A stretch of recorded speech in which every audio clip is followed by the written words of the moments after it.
A red kit, red kit, red kit, red kit, red kit, red kit, red kit, Haberdack, ready on, red kit, red kit, red kit, red kit, red kit, red kit, Haberdack.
حتى بشر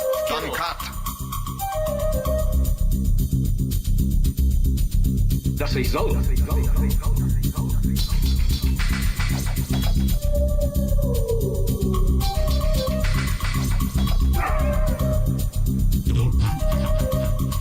Just click your soldiers.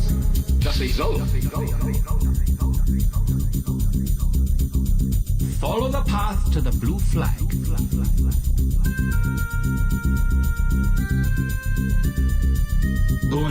Follow the path to the blue flag.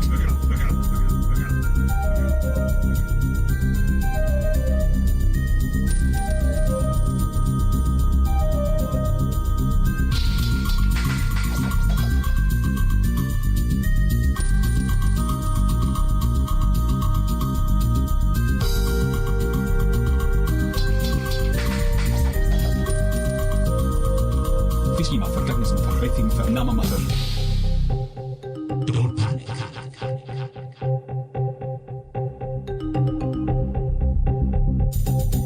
It is here that my tale will end. The assassins will strike.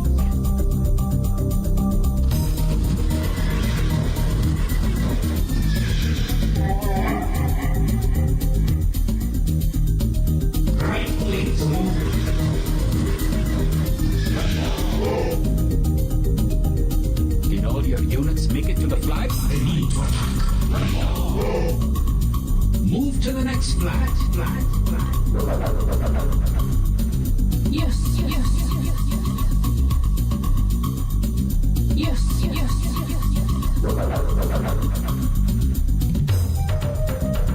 Das ist so.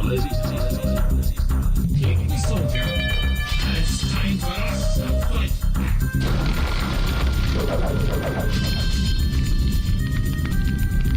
Lest we be caught in the crossfire. The assassins will strike.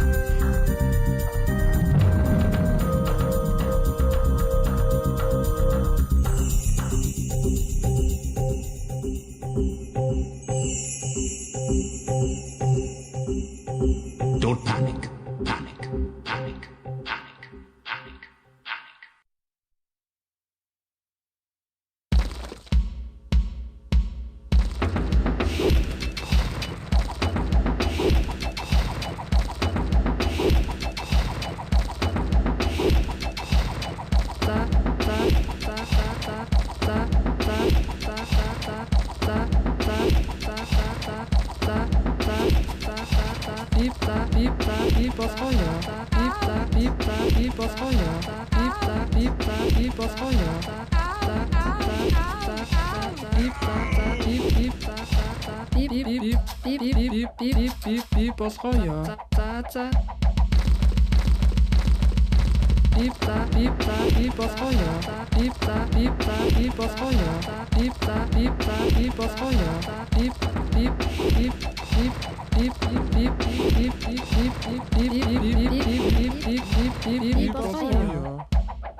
Jonke. Jonke.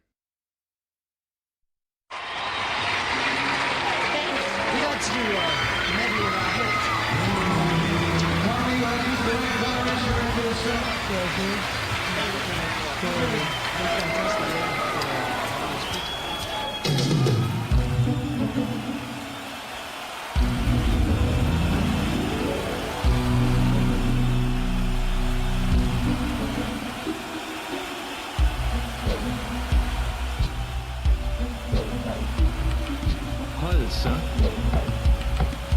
Fiskimaffa. Veithima namamaffa. Erectus. Veithima namamaffa. Fiskimaffa. Erectus.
عامل منجع حتى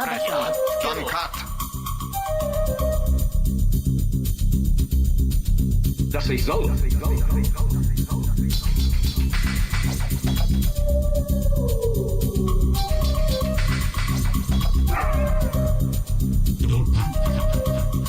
Just click your soldiers. Das is zo. the path to the blue flag.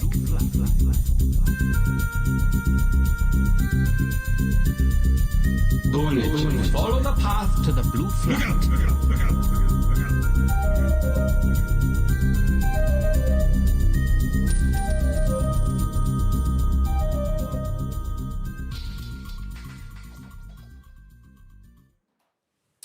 Look Welcome to NAC 5. Hippo lovers. We are... Okay, welcome Hippo lovers. We are at the playoffs. The Viper has a day off, finishing top 4 in the playoffs, and therefore a chilled day ahead of you. Yes. And you're just enjoying your coffee, chilling a bit. Will you practice some today? I did offer my services to certain people, Mhm. so we'll see what happens. I'm confused. The screen feels so far to the right. This is misplaced, right? Yeah, this. It feels a bit off I here. feel very. Ah, Okay, that fixed. that's not really sure if that. Hang on, chat. Ah, we're moving. Um, Aha. this is it's a bit schräg though. That's a bit schräg so. Ah, Is that less schräg now? too much the other way though. Too much the other way though. Acceptable. Okay, acceptable. We lost 2 players yesterday, sadly. Hart and Leary, something that we didn't expect, especially Leary there. After 5 days of group stage, those are the overall standings. We had 5 rounds of playing against each other. Then we had a map score and some beautiful Buchholz deciding on who is going to advance. In the Those end, are the standings. Hart That's what you were talking and about. Leary. You know, that's like I tried to cue that Yeah, for production. They were like, oh, which button is it? And we lost Leary and Hart. ACM also had the 1-4 score, but he had the toughest opponents along the way. That's basically an indicator of the 4th column there, Buchholz. And therefore he advances over Leary and Hart, who, relatively speaking, had the easier bracket. And therefore we resulted into those playoffs now coming. You know, like this is what I did. Oh, that was smoother. That was smoother. And yeah, Leary and Hart out there. Today we will start with Mr. Yo ACCM, our opening match, followed by FreakinAndy versus Daut, Jordan and Viper joining the party tomorrow, and Daut and Hera waiting in the semifinals on Saturday. Andy, not Andy, Leary and Hart out. What are our thoughts on that? Hart being the first time he's actually this is his first time as a 1v1 LAN event, right? He was at the ECL back in the day, but that was more of a team event. So I think a lot of people were expecting Hart to maybe struggle a bit due to inexperience. However, Leary consistent. He has been a 2 or 3 time finalist in NAC as well. 2 times I think. He usually makes every final of Red Bull at LAN events. He loses them, unfortunately, but yeah, I think most people are shocked about Leary's performance. Himself probably as well, honestly. That's a good meme right there. But it's like, that was like the same thing I felt like same as Daut after I played Leary. Like, okay, I won 3-0, but like, okay, I should get decent Bucho still from Leary, right? And then Leary just went full Titanic, and yeah, that's probably the biggest shock so far in this tournament. Leary there. We had high hopes. He's not happy with himself at all. His best performance, maybe the cast with Daut together there. And yeah, what we are doing so different and why we are starting relatively early. The matches will only start in 30 minutes, but we will try to give you some insight behind one of the major things of Age of Empires competition, the draft process. So basically what's happening, exactly, we are starting with the draft now. You most of the time only see the villagers moving or the fighting happening, but how we get there to determine the maps and the civilizations is something we will walk you through within the next 30 minutes. And I'm interested to pick your brain there for the next 30 minutes. Drafting is a very big part of Age of Empires today. Obviously, it's still relatively new to the competitive scene, the whole drafting system. Back in the day, it was usually more towards a free pick. Just play what you want, just don't repeat it, for example. But now we have the whole thing of banning and excluding civs. And in this NAC, it's the first time we have such a big amount of randomly generated bans beforehand. And we see those 12 civs that are banned already. Yeah. Standouts to me already. Persians, very good civ on a lot of hybrid maps. Bohemians can be a very good arena civ. Burgundians, Turks, man, a lot of arena civs are gone here. Look, Bohemians, Burmese, Burgundians, Turks, Italians, Cumans, Spanish. Clowns, we won't see clown in this turn, this set. Yeah, what can we play if we had arena? And well, obviously the goal of those random bands, we haven't seen that in a lot of tournaments.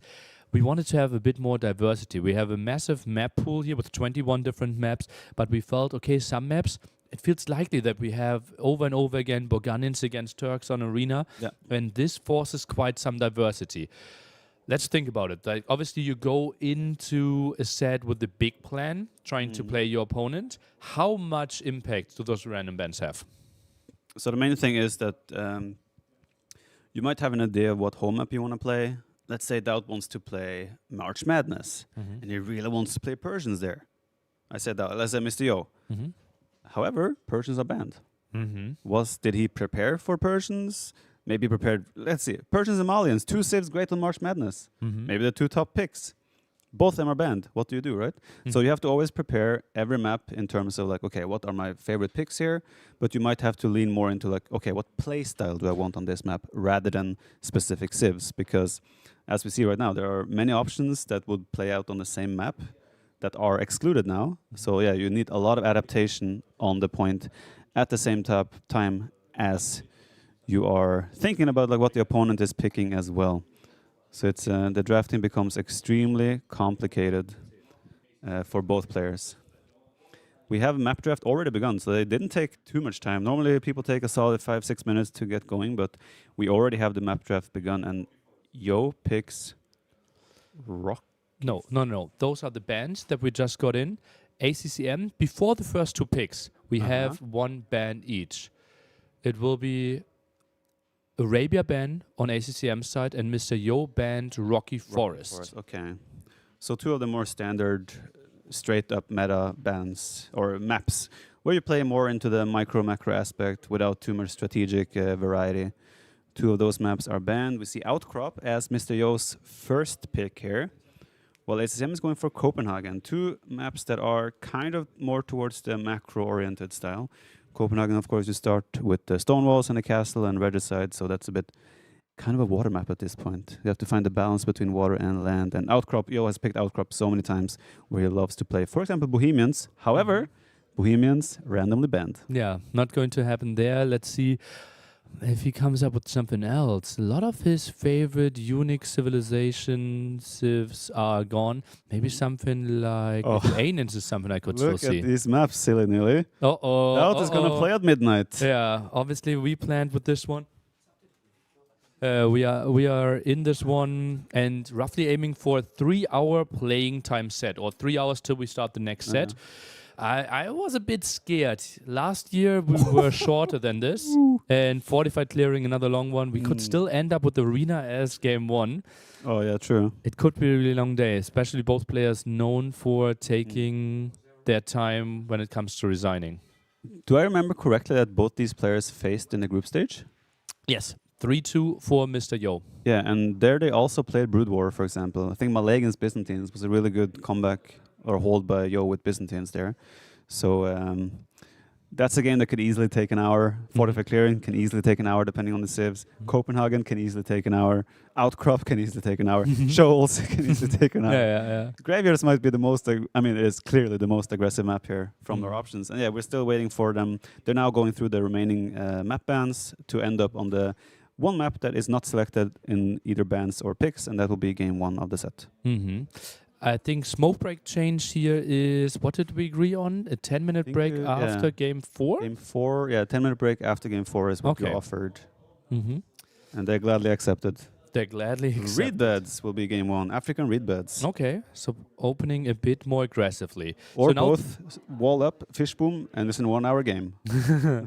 So I would think, like, I emotionally would instantly try to find the best civilizations for fortified clearing in Copenhagen here. Emotionally? Yeah, because I feel like most of the bands are there. Or maybe walk us through the process. How do you pick your civs now? So you could argue, like, a lot of the, in quotes, arena civs are gone, right? But fortified clearing is not still as clear as arena, right? Sure, you can do some of the, in quotes, I say in quotes a lot, clown strategies, like the full monk rushes and such. But usually you see civs that also have really good access to scouts with a good economy behind it. So I do agree with you a little bit, but I also feel like there's a lot of good options still left. In terms of like Hindustanis, for example, has been a common pick. I see Magaris is banned. Magaris is also a civ that has been played. We've seen Huns before. Bengalis is not chosen. But then again, if you get Bengalis now, and you pick them, let's say you pick them for Copenhagen, you suddenly have to make a decision depending on the rest of the draft. Do you spend them on Copenhagen or do you use them on Fortified Clearing? They're also a great pick for Brood War. Best of 7 draft becomes so much more complicated. I'm really curious. Chinese is something we could clearly see. Italians taken away as well. I think people might jump on Malay. Now the big question, you now put yourself into the spot realizing, okay, those might be the 5-6 best civilizations for this draft. Do you ban any of those? What's the logic behind the 2 bans that you still have? I'm not sure if there is a logic to it, right? You kind of just have to go with your gut feeling. If there's certain, I think at this point you're more like, okay, what civs do I not want to play against my opponent with, right? For example, Yo, very known to use Cumans. It is automatically banned here. But like, if I was in ACCM shoes, I probably would ban Cumans against Yo if they were open. It's simply because Yo has so much experience with them. He knows how to play them and use them very, very well. So you want to get rid of the best picks for your opponent, maybe, rather than just trying to overcomplicate the draft for yourself. I've done situations in the past where I'm banning a civ that I don't want my opponent to have, but I kind of wanted it myself, and then I regret it in hindsight. So I think in the end you just go with your gut feeling. Also depends a bit on who has the first pick, right? Yeah. Typically, we also want to take maybe some Mezzo away from Mr. Yo. We've seen him play Mayans on Arabia, but ACCM also played Aztecs on Fortified Clearing already. Yeah. So those are 2, I think, civilizations both will rush for, and I wouldn't be surprised if we see them in the first row. Yeah, we even saw Yo play Aztecs, I believe, on Marsh Madness, right, against Leary, where he made a crazy comeback, to close out that set. So yeah, Meso Civs definitely, like, no one really likes to play against Meso Civs, although they have fallen a little bit in popularity compared to before, but they're still very common picks. And yeah, especially Yo, he always ends up picking Aztecs or Incas if they are free in most sets. ACCM, probably not as much. I think ACCM is more of a guy that likes to play, for example, Khmer against the Meso Civ. He feels a bit more comfortable with that. I'm saying that because he told me he thinks Khmer are better, so there you go. But yeah, we're in the phase now where both players are just analyzing all their options, trying to figure out what direction they want to take, what maps to prioritize, and maybe you like make a list, or I can say what I do myself. I make a list of all the 7 maps, and then I'll put like 3 or 4 civs that I want on those maps behind, and then I will write down below like the order kind of how I think the strength of the civ is necessary and such. Jordan actually has a full Excel file, has all the civilization that he wants to play beforehand, and clicks, this is the random ban, and then they will all go like red, and only the green civs are the one left. Yeah, like he automated an Excel file there, absolutely beautiful to see, and that's why he goes into those drafts so prepared, and then you have more mental capacity as well. Yeah, considering that, I'm surprised how bad his drafts end up. But yeah, no, Jordan has come a long way in drafting actually himself, right? And Jordan's performance obviously has been immense so far this tournament. Both players still. Yeah, we don't need to rush them. They have to take their time, right? It makes sense. Yeah, like it's an important best of 7. Yeah, like if they need 3, 4, 5 minutes, don't rush them into starting the set. Yeah, they should be. Oh, they're all. Oh, okay. Well, there we go. Well, then he forced their hand. Yeah. Okay. Edmund got a bit impatient there, felt like, okay, we are on a tight schedule. And, well... I would honestly offer them to pause and restart in case they want more time. I think it makes sense. Like, did they start intentionally, or did they start because of you? Oh, this is now a bit of a messy thing. Obviously, don't want to disrupt them too much. If they were not ready, I would love to give them a few more minutes. Yeah, but it looks like they are already thinking about it. Admin is coming out and is saying everything is fine. Whoa. And we are jumping on to Portuguese. But I saw Poles there first. I saw Portuguese, yeah. It was close together. We have a drop-down menu there. Yeah. Oh, okay. Oh, it's a drop-down menu. Letters are close together there. Okay. And yeah, Portuguese, one of the best fortified clearing civilizations that we didn't have randomly banned before. The best civ period on every map. Where will they use it though? I mean, we're gonna have to analyze a bit deeper once the maps are picked.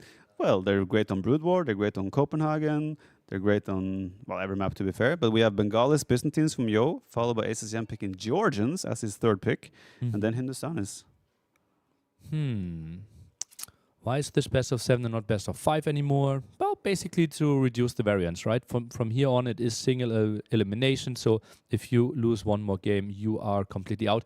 And as predicted, Mr. Yo jumping on those Meso civilizations. Both the Mesocivs that were remaining, indeed, in Mayans and Aztecs. Feel like there's not too many Mayans maps, though. Maybe Mayans. I mean, we've seen Mayans on Copenhagen, actually, by Daut. Wouldn't be surprised if Yo is someone who plays them on dry graveyards, plays them on outcrop. That's an option as well. I think he had Mayans in one of the matchups, and he ended up not using it, but he would have used them on... No, actually, that was ACCM, actually, against me. He had Mayans left over for graveyards, and he's been training with Yo. Maybe they have something cooking there. Armenians and Berber. Armenians? Going Shoals? for both Mule cards? Shoals, I maybe? don't think they're that great on Shoals, right? Can you contest the side there that quickly? Maybe Brood War. Maybe trying to go for some Monk Rush for fortified clearing? I feel like Then- monk rushing with the fortified churches is a bit awkward, though. Although you do have the Warrior Priest. warrior priest. So he can contest the center a bit easier, especially against Bengalis. He picked Berbers afterwards, and then Yo went for Saracens now. Well, was something I could see on Outcrop. Love to play the mobility, cheaper knights there, camel archers as well. Saracen's such a flexible civ these days, right? They can play almost any type of map. Mm-hmm. Koreans, That surprises me. That has to be Scholz, that right? feels very much like a Scholz map. But then again, he also has Saracens, and Byzantines could also be Scholz maps. Is there a wild scenario where Koreans are being played on Copenhagen? And considering that the opponent has Berbers, I would be very hesitant on going that. But then again, Koreans against Berbers, maybe it is an okay matchup. It's hard to say. They still have a few more civs to pick now. Like, come on, relax. Mm-hmm. Franks. That has to be graveyards or outcrop now. I can't see them on any other maps. Well, Brood War, we are already too walled up. Typically a civilization that loves to play mobility. African read bets. We don't mind this too much, but not really having a big bonus there for the potential fishing ships. You kind of want to farm a lot. So I would see that one kind of clearly going toward dry graveyards. I don't like them too much on outcrop, but you made them work. Yeah, there's a smooth map, smooth civ to play on the maps. Oh, Hans! Where did we see Hans from ACCM last time? It was against Tato on Fortified Clearing, taking advantage of the unique tech Atheism, making the relics generate 50% less gold. And Yo, one of his actually classic picks in Celts. Yo is the only player that keeps picking Celts in tournaments. So much love for him for that. And the Hans game, ACM versus Ted, if you want to rewatch that, strong contender for best game of 2023 there. Happened, I think, like 2 weeks ago, shortly before New Year's. Like 2.5 hour game, we were running out of wood, Atheism.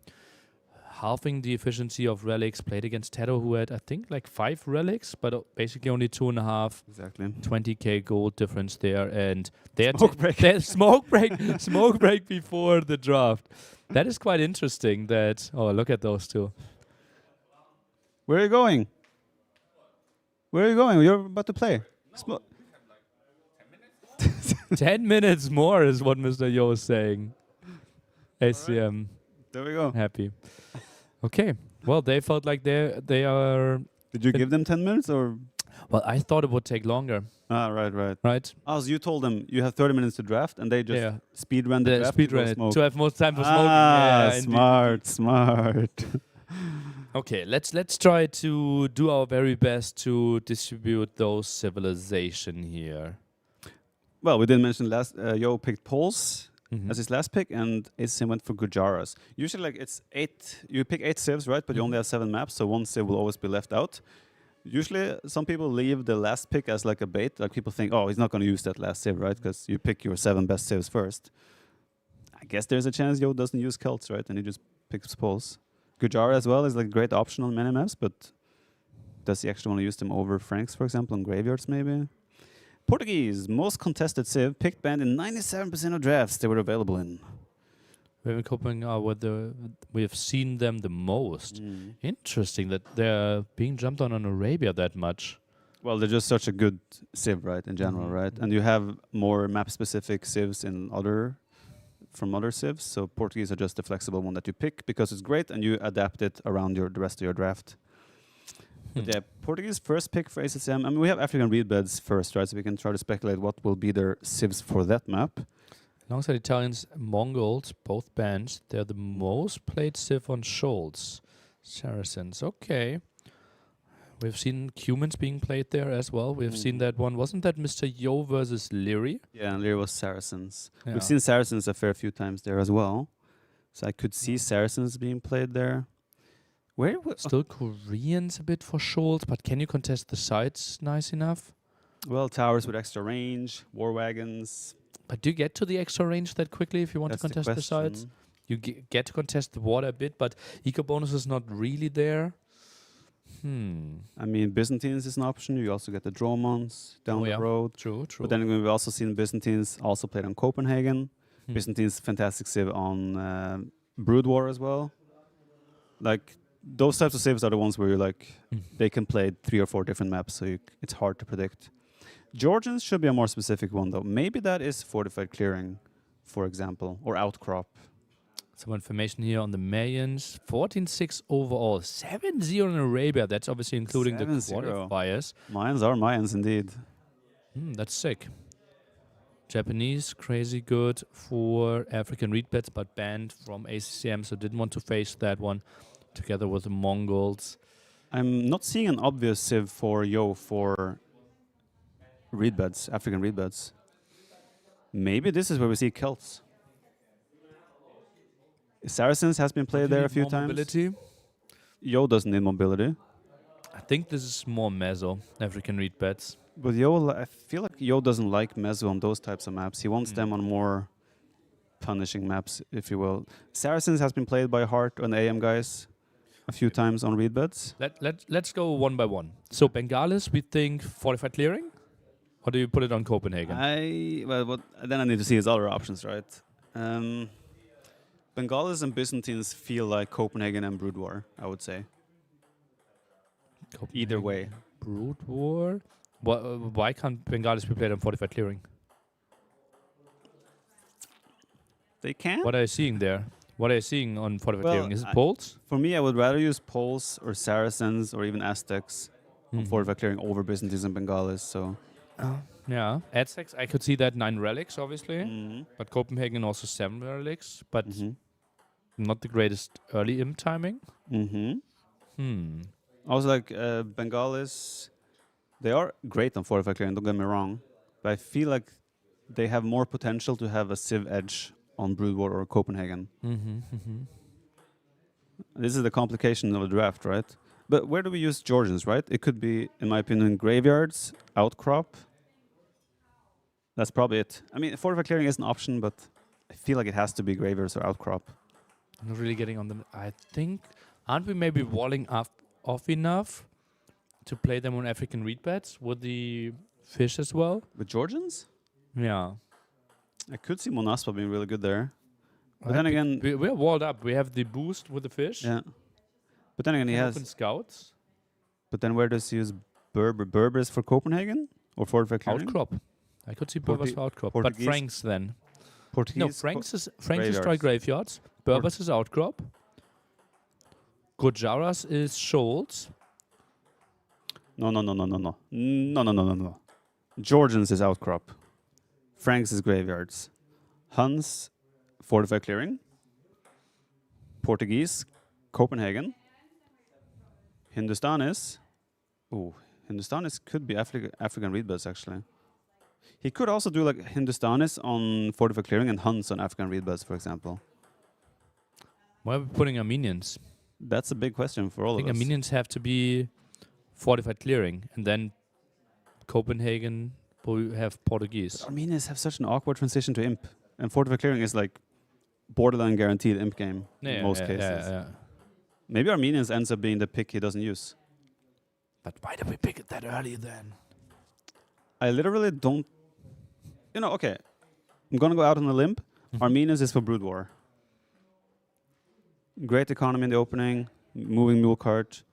You can land villagers to the little island with a mule cart and you can take everything there.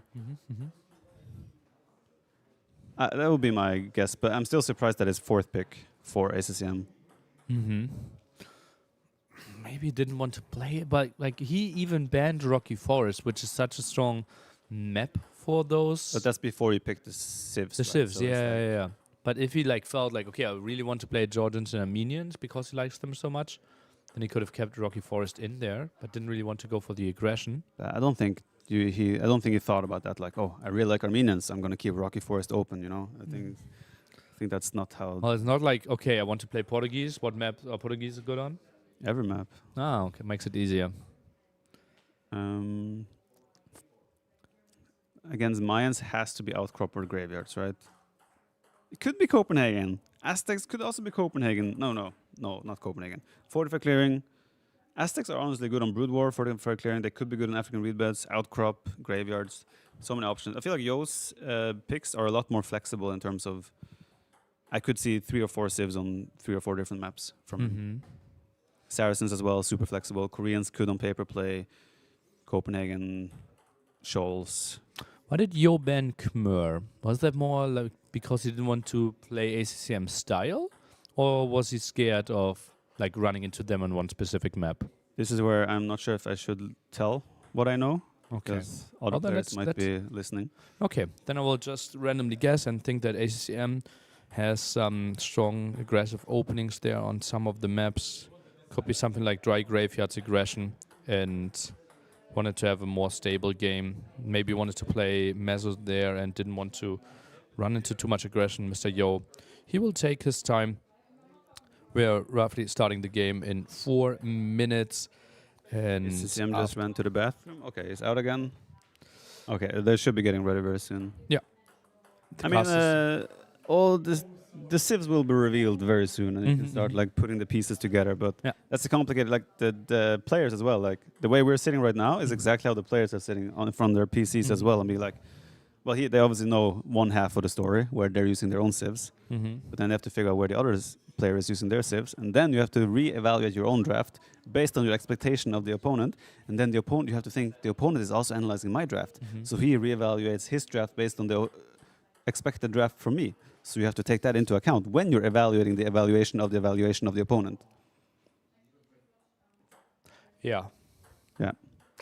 And then on Saturday and Sunday we even have best of 9s, so more evaluation to be done there. And then we will see even more wild civilizations. What do you think about with the random bans that we have? Obviously, we are forcing more diversity. We have seen like more wild civilizations now with Celts, with Huns, something we wouldn't see if we had like random picks with no repeat. Well, not if Celts are banned randomly. Who do you think this benefits? I mean, Age of Empires is a game where you're familiar with every civ no matter what. If you're at the top level, right? I don't know if there's like you can sit there and be like, oh yeah, the fact that we have 12 random bans benefit Yo over ACCM, right?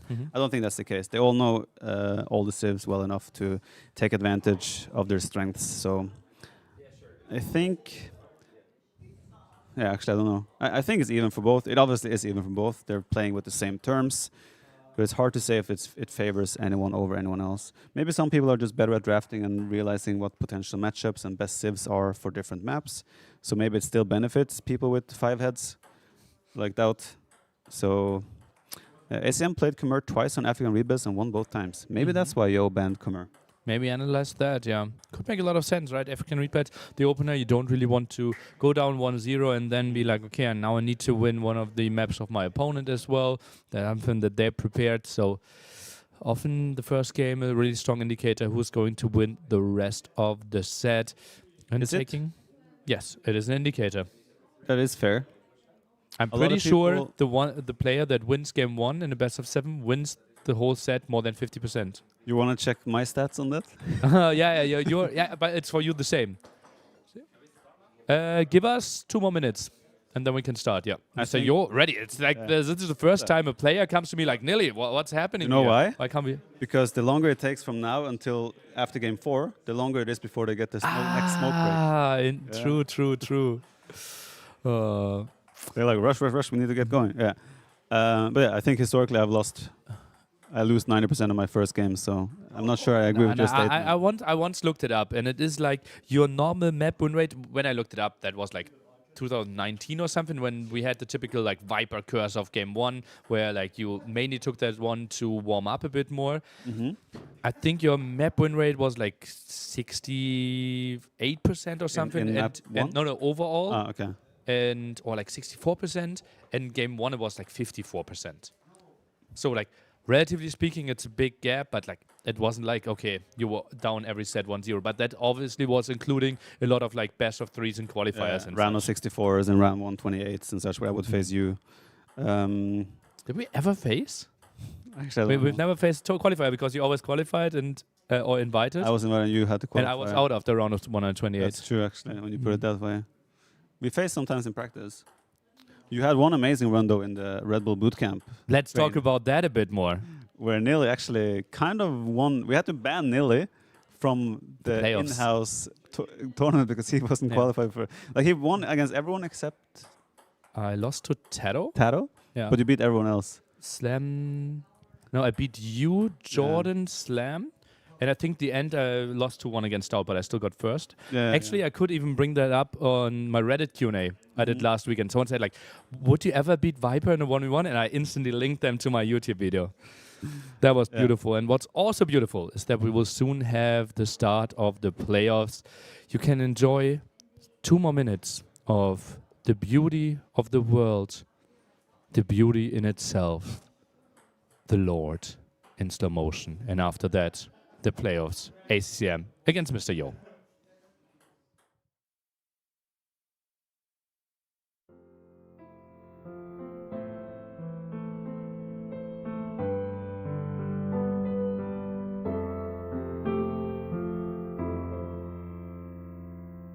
I knew you since the age of kings, back when it all began. We traveled through Arabia all the way to Yucatan. We saw castles so bold and brave, we doubted our eyes. We tried to visit towns and towers, but they weren't very nice. And though I wanted to hit again, my crossbow man died through regicide. My army is sin, this is the end of your king. Fight, we're not allied, no diplomacy win. Let your TC bell ring to the sound of my hand. I've met Aztecs and Byzantines, cause Britons and Burmese was terrified of Franks and Gauls, Mongols and Japanese. But Trash FC offensive mark could save the day at last. My men at arms so scary fast, the snake would be impressed.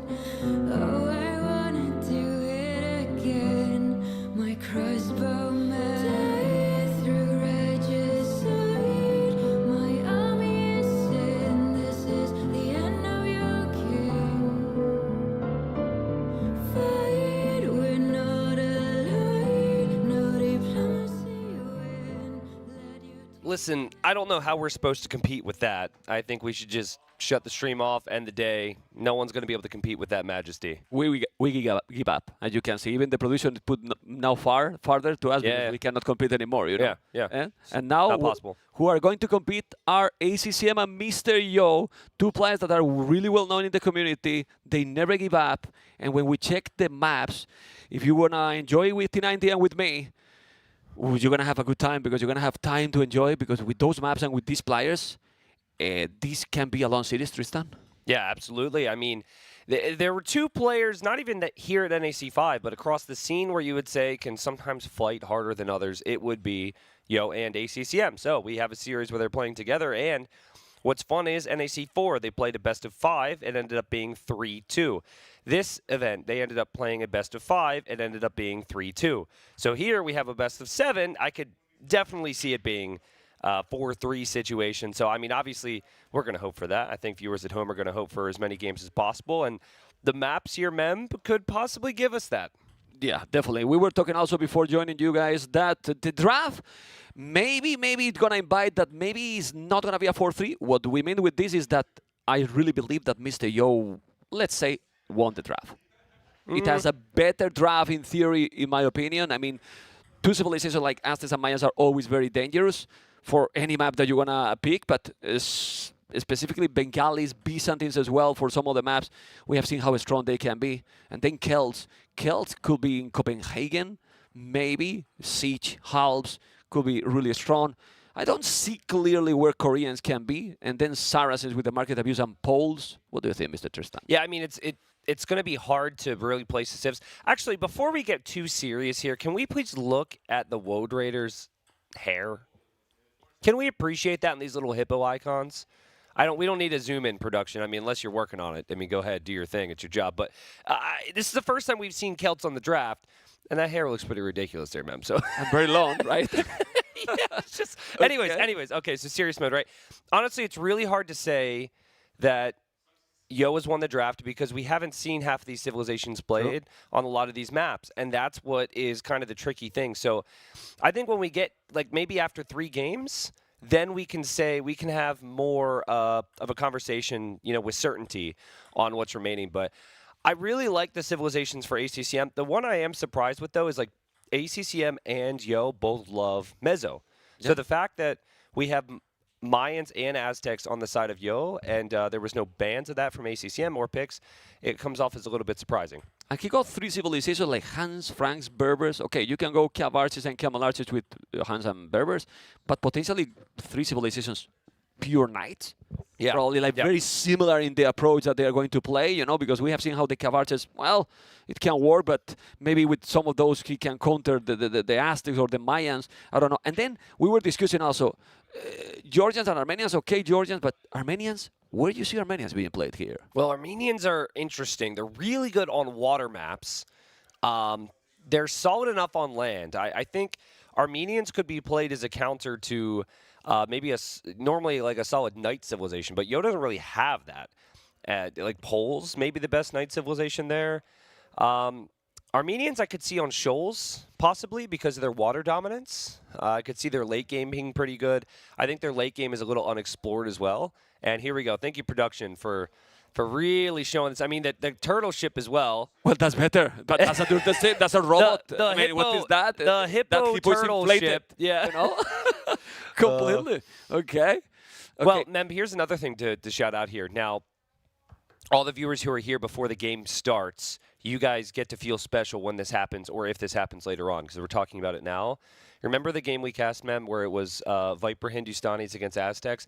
And from Dark Age, we said, Aztecs cannot stop the Hindustanis. Yeah. Well, it's even worse for Mayans against Hindustanis. And Yo has Aztecs and Mayans. Exactly. So ACCM is going to have to try and predict where Yo might play those two civilizations. And if he can get that matched up, I think advantage Hindustanis if it goes late. We have to remind also the viewers that these two players have been playing together during these days all the time. All the time. It's the only time I uploaded a picture today that they are not practicing together. Mr. Yo was practicing with Andy. That's funny. With Andy and ACCM with Daut. Yep. So both, 4 players that are going to be played today, they were obviously crossing now their opponents because they need it. They need it. And when we see this image, Tristan, is because this is about to start, and we are, before starting already, with over 10,000 viewers. Yeah, and people are hyped for this. And remember, we got 2 amazing sets today. We'll have 2 tomorrow. And then, wait, hold on, I'm doing the process elimination here. Then we got the final the day after. Wait, are we already that close to the final? Yeah. Dang, man, this week has flown. Absolutely. I mean, now we got so many games coming up. Yo has been so dominant in our scene. He's solidified top 5 for me. Like if you just talk about greatest players ever, he's in that top 5. He's just been there all the time, and he was second. 2 times he was in the 3rd and 4th spot here at NAC. I believe that was NAC 3 and NAC 4. Yeah, he would love to get back there or even further. I look Tristan with this stage. Signature Civilization. He cannot pick the Kuma because I think it was banned. He got his Mayans. Yeah. And he got his Gurjaras as well, ACCM. Yeah, true. So, they might feel comfortable. Known for great map understanding. I like that a lot, you know. And fighting the spirit. Well, what can we say about that? We all know these players really, really well. They are getting ready. Favorite for you, Mr. T90? I think, every time they've faced, Yo has won, right? So, True. that's not every time throughout their history, but at NACs, Yo has In won. the big events, I would say. Yeah, and maybe there's some other examples coming to mind too. I think Yo comes off as a game or two better than ACCM, honestly. So I think Yo is the favorite here. I think coming into this, he was the favorite as well, obviously. So ACCM, he'll be happy that he wasn't in the 9th or 10th position like he was last year. He got here. But, I mean, he's got the talent to win games against monster players. He won incredible games against, like, against ACCM. Against Hera, I believe he had a really solid win against Viper, which we covered. I mean, the guy's good. The problem for ACCM, for me, is consistency. So we'll see how consistent they can be. Here we are, folks. We've got game number 1. We have ACCM playing as the Huns in the blue. We've got Yo playing as the Mayans in the red. And we are getting started here in what is a best of 7. And Vodka is super stressed there. He's like, oh, no, we forgot to do this. We relate to this mem because we cast and all we have the time. to update it all the All time. the So time. it's no, No pressure, problem. no big deal. It's fine. But let's talk about this. I mean, this map that is one of my favorites personally is the first one to open the cities. We know now that it's opening with Huns and Mayans. Yeah. Huns are Huns, yes, but we will say the same with the Mayans. And you have to play really, really perfect. But this is a Villiers down. Wow. So Mr. Yo is already playing and getting one Villiers kill in 3 minutes. As you can see, really, really fast. One Villiers down. You are with the Mayans, so it should be 2 Villiers. And this means that he has already the Loom? I believe so. If we can check if he has the Loom already ACCM, it's 2 Villiers ahead already. Yeah. ACCM does not have Loom right now. So, yeah, I mean, obviously we kind of missed the first couple moments of this game, but basically, long story short, Yo advanced forward, and he used that Eagle to kill a villager there. That is amazing. Usually you send 2 villagers so you don't lose one, but the Eagle has extra attack than the Scout, so Yo was able to get away with it. So Yo should be up 2 villagers here, and Huns are known for their flexible play, but the Mayans, their resources last longer. They've got very cheap archers, and they have the amazing Eagles. And it's really that El Dorado tech there with the extra HP. If you get to El Dorado Eagles, Huns have no chance. Yeah, it feels like it's a civilization that even if the Huns is really, really great at cavalry civilization, you know, start with minus 100 wood. As you all know, cavalries are cheaper. They don't need houses, so it will catch up in that regard in terms of the wood. Stables work 20% faster. But it feels that you really need to play perfect with the hands here to beat the Mayans. Even more when we have seen many times, Tristan, that you wall in this map, you make some kind of fish boom, and if you don't make the damage to the Meso civilization, how you stop then in Imperial? Yeah, I mean, but there's a lot of windows before that, right? Yep. So I think there's that. I'd love to see ACCM's TC at the moment, just like without the fog. To me, I mean, we missed so much of the early game. I saw an elephant. And it looked as though maybe he might have shot it with his TC. I'm not too sure, man. He is up, but maybe if replays, we could just check on that and let us know if that actually happened. He's going to have enough food here. He's on his way to Feudal. But, you know, the Huns, I think, should go heavy Feudal Age army here. Yo is going to be tempted to wall up. So I think Scouts and then a transition to Archers makes a lot of sense. And try and use your mobility. You already knew with the Civ matchup, Mem, that you were going to have to be aggressive. Losing that villager just makes you need to be all the more aggressive. Yeah, now that I'm checking what you said, if we put, again, all visible, we might see that the red tone center, Mr. Yo has, look how many resources and lasts longer under the tone center. If we go back quick, please, to ACCM TC, we're going to notice that under the tone center, how much work he got. It's rough. Nothing. Yeah. I don't know if it's because of what you said or because of the resources last longer, but is that the big bonus that he has 1-4 and the other nothing? It's still, to make this aggression you were mentioning, Hans has no resources now. ACCM missed a big thing here. He missed that barracks. Like, he missed it by a tile on the front, so he does not actually know that the militia are coming forward, and that is a really big deal now. I mean, some positive here is that the Eagle for Yo is really weak, so it's not going to offer as much with any blocking potential, but still, I mean, if Yo knows where resources are, Yo could possibly punish this. And he's going with 3 men at arms. He's going to make the stable, yes. He has good food in the bank. He did horse collar, no. Double attacks. The men at arms are coming. I believe that ACCM didn't notice yet that the men at arms are going to be there, but he's going to jump into the berries. And here we go. It's going to be well, a problem here. Well, it's only 2. It's only He need to wait. He need to go back. He's going to be able to take some villager here. No. But, well, it's disturbing already. And see, if we count that he doesn't have food under the TC and you take the berries, then what? I want to see what Yo does here because he might do an immediate switch towards the fish because the fish are really important. He's got the wood, right? But he's going to, if ACCM seems willing to attack, as you see, Yo's even walled up his fish. If he thinks like 5 villagers are going to get killed here and he's going to lose these things, he might actually just head to the very north. Because worst case scenario, let's say these man-at-arms get killed on the way, you're still taking the scouts further away from your own base. Yeah, this is what he's doing right now. He has to be careful with the eagle. One spear there would be deadly, but definitely the spear is not any closer. He's at home. Now you can see those spears. He's going to commit when he has 4 probably, but he has a spread, so it's not good yet. He has to be careful. There is also fishing ships there, but they don't want to commit. Yeah, it's funny. Yo's just like, I really want to fight you. ACCM's like, I won't let you get to the fish. And ACCM was extremely patient here. He will obviously kill this, and he shouldn't lose a single scout here. He should be able to pull the weak ones away. Beautiful job. This is to be expected at this level. These 2 are elite. And that is a nice little victory for ACCM. Definitely it is. He got some damage in those scouts, but not definitely too much. He's coming out with 2 spears and 2 archers, but slowly. Really, really well. And not that slowly, Tristan. He's already Mr. Yo walling at home. The archers are there without fletching, but fletching is kicking in. He has to be careful. 2 archers with fletching. It's going to be dangerous. He has to come back with the scout. Well, again, put away those berries. And it's still a long way for Mr. Yo to wall. So let's see what he will do now. Counter-attack with the scouts or trying to clean this? He's only 2 archers and 2 spears. I mean, it's really tricky, right? You've already lost so much. You have no momentum right now. Before, it felt like if you cleared the man-at-arms, you could go counterattack. And then it's like Yo is there immediately behind that. So I think he's doing the right thing here, though. He is going to send a skirmisher over. He might take a loss, but he is advancing forward with some army. He's trying to get some damage in on Yo before Yo gets the walls down. But Yo finds a villager pick here. We'll probably end up losing this army now.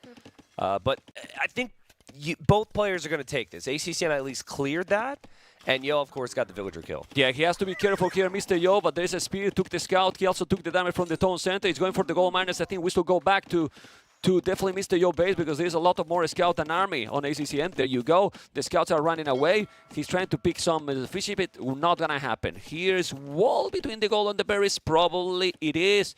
And now with those skirmishes, these can be more complicated, Tristan. Yeah. This is why there was a villager lost for ACCM. Is because he brought these 2 skirms forward instead of turning around. And as you said, if the spearmen get picked off by those skirms, it is only 2, so it's rather complicated, but then the scouts can still run around.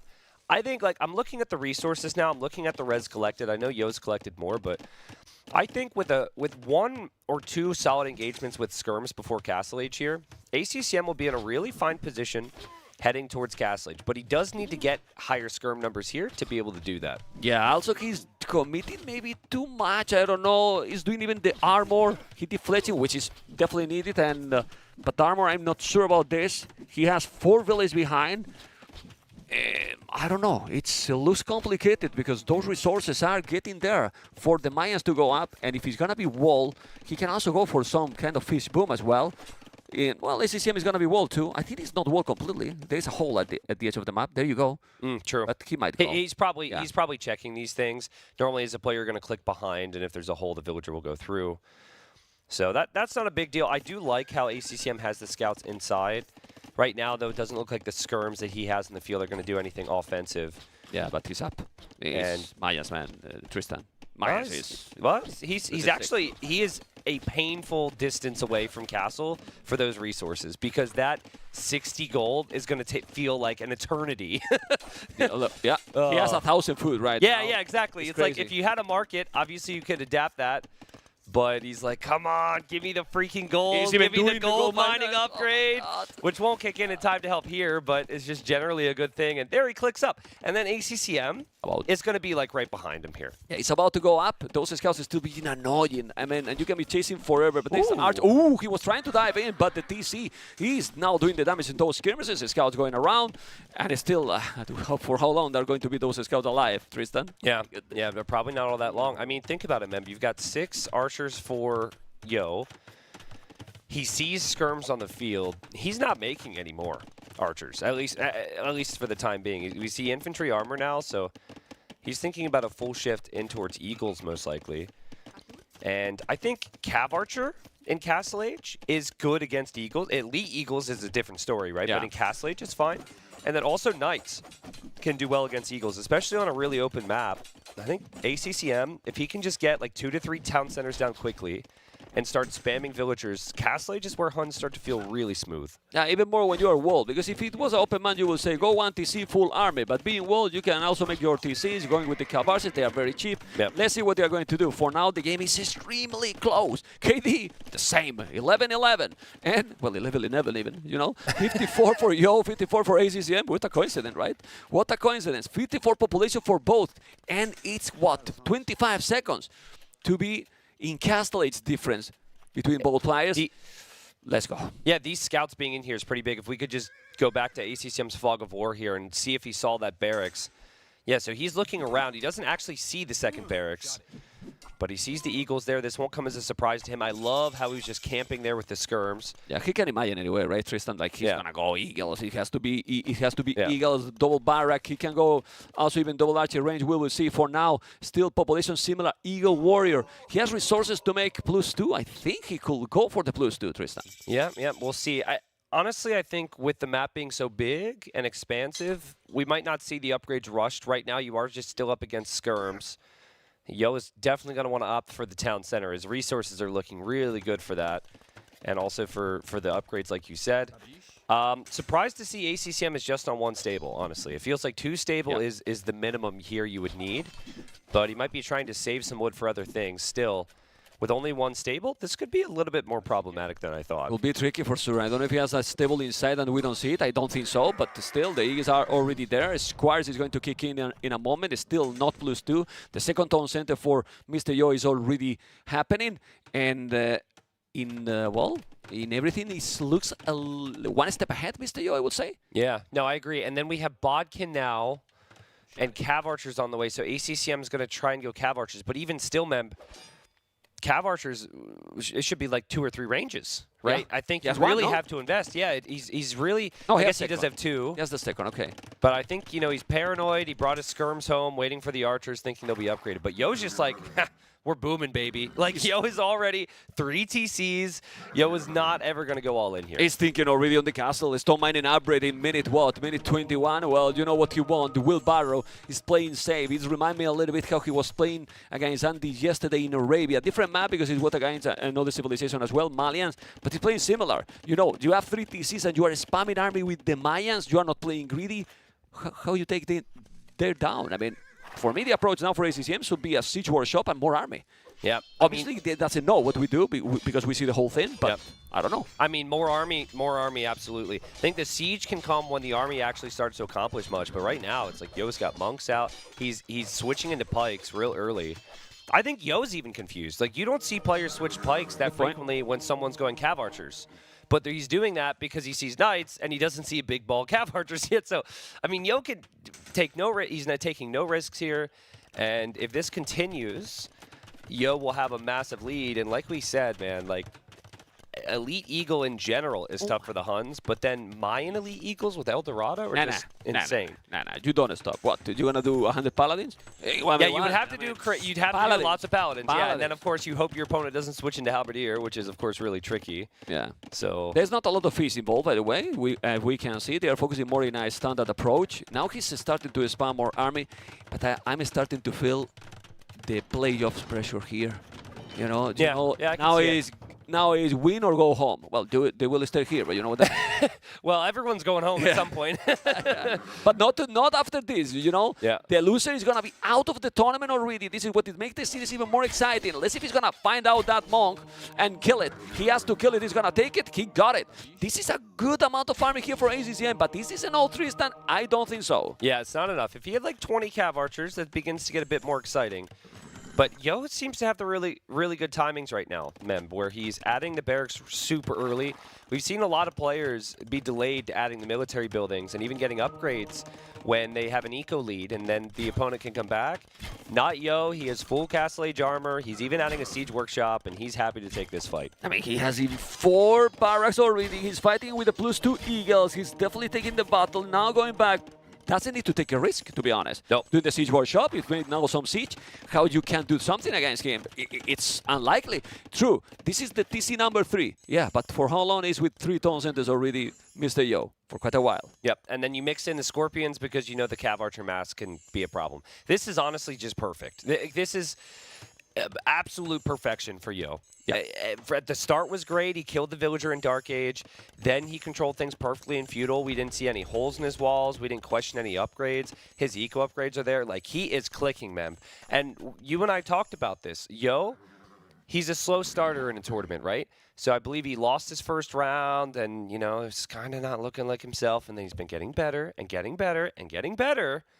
And now, I mean, with this eco and this start, it just feels like Yo has really come firing on all cylinders today. Yeah, and people that don't know the game as much, right, might be thinking, well, what mistakes is doing ACCM? He's not doing really big mistakes. The problem is that when you are playing against the Mayans, you make to make something happen. Yep. And it's not really happening. He's on comfort zone right now, Mr. Yo, with crazy amount of army. Look at the amount of army. And you will say, okay, 31 also for ACCM, but 39 for the Mayans, 24 Eagles. Is quite a lot. Okay, so Thumb Ring's in, Ballistics isn't, but these Cav Archers are a lot stronger now. They will destroy the Eagles with hit and run micro, but it's the Scorpions and the Monks that if you keep mixed in here, help you win these engagements a bit easier.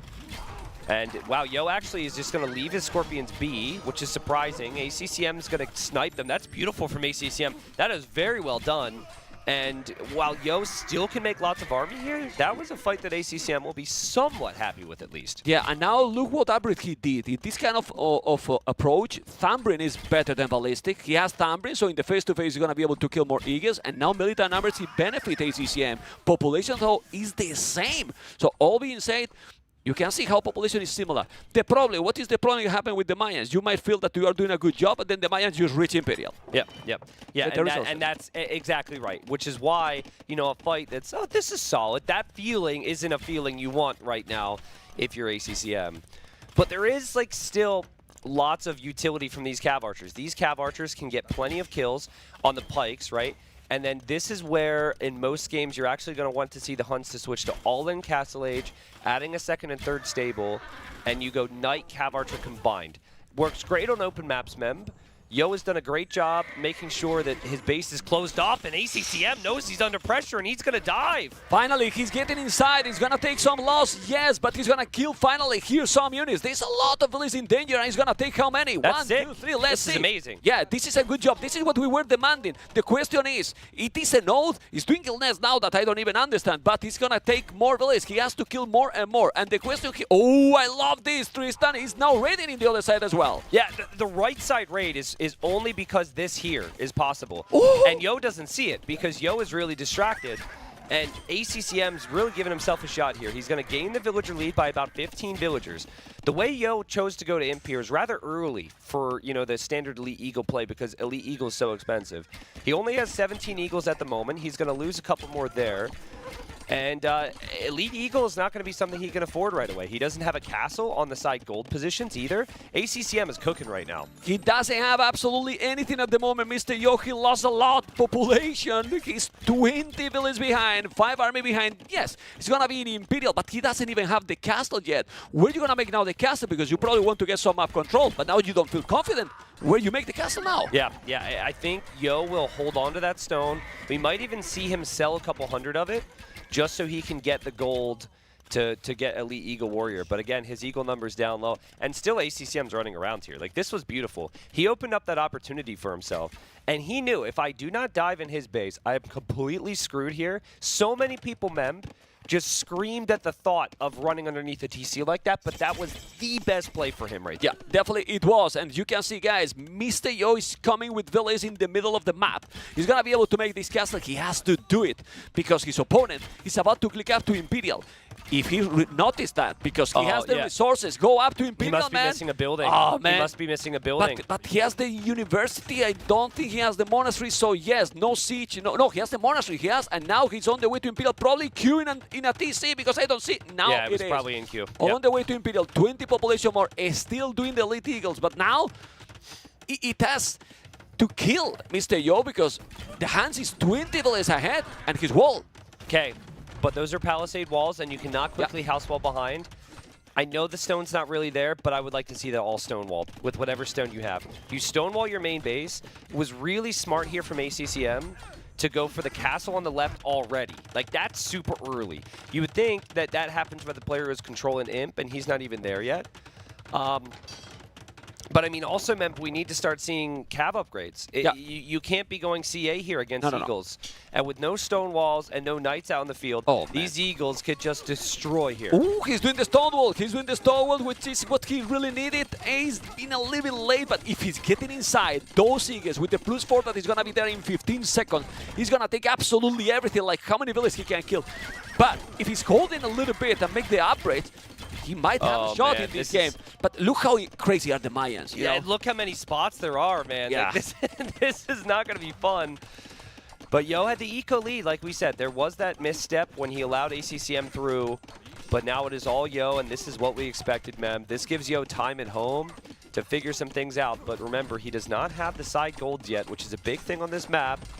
The right side He's gonna break in. He's gonna through. break in. He's inside now with the Eagles +4, and we're going to see how powerful those Eagles can be. 40 seconds to reach Imperial. If he's sending all those Eagles that are 33 Eagle Tristan, he can recover all that economy disadvantage. He's also on the left. He's all over the map, and now Mr. Yo is ready to make the damage. Yeah, and it's just gonna snowball so hard here. This is why Yo went to Imp.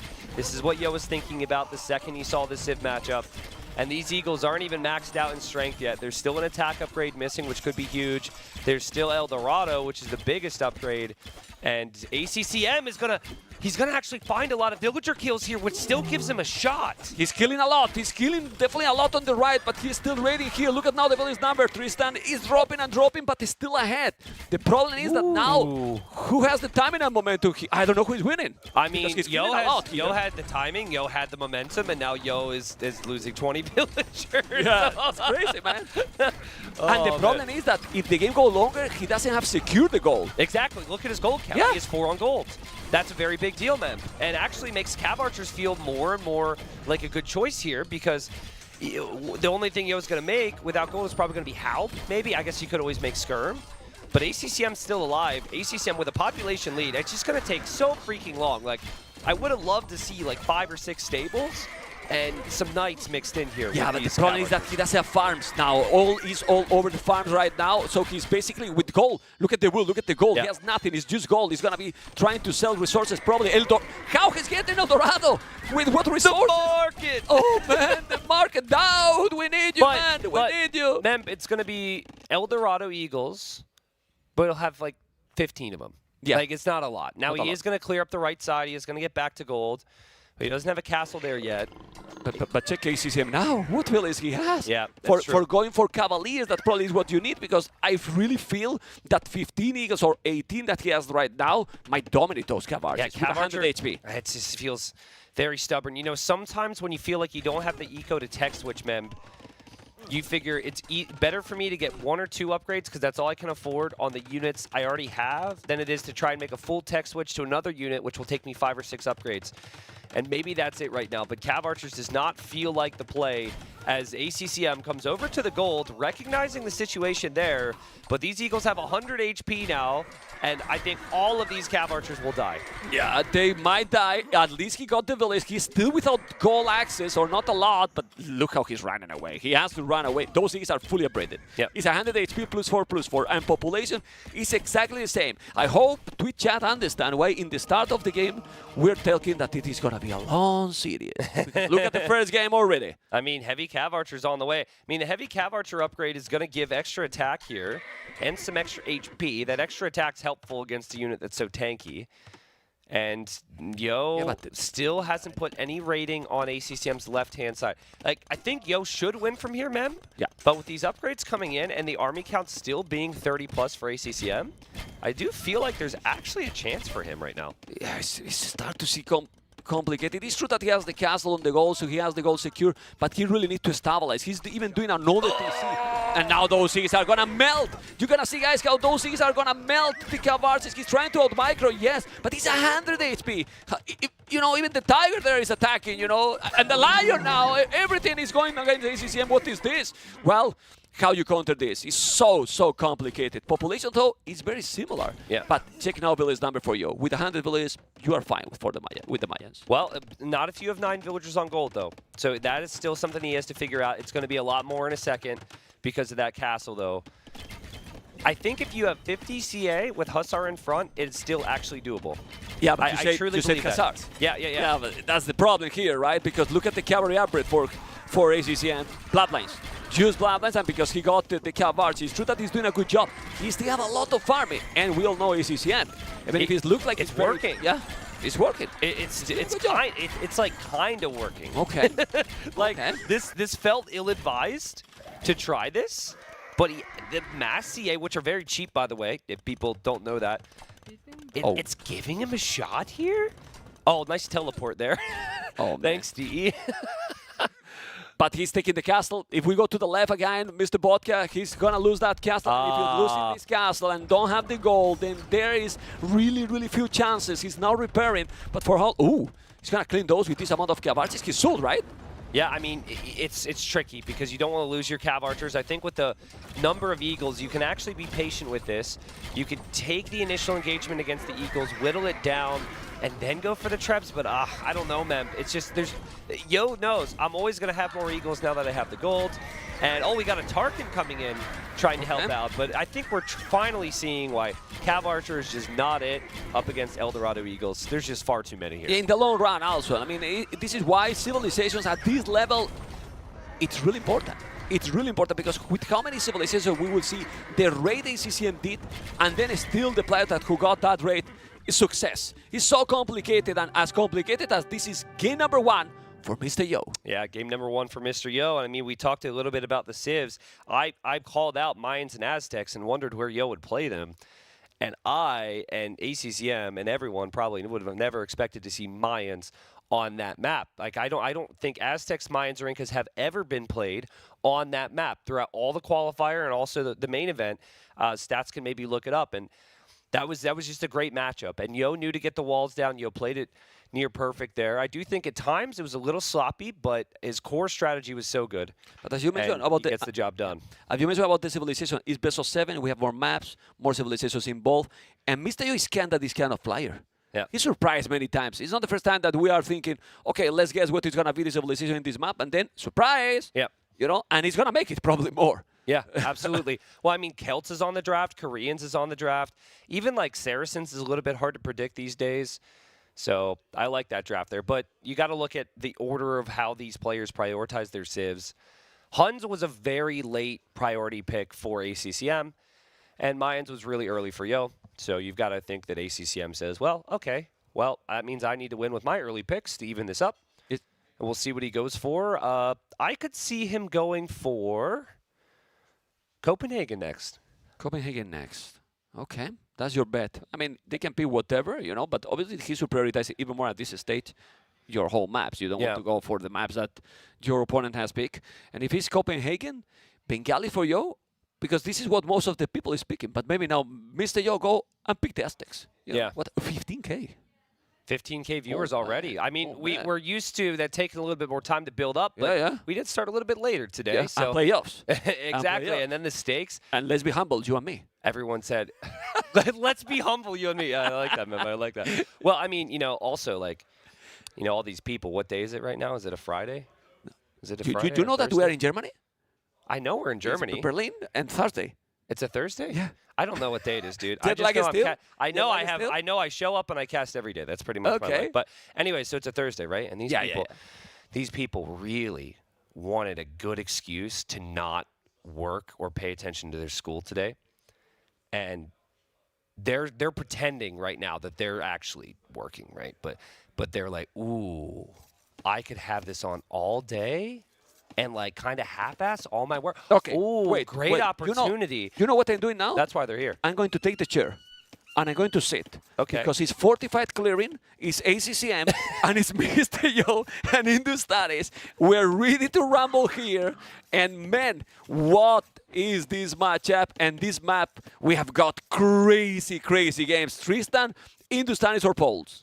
Oof, it's really tricky. Obviously, it depends on how they play it and their strategy here. Both civs actually are very different from each other. I feel like, you know, the Hindustanis, they're a solid boom civilization with their cheaper vills, and it's all about their like super late game. Their super late game, the Ghoulam can be dominant, probably not in this matchup, but the Imperial Camel's insane. They've got the Grand Trunk Road upgrade, which brings in gold faster. Their Cav Archers are great. Their Gunpowder's great. So really, it's just about their eco and their late game. The Poles have a lot more early game bonuses, though, Mem.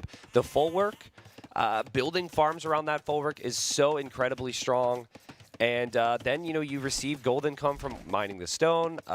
In Castle Age, you can research the Select a Privilege upgrade and spam knights that are super, super cheap. So, I mean, I don't want to diss Pole late game too heavily, actually, because I do think it is good. But really, I think the Poles will want to take some advantages throughout Castle Age here to prevent the Hindustanis from easily getting to Imperial Camel and the Gunpowder. Yeah, because the truth is, the Gunpowder unit is going to take the unique units from Poles. Right? Then Imperial Camels will take the Cavalries and the Hussars. I mean, the Hussars are great. Imp Camel and Hand Cannon just destroys everything the Poles have, 100%. So, Mr. Yo need to make something happen. It's true that maybe he's going to, I don't know, some kind of aggression, castle drop, or it's Mr. Yo, so. Yeah, I mean, I think a lot of stuff has to play out here, but if I had to guess, I would say this becomes a light cap war.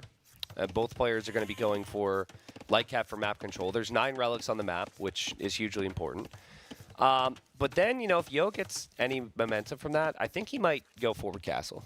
Forward castle, apply pressure, make it messy, right? Like, even if the forward castle doesn't necessarily break ACCM on this map, you then go to the right, go to the left, you loop around. So Yo's going to have to take some good fights to be able to freely walk across the middle. But eventually, I would see Yo hoping to do that, because if he doesn't do that and he just sits back, I know Poles do have like Arbalest, they do have, you know, the cool unique tech for their Hussars. It just still feels like Imp Camel is such a problem. Yeah. Also, if he's going Arbalest, the Ghoulam's melt them as well.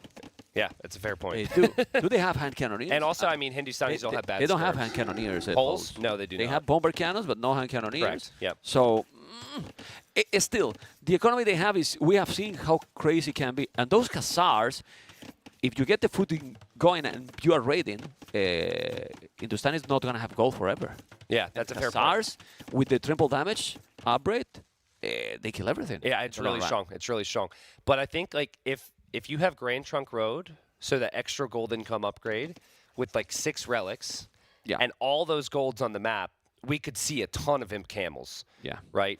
So yeah, things to think about. Obviously, we are talking in theory, folks, and this game is all about the tiny details in the moment. There's a stable from ACCM. He wants to go for some scouts. Yo actually saw that, and Yo is full walled, which ACCM actually saw with his scout. And I think Yo is going for just a delayed build here. This isn't fast castle, because it's not going to be... Well, maybe he's fast castle even. Well, it's it's a weird build. I don't think he's going to be able to click up. But yeah, he's eventually going to get to Castle Age, obviously. That's the idea. He's Yo. I mean, he's a non-standard player. You know, he's non-standard player. He will get... And then if he's getting there faster already, he's going to start to get the relics. And going to be... Potentially, with this approach, 2 minutes faster in Castle Age. Most likely. Or can be even more. Yeah, I want to see what he does with his res here. Because he wants to go stable, but he only has the wood for just the stable. And then it's a market or a blacksmith. And then he's 200 food off. So does he, like, sell all of his stone? He's also not mining any stone, which players sometimes do with poles. He's just mining the gold. So I think this felt like a... Sometimes you arrive in the middle, and you're like, what do I do? And I don't think it's the worst thing in the world to get, like, you know, a couple eco upgrades, delay it. No, but he canceled. he was doing and he canceled. Yeah, he did Totally cancel. task, he canceled. You could tell that he's uneasy about it, though, with the timing. Because normally you go for your build, you make 2 builds, you make your buildings, and you click up. Here he's already made 2 villagers, and he still doesn't have the resources for the second building yet. But I think he will get there, man. It's going to happen. It's just not quite as easy breezy as you would have wanted. Okay, let's see what is going to be. He's now going to make the blast. At the end, he doesn't need to rush the building because he's just getting the resources now. Yeah. He's going to delay 20 seconds maybe his uptime, but just check ACCM resources. Agreed. He's far. He's really far from there. I'm really surprised ACCM made so many scouts. Like, he saw the walls from Yo, and he still went up to 4 scouts. It's still helpful. You can still use these scouts to kill monks, so having them isn't going to hurt, but you can always make them later as well. So I'm a little surprised by that. In the end, I think people will be surprised to watch ACCM's resources rise here. His villagers are really cheap. His farming eco is ridiculous compared to that, right? You go to ACCM's base, he's probably got like 8 to 10 already. And yeah, I mean, this eco is going to take him up too. Yo, though, is on the way faster, like we said. Yeah, he's doing horse collar. He's now does another forework, so he's going to start to farm as well. And we all know that even if you don't have a lot now with Pole's economy, you're going to get the food to roll in really, really quick. Yeah. It's still super far from going up. Like, he should have done 1 scout. Yeah, maybe one scout, and that's it. Yeah. You just still have the map control. I mean, your opponent is even doing a spear, so those scouts are not really going to achieve too much. As you can see, he's hitting now the scout, nothing happening. So now, I don't know if Mr. Yo has explored the middle. I believe he didn't, but now he can do it. He can do now his own scouts when he wants, and then take the 5 relics in the middle. Yeah, but I mean, I think the reason ACCM did this is because you break through buildings so fast with Hindustanis. Sometimes you feel like, okay, the scouts will be helpful against monks, but I can make a couple extras right now. Maybe I get lucky. Maybe I break through. But Yo knows this. Yo added some spears, and this will be fine. Yo's eco's still, like, not great. I know that it's Poles and he will catch up, but he's going to arrive to Castle Age and he won't be in a position to get the eco upgrades he wants right away or drop a TC right away. So it's not like Yo's in this incredible position, rushing wood and farm upgrade, also adding scouts. He's definitely missing some aspects just because of how he's built this up. And he sacrificed some things to get up to Castle Age this fast. Yeah, but now he knows that his opponent is going to be slow, so he's doing 1 knight, and he deals with all this. Interesting. He's doing well. He knows that his opponent is not going to be any close to being Castle Age. He's clicking now, so it's going to be 3 minutes later. He's doing the TC, and probably as soon as he gets the wood, he will do the monastery. Yeah, he canceled the knight here, though. I think cancel it. I think, like, you know, there's nothing to stop the scouts from running away. And he might have actually canceled the knight mem when he saw the walls. Yeah. Because he actually didn't know that ACCM was full walled yet. So he probably thought that knight will do nothing for me. So that's a good decision. Gets the second farm upgrade. This is when Poles really start to feel strong. Hopefully for Yo's sake, I mean, he does have the new full work to farm around. But eventually the original one, he'll want to delete some walls there. Yeah. So he can place farms. He's with the monastery at the back already, just to be safe in case that the other come with something forward. And then since there is also relics outside, it's fine. You don't want to, it's not like Arena that you want to have, okay, the monastery forward, here's relics all over the map. There's no problem for that. And let's see if he's going to be able to take some relic. Still, he's now just exploring the middle. And yeah, it's not a super big advantage because as you can see, he's 3 villages behind even. Yeah, and look at the resources for ACCM. ACCM will be able to go insta 3 TC and a monastery and light cav, and that's why he's making more scouts, because there's 9 relics on the map, and he knows that there's going to be monks moving around. I think ACCM start is great. Yo, we'll see if he can just catch up on eco. I know he's got the 2 town centers, but I think that if you're Poles and you're not ahead in res collected right now, you know, maybe things haven't gone as smooth as you would have wanted. Yeah. We know they're going to catch up, though. Yeah. And it's true that he has heavy blows so early. That's really going to help a lot. I mean, it's really rare to see these kind of games for early game. This is going to go for probably Imperial. Yep. I mean, it has to be a big mistake. Some hold, some really bad decision, or that you're going to send some monks and then you don't micro lose everything and the other player is taking all the relics. But let's see, is he going to go forward? No, obviously no. He's going 2 town centers. It's Trunk, he's doing the second TC. If you guys are watching now and you wonder why he's doing those town centers that close, can we go there, Mr. Vodka? Well, because Poles, you don't want to make the farmers around the TC, so it's fine. And honestly, you should maybe make your houses on the TC as well. Some players do that. Like those houses to the left of Yo's TC might be deleted, so he can place the proper farms there. Yeah. But notice how cramped things are going to be here for Yo when there's so many scouts out from the enemy. Like, if those scouts are looping around, it could be a problem. Yeah, I mean, those houses also are probably the starting one because of the 9 villages. Yeah. If not, he will make it in TC probably. Yeah. I think I'll delete them later. Yeah, when he has a note for sure. 3 TCs for both players. Villages, now Mr. Yo 6 villages ahead. Started to be a solid advantage. Military numbers, 2 spears, 2 scouts, 2 monks, while his opponent 6 scouts, obviously scouts and light caps here, he still have the mobility. Okay, we're going to go to Yo's point of view here, because I think Yo's doing a sneaky move with these scouts. Okay, so this is Yo. He's blue on his screen, but he just snuck out here, and he knows there's going to be monks. Now, he has an interesting little mod for monks bringing in relics. But that is a beautiful... Is a seat tower? Is a seat tower? It's like a cart. It's like a cart. He's always had that. But anyways, that was a beautiful snipe there from Yo. And he snuck out when his opponent had like 6 or 7 scouts in the middle there. So that was very well done. Okay. Did you see that mod before? Yeah. I've watched Yo's point of view many times. He's had that for years. Okay. And there's ACCM. ACCM killed a monk. Now took the scout, okay. 1 for 1. Better always to kill the monk for sure. He got already 3-4 work. Remember, guys, that also 4 already. Man, Balls is insane, Echo. Balls is insane. Echo, remember that now the 4 work costs only 100 wood and give you even a house as well, so he's great. He's really much smoother, right? That's only 25 wood. It's a lot as well. Yep, there's a 4th TC now for ACCM. That is a lovely TC position for him. And Mem, now we start to think about what will Yo do with that stone. He doesn't have map control in the middle right now, but if he were to get it, you even see Loom now, right? Now that might be because he could be rated on the outside. Yeah. But it's definitely worth thinking about where that castle will go for Yo. If he has the opportunity, he might want to place it forward. Monk goes down, and ACCM. He may be a little fortunate not to lose a like after the TC there, but very well played from him there. Yeah, most of the players in that situation bring the monk, go back to the TC, try to micro, miss a Yo. Nah, don't bother into that. My That's goodness. For nerds. Light caps and wheelbarrow upgrade, he's going to have that advantage.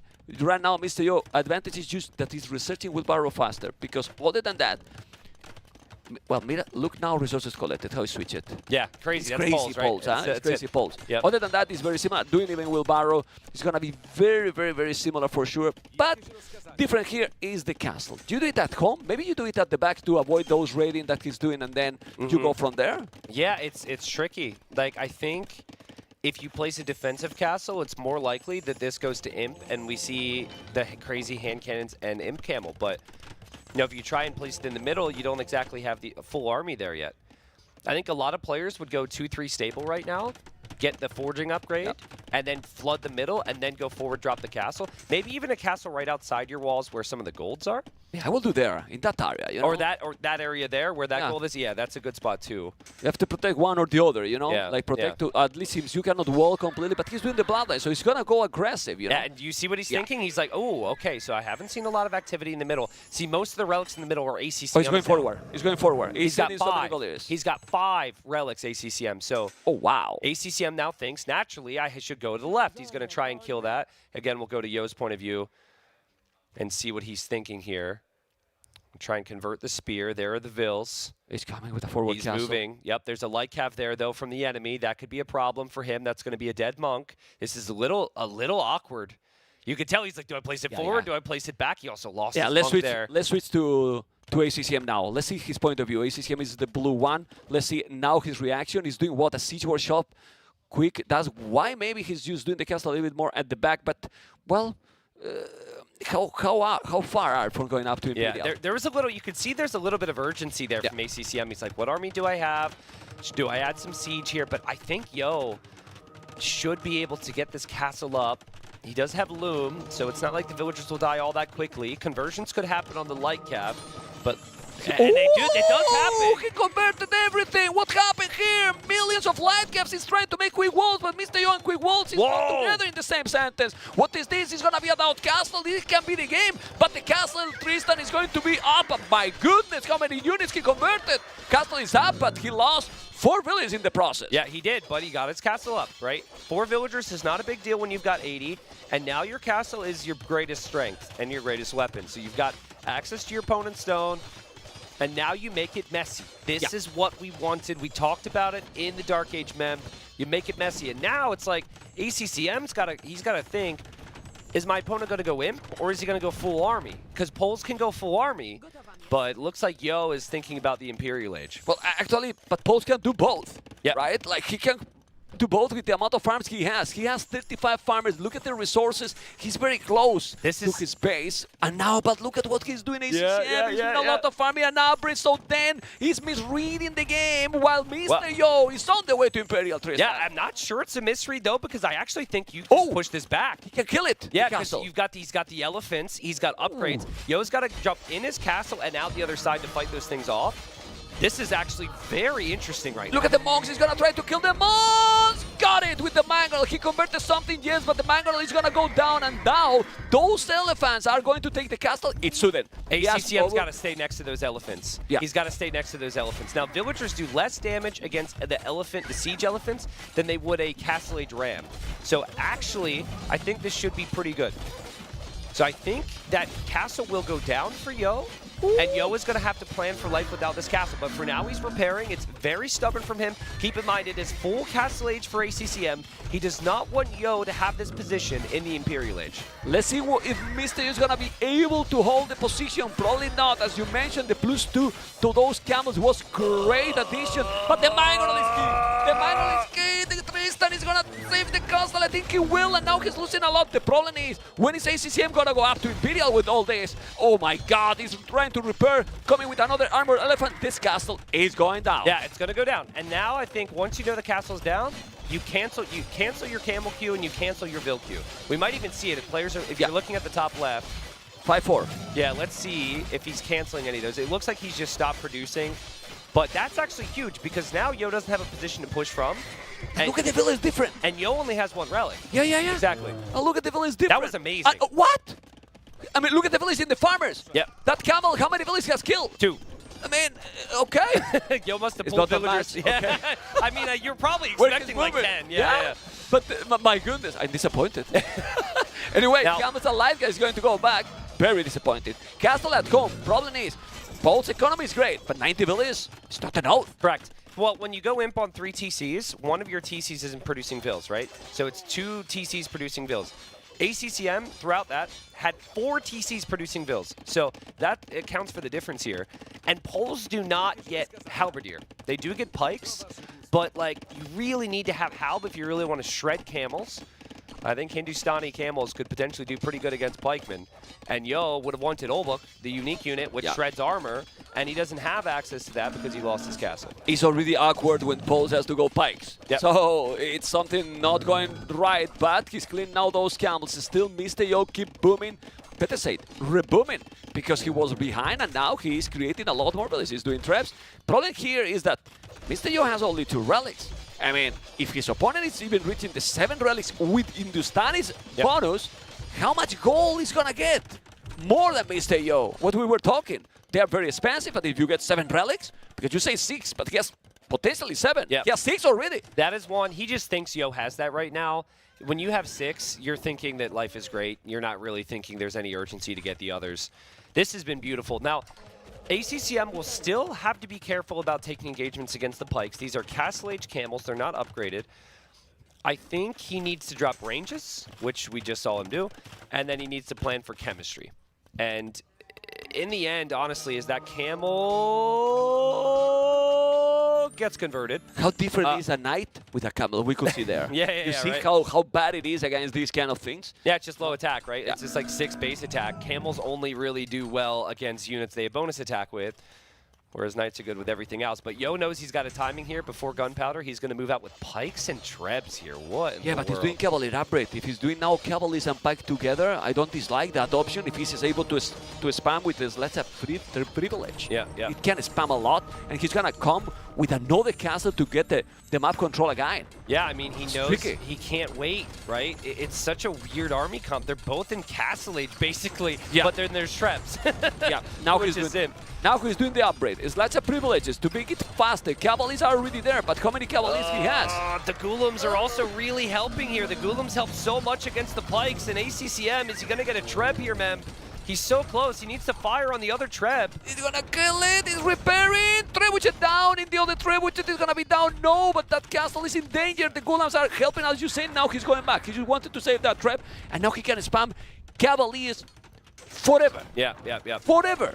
Yeah, I mean, it takes long for hand cannons now. It's so cool how we got to see the positive of the all-in Castle Age, but now the negative, and Yo continues his push. Yo is still doing his best to expand his economy. He's got a bear and a camel and a monk. Can he see that relic? Can you put his point of view? His fog of war? No! Okay, he can. Yeah, he's going to go get there. it, which is great because that was kind of weird to look at. Anyways, back to the middle there. That relic's going to go back to Yo's base. The Treb push continues here. And that is another in-your-face castle from Yo, who needs to push before hand cannons get strong here. That castle is crucial. That castle is crucial because look at now how it looks, the map control. If for a moment, if he couldn't do this, it was going to be the opposite for ACCM. It's true that look at the resources already. Look at already the gold gathering by the relics is 1.5k already more. And we are in minute 34. It can be insane if the game go longer. Doing now the upgrades for those Cavaliers, the defensive upgrades. But with that castle, Trebuchet and Pikes here, you need to mass now a lot of hand cannoneers. Yeah, ACCM, he should recognize that he is going to lose the castle he has right now. That's going to go down. There's no doubt about it. But he also should recognize that Camel hand cannon just completely shreds Pike and Cavalier. The problem is Pike and Cavalier is way easier to control, man. You just patrol. You patrol them in. You don't have to micro-range units. Yeah, and then you can spam them with the Polish bonuses. So, you know, the hand cannon number's not high enough yet to really push out. The castle will go down. I do like how conscription was researched just right before the castle went down. It still didn't make the upgrade for the gold bonus, so that 10% more that he could get is not there. But let's see. All the upgrades are getting there. +4 for the Pikes. Also, +2 for the Cavaliers. Remember that those are the fully upgraded Cavaliers can get. With Poles, you don't get more. So it's going to be fully upgraded Cavaliers for Poles. And now you can raid. I wouldn't mind to see even Hussars in case that the goal is not going to be an oath for Mr. Yo. But he's coming. And he's coming with 4 trebuchets. So he's going to take all those buildings. And then the farming is there. It's a complicated situation now for ACCM. Or still do you think that army can dominate? This army's insane. You can't really kill this army if you're Yo. You just have to, well, you can kill it. You just have to accept that you're going to lose a lot of units in the process. Beautiful micro. That's how you do it. You pull the pikemen towards your hand cannons, and then you go back into the engagement. Yo's going to engage against the camels again, and the camels should just get pulled back again, or just say, screw it, who cares? And he will kill all of these Trebs, and he will push right through the middle at Yo's base now. Oh my god, he's taking all, as you were mentioning, he's taking all. Look at the army numbers now ahead for ACCM, coming with bomber cannons, hand cannoneers. Yes, he dropped all the relics, no problem, I'm gonna take it back, it's all okay. He's gonna try to take the castle down, and he will. And now what you do if you are Mr. Yo? Yeah, he's doing a castle on the left, but in that area, how do you hold that? Well, you know what you do? This is what makes this map so beautiful. You push the other sides. You said, okay, I lose middle, I'm gonna look at the north, I'm gonna look at the south and see what I can do there. And that will make life a little bit awkward. Now there's Cavalier patrolling and they're just hitting buildings that ACCM built. That is epic. The fact that ACCM has built those outposts and those houses there is actually blocking some of the army, but some Cavalier got through, and if you don't notice this, Mem, you'll lose 20 villagers in an instant. And he's on the way to lose those. As you can see, he do not notice, and he's losing a lot. Many villagers down, as you can see, taking so many. He's coming forward here, and that's a real problem, because even if you are making a mass game here, it is still coming. It's still coming. What happened? Oh, I was surprised. Mr. Yo cannot call the GG at this point.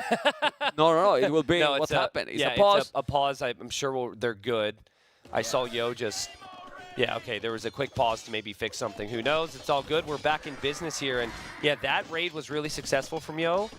And then Yo's going to raid in the north. This is perfect. This is what makes this map beautiful, man. And ACCM, it's like, if he is to go deal with this, which means he will not send more army to the middle. So the army he has in the middle has to be enough for him. Yeah. This is what it makes these maps, in my opinion, depend on the situation, because the other day the arena game between her and Tato was incredible. But I prefer this map because he has more option. This situation, Poles probably have no chance in arena. If you push, you die. But here you can raid. You can still have the chance to make the job. The problem is, how you stop this? Now all the farmers are in danger. So yes, you are raiding, taking a lot. He's now Mr. Yo even ahead in village number, because look at the Echo KD. It's switched completely and it's still killing. How do you stop that? Do you do skirmishes or something? I mean, you need something else, or I not? think you just stick with what you're doing if you're ACCM because you're going to have the gold. If you're Yo, I'd love to see an Arbalest switch behind this. He's walling more. I wouldn't mind to see fortified wall probably. Well, bomber cannons will help to hold the position here maybe. Yeah, potentially. but I think the problem here too, that's an well, he's raiding right through the middle. What? How? That is the most obvious and yet the most surprising area for your base to be raided. ACCM's like, huh? But more villagers are dying. He's open. If you check, he's open, but now he's getting ready. Remember, guys, that if you raid with camels, it's definitely not going to have the same impact. Even if they are heavy camels, remember, not Imperial camels, also not +4 attack. The Cavaliers are doing a massive damage, and they cook it. Well, they are now raiding each other. They are killing everything now. Both players. I think, though, like, if this gets to Imp Camel, it's over. Because Imp Camel shred a pikeman, Imp Camel shred the Cavalier.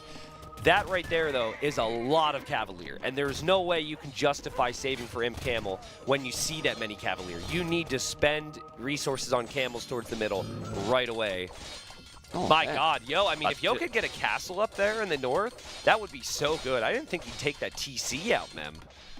Oh, my goodness. Yeah, he's doing another TC at the bottom, as you can see. How many Cavaliers? 56 Cavaliers! And with more in the queue now, he's going to be able to take this army or not? Maybe. Let's see. There's only like 15 camels there, and some of them are weak. He should delete those walls and probably even the barracks. He's going to delete it or not? What is he doing? He's committing. I think he didn't notice. He didn't want to do that. No. And he's going back.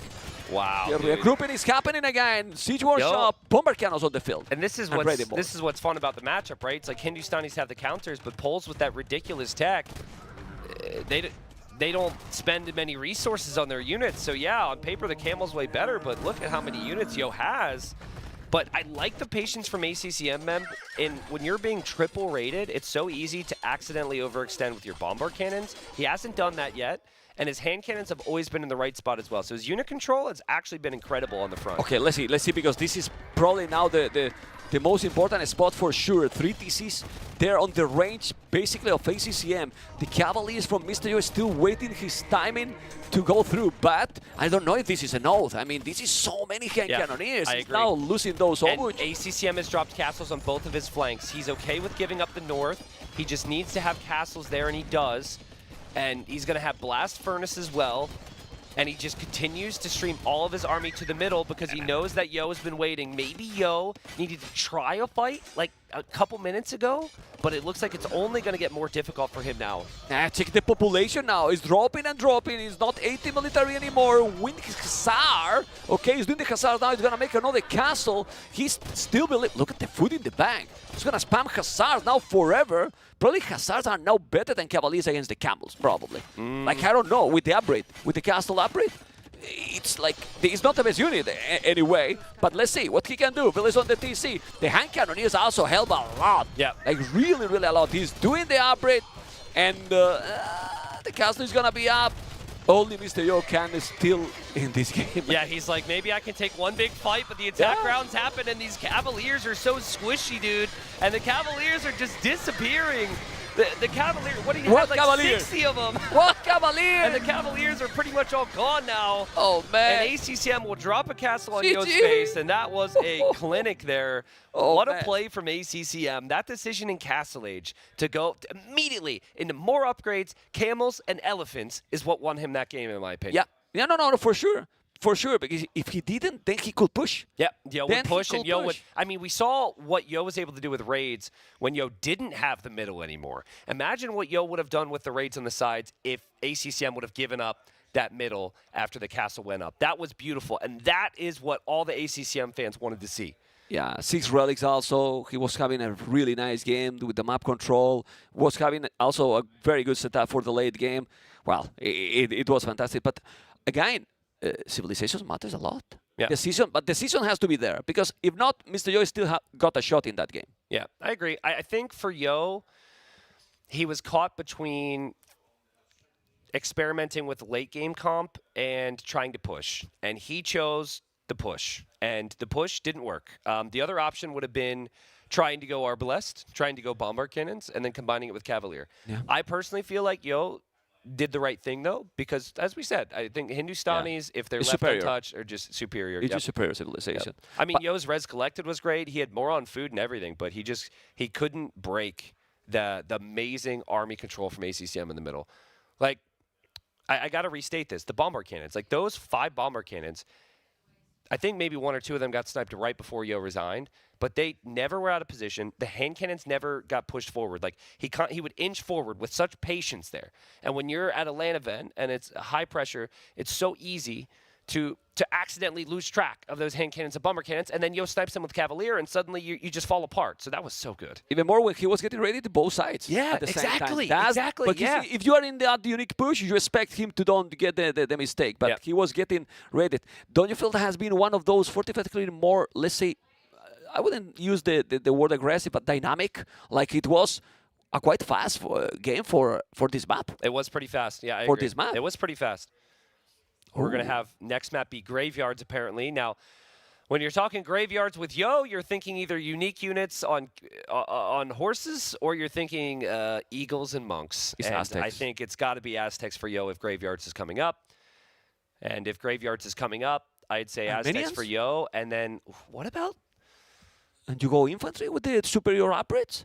I could see Georgians being a Well, choice even here. Georgian, and then ACCM play Mr. Yo style Yeah. with the unique units. Yeah. Could be.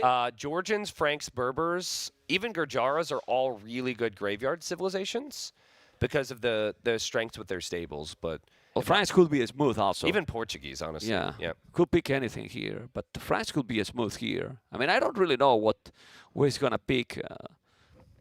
Armenians. Do we know what the rules are as far as the 5-minute break is concerned for a best of 7? Is that still after game Might 3? be after the 4th, probably. Yeah, I'm not sure. I mean, they would have asked. I'm You will see when they're running to smoke, you know, so we Yeah, don't well, even need to ask. I'm sure they know. yeah, no, I'm sure they know. I want viewers to have something to look forward to here. Okay, game number 3. Graveyards and it's Aztecs versus Franks. Yep. Franks looks like a smooth civilization to play against the Aztecs, but still, you have to play perfect to beat those Meso civilizations, Tristan. Yeah, you do. Man, I can think of so many games over the years, man, where these Aztecs have dominated. They were one of the best civilizations for so long. Were nerfed, and then, of course, a lot of new civs were introduced and then buffed as whatnot. But Aztecs, their villager carry rate is underrated aspect of why they're so strong. Their eco is so good in Feudal Age and Castle Age. Their relics then generate more gold. Their monks have great HP. Their military units also produces faster. So it's like strong eco, faster producing military, and then if they get relics on a map with 11 relics, they'll have what feels like endless gold. It's really hard to beat the Aztecs. But the Franks, I'd say, in many ways are easier to play. The Franks have the farm upgrades for free. They have the strong stable units, and it's just like spam farms, use stable units, and run around the map. And this is being an open map man, gives Franks plenty of opportunity. Yeah, pretty much nice, right? Like if you see that your opponent is gonna go many range units here in early game, you might do one archery range just to hold, but then later in Castle Age it's just knights. Maybe we have seen sometimes maybe also adding crossbows in case that your opponent is going pikes as well. But it's still I prefer Aztecs here. Like it looks so dangerous civilization. Okay. You know? Yeah, I agree. And also the map, man. Like, this map is supposed to be open. This map is supposed to be full army. If you look at Yo's map, I can already see it in my head how Yo would want to wall that down there in the south here. Can we zoom out, Mr. Botka? Go to your map and zoom out a little bit so people see how... Yeah, so you go, like, he's already building that house on the left. You wall towards that to the TC, and then from the TC over to the wood line. And, like, you look, he can get golds in there. I mean, that feels like Yo might even do it rather early here. And if he gets the walls down, suddenly the Franks can't run around and nerd out with their stable units, and it can be really tough. It's nice to have the wood also at the edge of the map already, so it's super, super smooth to do it. Let's take a look now at ACCM map, if he's with a similar situation. It's so much more awkward. Because basically here you have to wall between those wood lines. In front also. Which is, which is not going to happen. There's no, like, wall towards the TC. It doesn't Nothing feel at as the back. natural. It doesn't feel as natural. No wood at the back, Yeah. as you can see. Still, they will do some kind of arena probably. And he's on the way with 19 population. Mr. Yo with 20, so 25 seconds difference. Not a big deal. Okay, so just thinking about this.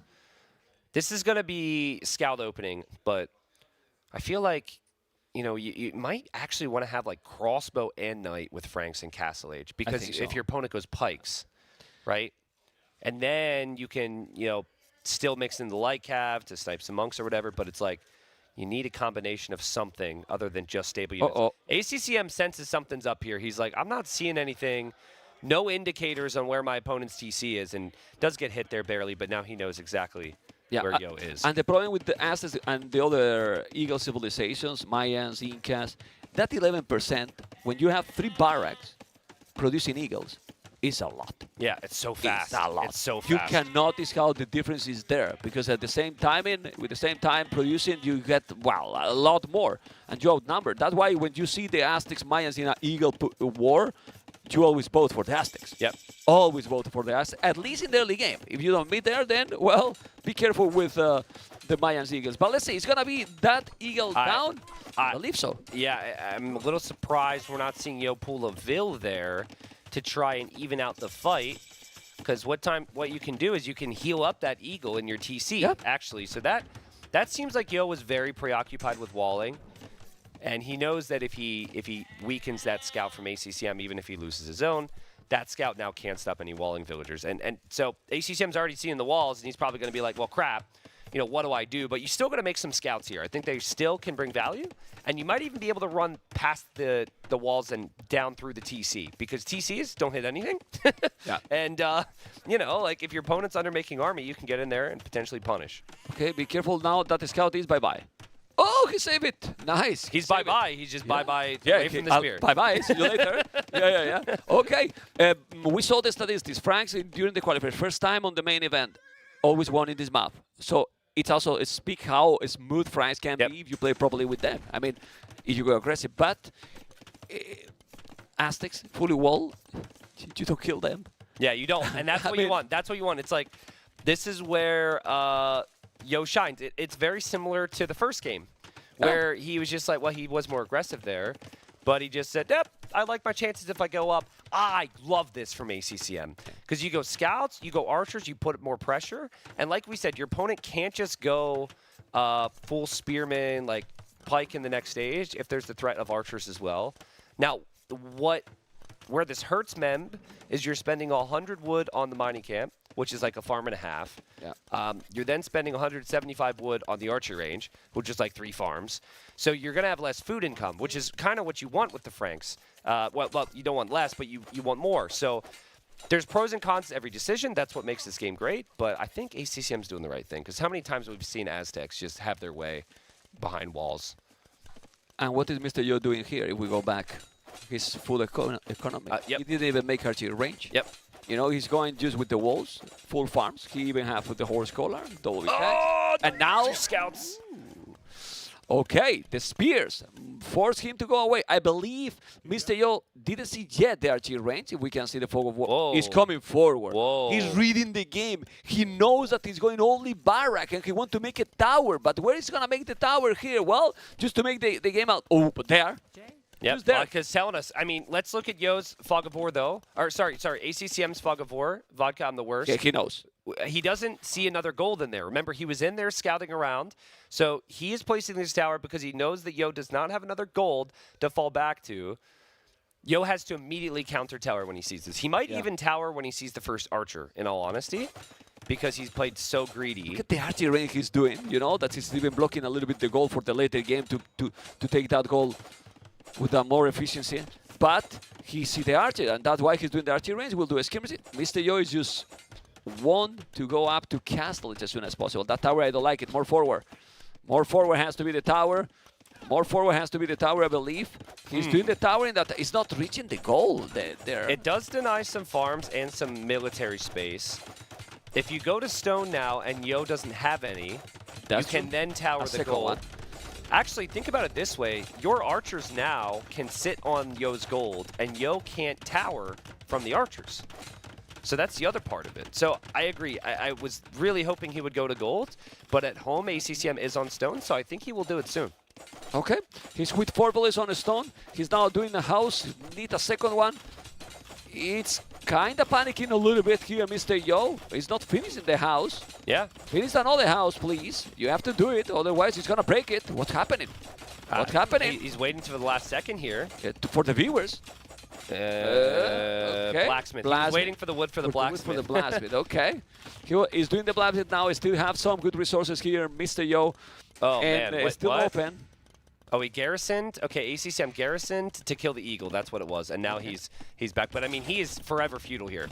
Like, he really needs to continue to break and push, and we'll see. You got to drop that tower now if you're ACCM. Deny that gold. That's great. Look at Yo. It looked like he was going to go up, but Yo doesn't really have the resources to click up now. This is tons of pressure. Yeah. And the scouts are through to kill a skirmisher. There's a hole there, Memb. Right? No.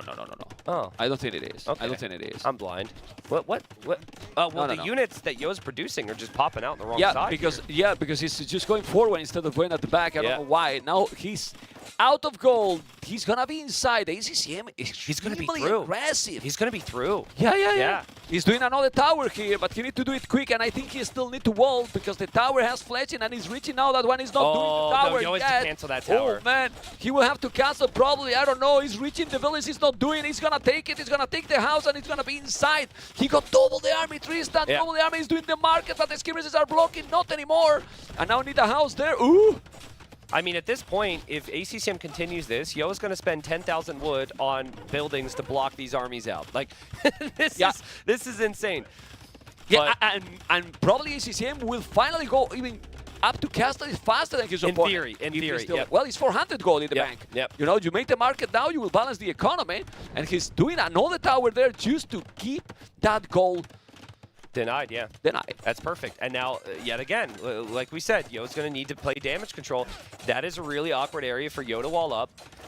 And we still haven't seen lots of army production from Yo. Yo just felt like if I play up against scouts, I can wall and take this to Castle Age and have an easy game. ACCM said, I am not giving you an easy game. No. And he has made this extremely difficult for Yo to have any success. And Yo could straight up die to this attack right now. This is greedy. This is really greedy, but he's doing another tower. It's full towers on Mr. Yo base. He's only on a stone, 0 villas on gold. The problem is that he's doing the market now. He can probably sell some resources and also go up soon, but not the game he wanted. I think we need to see a market now. Yeah. That's what happened for both even. Yeah, I think Yo has his because he built his as part of a wall. Yeah, ACCM is just going to wall in another tower on gold, and there's the market there. Okay, it feels like it's just so much work, but I would love to see those golds down there on the south to be walled up with one vill. He can see it. Can we put the fog of war for Mr. Yo? For Yo? Yeah, well, he does see it. Yeah, like I know it's a lot of work. So honestly, with everything else that's happening, it's probably too much to ask. But even just outposts there, so you know if Yo goes out there, could be really helpful later on. Let's see, because now ACCM that he did the market, and that's a good tower for Yo to finally take that tower down. But look at the time up for both to Castle Age. Crazy. What the hell? They are going up, guys. 3-second difference the same time. But ACCM has 8 villages more. Yeah, he has wheelbarrow. So in theory, is this like 5? 5 villages more. And with France's economy, heavy blow, this is an okay position for ACCM for sure. I agree. And he's just going to build another tower here. He's putting his archers inside of the tower. But he needs to make sure the tower that's garrisoned on screen there has a repair villager or 2. So this is where it gets tricky. He's going to send the villages or something? Yeah, he's just going to give up that tower, I guess. I mean, I'm not the biggest fan of building another tower here unless you're repairing it nonstop. At the end of the day, though, you want to go knights, Mem. You don't want to go... You want to save your archers in case your opponent goes spears, but your main thing is going to be knights. Yeah, but that tower, in my opinion, that last tower is useless. It's not really achieving too much, You force him to have some villages there. Garrison is still second barrack, forging. He's gonna repair that house. He has to do it, or the scout is gonna still be annoying. He's repairing, as you can see. Yeah, but what is inside of Yo's tower right now? It's archers. So it's fine. Yo's got villagers there. He's got villagers there. So that's the purpose of this tower. That is, you're forcing a lot of idle time from Yo, so he could shoot that down. So it is 1 idle, which is the repair villager, against 10 idles from villagers that are inside. 12 in total for Mr. Yo right now. 12 idle villages, which is a lot. It's huge a lot, but now the archers are going down. Oh my God. Those archers, well, ACCM. Listen, if you get hired as an archer for the Franks, you should know you're not going to live a long life. Yeah. Right. You just know. It's in the contract. They make that very clear because it's all about knights in Castle Age. Okay. Well, and now he's doing the arbors in those knights, in those archers. Sorry, he does have a lot of them, and the contract is going to expire, man. You know, the contract is going to expire. Look at those. He's going to go back. You have to be careful there. Don't let it in because you don't want to make more chaos. But the chaos that probably you want to do to don't let the Aztecs to shine is a job done. So and what to do now? He went for crossbow and for bodkin. And all the tower. So ACCM knows that Yo basically has no gold on the left unless he goes a very long distance. So he's trying to hold the front and hold these golds as long as possible. That's going to lead to 2 dead vills if ACCM's paying attention, maybe more. The scout has the hill. The scout has armor. Nah, he didn't notice. He doesn't realize the one is weak, but he definitely knows the scout's there, and he's bringing the crossbows, and the knights are finding the eagles, and he's building another tower. But why he's not going? Oh, well, the scouts are there, TC is it's fine. completely denied. This is incredible from ACCM. Now look at the population. He make the house, yes, but ACCM 64, Mr. Yo 48, 9 villages more. This is not looking great for the Chinese player, definitely not.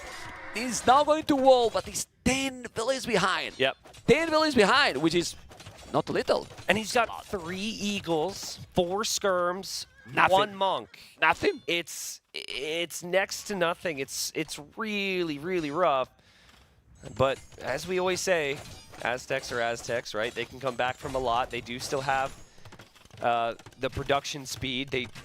Mass Eagles can still do a lot, but this whole game has been all ACCM here with what we felt was maybe the worst civilization of the 2, right? Yeah. Because Aztecs are usually so good in this matchup. Did he lose the TC? GG! He lost the TC. GG, he man. lost the monk. Ooh. He would have lost the villagers. And ACCM, his most created unit was crossbow. And he goes up 2-1 here against his good friend Yo. Now Yo is like, wait, are we taking our smoke break now? Are we supposed to do it after game 4? Yeah, maybe And ACCM now. says, I want smoke break now. Okay. And here we go. Now we have Nili is now running towards the players to remind them of the break situation. That maybe it's not now, maybe it's later. Yep. Well, we want to remind guys, thank you so much for all the channels that are also broadcasting the signal, all the channels in the community, your channel, my channel, the Viper, Hera, everyone, and welcome everyone because they are going to be ready and going to be here with us, and we are going to continue in a moment, as you see there in the overlay. But this was, in my opinion, an unexpected, brutal game by ACCM. That was so good. I mean, he had to... That is not in your game plan. That is all instinct. And his instinct, the scouting, the information said, we got to make this different. We got to go in with the tower. We have to go to stone. And we have to be stubborn with it, man. A lot of people, they will drop those towers, and then they just kind of they just say, okay, first tower's done, I'm done. He kept going, right? He even, invested into bodkin arrow, which I didn't expect. I made the joke about crossbows not being a good thing. It was working perfectly, so. But he had a conscious focus on where is my opponent going to have access to gold, and that's ultimately what won him the game. That was a beautiful game. But what's greedy for Yo? I mean, why you was did greedy. that? You just play like you played the Mayans. The Mayans played completely different. He was doing army all the time, and economy. He didn't even build the archery range. Yeah. When ACCM noticed that he wasn't with an archery range, he sent it forward. Yeah. If not, you think he will send? He won't. So here, I think this is a classic situation, though, where if Yo plays greedy and wins, we're like, he knew what to do. And then he plays greedy and loses, and then we have to be critical, right? I really think that ACCM just punished it perfectly, honestly. It was just, Yo did not expect that. He is not used to being punished that way for greed. Usually he can get away with it. So with the raids there, we crossed 20K here on the main channel. Only? Welcome, everybody. Only 20K? I mean, it's still early, right? We'll have more sets today. Okay. And now what is going to be the next map? Shoals? Do we know the next map? They should tell us. Well, Shoals or Outcrop? Shoals is the next one. Shoals, okay. I was kind of expecting that one. My favorite map, Tristan. Yeah, you. I know that you you're really being love sarcastic. it. I know that you really love it. I don't. Okay, well. I don't love it. Don't hate it. It's not the same, okay? That's all good. No, Nili's looking at me Listen, like, man, what are you talking? Man, it's hard for me to take map suggestions seriously from Black Forest player, not going to lie What? to you. But 1v1? 1v1 tomorrow. Do you really? Of course, man. I think a lot of people here would love to see that. But I don't have my Am I mouse. playing with one hand or two? Let's play now. Sorry. The only time that we faced it was in Bublia. And back in the days, I was better than you. Well, No. you know. Yeah, you back- remember? well, this was like 5 years ago. Well, Back, it's you know, like, what back is in the the score? day, back What in is the the day, we score? were better than a lot of people. Well, but I don't lie. I don't lie. You're I right. cannot play now. No, My listen. shoulder is in problem. Yeah, you yeah, know, yeah. you know? I mean, honestly, man, it's for both of us. The big thing, and a lot of people don't realize this, is we have so much potential as players, but we don't want to take the glory away from these guys. These guys mean a lot to the community. What would happen I'm going to be humble if now. two casters would just dominate the scene? It'd be horrible, right? And then suddenly, you know, the esports scene crumbles, and then no one wants to we watch get all- anymore. we get all the because we're- hate. Yeah, We got all the exactly. hate. So Yeah. I think, like, you know, we casters get together and we said, listen, we got to just let these players have their moment, be happy, and, you know, we'll just be casters. That's fine. I'm not going to complain. I like it. We've got it good good. statement. We've got it good. Yeah. We've got it good. Yeah. Yep. Okay. Why I don't like Schultz, and we go back now into the serious mode. Well, it's not that I don't like Schultz. It feels unidimensional to me. It's kind of difficult to change the strategies. You know, it feels like since it's quite the goal is located in similar spot all the time. You know, and that sea tower makes that the water you cannot really commit a lot because you die. Yeah, it can be against that very tower. complicated. So it's go almost force in quote too fast castle. Yeah. Not always, but you know what I mean. Yeah, I mean, it is. So we'll have to wait till we see the map. It is interesting, though, because this version of Shoals has actually moved the fish away from the tower, which is, like, so annoying as a player. I played this version. You're just like, why does this tower exist? Why is this tower here? So you will actually see their first dock most likely be away from that, which opens up the potential. But here we are, game number 4. It is Gurjaras versus Byzantines. I was not expecting ACCM to go for Gurjaras here, but Yo's Byzantines, a great late-game civilization on a map member you mentioned, can oftentimes go late. They're known for their defense. They're known for their navy. They're known for their Dramans. They're known for their cheap counter units. I think Byzantines can be unbelievable here. Like, I'm trying to think what Gurjaras can do against Byzantines, not only on water, but also on land. Yeah. Like, how good are... No. Obviously, you know, this would take us pretty far, but how good is, like, 40 chakrams versus, I don't know, like, cataphract? Anyone know? Anyone see that? I mean, that's a good point. Because it's infantry. Cataphracts are good against infantry. Yeah, but those it's frisbees, the those frisbees, the you know? frisbees are strong. Yeah. Yeah. It's going to be hard to match. But you think but how we'll you see. are thinking already in those units? That's why I'm telling you that the map is kind of unidimensional. It's a late game map. It's a late game map. It's a late game. But back which to is my fine. point, though. Notice where Yo is going to make his dock. So we're going to see the dock there for ACCM a bit closer to the sea tower. But Yo's going to make his dock further away just because there's more fish. And it's only shore fish, too, so there's really not, you know, it's not the most efficient fishing. I honestly wouldn't mind with certain civs to see fast feudal galleys kill the fish and then go up to like 8 to 10 fishing ships. But yeah, I expect fast castle here, man. And so a big thing on the fast castle, and I think the Gurjaras can do good at this, you go into a stable and it just becomes a relic war. And you try and get all the relics on the map. Can we zoom out the map from both, Mr. Botkan? We check where the goal is, because they have 2 goals to a stone. As you can see, usually it's far, and you have to make kind of some big walls to get that protected. Yep. You know, other than those resources, that's it. Close to the TC, and then you need to see. Now, a red map for Mr. Yo. And look at this, how awkward it is, because you see that woodland and you feel, oh, it's great. It's but super where's the goal awkward. and the stone? It's behind. So it doesn't matter that you have that wood there. Yo did have a game where he went forward trash rush in another event on Shoals. This is not the first event we've seen Shoals in. I don't think he'll do that here, but it's worth pointing out that he was pretty comfortable doing that. I also feel like the golds are just ever so slightly closer to Yo. Like maybe like, I don't know, like 10 or 15 tiles closer to Yo. So if Yo chooses a side, that could be good for him here. But I think, I honestly, I've watched so much Shoals and played so much of it. I think I've got a good grasp. I think even still players are going to the golds a little too early, because what happens is like, let's say Yo goes 3 TCs at home, right? That eco's all safe. You still have, quick maths, 3,200 gold at home, right? And then the Byzantine player sees ACCM drops TCs in the gold. what's he going to do? He's going to castle drop it, or he's going to pike siege push it, right? So the timing on when you go to the gold is really, really tricky. I prefer and I that think option. You should be patient. You should be patient. Sit at home, I think. With the 3 TCs? I think Don't you like more 1 TC home, 1 extra, and then the other outside? It's also depending if you're going to go light gas, if you're going to do monks right away. We see a lot of times market stable opening. Yeah, I don't think one is necessarily way better than the other. I think, though, it's easy to, like, bait your opponent into giving them the goal, and then you scout it, and then you immediately push it. So... we'll end up seeing what they do. But Gurjaras are the 4th most played Civ on Shoals behind Italians. Really? What? When? And can we know the score from Gurjaras? Do we have those statistics? Mem's like, let's see how good it was. I mean, yeah. I don't believe that. I mean, and don't put please in the stats for Mem. Okay? Don't put that, okay? Yeah, it's for the viewers. For the viewers, exactly. I mean... That I don't think the main events had it. That's probably including the qualifier, and I mean I'd be surprised that that's the case. I wonder why. Like, can we see how many sheep are in the mill? We're Does he asking have too a much. mill? We're actually asking too much. I mean, I'm afraid now for the overlay also. 5 pigs. Okay.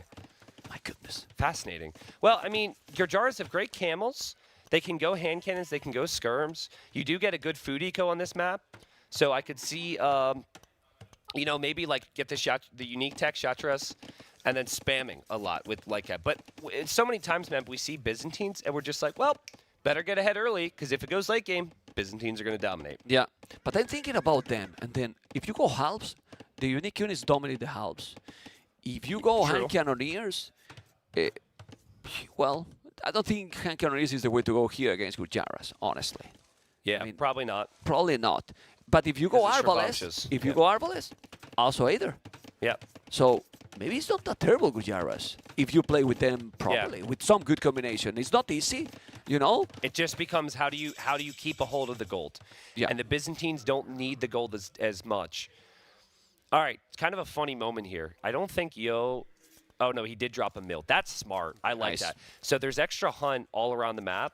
Mongols would be insane here, but I think they're either banned out or, you know, well, they've got to be banned. Oh.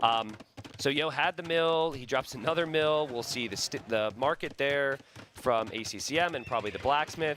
And Yo's doing pretty much what I thought was solid. You just basically add the stable to contest for relics.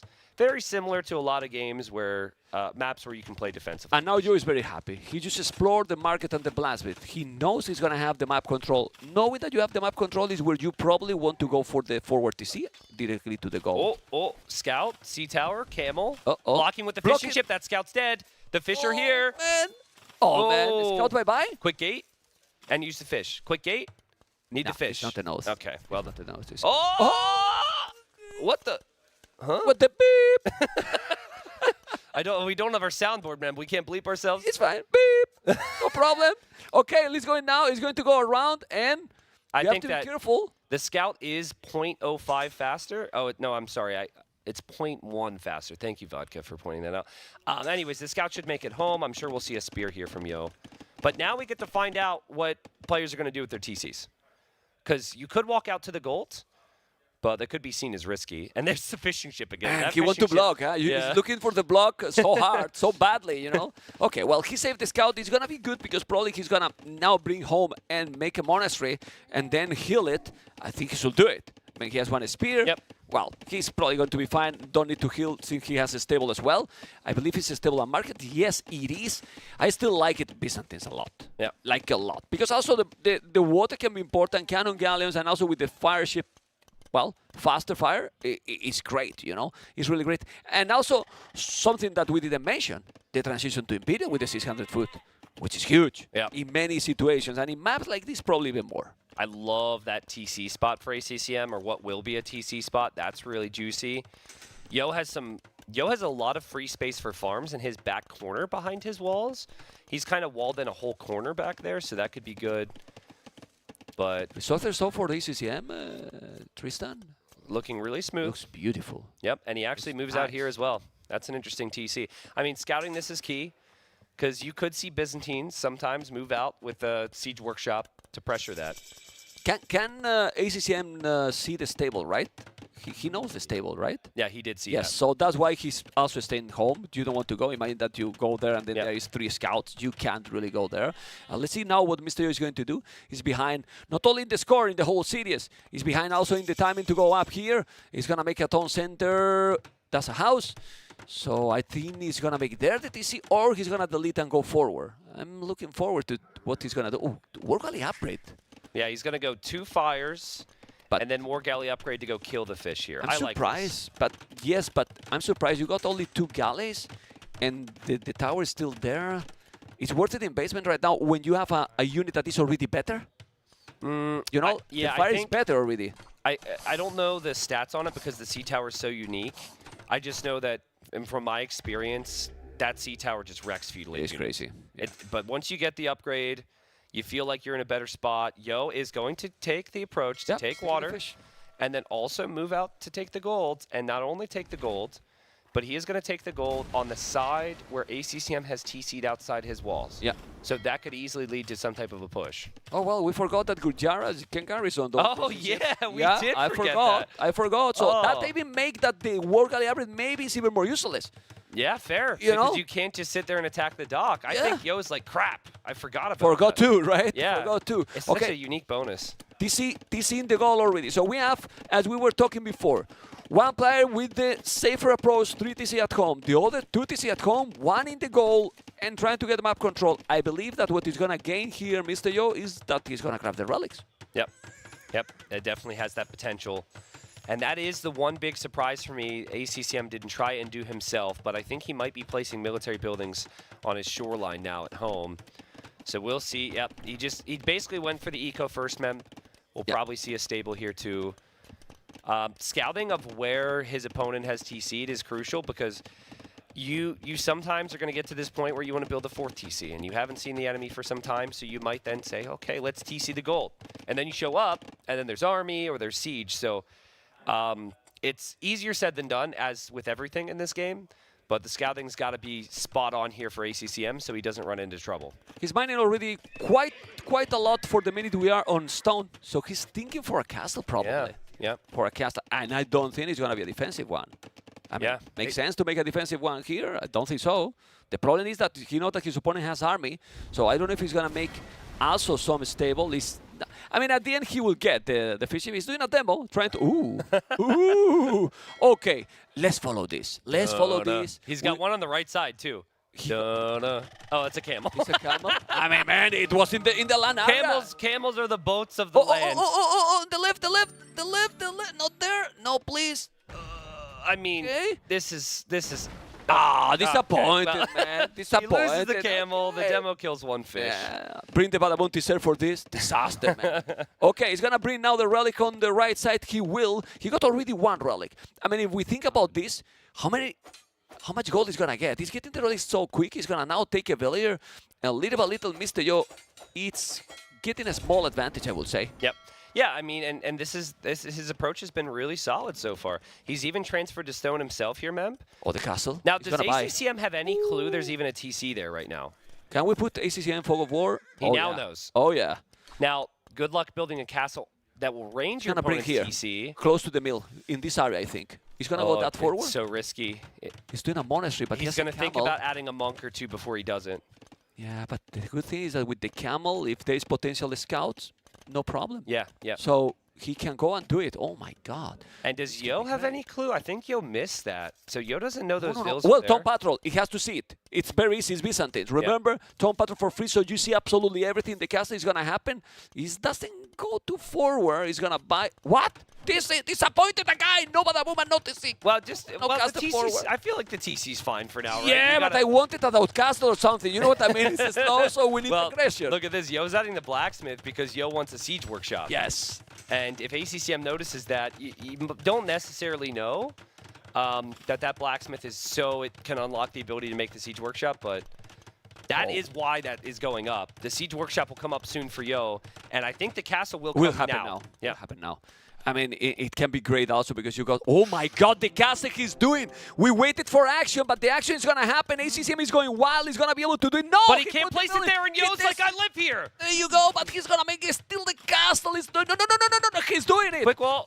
He's doing it on ACCM. He's doing an amazing job with the quick walls. The castle will happen. He's going to make a tower, but that tower is going to deny that castle, Tristan. No, I don't think so. If ACCM is clicking all of his villagers, it actually has a chance, Mem.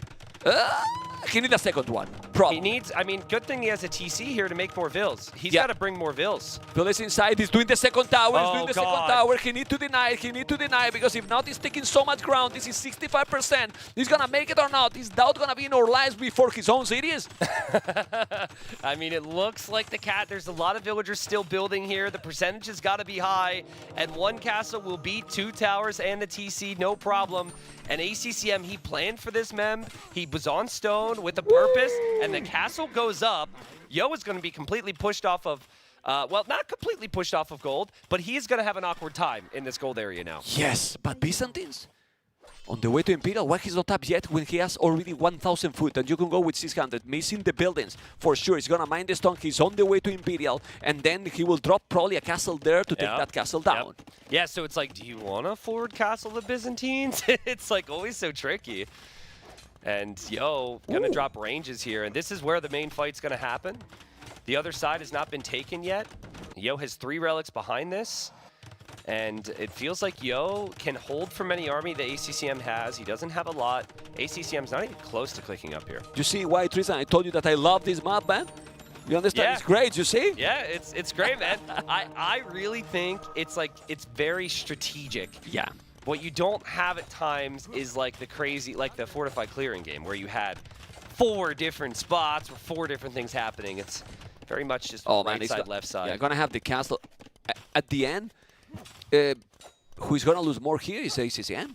It's gonna be the castle. Look at the castle he's doing. Yeah. You know, and he's gonna lose the castle and the TC. I mean, he's not even up to Imperial yet, and his opponent is gonna be up in 1 minute and 30 seconds, so he may take it, right? It's gonna be tricky, yeah. And Arbales. I mean, Yo will likely take the left, but it's still kind of messy. He's still late on upgrades. ACCM can move to the right. Like, this game is going to lead to, we're going to see a pretty nice Vill lead here, I think, for ACCM. He's just going to struggle with army, I think. Yeah, he's doing an armor elephant there. It's still not going up. The castle is definitely going to be up, and this is a Byzantine castle. He's going to be able to take this castle down again, like in the fortified. That would be sick. Yeah, I think he needs to bring that elephant, though, a little bit to the left, like where the camels are. That way the castle protects it a bit more. Oh my god. That way villager... Yeah, that's actually perfect. That elephant is actually going to be great. Mounted units for Gujaras do additional bonus damage, so that elephant... It counts as a mounted unit. It's actually doing more bonus damage. But he needs fletching and even Botkin, I will say here, ACCM, because he can repair the castle forever. It's a Byzantine castle with a lot of HP, as we can see. Now Townsend is on the right side, but we need to focus on the left because the trebuchet are just happening. Chemistry right away. Joes will be fine, Tristan. Yeah, more elephants. That's a Byzantine castle. It's going to be so hard to take down. And look at the pathing. That elephant has to weave his way through this maze of golden trees. And is it going to be all in? It looks like similar to before, where it might be an all-in castle age from ACCM to hold. Yep. Look at In Mr. Yo. theory, if you were to go like full Shravamsha right now with elephants, he might actually have an opportunity. And Mr. Yo need to clean this quick, because check now. He put now 7 villages on gold. That is the TC probably on the right side. He was with 0 villages on gold, literally 0, which is definitely bad. But Tristan, 100 villages for Byzantines, it is okay. Yeah, and Yo did the right thing. I love the mangonel there. That mangonel stops the elephants, and now the elephants feel like it's a waste. And now you've spent all these resources to take out a castle that you're not going to take out. And now you have to plan for life without your own castle, and I don't think ACCM was fully prepared for that. But, ooh, he is planning for life on the right side. Romantic castle, both has TCs there. I think both are gonna make the castle.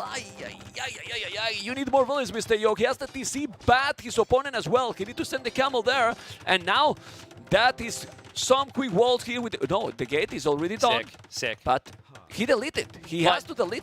But you need army there now, ACCM, because if you know Yo can build a castle, he's just going to back up, build one, and then make trebs, and it's going to be the same story on the other side. I don't know what ACCM is supposed to make here right now, Mem. It's like Yo has somehow made it to Imp, have the same Vil count, and is going to be able to control both gold areas. Yeah, and he's not even close to go up. Yeah, 54 farmers, okay, but you're still not tapped. He's going to control the left completely. He's going to take this castle down as well. And as you mentioned, maybe the castles will be more at the back, even at home, I don't know. And he's coming with riders. He's trying to create chaos, but I believe that Mr. Yo is fully wall at home. No! There's a hole, and those raiders kill Villiers in seconds. That's why Mr. Yo is walling right now. Yeah, nice quick wall there. Shravamsha gets converted. And that's also a warning shot for Yo. So Yo says, okay, that's what you're going to do. I'll make some camels. Byzantines always have an answer. The TC for ACCM goes down to the left. And honestly, man, I think ACCM we were talking... has this problem. And I've noticed it this week, where on occasion, he will have a Civ, which makes no sense unit-wise. Yeah. And this is I mean, Byzantines are obviously insane. And he does kill a bombard cannon there with the elephant. Oh, man. But, like, I don't know what he was planning on ever making with Gurjaras. Right now, it seems like Shravamsha's, but he is going to have very little gold access. I think what with you, because we have been casting quite some during the tournament, we were talking about Byzantine, and you were telling me, what civilizations outplay Byzantine? Yeah. Oh, right? wow, good find there. Yeah, you're Okay. absolutely right. Byzantines can kind of just kill everything. But that's open also. That's open also. What? No, there's a tree. There's a Okay. tree. Okay. I mean, the Shravamshas have found some more Vil kills than I expected here. Check the population for ACCM. Yeah. 172 population. Yes, he getting the map control here. Wait, Yo lost all his crossbows over here. What in the world? He's not multitasking at all, because look at this. With the frisbees, with the mangonel, everything is going down. Heavy camels, but how many camels? He got 2 camels. He's also making more elephants on the right side. He's going to try full Shravamsha here. And, I mean, he's got to take one of these sides. Thankfully for him, he's still able to take some gold on the left and some gold on the right. And can the Shravamshas get through here? They're in! He's got, oh my god, this is so many! Whoa. So many going to be in south, 16 riders, and he's gonna take what? So many? Why he's not diving in? He's going now. Yeah, the units just regrouped on him there, man. I guess you just take that fight. I don't know if you want to fight camels, but... Oh, no! The trap here is brutal. Those are heavy camels, and the heavy camel is gonna eat those units for breakfast.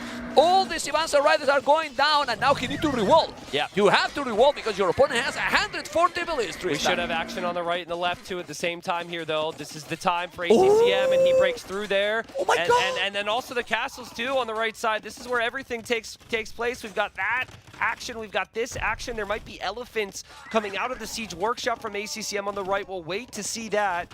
But, you know, the guy's still got gold, and he's still making some things happen. It's just, I worry, can he kill Camel right now? It suits him, but you need to revolt. Mr. Yo need to be quicker here. He has no army right now on the field, only 14, 13. He recovered on the left, so on the left, ACCM is definitely not there. And now you need to save those castles. The problem with this map situation is he can raid a lot, and at least that he's defeating him at home. He's, oh my god, but he's opening again. Well, he's gonna defeat he's doing a great job. Yeah. He's doing a great job, man. It's just he can't kill Camel. Camel completely hard counters him, and then Camel also takes out the elephants. So then you think, okay, what's possible? The Chakram Thrower? Well, you need castles for that, and the only castle he has is currently being trepped down. So it's looking really bleak for ACCM with a Civ that doesn't even get pikemen. Yeah. You know, Yeah. if Just Camel's spear. coming out in these numbers, he's going to need something more. Yeah, he's doing a castle now there to try to defend that tower, but it's not gonna really happen. How many villages he has on the queue? And riders, Sivansa riders. I'm just checking this if in case that he can unqueue and go up to Imperial and then maybe do bombard cannon or something. But it feels that Mr. Yo is stabilized, and that moment that it was looking that could be wild, it seems to be gone. Yeah, and you worry about the golden come now for ACCM because of how much gold is on the sides. Yo's got 4 relics. ACCM never collected any. And, you know, right there, that part of the screen is where he's still got gold. But the other side, he's pretty much had to give it up. Yeah, look at now the army numbers, Tristan. Yeah. It's now stabilized for Mr. Yo. He has the left, he has the right. This is looking closer and closer to the 2-2. But we know ACCM, and ACCM has resources to go up to Imperial Age. He's going to keep trying for sure with 146 villages. He's done a much better job than I thought possible when I felt like I didn't know what Gurjaras could do here. It was like right when the words came out of my mouth, the guy immediately proved me wrong. But now we're still seeing camels become a problem. And Yo's still got those trebs on the right side there, able to push a castle. Yeah, ballistic is really helpful. Also, he didn't have ballistic Mr. Yo here to defend against all those ready. And the range Even with ballistic, it's complicated to reach them, but at least you got ballistic. Now Mr. Yo is the one with triple the army. He's coming with the camels, and he's also sending the archers. He has no counter now, ACCM. Yeah. If the situation was reversed and it was Yo playing as the Gurjaras, then you look at Byzantines and say Byzantines can survive without gold, but the Gurjaras really can't. Not in the same way, and ACCM's pop is going to be dropping here, and his castle's going to be dropping too. This is brutal. He's raiding a 4 lot. trebs, I mean, it's just so perfect, right? He makes sure he has the proper number of trebs before he pushes forward. That way Shravamshas don't come get snipes. And as the castle's going to end up going down, it feels to me like this is going to be GG in the 2-2, like you said here, man. Yeah, the castle is going to be used by it's 180 population, 166, but ACCM made the game a lot more crazy than we expected. It's a great game by both players with a completely different approach. Yep. And definitely the approach for Mr. Yo was probably the safest one. Yeah, and that's what, 40 villagers? 30? Oh, 23. Well, whatever, same difference. Yeah. You know, that amount of villagers, it's all going to die here in a moment. We do have camels from ACCM, but he doesn't have heavy camel yet. And without heavy camel, and without some of these upgrades, he'll struggle against the Byzantine camels in these numbers. For now, though, denies a castle. Yeah, but he's inside. Oh He's inside. He's raiding now a lot at home. He's really raiding a lot at home. Remember that only with 5k score behind, he's going to be able to call it. Now we are in that range. Tristan in the 5k. We are. Yeah, and the castle is there. It should be the GG very soon. He's researching the upgrades, but I really believe that now Mr. Yo is going to make that these series are going in a best of 3. Yeah. Because we are in a 2-2 series. It's what we wanted. Amazing. It's what we wanted, man. I mean, the games have been awesome. The players who have won have played so well. And every time a player has lost, even, with the exception of maybe the previous game, they've had a lot of fight. ACCM, of course, able to smash Yo in game number 3. But ACCM's down to 130 pops. So you say, what, 5k score? We are now at 5.5k score difference. And ACCM's still like, I got this. No gold against Byzantines? No relics? I got this. No nothing, but I got easy. Yeah, man. Easy. Well, resources collected is only 2,000 more for Yo after all this, because he has been raiding a lot. The Herbalist is still there. He's coming with more military numbers now. Insane for Mr. Yo. 60 army, 16, and there is no way that ACCM can come back This from guy this. is right? something special. I think he just He's calls the calling it. GG here. GG. There's the GG finally. I saw it movement. Yeah, there we go. Calls it. Yo ties it up. What a fun game. It really felt like Yo's game plan there was I can't be broken with the Byzantines. Oh, man. I get the relics. I boom. I adapt. ACCM tried, and now they both have 5 to 10 minutes. They might have bumped up the amount of time, but anyways, they're smoke buddies. So what was that? 5 seconds after winning the game, Yo says, all right, let's get on my jacket. Let's go. ACCM, he's going to toss on his jacket. Now, if they have more time today, they might not run, but we have seen them sprint, and we might have the people in the gaming house prepared to hype them up as they go through for their smoke break. Ladies and gentlemen, the greatest smoke break you will see today. Here we go. Oh, my goodness. This is so epic. ACCM was right there doing the same. All right, wow. Woo! They couldn't see it. They couldn't see it, sadly, but ACCM was doing exactly the same move. My goodness. And they put the jacket, like if that jacket has any impact here, they can go without. It's the same. I'm actually worried. Doesn't matter, I'm actually worried one of them's going to They're going to get sick. I'm worried one of them's going to break a leg because so folks, when I was walking here today, I quickly realized that the sidewalks, I don't know if they're never salted here or for whatever, but it was very icy. So I was like walking around like a awkward penguin, and I was fine, right? I stopped, I got my coffee, and I'm still walking, the whole way, trying not to fall. And what happened? Vodka told me that like 4 people fell, by the way. Anyways, so I'm walking along, right? And I make it. We got like 12 minutes till I'm supposed to be up here with Memcasting. I get inside, and I'm like, whew, all right, we made it. And I go to the elevator, and I stop, and I slip, and coffee goes all over my shirt. And so I came in here, I look like a mess, and I'm like, all right, guys, I'll be right back. And then I had to be fast. Because I had to go back and to it the can happen, hotel. and it can happen again. Yeah, or exactly. even worse. Well, I left the coffee here, so I'm like, it was a whole thing, man. It was, but I made it back. It's good, but I made it back with 2 minutes to spare. So if I was a little out of breath when we started the cast, apologies for that. But yeah, hopefully they don't fall out there. It is very cold, very frigid here compared to what we're used to, you know. So When we are both, because we have similar weather. yeah. Right? Oh, man. Well, and what we can expect now in this best of 3 we have? 2-2. You told me before I start the series, I want to spoil, you told me 4-2 for Yo. Yeah, I did say 4-2 for Yo. Let's look But at the maps. I think ACCM is playing better, He's playing better than we thought. I expected. Correct, correct. Okay, so Copenhagen, I think Bengalis is the most obvious pick here for Yo. So that I'm pretty much set on. I think that will be Bengalis Berbers. We've seen the matchup before. Both have good late games. Berbers has been Bengalis with the winning. better eco. Berbers has been Berbers winning. with the better units, maybe. Yeah. And then for Brood War,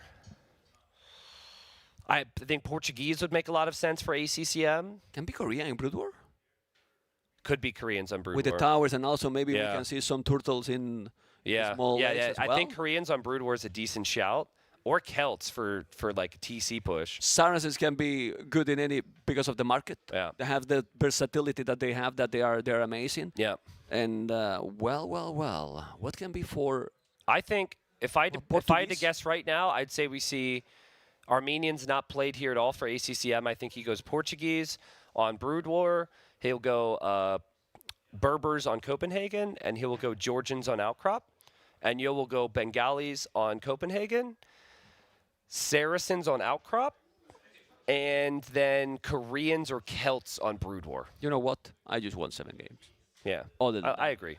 Other than that, We you know, don't care about everything else. We just give they it pick 7. and then we analyze. Yeah. You know, because this is why we're here, right? And hopefully you guys are enjoying. They're playing football. They're enjoying more. You know? Oh yeah, can we see Can we see their- the football players, guys? Yeah. Can we? I don't know. We'll have to see how good they are before we can call them football players. But they're looking pretty good. It's Tato. All right. Really? We've And got this is the replay guy, Felix, guys. replay guy. Yep. And then we've got Nili with the ball, and there's Tato, and Nili didn't really set up Tato nicely there. Let's see. Here we go. Break timer is on, by the way. Production, do they have 10 minutes or 5? Because if it's 5, they've got 10. 10 minutes. Oh. How much break do the casters get? Not. Oh, Zero. none. Okay. Zero. Oh, okay, man. okay. Got it. I Okay. didn't. Huh, interesting. It's a ball, you know. It's not a, you know. Wow, these guys are incredible at video games.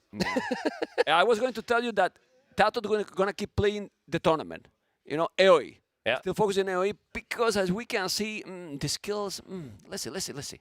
Tati's a beast, actually. Now he's gonna he's actually What? incredible. What? I mean, I'm not hyping him up to go for any moves here, but he is an incredible football player. So Now he made me lose bad. My goodness. yeah, we've had What did you support? various football. What did you support in football? I don't want to talk about it. Oh, and then it's the same as the Viper. My I'm right maybe. or not? Yeah. It's been a rough time. Okay. I'm sorry. You know. Mr. Madrid fan over here, like living the freaking dream. 14 cups, man. Don't tell me. mean, I get last it. night, I get did it. you It's see great. You last turn on night? the TV and they're just all these stars. They all linking together, What a playing start. amazing. There was more stars back in the days. Now it's younger players. That are It's a different philosophy okay. lately. That's fair. You know, they're very young. Do you think we're going to say that about Age of Empires at some point? We would love to have that. You know, We would do love to have that. some You know, younger talents and now, now talking about that, that's why. Sorry for what I'm going to say. We love ACCM, but when that Sebastian ACCM last game happened, I felt so bad. Yeah, because I Sebastian's wanted such a I young, wanted motivated Sebastian talent. to be here for the South American community as well. Tati. Okay. Oh, Nili. This is a good streak here, guys. Don't ruin it. They did it. That's why he's an editor. Yeah, It's he our heard fault. me. It's He's our blaming fault. me. He's It's our blaming fault. me. Yeah. Back into the topic about the Sebastian or the new players. You know, that's also gives extra motivation to new upcomers. Yeah, I agree. And the people that I they're think practicing. And I said this before, though. You can only have so many people at main events. Qualifiers have to have more prize pool, right? Spending weeks and weeks of practice, spending all your weekends for, to just lose in the final game, to not get some prize pool is going to lead to less players playing. So that this event had a 5K qualifier. Warlords had like a 5K qualifier. Hidden Cup that's coming up after NAC is going to have a 10K qualifier. I think that's the future if we want to keep players motivated. That way, like they're not. No one here is really playing for the money. It's still the motivation and the love of the game. But yeah, but if you lose and don't qualify, everyone's got bills to pay, right? You got rent, you got and food. not only that, let's be honest. When they are watching this event and they are watching from home, they want to be here. Yeah, of course. And Cito, 2 deciders. You know, this is interesting. Can I try and hit the ball? Oh wait, they're gonna hit our hit face. us. They're gonna hit.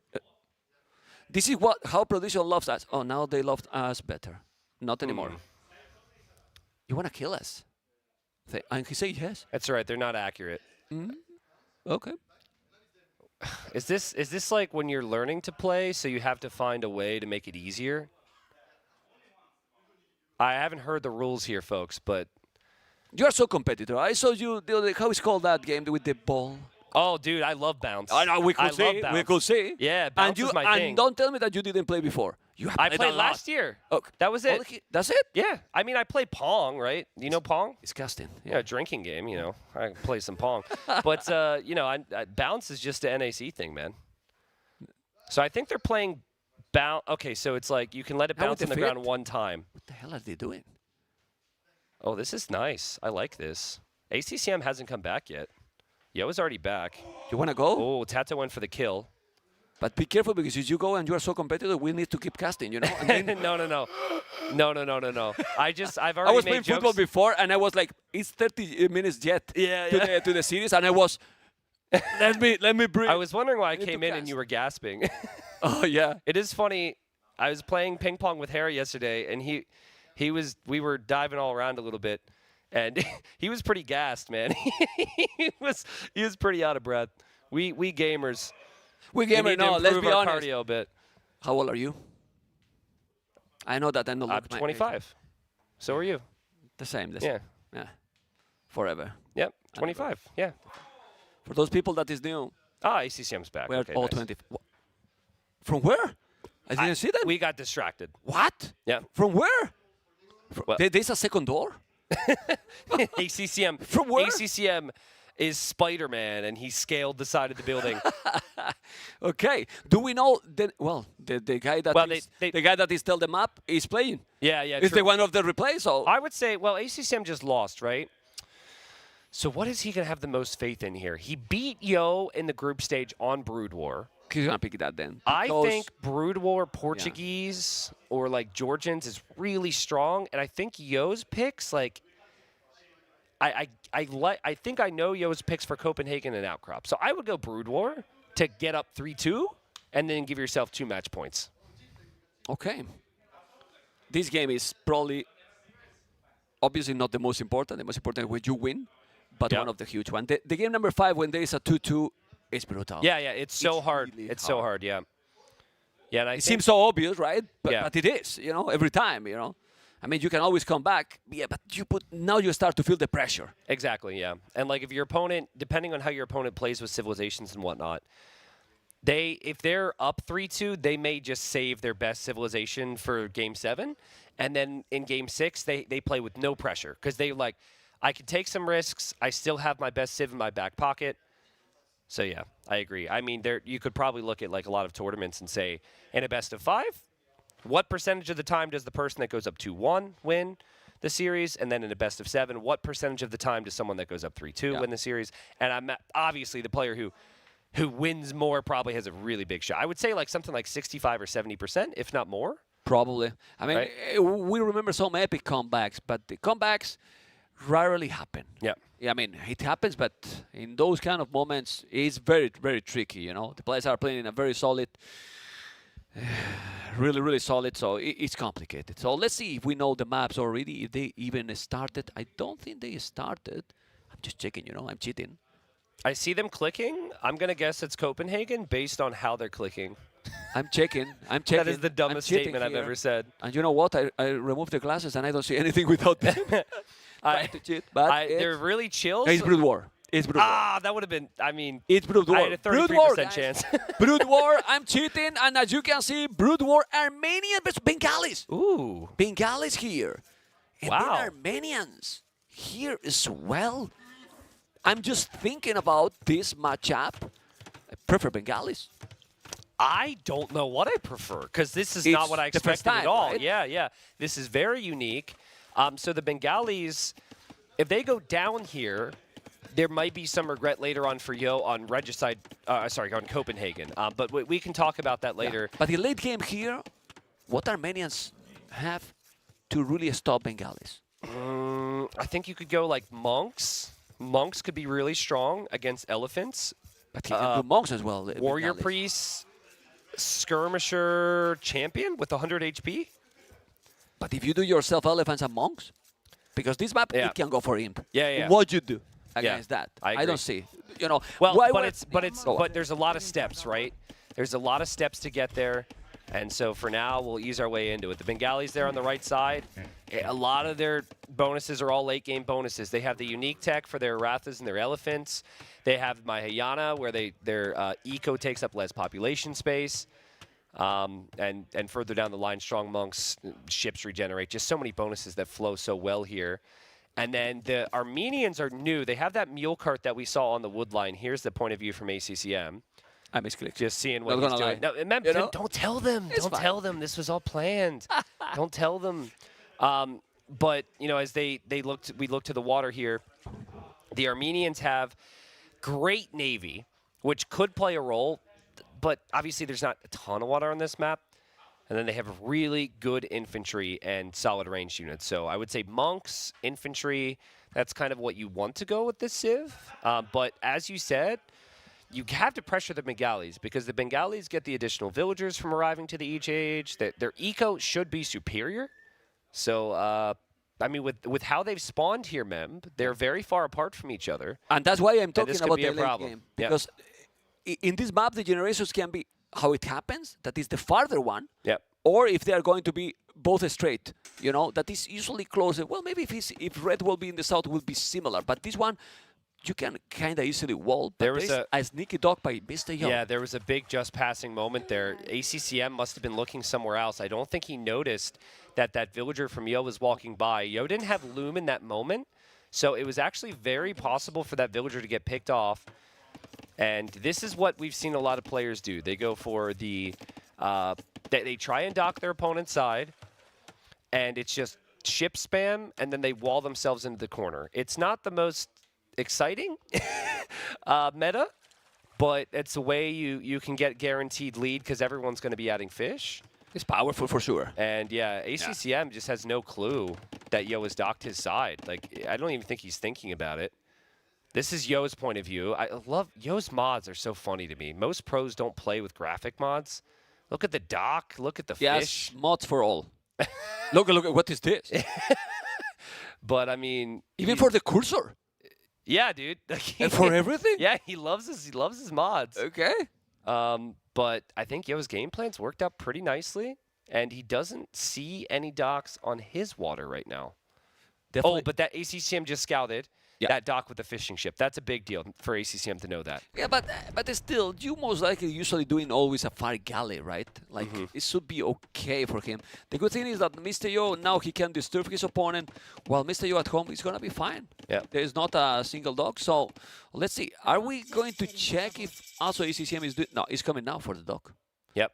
He's coming now for a sneaky dog. I mean, that could always get... It's a bit risky, because you could always lose your villager to the scout, but the scout is right there. Will Yo run away? He does. That is a very close fight right there. That could go either way. And Yo now sees it. So both players will have to make fires. The scout goes down for Yo. So now Yo's in the dark on even military switches. ACCM might choose to go for barracks or range. Yo won't know what's coming. But there we have Yo actually himself switching into land military with the barracks. Okay, doing the bar, but also adding now the second dock, trying to definitely take the fish there. He should have a galley going on in the south, and I believe he's doing. He's not going to deny that because his scout is really low HP. Population is now exactly the same. Joe housed. Hopefully he's not going to be housed for so long because this can affect a lot, like really, really, really a lot. And there's some panic in the chat. I don't know why. It's all good. That's all right. Just F5. People just refresh. It's all good. Go. It's all good. And then the dogs here, 29 population, 30 population, and everything is going to be wall. So do you think he's gonna commit something in Feudal Age? Who, Yo here? I mean, it No, seems in like general, because they're kind of wall. Yeah, I mean, I think archers can be pretty good because you can at least like fire over top the walls. But yeah, you're right. This has kind of been the meta where we don't see a whole lot of army on the land. And there, the scout goes down for ACCM. He did scout the fact that barracks is coming up. I was surprised that ACCM lost that scout. But a lot going on because they have to defend water. They also have to attack on water. And this is the point with these choke points, Mem, where one of the players is going to go for a demo. So we have to keep an eye out for that. We could see a big old boom. Yeah, I'm very surprised that in the south, I think Mr. Yo is not really defending. Yeah, that's fair. With a galley. Yeah. There you go. He's going to lose a fish. He didn't make a galley at all. And then that's going to be the advantage for ACCM for sure. There's the demo. Here it is. You can't run away. And oh, what happened with the Badaboons today? I don't know, but it was really close. But he failed it. I mean, happen. It definitely did fail. Need to go back now with those. Nice blocking here from ACCM, though. That's really nice. He just has to, he can't be too greedy and run too far here because Yo could have his own demo. And that's a nice save from Yo, and Yo's fortunate Actually there. range. Like, that was good, forward. good play from Yo, but he was really fortunate not to lose all those ships there. Yeah, he lost already 3. Yeah. Anyway, he lost 3 fishing ships, and now he's having more galleys. Why? Because he got double dock. As you can see, guys, look, he's also If you delete that, like it made the damage also, yeah, right? Exactly. If you delete that, it actually would have connected with all 3. But as a player, Another you one. click and you hope it connects, and demos can be really weird. Now here you want to sacrifice 1 ship if you're ACCM, just 1. Let's see. That's actually fine. That's actually perfect. Yeah. That's really good because it's not necessarily worth it there for Yo either. And it will wait for more, of course. As you can see, the barrack, there is also a palisade, so it's completely walled. He has the archery range. Population, though, is still ahead now for ACCM. He got distracted. And the galleys are now down. He's taking the water. Oh, man, that was rough. But basically, both take the water from the other player. Yeah. So it's more or less even here. Now he's coming with a demo. He's going to make now a big damage. There you go. That's a good one. And now he can take both galleys. He's going to take it. 1 is down, 2nd is down, and the 3rd might be even down, and he's repairing the last one. That was a good demo. Yeah, and it's like, it's just so, you might be thinking this is a round of 8. Like, why is this happening? It's just because it's such a punishing situation. You don't have space to move around in. Yeah. And we're still not showing their farming eco and other things they're doing here. So as another demo comes in, that is a nice demo as well. You know, it really feels to me, especially with the resources collected, like ACCM is completely smashing Yo here. 1,000 more resources collected. So he's not just dominating the water on both sides. Well, I don't know about dominating, but, you know, he's not just taking the water. It's the fish. He's done everything else, yeah. Yeah, but it's definitely the fish here. And Let's Armenian upgrades, too. Yeah, he's really strong with the mule cart. He's going to take that archer. Now he's going to take a big badaboom here. You can see that he almost killed all 3, and then he take from there. But we need to focus in the north. Mr. Yo need to take this because he has invested here 2 docks. He's doing so many galleys, and he still have the 4 fishes alive, taking all the fish. Hey, what do you think is going to come out of this dock next from ACCM, guys? Any guesses? Any guesses? Oh, well, there's a demo on the way. Here it goes. Demo will just not really offer all that much. No. It's not, because they're paying attention. They know that it's going to come to those demos. If it happened twice, they should know, yeah. Yeah, they know. He's sending now another. He needs to take that fish or he's going to be in some problems. Resources, though. ACCM is about to go up to Castle Age. It's really, really close. What is going to be the transition from there? Oh! Still, what happened? Those demos the first one took the hit. The first one took the hit there. Oh, and that one was a big one. Oh my God. But you just continue to get baited into it. And especially that flag's there on that dock too. So you don't want to go through if there's a flag. Yo figures if there was a demo, it would have hopped out already. But of course the clock is ticking on the next one. Still coming with more, but he's on the way to Castle Age. Yeah. It's crazy how he's defending here constantly. As you can see. He's done such a good job. Oh my God. And another one. Yeah, now he took also HP for the Valir. Look at those. He didn't kill it, but almost dead. Yeah. Still alive. This is fine. I mean, this is really good. And a big thing about this water is that it's not just the fish, because there's not a lot of fish here. And there goes another demo. And boom! Big shot. And the next one. And another one too. Yeah, now he's going to take all the water. Just go. It wasn't even needed, but well, he's taking out the fish there. Population though is getting closer and closer. Mr. Yo is on the way to castle. It's 1 minute difference only. Obviously, it's a little bit of advantage. Why? Mr. Yo idle TC 1 minute and 40 seconds. Dang, that's crazy. Which is a lot. Yeah. ACCM, with all this multitasking, 12 seconds only. Yeah, I think, that's I think if you have a map where there's like 4 different spots you have to focus on all the time, I think ACCM is actually the preferred player here. Whereas with Yo, it's like more of the cool, methodical, boom, slow approach where he's superior. So this has been great for ACCM, but again, like we said, the Bengali late game may be superior. I mean, the Bengali late game can kind of beat anyone if they get onto the Elephant Archer, so... How he can get these resources collected more? Yeah. It's a lot at this stage of the game. Yeah, it's the mule cart upgrades are more efficient. So, like, wood collected's probably ridiculous, for example. And then he also transitioned his eco very nicely. I'm sure his farming eco's great. He's probably taking hunt. Really impressive. But this will become a boom more now, Mem. This will be TCs, most likely. This will go late, as it has in, like, basically every game between these two. Oh. And Yo's going to go stable in the middle. So I think Yo's thinking there's going to be monks out in the field. Yeah, well, he wants to take also the relics. He's going to help for sure. He's doing War Galley upgrade, but the fish is gone. So right now, probably you don't really need even to invest too much on water because there's not a lot of fish. So War Galley upgrade is an expensive one that he's doing. He's going to definitely try to get back the water. It's also true that maybe you can make some galleys from there and be annoying on the economy. So and you want to avoid that. You can use the water to take the stone and gold there too. The middle. Right, yeah. So those islands are nice. I think Yo can actually use monks though to convert ships now. Yeah. Obviously, you know, there's a scout out there. You got to be really careful, but in theory, monks should actually do a really good job against the ships now. And this map is monks is fantastic. He's doing knights. He's doing knights here. ACCM. Very nice. He has really 4 HP only. He's not going. Man, that would be sick if he could kill all that and save that knight. Oh, wow. That's so hard to pay attention to. But, he notices it. That thing can be healed up, man. Great micro. He wants to make a TC outside. I don't know where he's going to make it. The stable is there. Remember that Bengalis doesn't have knights. So he's doing the monastery there. This is a good position now for ACCM. So good, yeah. And the fortified church for the Armenians, when you complete it, you get a relic right away. You can then make the warrior priests, which cannot convert, but they can attack. They do pretty good, decent against scouts. They can pick up relics too. And also the monastery, or the fortified church rather, it can be garrisoned. So you can hide units inside of it if the going gets tough. Scout does not kill the monk there. You're going to need a bit more to kill a Bengali monk, but the archers are there for it now. And as we see that on water, that monk is going to go down. Beautiful play from ACCM. Yeah, this is really important for him. I mean, the advantage is there. 65, 53, 12 population difference, which is a lot. There is some demo. Let's see, he's going to take this one.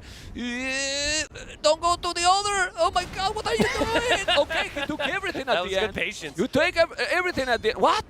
That was really good patience there. I feel, what this thing was that? Don't do this is my privacy. Come on, man. Oh, man. Anyway. Knight's converted. Knight's converted there. It's a big deal. And then remember that Knight is weak, and that Knight's going to die to scouts. So the monk actually survives for now, but there's a warrior priest coming out as well. And, well, warrior priest says, screw you, old man. I might not be able to convert, but I can fight. Dang. Still 8 villages ahead. As you can see, guys, production is on point, paying attention to everything. Awesome job by NAC 5 production. And then this is 8 villages ahead. And if you are against Bengali, that you get 2 extra villages per age, and you are also 10 villages ahead, you are doing something really well. Yeah, agreed. Amazing. The way those fires are wedged in is just asking for some type of a disaster here, though. But it's so hard to look at anything else. Oh, man, beautiful job there from Yo with the demos. But it's 2 relics for the Armenian player, and the warrior priests are out. And while the warrior priest is a monk, and monks get countered by light cav by some bonus damage, the warrior priest is actually good enough to fight off decent numbers of light cav. So I think ACCM's okay. Mr. Yo needs to switch his initial idea, and he needs to go like full, in quotes, clown. He needs to go siege and monks. Yep. Thornament, all the upgrades go siege and monks and try to get from there. Otherwise, the advantage ACCM is getting is really, really insane. I agree. Check out the population now. It's, I don't know, he's mining a stone, and Mr. Yo has to do something wild, and in this kind of situation, maybe Bengalis is not the best civilization. Yeah, and we'll have a conversation if we get to Copenhagen, because Bengalis have looked really good there. That's where I predicted Yo would play the Bengalis. And we know that ACCM's got those Berbers saved for that map, and they've also looked strong. So it could be a bit of a double whammy for Yo if he doesn't have another Civ planned. It's Yo here. I'm sure he's going to make it look good, but it is worth thinking about, because that's kind of how these tournaments play out, is in-depth strategy and good long-term planning. You don't want to lose that siege war shop. He has the Mangrel there, but the scouts are coming. He's also with the scouts. Thoneman is going to kick in, but you need to defend those. He needs conversions. He needs conversions so badly. He needs the conversions. He's going to make a conversion.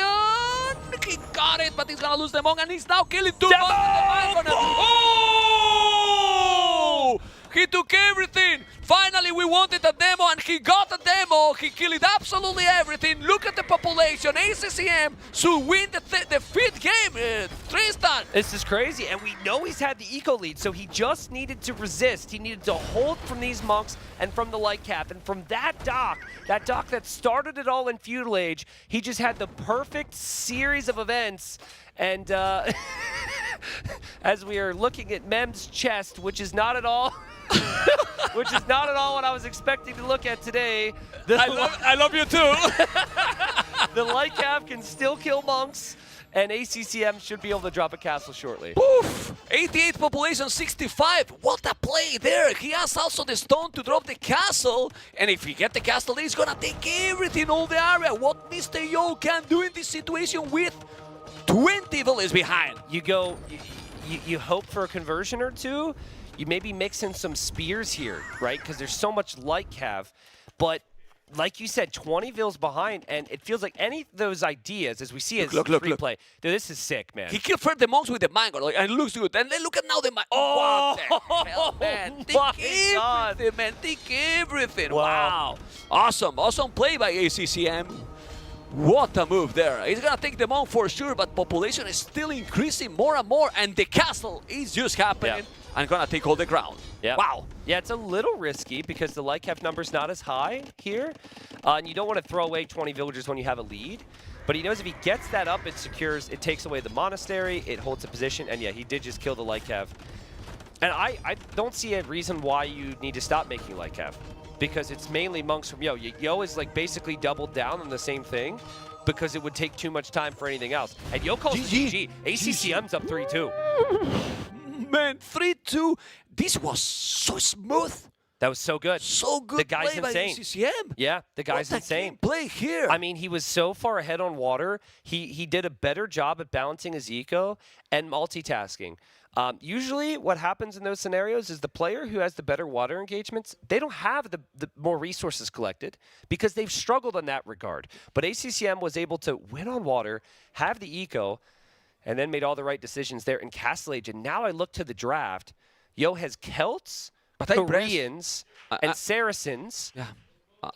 And can't focus. It's Outcrop in Copenhagen. I don't know what civilization Yo goes for in Copenhagen. Celts? Let me check. Yeah. And Celts and Woad Raiders? He's not terrible with the crazy siege. What against Portuguese, though? If it's Portuguese and Portuguese go full gunpowder. You think he's going to go Portuguese there? I might go Portuguese now that I know I might be up against Celts. Because if you go Berbers, you could go up against like Halb Siege Onager. Yeah, and maybe he's going to pick even Georgians on Outcraft for Monaspa. Yeah. No? Maybe. Could be. That could be that Monaspa, too. their mobility, that is crazy, and you don't need to use Berbers anymore. Well, we're going to find out what happens on Copenhagen. If Yo wins this game, it will be on Outcrop. So Outcrop, we've seen a lot more Saracens than Koreans or Celts. I'm going to lean towards Saracens for Yo there. And then for ACCM, now you need to think about it, and you need to say, if I lose here, I need to make sure I have the better civ for the final game. So, oh God, with Celts being there, I think you play Berbers or Georgians here, actually. Berbers or Jordan. Maybe Berbers would be my choice. Yeah. Remember that Georgians also has siege owners as well. Yeah, true. In case that you want to counter, because there's a point that Portuguese can be really nice, but Celts with a faster approach, you don't stop Celt siege. Yeah. Yep. If you get the advantage and you got the wood bonus, it's not a bad difficult for yeah, that I agree. map, I agree. You know? I think there was an epic game. It was in the qualifier. It was Tato and Barles, where Barles went Halbs and Siege Onagers with all the techs with Celts. Didn't get the job done. He lost against China. Yeah, he did. Yeah, and Chinese are ridiculous. And Tato is a decent player. Yeah, Tato's all right. It's okay, right? There's a reason Tato is going to be directly in We the were right. semifinals. It's Georgians here, but Mr. Yo picked Saracens. Looks like a nice choice here.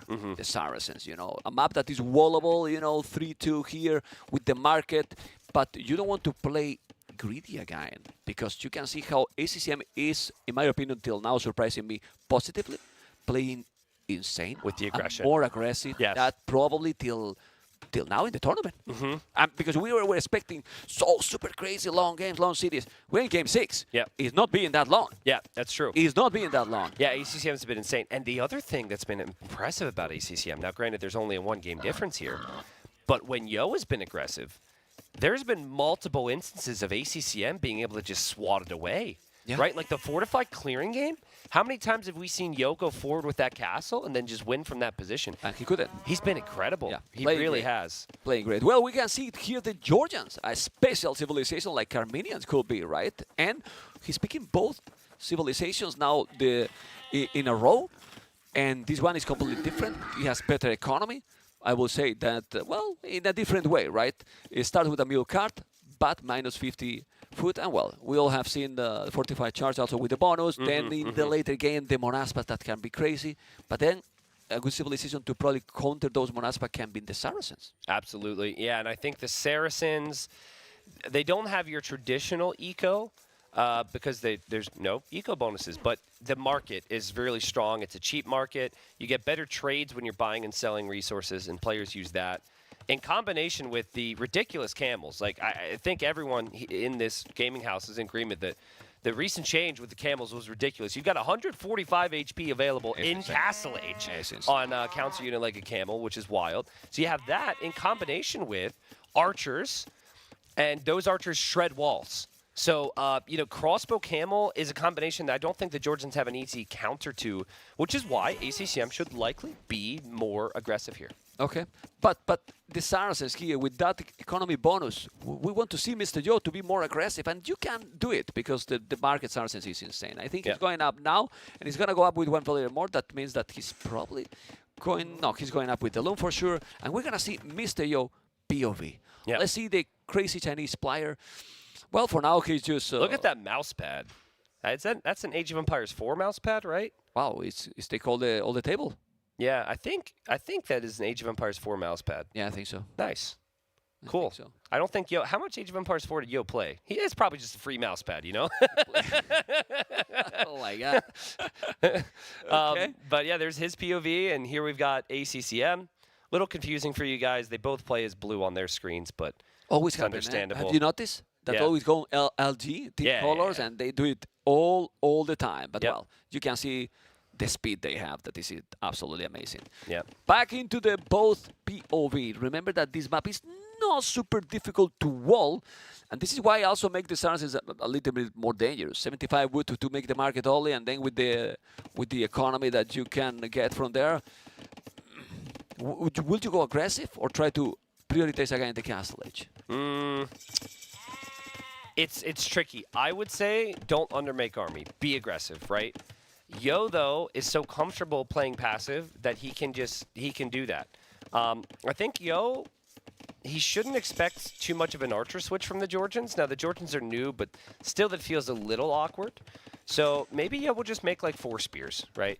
I remember a game where he did that, 4 or 5 spears, walled up, and then you adapt from there. Really good walls from ACCM as well, actually, and his walls are actually maybe even way easier. He's just making it look easy, honestly. He's walling everything. Can we zoom out a little, Vodka? Because now look. There is a hole on the other side of that one wood line, on the very right. Yeah. So he would need to check that, yeah. He's even bringing in some extra cows here, too, from the sides. He scouted a lot on the right-hand side, which is really smart. He did wall them out, but he's going to let them in, yeah. This is not difficult to wall either. Yeah, correct. It's not. It's not. more or less the same, which is nice because that's the stage of the series. Game number 6, we want as fair as possible maps, and this looks very, very 50-50, let's say. Yeah. Now he's exploring, and with those walls, potentially Castle Edge is gonna be likely to happen.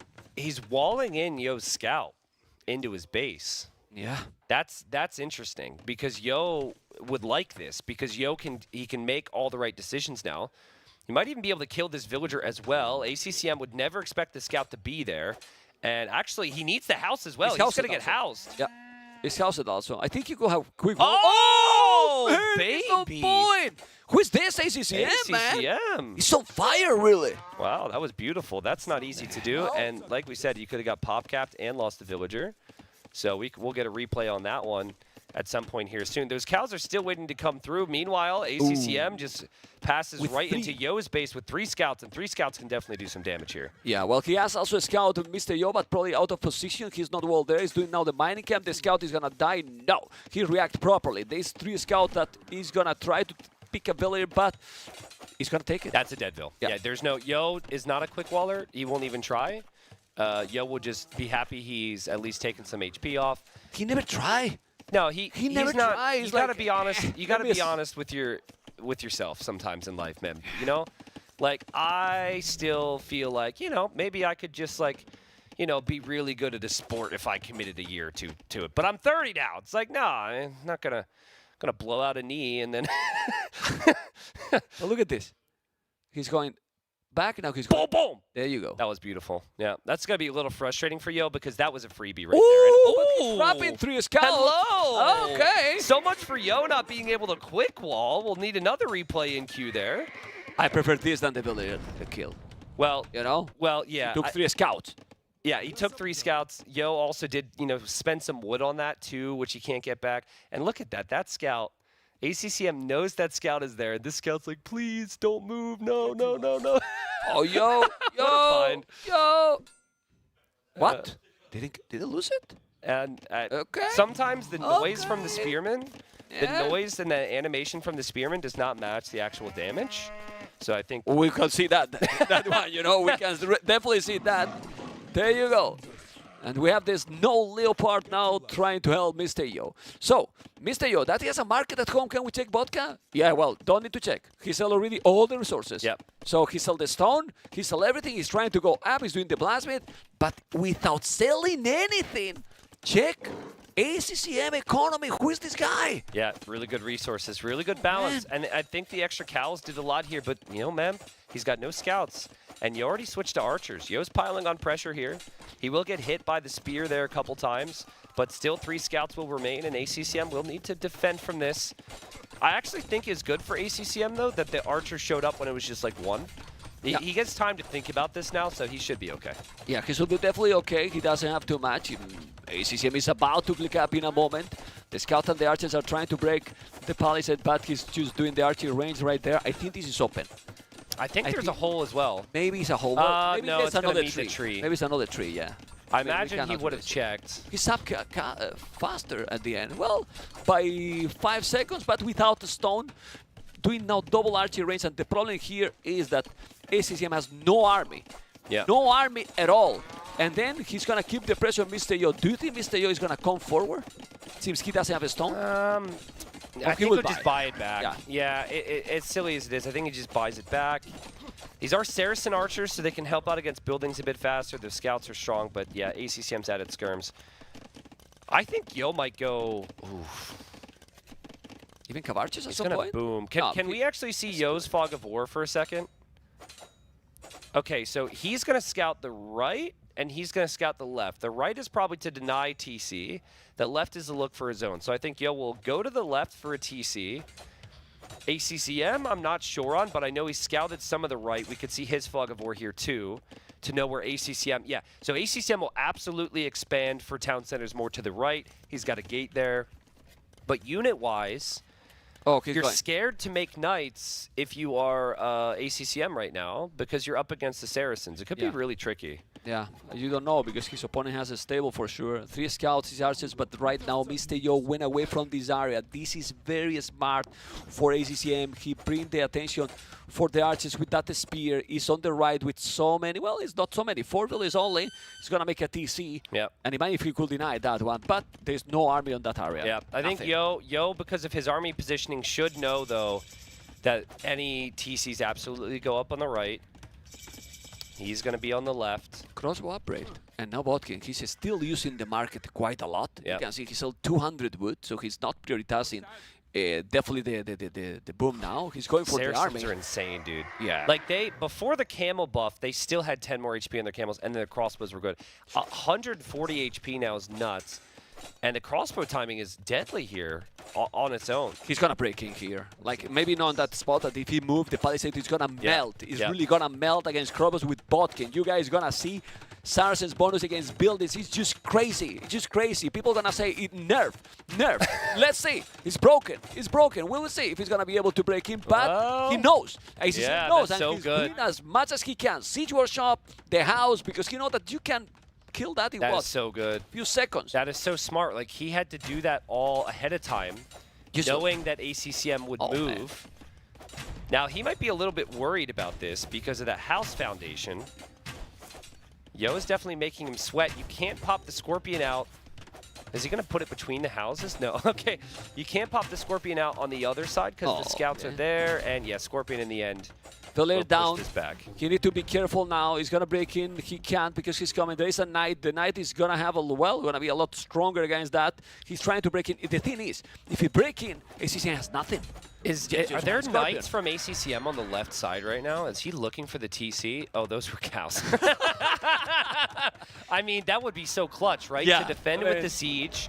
You and then want be able to go deny the TC with the knights. Okay. He might be massing those knights. He has to be. He's taking another villager. This is looking now good for Mr. Yo, but more villages for ACCM. No. He's going to be in. It's a lot of farming. He's going in. He's going in with. He doesn't have a two TC knights. up yet. He's going to take even maybe the siege workshop. I will take it. Why not? But he's going to go in and try to now raid.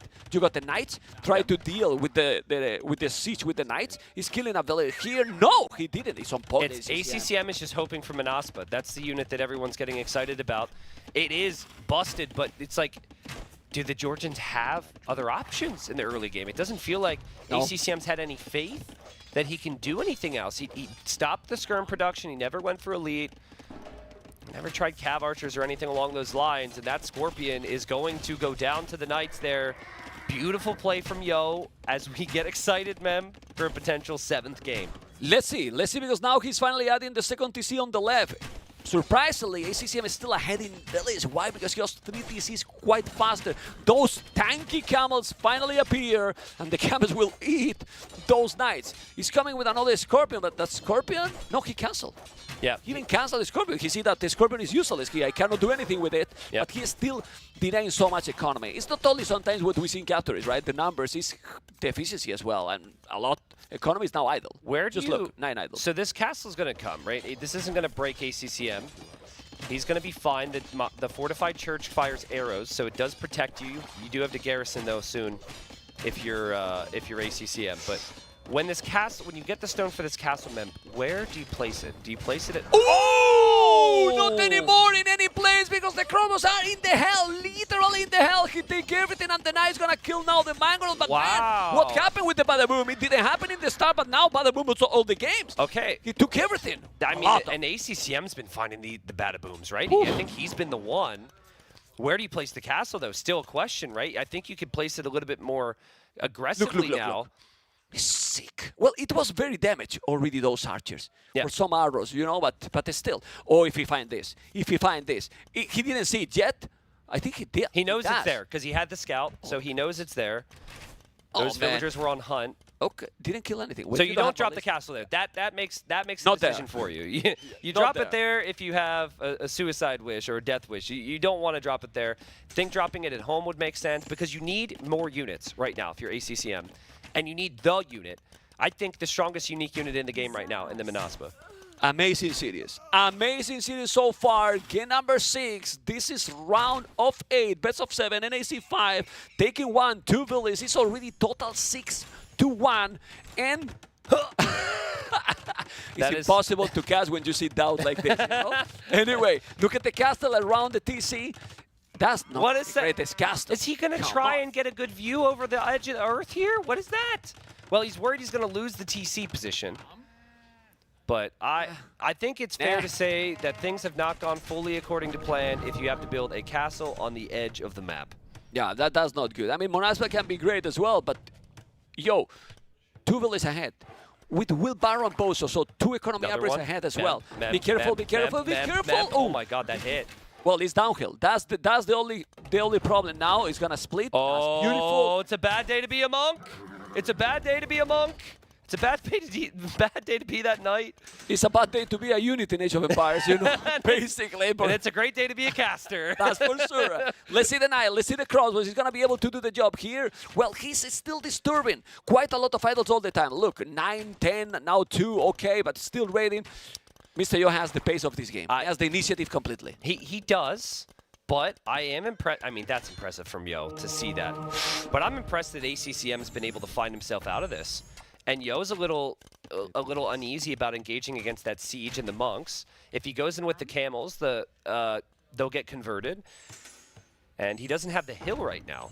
And Monaspa are massing and could potentially be a problem at some point. But with the 2 monks, he converted the spear. So he doesn't have conversion juice. Exactly, he doesn't have right now. That's why he's not converting. So now he's killing everything. That's he's killing horrible. everything. It's terrible, absolutely terrible for ACCM. And this can be maybe the game because he's taking now all the map control. Oh man, obviously it's not the game, and for sure, but he lost all the time in there.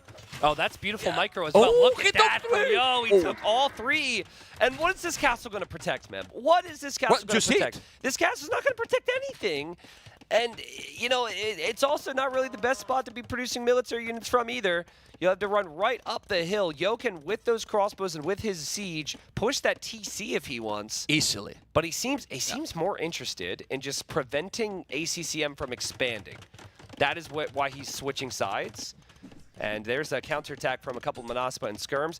Yo will have to notice that. We could have a big shot here coming. There's no siege on the way. That siege workshop might be down, actually. No, it's going to be down. And then he can take the TC, as you mentioned. This is going to be a fine wall here. Now ACCM going to the left, but on the left, Mr. Yo has already 3 TCs. Yep. And I wouldn't be surprised that there is where Mr. Yo is going to put his castle That's forward. a good call. Yep, especially if Yo sees it, right? I imagine he might send some units over there. He might build outposts, but...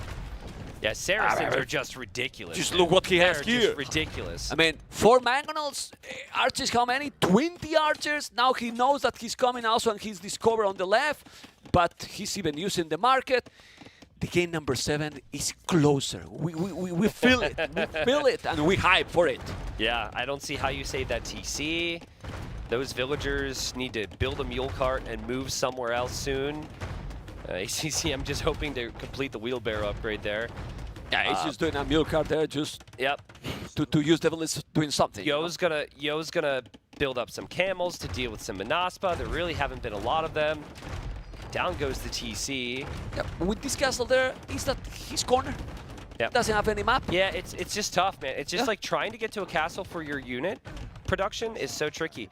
Because if he placed one that was a better castle, it would have potentially been denied. If he placed it at home, he still has issues here. He's bringing the castle here. That castle a little bit more forward, and you take at least 2 TCs. But yeah, since he doesn't have a lot of farming, he's kind of scared. He's kind of scared that can be denied. But now Mr. Yo, he is going to make a counter castle, and that could be absolutely definitive, because then ACCM will have no access to anything. And that castle from ACCM, it will never go up. Nope, he has won't. to delete it. It won't, and he deletes it, but he loses some of the stone that he'd invested into that foundation. And I don't know where the villagers are, but Yo is looking for them. Yo's going to find some of them. He knows. Yo's playing amazing. Yo is playing incredible. This back and forth, the previous game, really ACCM did incredible, and now Mr. Yo, what happened? Bam! When I say ban, it's not take nothing. Yeah, my goodness. I'm not telling anymore. I think like Yo at this point just needs to prioritize the Imperial Age. If he prioritizes the Imperial Age, from there he can pretty much do anything. He can continue for the camels. He can upgrade his archers. He could do both of those things. The one way ACCM has a chance to come back in this game is maybe a big all-in push of some kind, but he really doesn't have much army right now. No, and no resources at all. You know, he's on the way to Imperial, Mr. Yo, on the way to Imperial, having the left almost secure with that castle, and on the right he has all his army. Yeah. So he has buildings on the left, military on the right, full map control. Yeah, it's amazing. It is a flawless game from Yo. But he had to, like right now, it's much easier to make decisions because you have the lead. But getting the lead was not easy here. No. And he lost the scout early. Yeah. Remember? Yeah, he lost the scout early. It was just the early, well, this could be problematic, but it was just the early pressure he had in Castle Age. So good. He's going to lose 2. Well, maybe all. Yeah, no, he's losing all. All the Maggots, I mean. Yeah. No, save 1. Okay. Now Bloodlines, but well, with this economy and with the Imperial transition, he can do whatever he wants. Oh, he could deny that castle. Yes, he could definitely deny that castle. ACCM looking to protect that 7 stone he has remaining there. Yeah. And maybe that gold. Oh, the Maggot is going to be down. Uh-oh. That's a good one. You have to be careful. Don't want to lose the archers when you are going to be in Imperial, and those could be potential arbalists. Don't make up. Ooh, okay, good shot. Yeah, I think you just. It's fine. I agree with you, Mem. I think you just got to give him that one.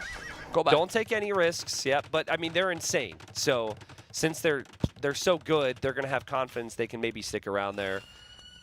Yeah, it's still 20 population. Yo's backing away, and and he'll upgrade those. Yeah, I think. I know it's such an important moment, but we might even see ACCM of all people call the GG when he sees Yo's an imp. That is not an ACCM thing. But what's your prediction? Think about it. Think about that again. Oh, I know. It felt unnatural to say. It felt unnatural to say. I mean, it's a really big difference, but he's close to go up to Imperial. He's thinking. No, he's like, you haven't killed me yet. You haven't killed me yet. He didn't get the message in the in-game, you know?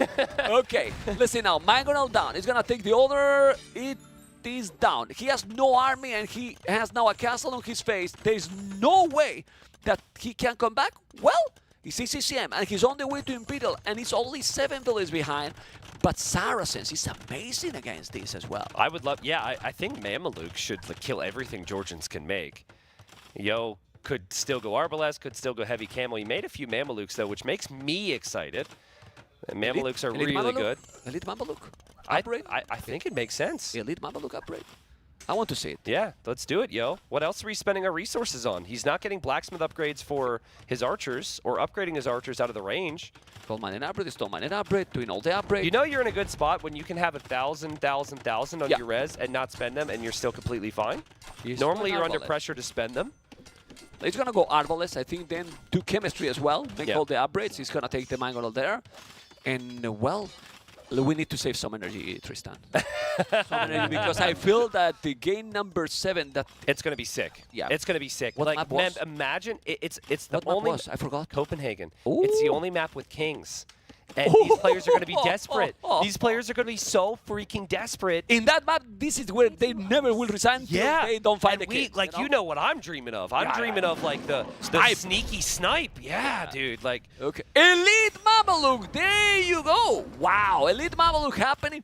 What resources Mr. Yo have to make this upgrade? Because it's expensive. The units are expensive as well. And you need castles. Yeah. And you need castles. He only has 2 castles. So, I mean, he is giving the Georgians time, but the best counter to Mameluke would be like mass Arbalest, right? Or like really good range units. It looked like he got hit by a shot there. And the Georgians don't have the best range units. They're not the worst, but I don't think they'll have a good answer here. He is going to engage here. I mean, Yo could have upgraded these. These could have been Arbs, right? This could have been much stronger, but I think Yo's going to send us to a Game 7 with a statement unit, the Elite Mameluke. Yeah. And he's going to make a castle in front. And now, with that castle in front, Trebuchet and Elite Mamelukes, Blue, ACCM really can't do anything with those Monaspa. He's doing, well, he's going to maybe even add Hussars. He's doing the light camps. What really Mr. Yo need to avoid is that he's going to get into his space. But don't leave now completely. Imagine that he got more army here. He could kill all the traps and kill those villages. Yeah, Yo's got full vision. Yo knows where those units are. Remember, he made outposts too on this right side, so he does know when ACCM is moving around. Eco will start to get pressured, buildings will start to get trapped down, and Yo is looking for those Manaspa. Oh, he's gonna eat them. And here we go. It is time for a feast. Sorry, Camel, you're old news. It's Mameluke time now. What? Let's come here. Well, now it's raining let's see, 18. Oh, my they're God. so good, dude. They're so good. Now, the Manaspa still have a lot of attack, but they're not elite. They're not fully upgraded. There's not a lot of them. It's and- over, man. Yeah. It's over. And it's what a way over. to do it. What a way to do it, right? That is the last thing that ACCM saw before he loses and Yo takes it to a Game 7. That was a statement and a half. What a crazy, amazing series. I mean, can't be better till now. I agree. It's Can't be been better. so good. So good. This has been the dream And of a best really of good 7. play. It's true that it's not that he did a bad game here in ACCM, but the last 2 games has been like super strong for the winner. Yes, yes. The other didn't make anything really bad, but it was super strong. It's not Correct. that it was both playing insane and then back and forth. It was, let's say, kind of 2 clear wins in game number 5 and 6. Yep. All right, so 2 civs remaining for both as we go into game number 7. Worth pointing out here, there's a prize pool jump. If you win this game, there's the potential to you move on. You think you face Jordan tomorrow. You could beat Jordan, move on, win the whole freaking thing, right? So, like, this Semis. isn't just about this series. You're moving on, What it and, means. and they're both so good, right? There's Celts and Koreans there for Yo. Looks like, is that Jordan? Jordan's the only one. Well, there's others sitting, but Jordan is going to wait to see who he's up against there. Don't they like Korean now? Now that I'm thinking. And then to complete my thought, Portuguese, Berbers then for ACCM. And you think Koreans could I'm be good thinking against that those? Couldn't be terrible. Like they have, obviously the War Wagons can be tricky to do if his opponent is doing monks, but on water they are going to be strong. They have the towers. They got bombard cannons with crazy range. They got in Imperial maybe more tools than Celts. Celts might be faster. I think the Celts might be eco. faster. I think the eco's worse. Yeah, but the late. But I agree that the late game of Koreans More is powerful, insane. right? Yes, and Yo would pick Koreans. Yo is the. Can't pick any. But Being here's him, it what I really think can't pick happened any. though. I think that Yo picked Bengalis originally, thinking to go Bengalis on Copenhagen, But why he switch? and he Because was going to go Koreans on Brood War. And so now he obviously lost with Bengalis, and he's kind of stuck. I would go Celts just because of the eco mem. I go Celts also because I think Celts It's against faster. Yeah, Celts it's is much faster. The It's eco's much faster. better, and we see Koreans! Koreans. I told you, turtles as well, towers. Okay. They really have, for the super late game, they have a lot more things. Wow. They are safer. You got bomber cannons with crazy range. The towers get all the armors for free. Yeah. With 13 range when they made the castle tech. The towers are really, really important as well to get map control. Even if you want, I don't know. We'll see. Celts feel more like unidimensional. Maybe if you fail, you are done. Yeah, And that's here, fair. if you don't fail, you can't keep going. Yeah. So we analyze Korea. That is probably the first time we see in this map. Yes, on this map, In this map? definitely. On this map, definitely. And Yo really saving his best tricks for last here. Now, again, the towers you mentioned, the extra range on the Meganels. Stone Miners is yeah, faster. important. That is a king. If that king dies, Bye-bye. that would be GG. But the king is faster than the scout in Dark Age. Also, warships and archer infantry being discounted on wood is relatively new for the Koreans balance-wise. That's good. But let's see Portuguese. The Portuguese, all their gold units are discounted by 20%. All of them. I mean, it's better Portuguese. Yes, I prefer I Portuguese. think so. But if it goes to the very, very late game, like you've mentioned, Koreans have greater strengths with Siege Onager. But then you also have extra HP on your ships. Your text research faster. You get some wood from your Monks berries. as well. It's just and good monks. It's just like there's so many bonuses. And if it's going to be a water war, which it may be here, as both players are on the way up and they both have docked, I would prefer the Portuguese because of it being cheaper to create ships, but also the extra HP on your ships. But it's exciting, right, Tristan, to see Game 7, so important, and then we see a matchup that didn't happen. Yeah, it You is. know, It didn't is. happen. And this And is now what we- happens a with lot the of question bands mark. too. Yeah. The bands is really good. It players have to be more creative now in the later rounds. Why he's ahead in the list? Because he's... okay. One of them got Loom. No loom, probably, right? Yeah, Can we one of check them got both cam? loom. Probably Mr. Yo doesn't have the loom. Oh, he has no loom. But Mr. Yo, either? I have no clue then. Yeah, well, fishing ship probably. Yeah, fishing ship for Yo. He has Scouts one- are engaging. This is a Yeah, big yeah, deal. Scouts are engaging. Who's winning that? Looks like Yo is winning that. Yeah. And ACCM is going to run home. That scout should survive. There's water on this area too where the scouts are passing, but players have just not been taking the risk to go out there that frequently. If you do, there are wolves too. You have to pay attention to that. Yo needs to make sure he doesn't run into the castle memb, and it is going to be a galley war. Yeah, this is Mr. Yo POV with his beautiful mods, as you can see. Oh, is that man. what that is? Beautiful? Well, I'm being nice. Yeah.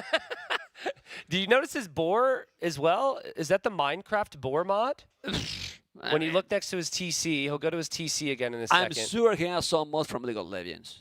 Oh, yeah, I'm sure. Mr. Yo, he deleted those walls. Yeah, he wants his scout in there. Yo's APM is actually ridiculous right now. And now oh, that's ACCM. Yep. Now. Does he has any mod? I mean, it's so funny. If you came back to Age of Empires today, you're like, wow, this is a pretty chill game. I could probably be pro. And then you you look at their point of view. Yeah, you can't. Yeah. You can't. Well, it's much easier when you are observing, guys, when we're watching, because the observer is going slower a little bit, just showing only the action. But at the same time that they are controlling these galleys, they are doing tons of things more. Yeah. A lot more. That's what makes this game so complicated. Population, though, is almost the same. How's it for Mr. Yo? This shouldn't happen. He's going to make you idle TC a little bit, and also the production. Blasmith to make fletching. Remember that Koreans, for the later game, all the armor upgrade also for free. Which is nice. How do working guns do against war wagons? Do you know? I'm thinking what kind of unit is War Wagon. They are considered range units. They should be fine. It should be okay, right? They should be fine. Not that they destroyed anymore because how they are, but they should be fine. I guess the difference is the Koreans you'd need to research fletching and bodkin arrow. So well, whereas they have all the armor, but they have all the armor, so they are kind of tanky. And whereas remember that organ guns, you don't have to, right? Yeah, but they are a lot of HP. If you ask me how they do against the other wagons, the Bohemians, I will tell you bad. Yeah. You know, but against those, they should be fine. Yeah, I mean, I'm beginning to like Koreans more and more here the more I think about it, to be honest. Just because of their potential for late game. And the fact this map almost always goes to the late game. What do you think that they are not going for the other pawn with the 3 relics? Eventually they will go, right? But this is a way to play it. You can go either or not, and they are focused completely on the left, right? We're going to see something from ACCM. It's going to take time, but he's adding he's adding a spearman. It will walk across the map, and it will go kill hunt. I guarantee it. Players have been doing that on occasion. I don't think there's any other reason to add a spearman right now, and I think it's a really good play map because players will always move out to that area. And to do that while also microing very nicely here, ACCM's got to be very happy. What a start, guys. What a start for their playoff round of 8. Game number 7. Game number 7. And you know, Tristan, later, there's a nice series coming as well. But this is what? He's going for the dog, yes. But Yo, go on. Sorry to interrupt you here. I'm just getting excited, as I know we both are. But Yo's scout was healed in his castle. That's why it went back up to full HP. And now there's the spear. He's going to heal here. Oh, man. Okay. And without the loom still till now. Okay. They also have to micro here. Crazy. It's many things that we were talking at the same time. As I was telling, Daut versus FreakinAndy after this one, guys. So stay absolutely tuned because the legend versus the one that is the surprise of the tournament. Yeah, absolutely. Yeah. FreakinAndy's done insane. And to have Leary and Hart out and have him be in and having already beat Daut so he could even be considered the favorite going into the next series today is wild. Pretty crazy, right? But let's focus now in the galleys. Portuguese I cannot even read because I'm focusing those galleys. You focus in the galleys that I read. What is state there? They're the 4th most played Copenhagen civilization behind Italians. Okay. Well, it makes sense. No fletching here for ACCM. Oh, that's really bad. He did build the blacksmith, so I think he believes he has fletching, but he's forcing engagements, and this is just not it. Oh, he's killing all. He's taking all. ACCM is losing all the galleys now. I'm not sure what ACCM saw there, Memb. It could also be that he was looking on the other side, but that was just a big turnaround here for Yo, and Yo's got to be really happy with that one. And up to castle is probably a little bit faster. It's not that he has bad resources, but if he's taking out this, he's going to take all the fish. Yep. And he will, huh? He has a lot of galleys. He has a lot of galleys here. 9 galleys, 5 galleys. He's going to take the fish. This is a huge advantage for Mr. Yo. Absolutely, and ACCM's got to be kicking himself, and you both went for the same thing, and Yo's completely smashed you. So you have to think of what you try, but I think even if you had fires, the fires can't engage against these galleys right now. So the best thing for ACCM to do here is to use those fires and just send them to Yo's docks. Yeah. Try and go find the fish more than anything. Okay. He has the dog here. He knows that the other dog is also as well in that one. He's already on the way to castle it with, well, a solid advantage because he's going to secure the water. Yep. Completely. Yo just sitting there, he's like, okay, I'm going to wait for you to pop out here. But Yo's got 3 or 4 fishing ships at home. Yo will be up faster. This is looking amazing for Yo. Looking really nice. Looking really, really nice. But we have seen even bigger advantage here, and then the game changed. So it's definitely not even close to be over. It's 50 seconds. More than enough time to get both waters. Maybe with a turtle ship. Yeah, one turtle here. One turtle. Yeah, we might have a turtle out of this dock. And a turtle out of this dock could kill 3 Feudal Age fires pretty easily. I mean, it's just 1 right now.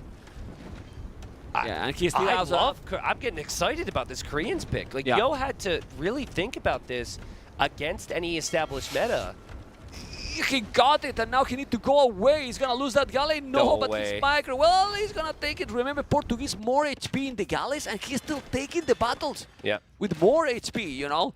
Also, crazy. The spearmen that were out for ACCM have not killed the deer. Where's the turtles? Yeah, turtle's going to be on the way. Turtles. Or maybe War Galley Upgrade. We'll see. Not for now. War Galley Upgrade. Boo. Boo. Give us a turtle, Yo. Come on. Turtle it up. Mainly in this lake, right? In very short distance. Yeah, this lake would be perfect for a turtle. You take it. But you're also like, it's also really safe to get the War Galley upgrade and make the fires. But the people want a turtle ship here. Nice save there for ACCM. He will have 2 docks here. Yeah, but still is not in castle yet. So, and in the other side, he lost the dock. He has also some galleys in the north. He's not, he didn't see them, and those are 3. Galleys can do some damage. Still, he's going standard. I think those 3 need to loop to the fish. You do not let Yo fish. You're going to lose water there. Loop those along the edge to Yo's docks. I think that's the best play there for ACCM, but he's not doing that, man, because I think that he's really feeling overwhelmed right now. Yeah, and he's just being dominated. I'm not sure that he can do it. If we put his Fog of War, he has Botkin, so probably he cannot avoid that. Can we put Fog of War for Mr. Yo? Well, doesn't matter. He's coming. Yeah. Not gonna loop it around, and also he was getting all the range. Yeah. So he's gonna take this battle. He has 3 against 2 fire ships, while he has a lot more galleys, so he will take everything. That in my opinion. Good now. That in my opinion, you know, these guys are incredible, but this is a mistake for ACCM. He can feel better about the situation had he killed the fish, but he's not going to kill the fish now. And there goes Yo. He drops a TC. We see ACCM continuing to fight here. Okay. And Koreans can't make demos, man. Yeah. So in a fire ship war, you really struggle. And with no turtle ship production there from Yo, and obviously a big focus on transitioning his eco, Yo is losing the pond that has the relic for now. Yeah, now he's going with one galley. Well, with 5 HP. Well, a node when there's nothing there. Yeah, you know? Definitely a node. For now, he's preparing to wall, but he can't. Do you know why he can't? There's a war. What is there now? Not organ a war gun. Or organ gun. I was thinking that it was a war gun. It's a organ gun. A organ gun. My goodness. An organ gun. All right, he's gonna wall. No, because he lost the villager. And now what? You gotta be careful. He's taking now the villager. The wood. Still the population advantage is solid. Yeah, it's really solid. And like, we think the Koreans have the better late game. What I was thinking was the Portuguese would do a better job at taking water because of their bonuses. Well, he failed the fetching. Yep. And then do a better job at taking land right now with the organ guns. So we actually have the organ guns right now, but ACCM needs this water to be secured, and ACCM needs the organ guns to hold the map. Because right now, Yo is building up something crazy. Yeah, but this is good for ACCM because he's now fishing there. Just look how he's adding the fish in the south, in that pond, which is nice. Let's see how they are working. We're wondering how, and well, they do nothing. Well, I mean, the organ was also really weak from the TC, but it did do 5 HP. That's incredible. Is that a lot? If that's the case, no, nothing. If that's the case, you need how many? Organs should be pretty good. Or sorry, war wagons should be pretty good. Now we mix the units, okay? But we know what we mean. Yeah. We know what we mean. Anyway, wheelbarrow, and now, now I'm starting to like Korea. Yeah, I am too. Like, and Yo just needs to make sure that he keeps the massive war wagons up. He doesn't let his opponent fish here. The fishing ships that were just made were just killed. I mean, Yo is all over ACCM here. He was down 3-2, Mem. He was down 3-2. We were talking how important he's getting number 5, but Yo is a beast. Yeah. ACCM as well, but this Chinese player always He's reaches so good. the latest stage. And it's like right when It's you want to count him out, right when you think, okay, not Yo's day, he turns it around. This is amazing. War wagons are going to find villagers as well. This is not making things any better. And the scout and the wagon should kill the monk. Goodbye, old man. Oh man, he's going to be down. Let's see now the organ guns. He's going to be able to do something. No, the organ guns are going to melt. They do nothing. Tristan, wow, nothing. You look at the HP, and they are free, and they shoot 3 times. What they did. And the wild thing here too is Yo doesn't even have bodkin arrow, right? So Yo hasn't even really invested all that much into this. He's been able to go for eco upgrades. He recovered the water. This is Mr. Yo taking the water back because he didn't notice that one, and he's taking out this one. What happened? Yo's just everywhere, man. Yo is everywhere, but he hasn't had to sacrifice his economy for it, which is the perfect situation. His starting scout as well is still alive, roaming the map. He's looking to get relics right now. ACCM was able to snag 2 of them. But let's flip the script a little bit. Let's talk about ACCM. Clearly right now, the organ guns alone isn't it. But you still have monks, and you have cheap monks. So he's got 4 monks on the field. There's 5 wagons without bodkin. If he converts those, it could be incredibly strong. Wow, actually just realizing ACCM didn't take a boar in Feudal Age. For real? Wow. Okay, let's see. There is the monks, but he took another 2 monks with the organ guns coming back. Look how strong can be Korea, Tristan. Yeah. With 3 now 4 villages on stone, look at how much stone he has. I'm laughing because he got the gate finished perfectly. The timing, just in the right time. It was like perfect timing, so the monks couldn't chase. But as I said, he didn't put like 10 villages. He just had the 4th. I've been checking all the time. 2, 3 villages on stone. He got the stone to make another castle. To make it maybe here or forward, whatever. Just to get the map control. He has also 23 on foot. Now he's doing bodkin. And his opponent has, with Portuguese, only 12 on foot in minute 24. Yeah. So little. Yep. And those monks were needed. The fact that Yo killed those monks was such a big deal here. And Yo has such a good economy. It feels like Yo is planning for a castle. Now, Yo loves his forward castles, Mem. But when you see War Wagons doing so well, you might want to opt for a more defensive one just for production of the War Wagon. But he's doing Mango Living. He has Siege too. He's not going to take any risk, Phil. He's doing Gold Mine and Arbor. Stone Mine and Arbor is going full. He's doing towers already to get some map control and secure the areas. Smart. Yeah, it's smart. Yeah, it's an underrated play here with the Koreans, and this is just not typical for many civs. But again, it's a bonus of the Koreans that Yo recognizes. Guard tower upgrade is free. He's going to drop a castle there. And I think ACCM is completely dead right now. Yeah, I didn't want to say, because he's game number 7, and but he's playing. What happened after game 5? Mr. Yo said, hey, I have to go into another level. Yeah. Because he's played the game number 6 and game number 7, not giving any chance to his opponent. Absolutely. Yeah, it's just everything you just said is spot on, man. It's been better. He maybe was a little critical of himself and had to take a moment and turn things around mentally. But once that castle goes up, a TC will go down for ACCM. And ACCM's going for redemption now, making the monks even more important. That'll let him convert the siege, but man, oh man. He's had to Imperial in a moment. Yo could click right up. I mean, seriously, with 30 population more, it's not that ACCM is too far from going up, using also a little bit the market, but 20 villages behind, half the military. Let's see this engagement here. He's gonna take the monks, he's taking the monks, 1 conversion, and now the war wagons are gonna take all the organ guns. Most likely, they will or not. It's the Mangolal coming too. He's killing the monks. He's focused only on the monks. Yo doesn't give a crap, man. Look at him waltz right through. He's like, what are you gonna do? Shoot me? Convert me? I got devotion, so you can't convert me. I've got mangonels for your organ guns. And this dude is walking into this like he owns the place. Yeah. And these villagers have never been here before. Just incredible. Castle in defense for ACCM. Super close to clicking up. But Yo is already on the way to Imp, as you said, man. He's on the way to Imperial, and maybe the players are, keeping those strategies for now the playoffs. First time Korea here, and he's discovering, hey, Koreans is to take in consideration, Yeah. Oh, man. Gonna take it. So the monk, I know that down.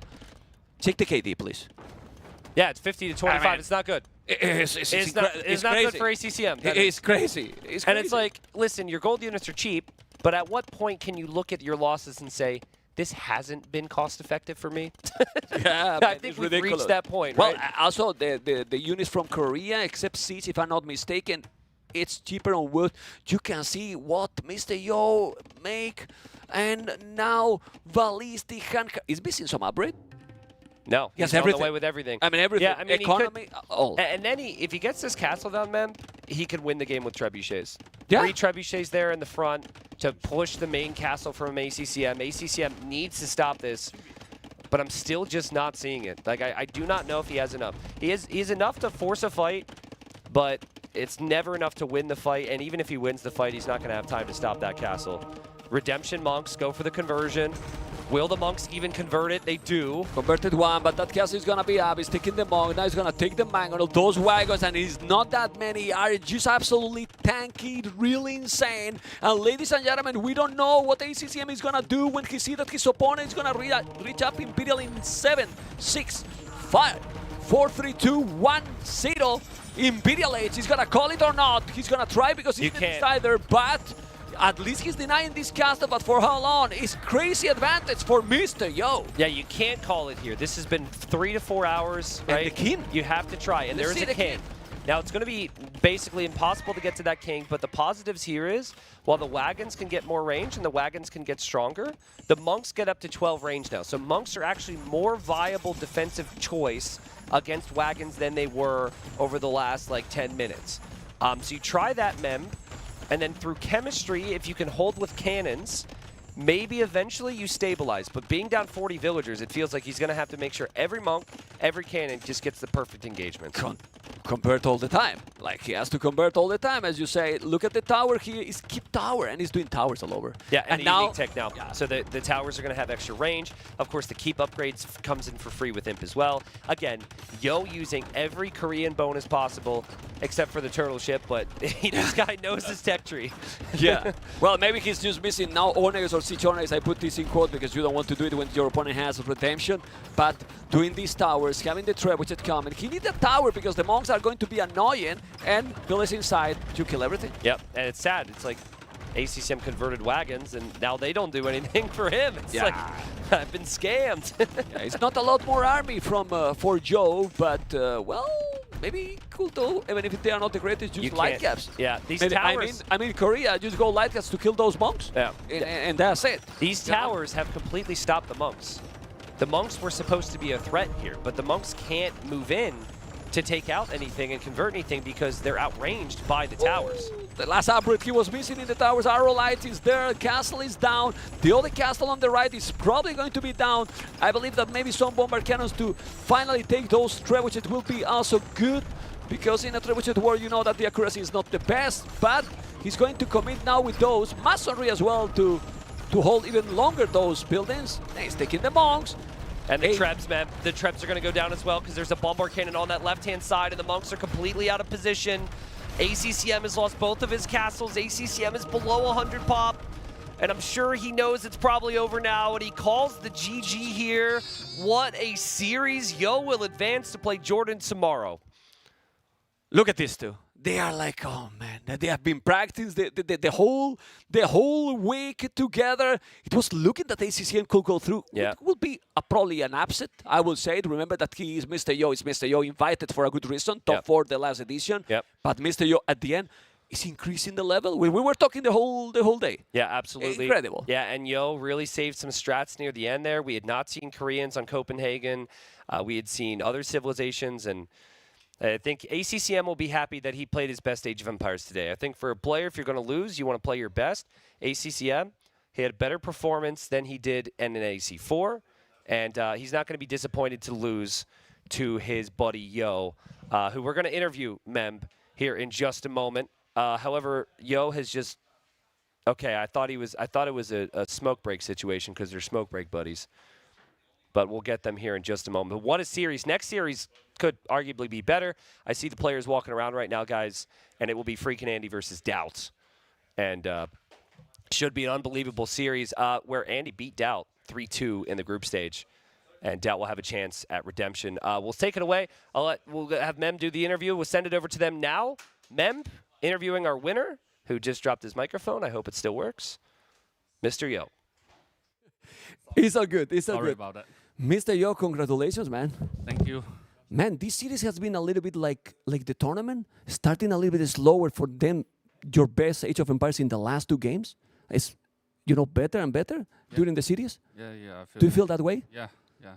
And I mean, when I was behind, like, I was 2-3, right? Yes. 2-3. I think my heart stopped beating for a second, but then Relax.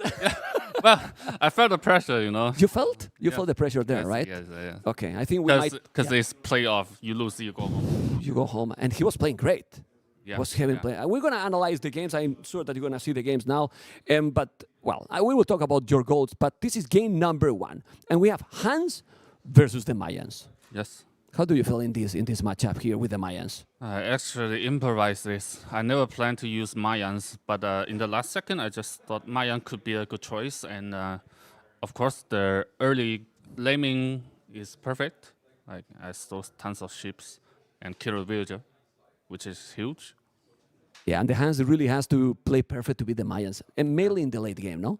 Yes, yes. And I was getting sloppy, I think, in the middle of the game, but the early advantage was just too great.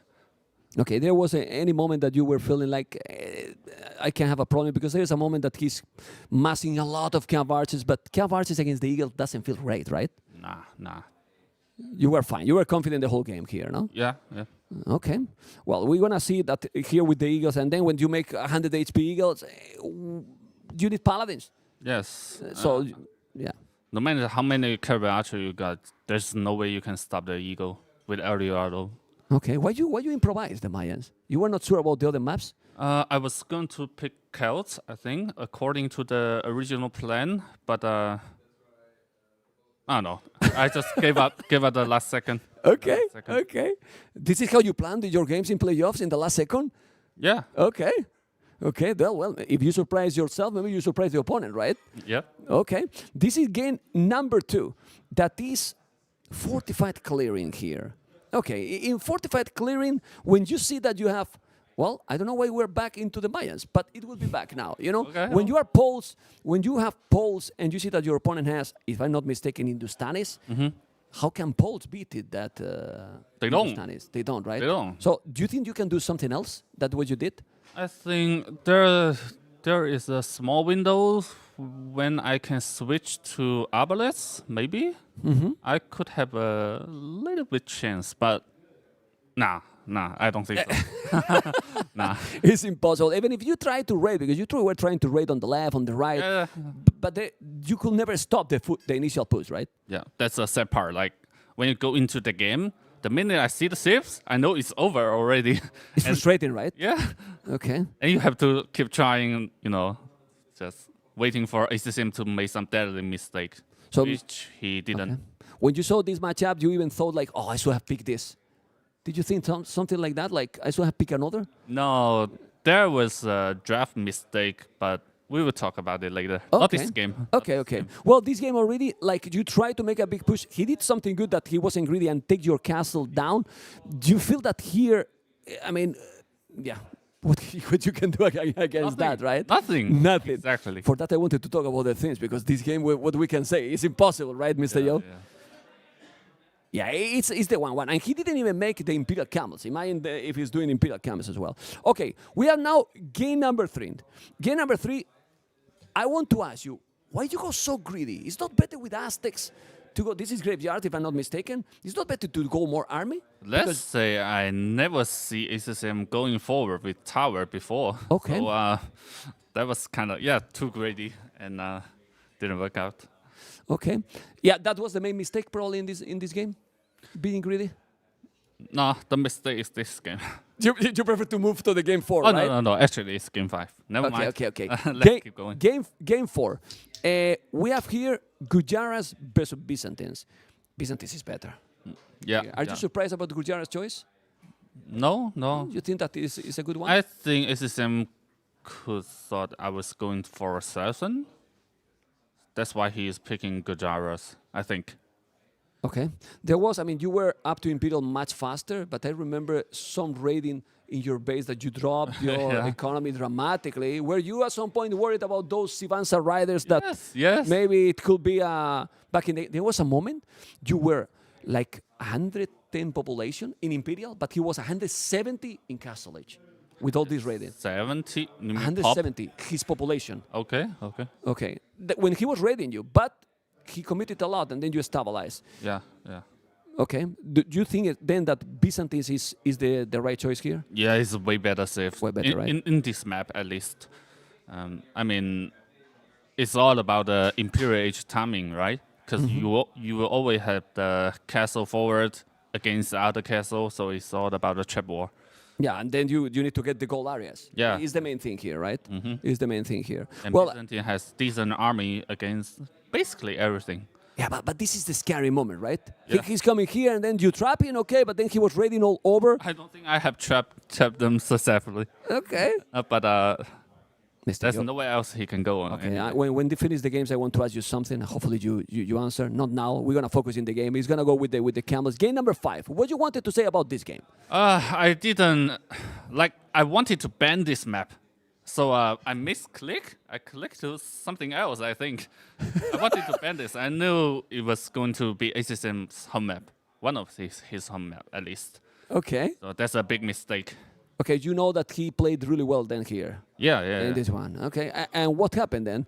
Because you got Bengalis. I thought that you were going to pick Bengalis in the last map. It was also a last decision? Bengalis here, or you feel that the Bengalis is good here? No, I felt that Bengali is better here because I lost to ACCM in practice and he used Bengalis. So I figure, that So the practice, looks good. The practice that you have done both, it has affected for sure for the approach in the series, right? Yeah, and the draft also. Okay. So you don't regret to be practicing with him? No, never. Okay.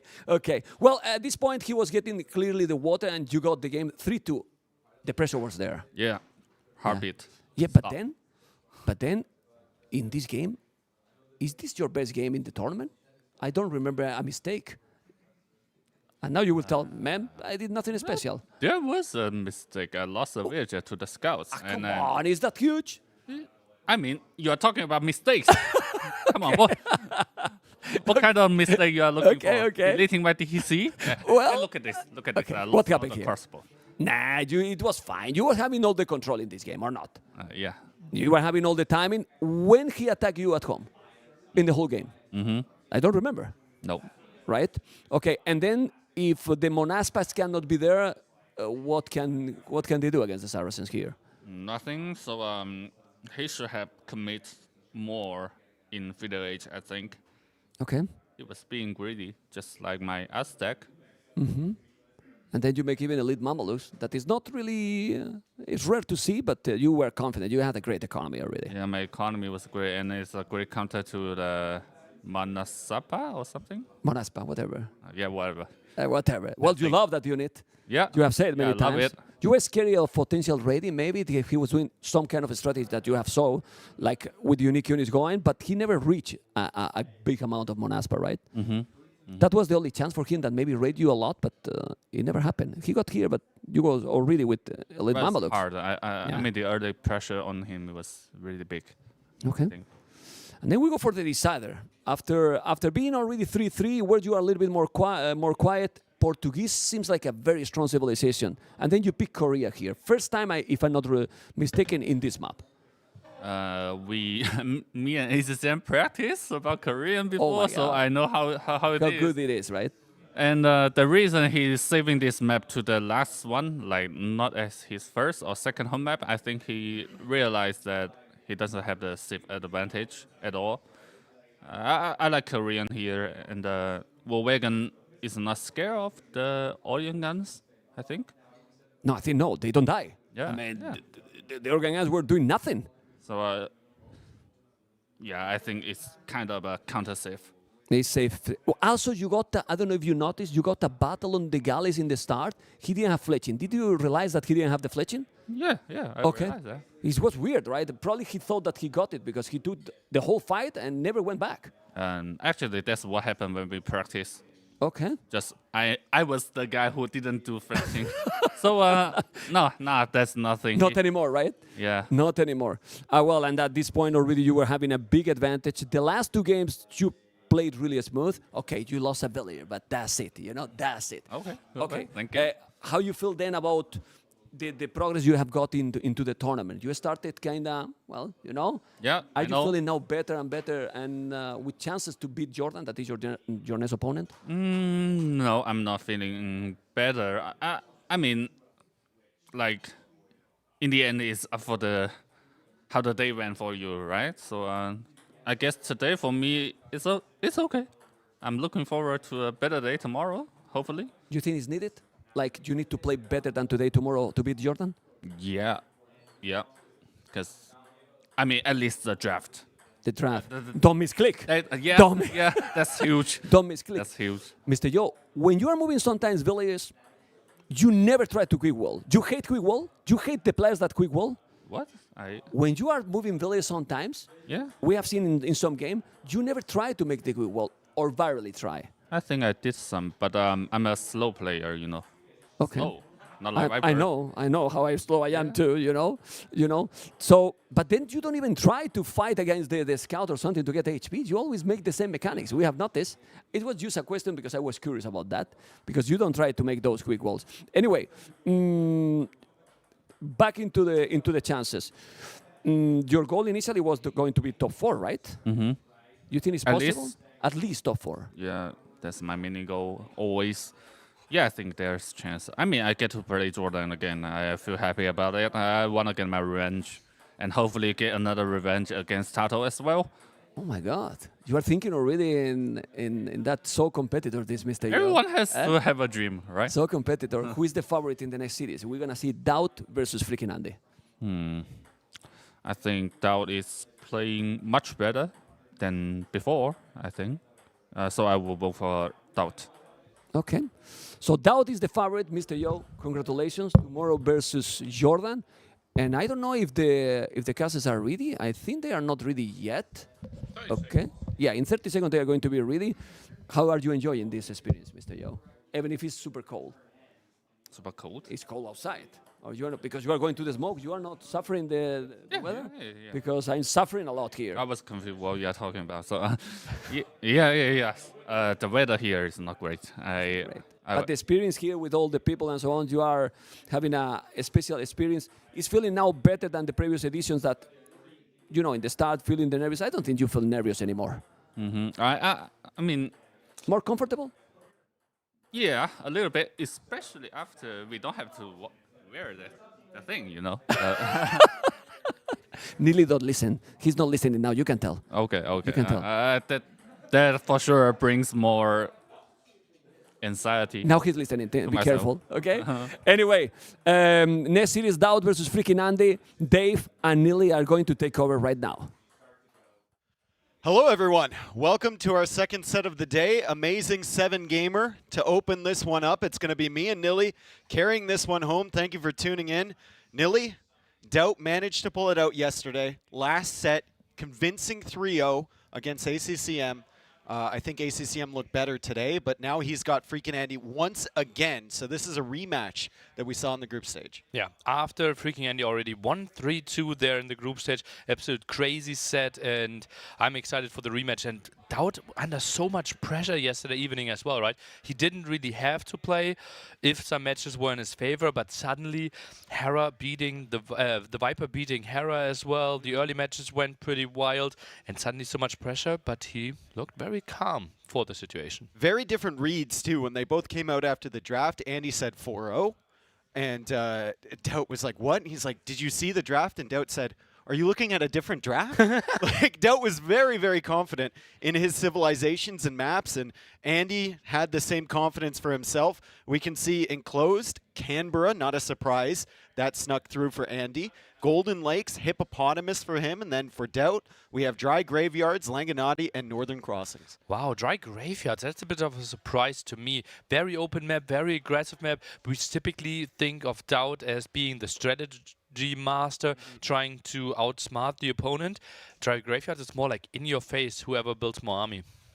Maybe he feels like that's the advantage he has over Andy, right? Maybe he wants to play the macro game. He wants to play the rating game, the mobility game, and Andy is the guy who wants to get right up close with his opponent, fight with those villagers early, limited amounts of units, make his way to Castle Age faster, Imperial Age faster, and start pushing with some Sieger monks. And strategy-wise, obviously there have been a lot of discussion. I think it felt a bit like an imbalance because Daut, he was discussing strategy with Jordan and Tado.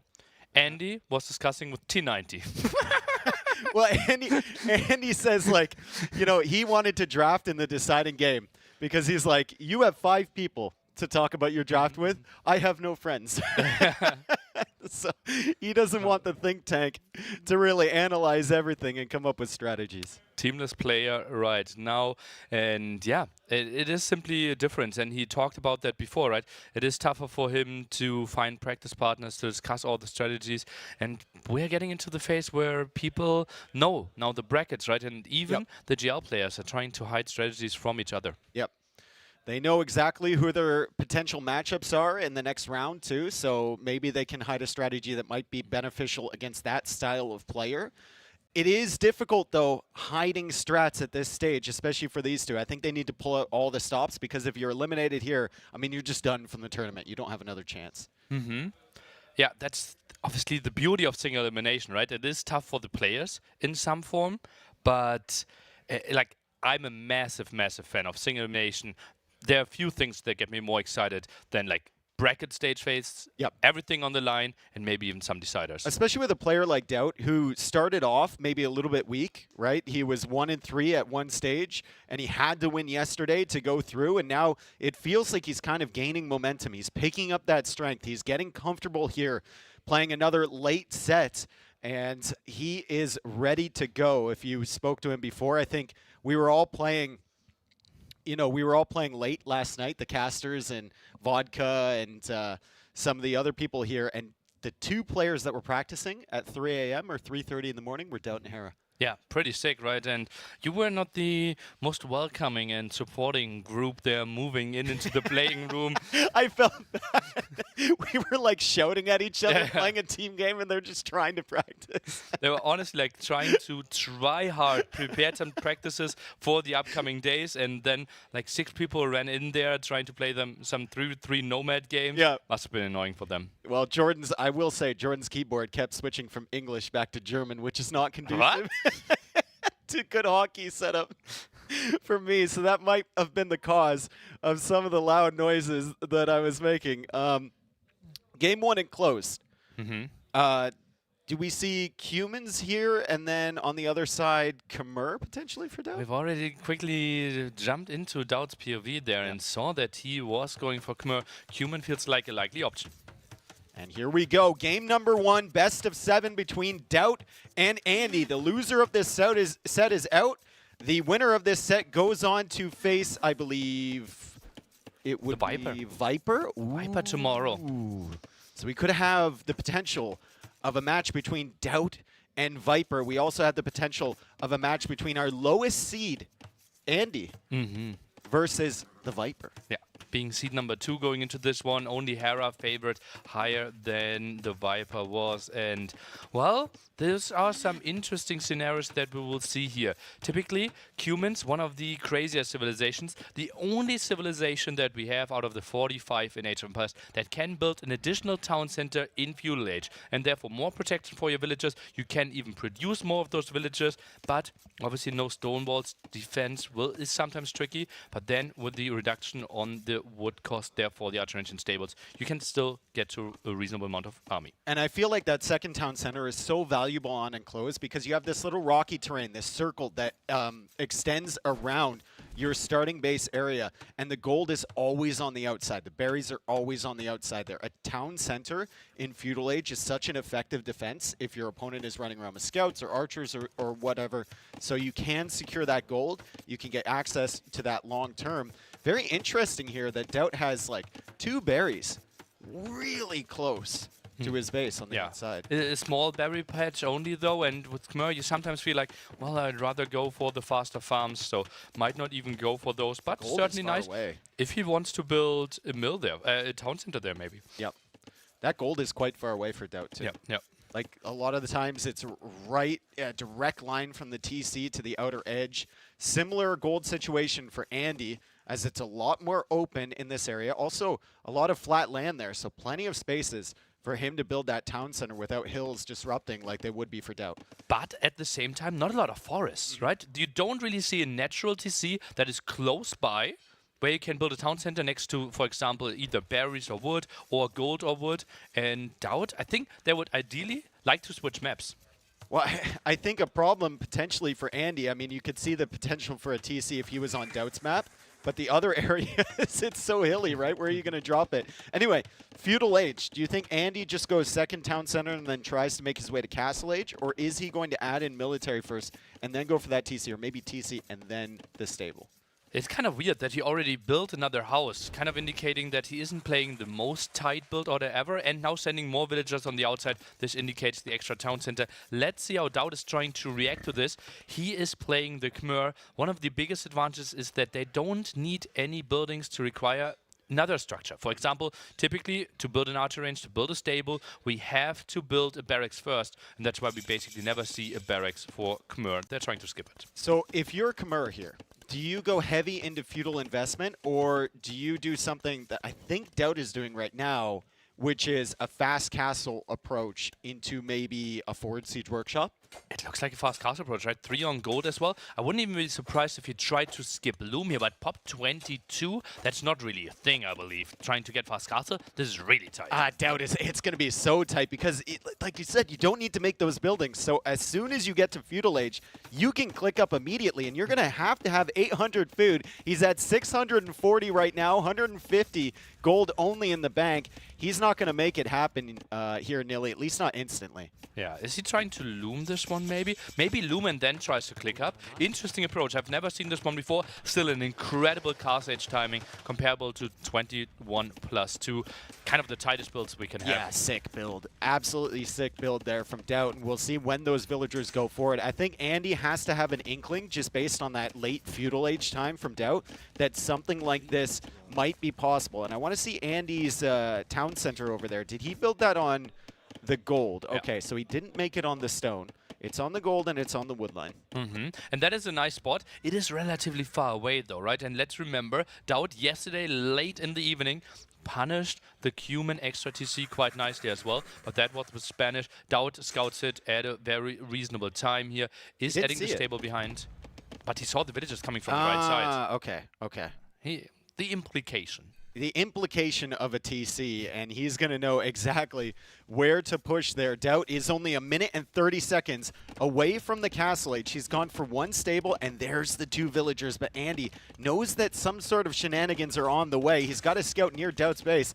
Daut is like, please stay there. Please just stay there.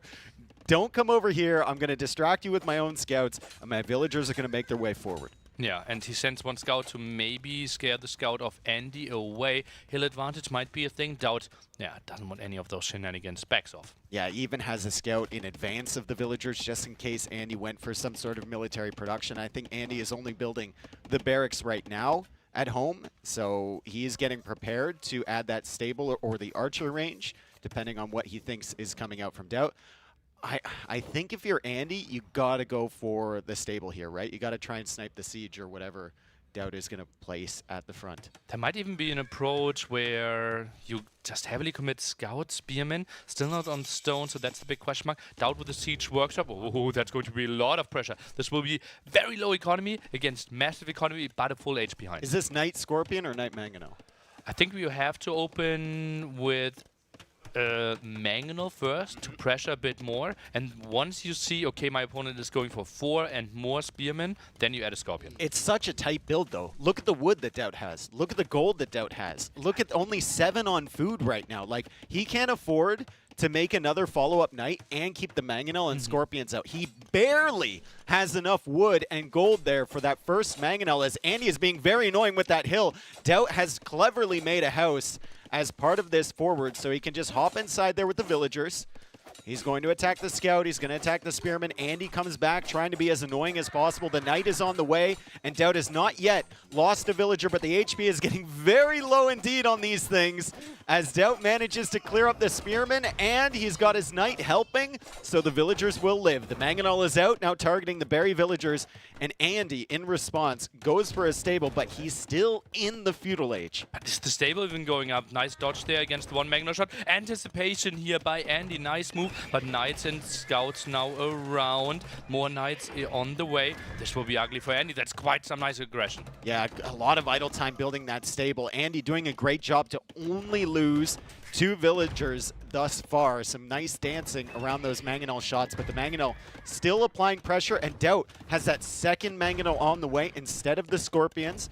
Big investment, but if you get 2 Mangonels working on this TC, it's going to be incredibly difficult for Andy to ever click up to Castle Age. Oh, nice ground attack. Down to 3 HP, has to trade off. And now the Monastery as well. Daut plays everything quite nicely. The thing is though, Andy, look at this gold. He's floating so much already. Yeah, he's floating a lot, and I think he just made a market in his main base. So Andy might be thinking about buying his way up to the next stage. He still doesn't have many units. There we go. He's in the market right now. He's buying the food. He's trying to balance his eco. Doesn't quite have enough gold because he's being targeted on that gold. Now he sells his excess wood, and he's on the way to Castle Age. From that TC, he switched to this TC. Okay, he switches back. Yeah, he clicked Castle initially in this town center. We saw it with the golden, well, glimmer around the town center, aura around the town center. Switched it to the main TC though, knows that this one is in under so much pressure and he could lose it.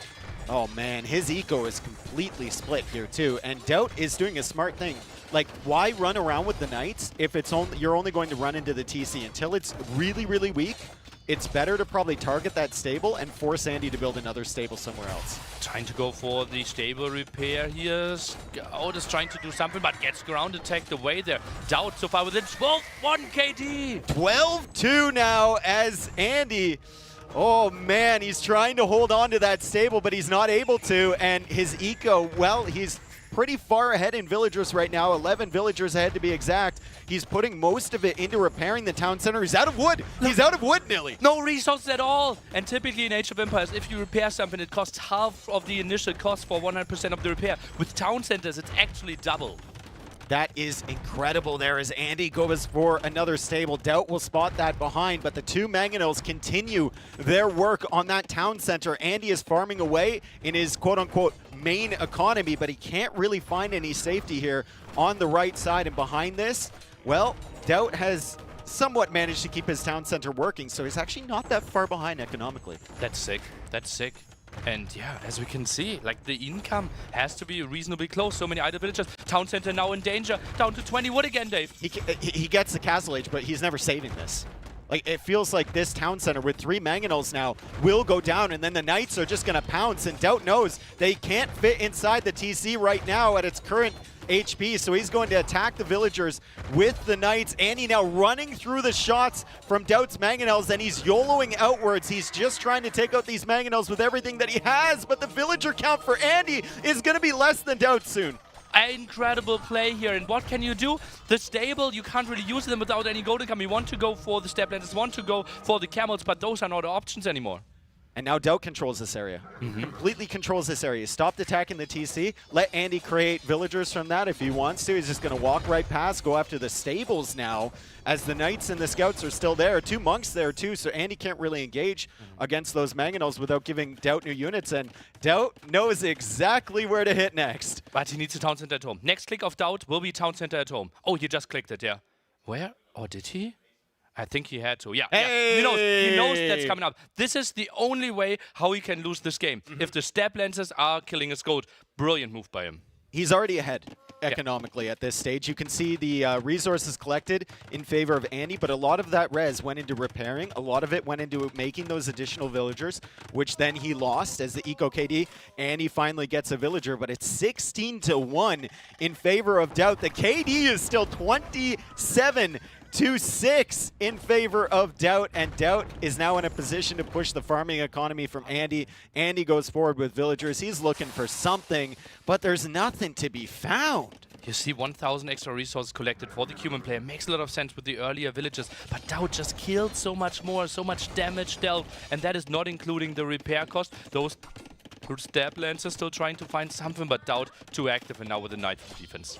Oh, Andy's holding on. He's struggling. He's at 33 villagers against 39. The eco lead has completely evaporated for him as FreakinAndy runs around with the step lancers. Daut is really paying attention, though, not letting him get any villager picks here or there. And Andy, the wood count, still struggling as he keeps repairing that town center. No stone in the bank, no gold access whatsoever. Step lancers are coming behind. Daut does not get the conversions in time. So a good clear up on the monks from Andy, and he might be able to get the mangonels. Oh, one of the knights was blocked there. Monks going down. That was a really nice move for Andy. Has to be happy with how much time he's buying himself, but the town center in danger. Where does he go? Even if he clears up these mangonels, because Daut added that second town center and he's expanding his economy, it feels like it's a position that Andy never recovers from. How can he, right? He needs to sell more wood, which he's already like investing a lot into to get to more of those step lancers, gets to the gold. Ground attack of Daut not happening. Andy, is he clearing this one up? He's losing a lot of step lancers. Daut tries to ground attack that solo lancer on the other side, but it makes its way through. Andy pulls the weak ones away. Daut's still desperately trying to save his mangonels, but they all go down. However, at the end of this, when Andy clears it up, 43 villagers for Daut, 36 villagers for Andy. And now the sneaky attack. Ooh. And Daut will have no idea that this is happening. Gets the third town center for himself. Typically, you want to avoid... Ooh, well, we see the knight still getting in here. Didn't really expect them to find some damage. Well, Daut still stays active. Typically, you want to avoid the third town center on the inside there because you will have too many villagers on wood. But Daut maybe didn't feel like there's a safe spot outside. Well, there's a lot of hills out on that area. We talked about that before, so it's really, really difficult for Daut to find a space to put some town centers down. This is great idling here from these knights as he picks off yet another villager, and the knight's going to come back to the wood line, and Andy's like, you're back again? You're here again? And if he doesn't deal with it, he does lose villagers. Andy, we saw the forward monasteries before. He's going to bring his step lancers forward, but Daut is up to the task, and Daut clears the step lancers. I mean, just almost perfect execution here from Daut. Eco KD 23 to 2 units lost only. Andy is doing a reasonable job there. Micro back, but Daut still gets him. Makes it 24-2. And GG comes in from Andy, and Daut knew that Andy was going to play Cumans here. He had a strategy prepared for Cumans, and I think the words that he spoke to Tato were like, he's going to play Cumans on a close. I'll just do the thing that you do to me. Yeah. And Daut was more like, yeah, you second to see, did you not see how I play against Cuman yesterday? Yeah. You fool. Yep. And Andy still has the headphones on, noise cancelling, doesn't even listen. Andy was pretty confident coming into this set. He fought on for quite a while there, and he's saying like, I don't have any wood line next to my goal. This no was stone, so no wood, no nothing. No training partners. T90 gave me the wrong advice. Well, he did have some good moments there, especially with such an excellent strategy from Daut coming forward. It's always going to be difficult with Cumans, especially if you haven't played up against that before. Even if you know it's coming, if you don't have that experience, it could be really, really rough. I would hate to play against Daut. Like, you play your very best, try to be the best nerd that you can, then you lose the game, and then you have to sit there for 2-3 minutes while Daut berates you how he just won the game. And talks like, did you see how I then added the monastery? How I saved the 2 villagers and repaired so much? Are you cold? I'm just going to go open this window. Maybe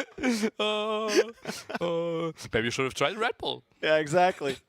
Do you see this keyboard? I beat you with this. Yeah, I did that to you with this. Poor Andy. Oh well, it's all part of the fun, right? And I'm sure Andy. Well, Daut it is. Well, yeah, and I'm sure Andy will give it. Like, he's not afraid of giving it back to him if he then beats him with a creative strategy on the next map. So that was our neutral map there in close. Great strategy early from Daut. He felt like he won the draft. Andy felt like he won the draft, and the Cumans, a very powerful option that a lot of players are nervous about, have been completely neutralized. Up next will be the home map choice for Andy. He obviously could choose all of those 6 maps. He decided to go for Hippopotamus, another really wild map where a lot of strategic options are on the menu. And Andy, I'm a bit surprised that he wants to play this one against Daut, but well, in the best of 7, it's not like you get 3 clear home maps where you know those are great for me and horrible for the opponent. I think it was Andy who tried to dock block on Hippopotamus in an earlier set. And then against Tato. And then Tato just came forward with the dock. It actually ended up working out for Andy's fish in the end because he had Japanese. But he was aware of the full meta developing throughout the qualifiers in this map. He's practiced this map before. He has planned strategies here, so I would expect something good from him. But Daut, the last time I saw him on Hippopotamus, was an incredible game against Hera, where he completely blocked him in. You remember that game? That was wild. Yeah, absolutely sick. Like, sneaky stable behind Hera's base there, and then Siege Workshop like under the 4 TC. tiles away from the TC. Yeah, there was nowhere to run, nowhere to hide for Hera in that one. It looks like they're into the game here, and we need a response from Andy, because that was an emphatic win from Daut. It's proving that he's really picking up steam here in NAC 5 as Daut goes for the Mongols. Andy is playing as the Lithuanians. Yeah, and the problem would be if Daut is up 2-0 or 3-0, we might need to move, because I'm not sure if the room would be big enough for Daut's ego then. And yeah, that's going to be a tough one there, and therefore maybe punching back instantly with Lithuanians, a good option. So let's take a look at why the Lithuanians are such a great civ on this map. Now, the Lithuanians start with that extra food, and that's a big part of it, right? You can go out to the wood earlier, you can get that dock up earlier, and it just helps your early economy. It helps you get up a little bit faster than your opponent. Now, this is interesting that Andy is sending those villagers through the middle. He's not sending them along the shoreline. Ooh. It's almost like they're going to Daut's side, and he's going to dock over there and try and snipe that villager. However, Daut is playing Mongols, and Daut, he might just decide to not go for the dock at all. But that would be weird, right? That would be really nice for Andy, because unlikely that Daut is scouting this one, but no, look at that, both sending it. And this is the scenario that Andy might be looking for. I wouldn't be surprised if Loom is queued up next. Andy, incredible. And look at where the scout is. Look where the scout's coming. It's coming from the left. Oh. Andy is looping around. He's making sure that Daut doesn't have like the villagers on the hunt over on that side. And now he's coming over with the scout. He's going to find these 2 vills. I think it's going to be a little bit too late for him to kill them with his villagers. The dock will go up, but still, he might be able to engage before Loom is in. Give me Loom. Give me Loom. Yeah, clicked it here. Ooh. That's the next upgrade, and then he's going for the villager. He has no idea. He has no idea. Shh. Daut. Look at that, where he's scouting. Completely the other side. Had scouted the top, didn't see the dock, and he must be so confused. Lithuanians? You have so many resources at the start. Well, what he are you didn't doing? full scout the top either. It could be a dock block situation again, but now he discovers it as Andy is attacking his villagers. He's going to attempt to block with the fishing ship, but he's stuck. He's stuck out there on the marsh, and Andy is chasing after him. Daut doesn't know where to go with this fishing ship. Great job there, though. Daut, who is this? Incredible block, and now does some more damage. Still no Loom. That's tricky, because steals 3 cows on the way.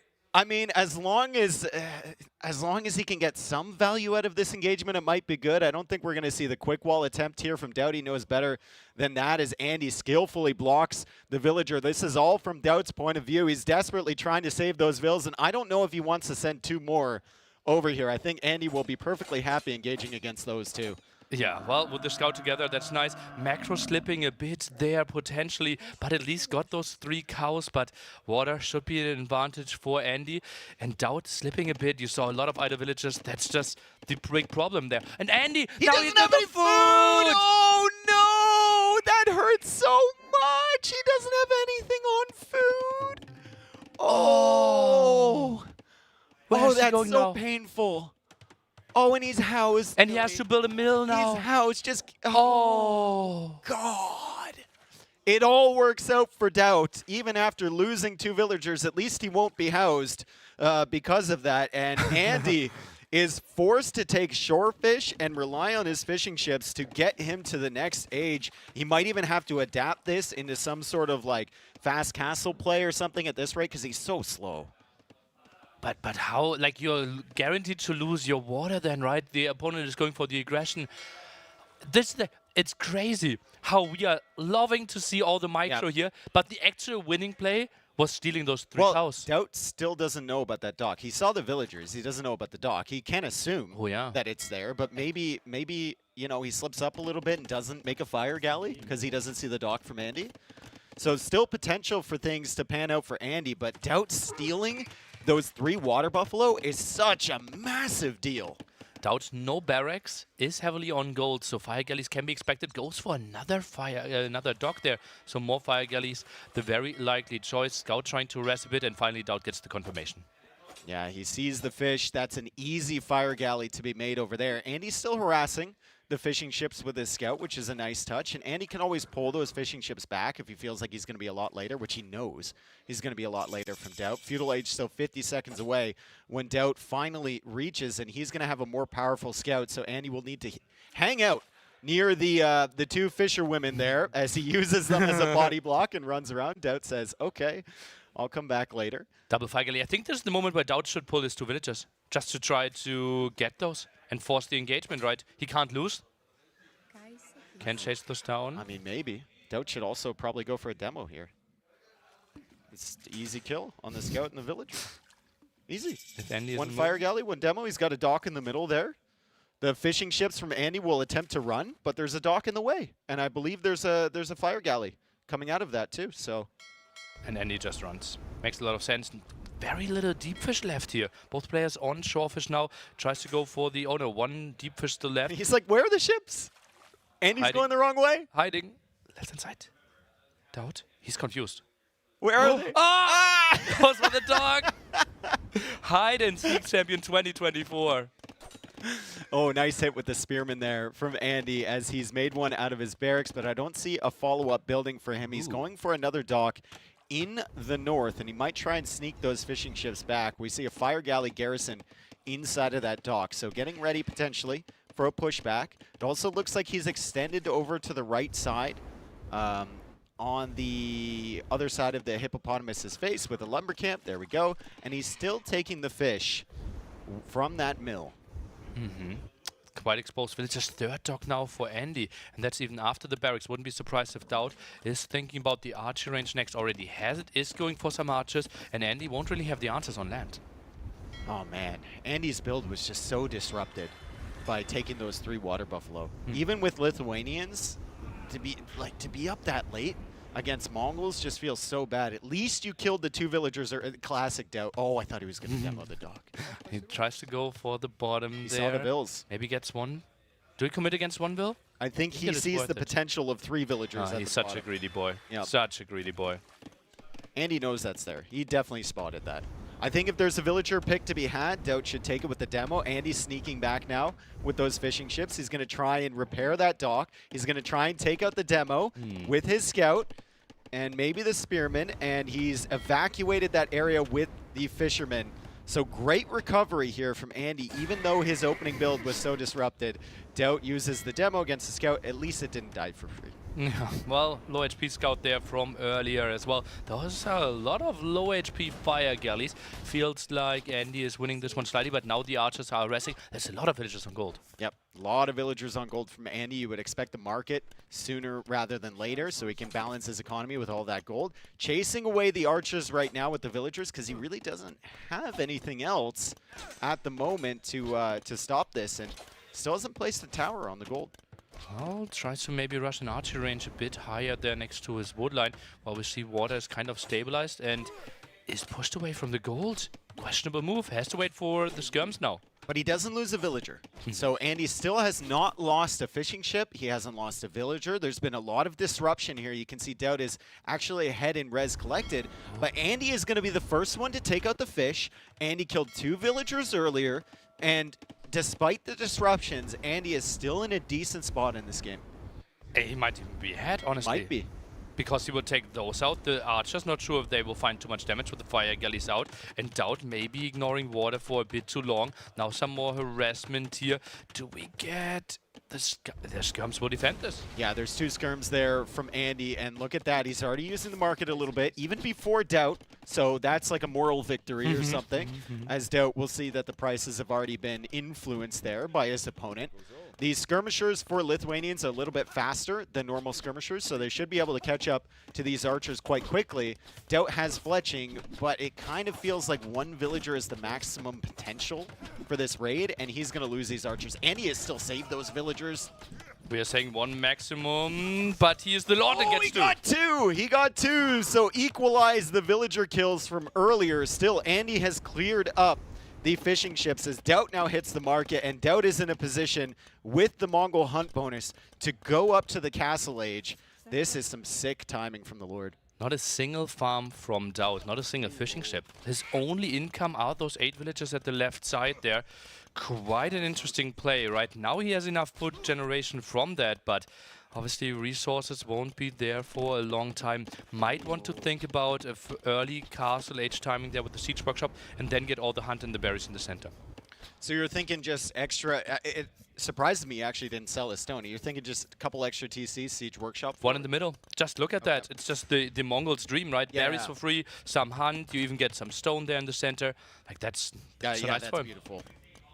Andy really hammering away at the market, and now he clicks up to the castle age. He's got 8 fire galleys. Daut has no presence on water. So that's the serious advantage that Andy has. He's got the fishing ships as well, and he will start to climb ahead in res collected shortly as Daut runs out of that hunt. The water control can be devastating, but you still have to worry about that middle area. And you were talking about maybe Step Lancer opening, siege follow-up, and a town center to expand his eco. With all that hunt in the center, Daut could be in a good position. Sounds like the dream to me, right? And maybe the dream to Daut as well. Archer's back at it. They're back here again.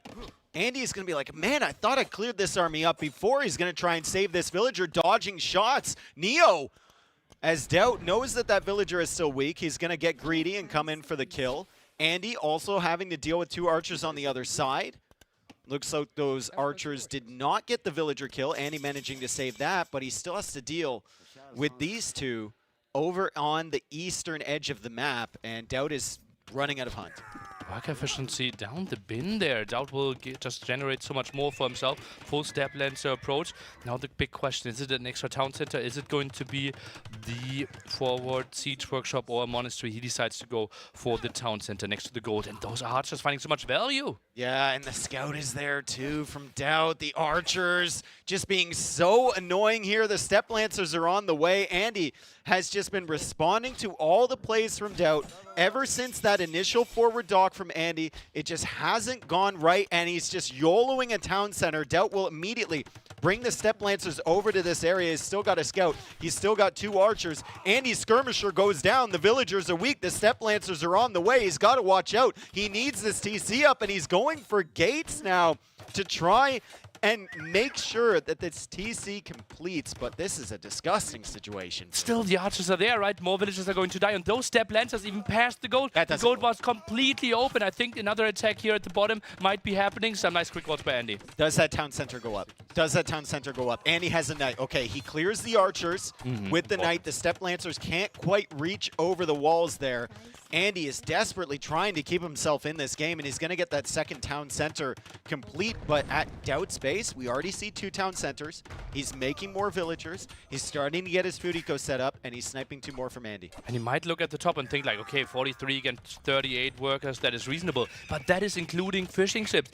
Villager count alone is 43 against 30 now. 43 against 30 after the early damage that Andy did. Super impressive. Daut has upped his level so much here in the playoffs in this best of 7, and Andy is just trying to find any sort of response he can. Remember, Andy beat him in the group stage. Andy has already done it once against Daut, but Daut looks like he's just on another level completely. It's crazy, right? It feels like it took him some games to really turn up here. Went into 0-3 in the group stage. Had to win 2 games in a row. Delivered there, and now he's really shining. But still, again, only 4 population lead. Daut needs to expand. Doesn't need, or needs to make sure to not get careless. And he's through. Andy couldn't get the house wall in time. Now the spearman that he's sending in defense is blocking the villagers, but the monks are there. Look at the stone count for Andy. 529.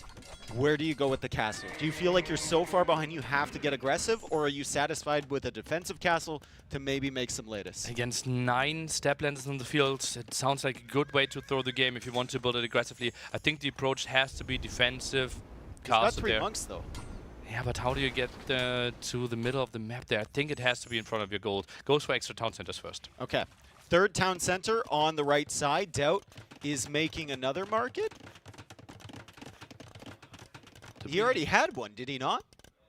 Oh. He didn't. Okay. He had the 200 stone, right? I'm sorry. It is so weird. It's a 23-minute game. Daut didn't have a market yet. I can't believe it, Nilly. What? I cannot believe it. I was wondering why he didn't sell the 200 stone, because he didn't have one. Oh yeah, we were surprised, and you even mentioned like, oh, the earlier timing, Andy steals away the market from Daut, gets the better prices, but didn't really matter. Daut, he works in mysterious ways. Yes, indeed. I think he had one, Neil. I'm pretty sure he had one. Oh, and look at that. 2 monks going down. We saw a visual reaction there for Andy. Can't be happy with this.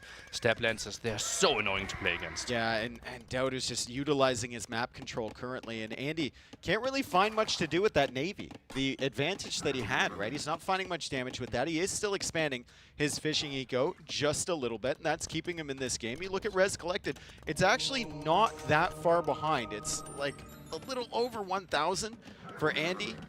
Daut does have the superior economy with 4th Town Center now completing, but Andy is still in this match. And Daut goes for the 4th Town Center. Had to buy himself some stone. So still not on stone, although he expanded quite a bit. Now grouping up his Step Lancers. Monks moving forward.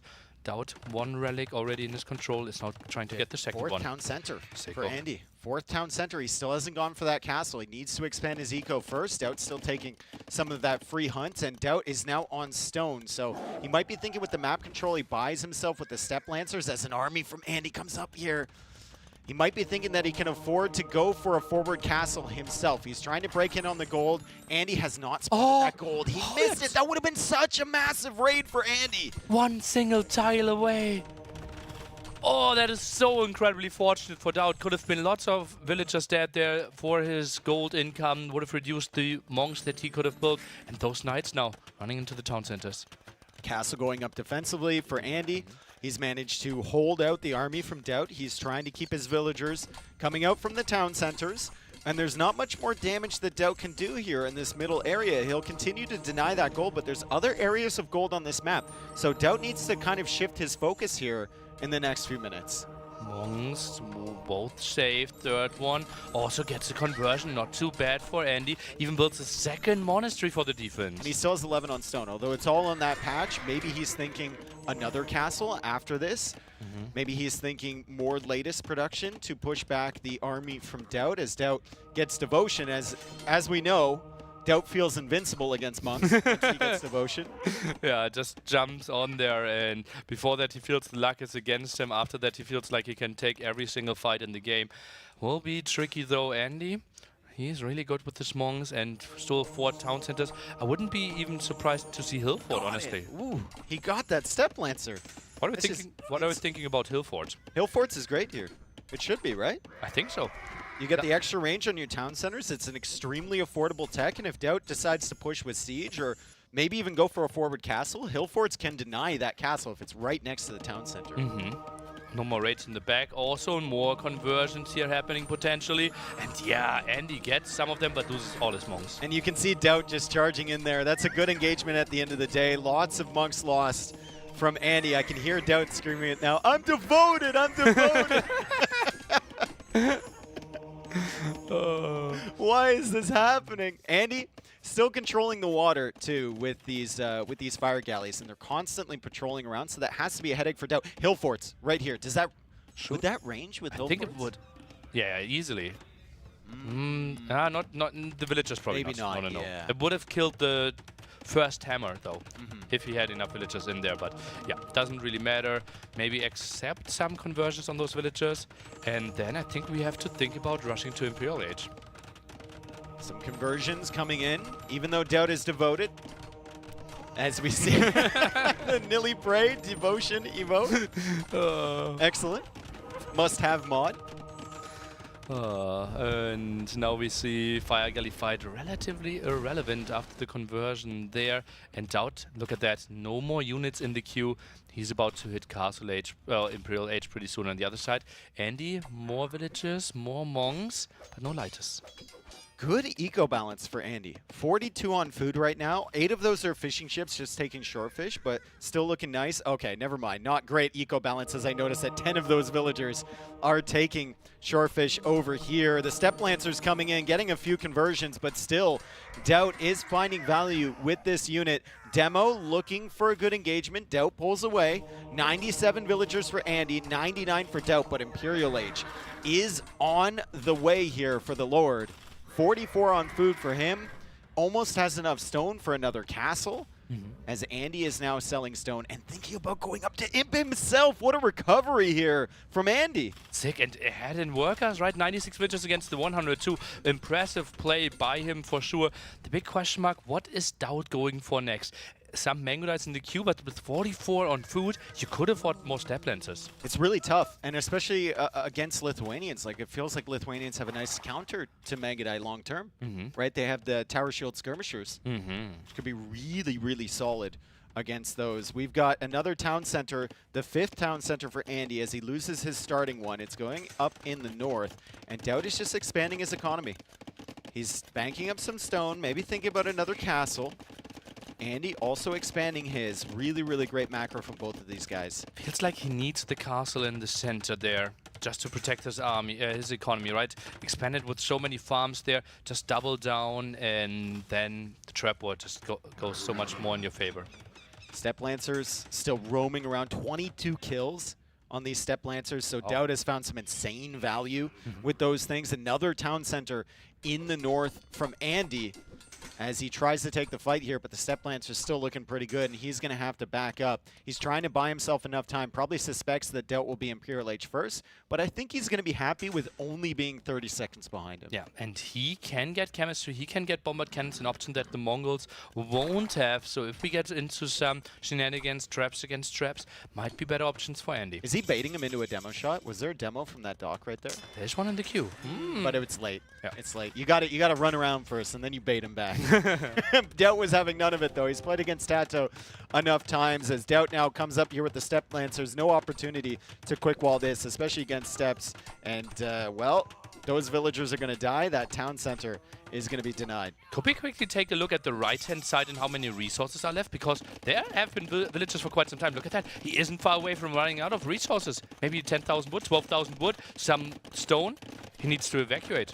Yeah, and that main wood line is kind of controlled by Daut's second castle forward. However, Andy could maybe go to the north there, where his town center is, as Daut is now pushing in towards the south. Demo is tracking the Step Lancers. Andy really wants to get rid of these things. 29 kills on them, and they're coming into the economy again.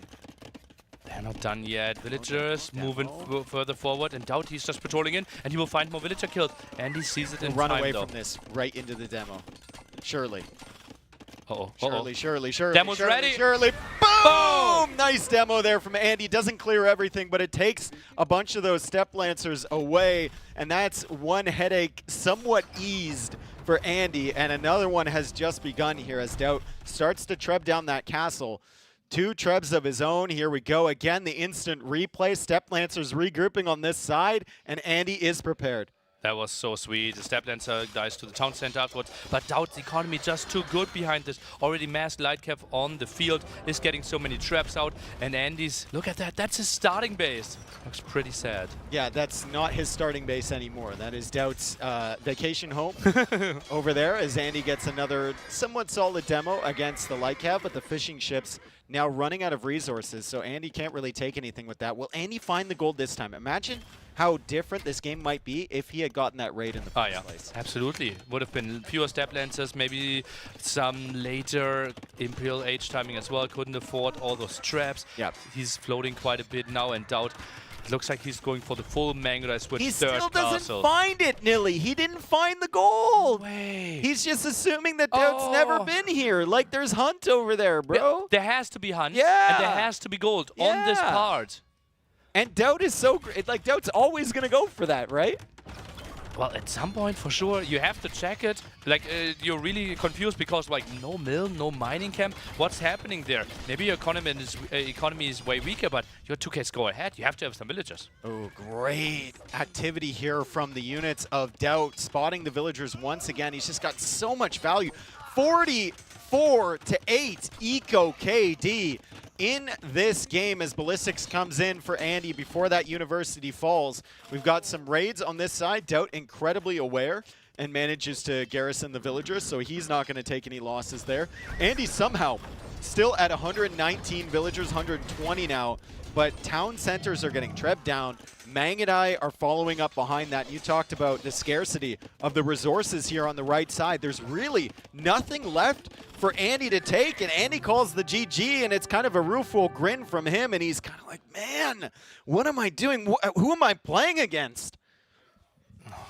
Oh, and Daut, he's relieved. This wasn't like game one. I completely had the counter strategy to you. This was a clean macro game as well. Obviously, the early aggression weathered quite nicely. Quite some fortunate moves going for him early on. But after that, it was really intense and incredible macro by him with all the Stab Lancer raids over and over again. And this is the moment to open the window. Yeah. This is the moment for Andy to turn on that white noise. Oh, sorry, I can't hear anything. I'm sorry, Daut. Oh, man. Look, Daut's chatting. And Daut fans like, ooh, it's like, oh, that was a nice demo. That was a nice demo. Didn't really help you, but that was a good one. And he was like, do you hear my fans? Do you hear my fans? And Andy just... Did you see me steal those water buffalo? Did you see that? And Andy, he gets deeper and deeper into his chair there. Yeah. Andy says, I couldn't click up, and Daut says, I know. Body language is a small indicator, right, of how the score is. Yeah, if you show this picture of how Daut is standing and how Andy is looking right now, and you let people predict the score, it might be 4-0 already. Yep. Oh, man. Daut came to play here like we... Can we ban over to Daut again, he's please? He's not 4 feet tall. And he's actually one of the tallest people here.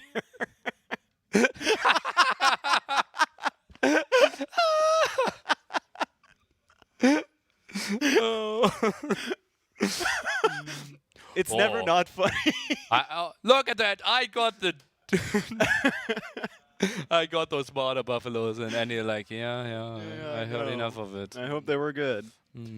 Holy, what a moment there. I thought Andy had such a good start, and then Daut just happens, I don't know if it was intentionally sent the scout into the town center to steal the water buffalo, or if it just happened while he was trying to react to the villagers attacking his, but stealing those, I think that's like the most impactful water buffalo steal I've seen in a very long time. Maybe or ever. hurtable steal. Yeah, it's crazy, right? It completely changed the direction Andy could go for. Way later fuel age timing, therefore tougher to contest the water. His archer range was delayed. The archers of Daut found way more damage. And therefore, Andy just on the back foot the whole game. Yep. Even after killing 2 builds. I wonder with like how low Andy's sitting in his desk, like do his feet reach over to Daut's? Like in the middle of Dark Age, is he like slowly caressing Daut's leg? And Daut with his shoe size like 54. Maybe they're touching each other a bit. During the Civ craft, like the feet touching each other a bit. Oh man, we have ourselves a matchup here. Game number 3, Canberra. We've got Daut playing as the Burmese, Andy playing as the Bengalis. We saw Hart go Teutons here against Andy earlier in the group stage. Hart was tower pushing into his base, and then a classic Andy moment where he just managed to trap 6 of Hart's villagers inside. He absolutely loves maps like this. There's nowhere for his opponents to run. He can get nice and close, fight with villagers or monks or towers or whatnot, and he's one of the best in the world at that. Yeah, also some monks being included there, right? The strategic thing is, like you look at the minimap, it is smaller than all the other maps. Distance, very short there when it comes to the rush distance, and we have one single fish in the center, and you might be surprised why we are fighting that heavily over one single fish. Well, it is not an ordinary fish. It is one that has 30,000 food, and therefore we could even see 6, 8, maybe even more fishing ships around this area if someone is controlling it. Here comes the scout from Daut. He's going to try and engage against the villager. He sees the scout from Andy, and Andy's dock is a lot closer to completing, but Andy has taken a lot of damage on this scout. He's just going to use the time of Daut attacking that to complete his dock, and his dock is going to be up first here. Bengalis or Burmese? which civ are you favoring? I think Bengalis have so many advantages going for themselves. Plus 2 villagers once you reach Feudal Age, another 2 villagers once you reach Castle Age. Your monks are stronger as well.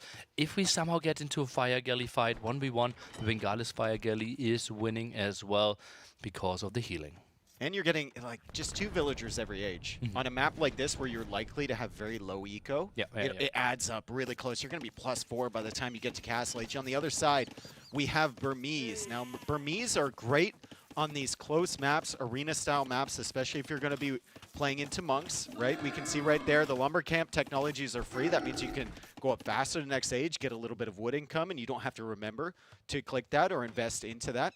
The infantry has more attack per age, which is beautiful, and then the monastery technologies, 50% cheaper. Also, relics being visible is a nice bonus. You don't have to scout for them. You can just go pick them up right away. And that helped out, right? He sees 4 relics at the top, only 1 relic at the bottom. He knows where Andy is. Yeah, he knew that the short rush distance is at the bottom, and that's why he could send out the villager and had small advantage in the villager war.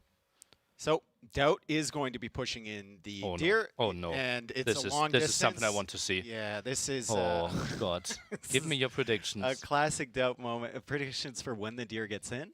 If it gets in. I think there might be a chance that it goes back. There's also a chance it hits that wall and runs all the way over to the woodline. Beautiful mining camp there. T90's happy.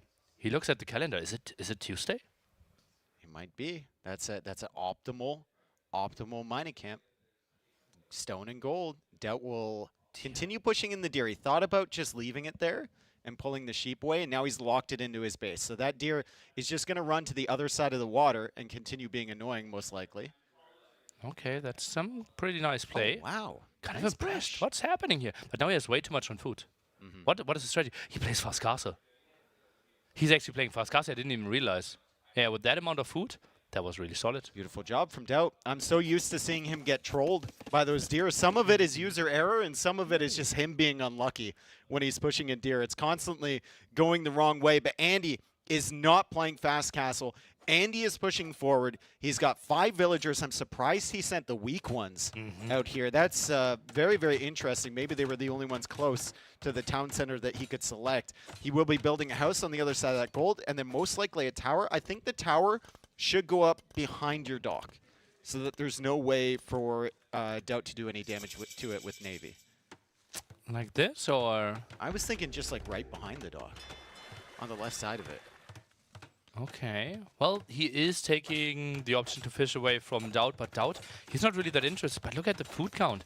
Not that pretty. Adds 2 farms now. This will be a tight, fast castle. Likely to sell his 200 stone and might even buy 200 food. Yeah, Andy just going for a demolition raft and then a fire galley to follow up. I'm surprised it's not the other way around, but maybe, you know, he just wants to get rid of the fish initially, and then the fire galley to take out the dock.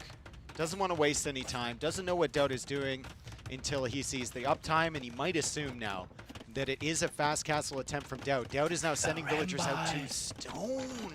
So it might be a castle forward, could be a ramby, or could, you know, Nilly, it could be like castle forward into like some sort of monk follow-up or something along those lines. But why, if you have a forward castle, do you follow up with some monks? That is quite surprising, especially if you know that 4 relics are at the top and you always want to build the castle at the bottom. So most likely, is this just a YOLO, send 14 villagers, build a castle in the face of the opponent? I mean, most likely. There's not going to be anything there from Andy. He's not going to be Castle Age. He's going to have that fish in the center, which you probably need to take care of. There might even be an argument for Daut to castle drop the fish. The scout, that's the main story here. The low HP scout of Andy from very early on. Andy might struggle to scout Daut's strategy here. Okay. Andy still has the fishing ships in the center. Remember, 30,000 fish there, and Daut will be going for a demo. And until that dock is dead, Andy has to constantly worry about investing into a unit that Daut can just take out with one of his. So this demo will come out, and if Daut positions it correctly, could have potential to snipe 4 fishing ships. We want to take a look there. Vodka's in the center, please. Let's take a look at the potential demo here. Gets in there. Gets 2. 2 is not bad. Yeah, Micro's nicely 2 against it. Daut 10 on stone now. Most likely spot actually probably going to be next to his dock, right? Blocks the food, controls the gold, allows him to fish himself. Do you want a castle drop in the south there? Like, why not just go in the? Why take a chance? Why not just go in the north?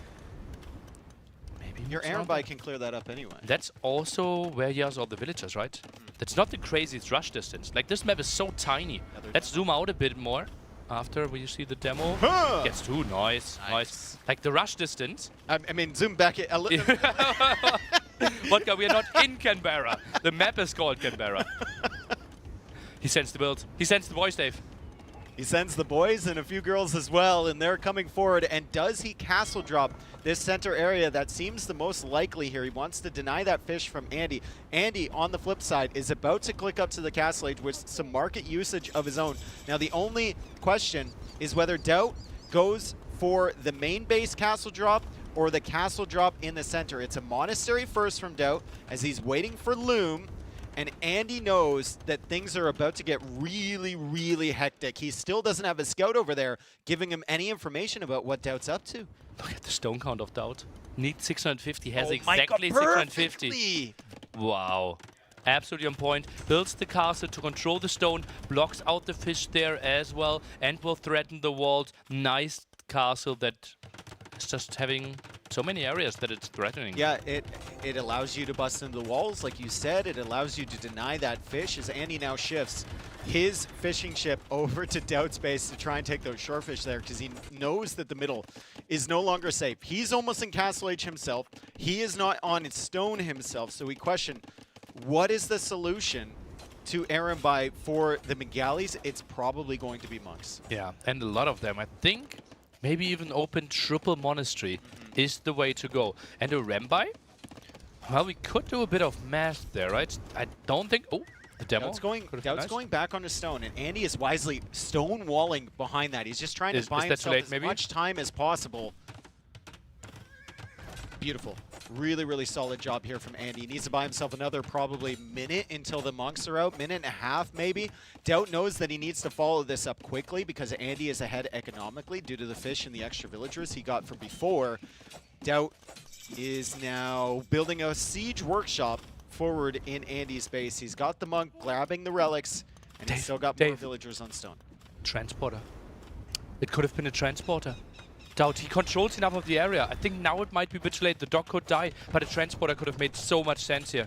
Could have gotten into the gold. You get the Arambai in there before the monks are out. It's devastating, right? Maybe deny that town center. But Andy, getting the town center completed by the time these Arambai get through the stone walls, and of course, the Bengali monks are so strong. 3 pierce armor on those will mean that the Arambai take quite a few hits to get through and kill them. Andy sitting at 36 villagers, Daut at 33. Where are both monasteries? I only see one here. The other one is in the center. Or where did he build it? Oh yeah, builds it here. Will only get 1 relic for himself though. Because there's only 1 relic in the south. There was 4 in the north. Yeah. Now, do you think Daut should go back onto the fish in the center? Well, I wouldn't mind it, right? Although, no, how do you clear up the tower? Yeah, true. You don't. It's like fish. It's such a major story, but now it became irrelevant because both players have the perfect answer to it. Yeah, and he's playing a wood-gold composition, right? So you want to keep that wood for more military units. Sanctity now coming in for Andy. He'll need Redemption too. Doesn't quite have enough gold for that as Daut continues the push. And let's take a look at Daut's stone count, 250. So he's still 400 stone away from a follow-up castle, which could help him a ton. Atonement About now. to get through. Obviously, the Monk takes cheaper for me, as we mentioned earlier. Could be a nice answer to the Monk defense here from FreakinAndy. He has 3 Monks out right now. No Redemption, but gets Sanctity. Now Redemption as a follow-up, so more HP for them. And he can soon convert those Mangonels, short from the Mangonel, into the berries. I think Atonement is a sick play from Daut, but I think there's a risk here that the positioning is just not going to be good for him. Like, I think Andy might be able to trap this army in if he gets some good conversions on the Arambai early. Oh! He might be able to kill the monks, but he doesn't get conversions on those. Good Mangonel shot there from Daut. Unfortunately for him, he does lose the scout, but Atonement is in, and he will need to delete this monk.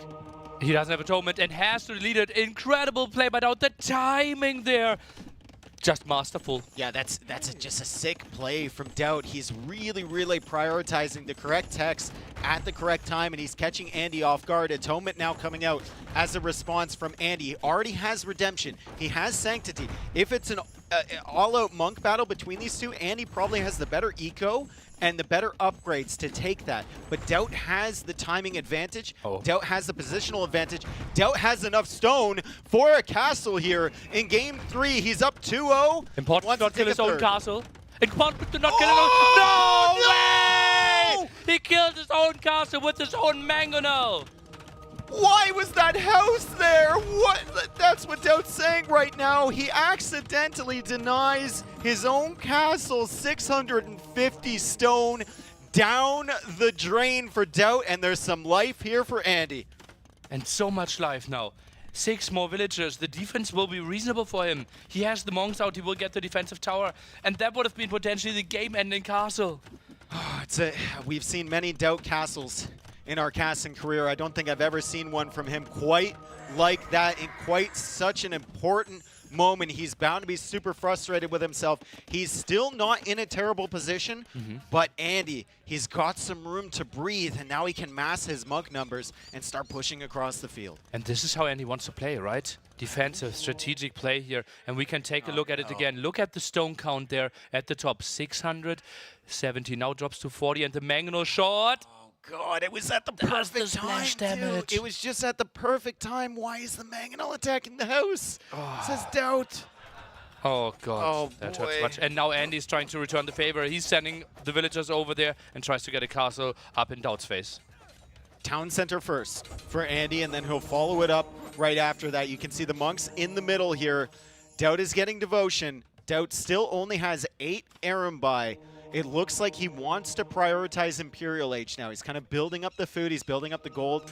Maybe sell his wood and try and get Trebs on the field, but it's going to be really, really difficult against the amount of monks that Andy has with the upgrades that he has. What a moment for Andy and for Daut there. Like, that's just crazy. He killed his own castle. Complete switch there. Daut, his economy isn't that great. I wouldn't even be surprised. Can we quickly click a market and see the prices? Because look at that. As expected, their prices are really, really bad right now. You only get 38 gold. Big moment here for Daut. Big moment here for Daut. Big moment for Andy. Is Andy paying attention right away? Daut is devoted. Daut is devoted. He's coming in here with the Erembai. He gets 1 monk. He gets 2 monks. He gets a 3rd. Only 1 Erembai getting converted, but there's 2 monks behind that as Daut comes in, and devotion is paying off. He snipes another monk. He only got 1 Erembai converted, and the villagers are all going down. And Daut denies 2 castles in 1 minute there. First his own, and now the castle of Andy. He's a pro. What can you say? He's an absolute pro at castles, not completing. Andy will follow up with more villagers, chasing another monk from Daut. Daut pulls it back to the castle, and Daut is on the way to Imperial Age. And this is... How do you even answer that as Andy? He has 200 food, queues up more villagers. Look at that. He is trying to boom this. But Daut, surprisingly enough, he's not a boomer. Yeah, only 10 villagers ahead for Andy, too. You'd think it would be more as the Erembai come in. Again, the monks are converting. 1, 2, 3 are targeted. He gets 1. He gets 2. He gets a 3rd. And the Erembai are weak from Daut, and the monks are tanky. They're healing up Erembai from Andy as Daut is unable to deny this castle. However, Imperial Age just 2 minutes away for the Lord. Erembai are not a unit anymore. You don't want to go for more Erembai. From here on, it is full monk play, and Daut should count on getting all the crucial upgrades that are half the cost for him. Should easily go for something like block printing the moment he reaches him. I like the way he's banking wood and gold too. Like, he's getting ready for the Treb production. He's getting ready for the monk production. A lot of times you get to Imp and there's nothing in the bank, right? You can't take advantage of that timing. But Daut is going to be ready when he reaches the next age. Now is forced to delete a monk and 2 Erembai. Those converted Erembai will continue to be annoying to him. But the Imperial Age timing, what can Daut do with it? I think he needs maybe to buy himself some stone at home and try to defend it, because now the base is really open. I think it's a bit sloppy that he didn't stonewall there. I mean, still has stone he could go for. He needs the res for Trebs and monk techs, right? He needs it for walls. Maybe he's going for palisade walls as the Erembai come in. Uh-oh. Lots of HP left on those Erembai. Those are super frustrating units because they used to be in your army, and now your opponent is using them against you. Very, very frustrating times here for Daut as he's going to use the monk to try and convert them. You see Andy now sniping the monk, sniping the villagers from Daut. Great micro from him. Market being converted, Blacksmith being converted, Imperial Age comes in, but Andy has clicked up to the next stage. Daut not having enough monasteries. I think he only has 3 monasteries. What to see the block printing upgrade there as well. 14 on food, not really needed. Now block printing comes in. 3 more range for those monks. Now the big question, do you try to harass the main base or do you try to take out the castle first? I think you have to take out the castle first, right? I think if you don't take out that castle, you're in big trouble against these monks. You can never push them back. If you feel like Andy is on the way to Imperial Age anyway. If you feel like Andy is still in Castle Age, then you can push the main base. Or maybe if you feel Andy is going to Imperial Age and one of the TCs at the front there might be his MTC. Daut not, though. Might think so, but yeah, way too clever Andy here. We've seen the prioritization earlier in the Cumin game and he thinks about it as well again. Now Theocracy coming in. How can Daut... Faith! Oh, that's what I was saying. How can Daut afford, or sorry, how can Daut use that food that he had in the bank? He's come up with a solution. Remember, monastery techs are 50% cheaper with Burmese. Faith, a lot cheaper than it used to be, obviously combined with Devotion now for the same effect that it previously had, but with Burmese, it's doubled cheap, and Daut is going to be fully devoted, fully faithed up. Andy's monks shouldn't be able to get easy conversions on him, however. The Ratha continue to be frustrating in the back of Daut's eco. Only 10 on gold here for Daut. I wouldn't mind to see like 20 on gold. Now more conversions against the monk there. Town Center is trying to help out against the monks at the left-hand side. 1 conversion against the Ratha. And monks healing up each other up. And actually they are getting away. What? He has to leave. Andy's like, why am I not getting this conversion? Well, it's because he has faith. He can't get the monk, and the TC was firing away at them. Castle is now being trapped down. Daut gets a couple conversions. He might get another one. He's got block printing. Double faith! I think I've never seen a game where we had double faith. Holy moly, we even have a new upgrade before faith, the Devotion upgrade, to make plays against monks a bit better. We very rarely see the next step. Monks heavily nerfed in the last patch, but still going for the counter monk upgrade. Still 15 seconds away from Faith. When Daut got that conversion, the monk survives on 1 HP. The Ratha are still doing work in Daut's eco. 85 villagers for Andy, 53 villagers for Daut, but the castle will go down forward. Now both players having faith, having most of the monk upgrades. What a crazy game as Andy extends to the north. Remember, Daut has 4 relics throughout this entire process, so he's had some decent additional income, and long term that's really going to help him if Andy can't stop that. And the map is so incredibly small. With those traps, you can range so many town centers, can do so much. And houses and castles. He's Omega housed, right? Omega housed, absolutely. Town center goes down as well there potentially. And more houses in the range of the traps. That's horrible. Yeah, and once Daut sees that, he might put the pieces together and figure out that Andy is house and start deliberately targeting that stuff. Sometimes you just get a feel for it if you're really, really in the state of the game here, as Daut now tries to convert the Ratha and stop these random villagers from Andy from escaping. Andy is on the run there. He's got a town center stealthily in the north, but he can't stop the push from Daut in the south. Look at that. Resources destroyed. So much for Daut. Those traps already found so much damage. And now the next town center is getting attacked. Andy is trying to run, but he can't.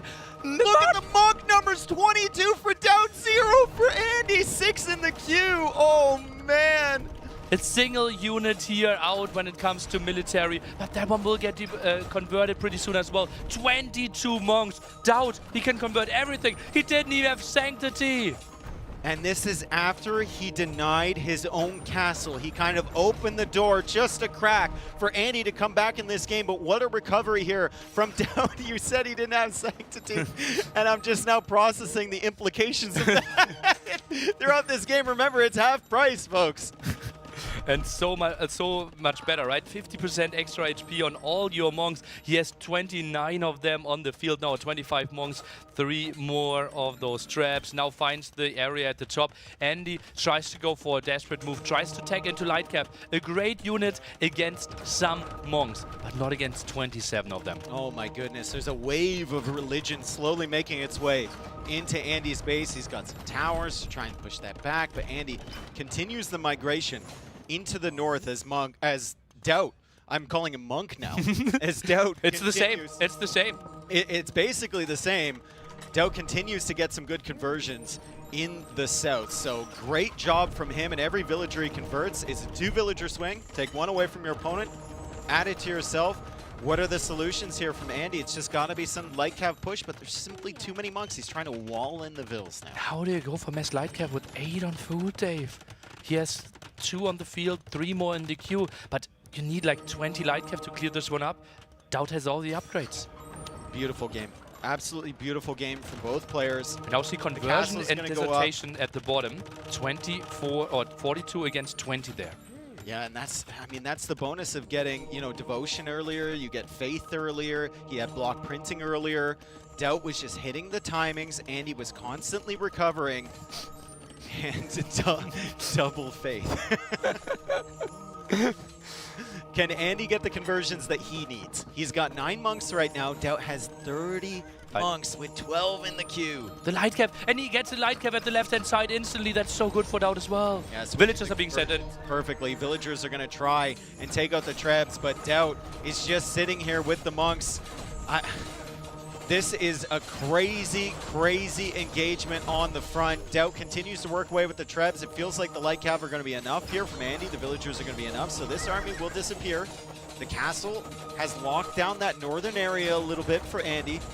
Is there a chance that he can pull himself back into this game? He still has 84 villagers. Now he's got 12 monks. Population is even. Daut still only, I think, 3 monasteries. Could we quickly check that? I think he has 13 monks in the queue.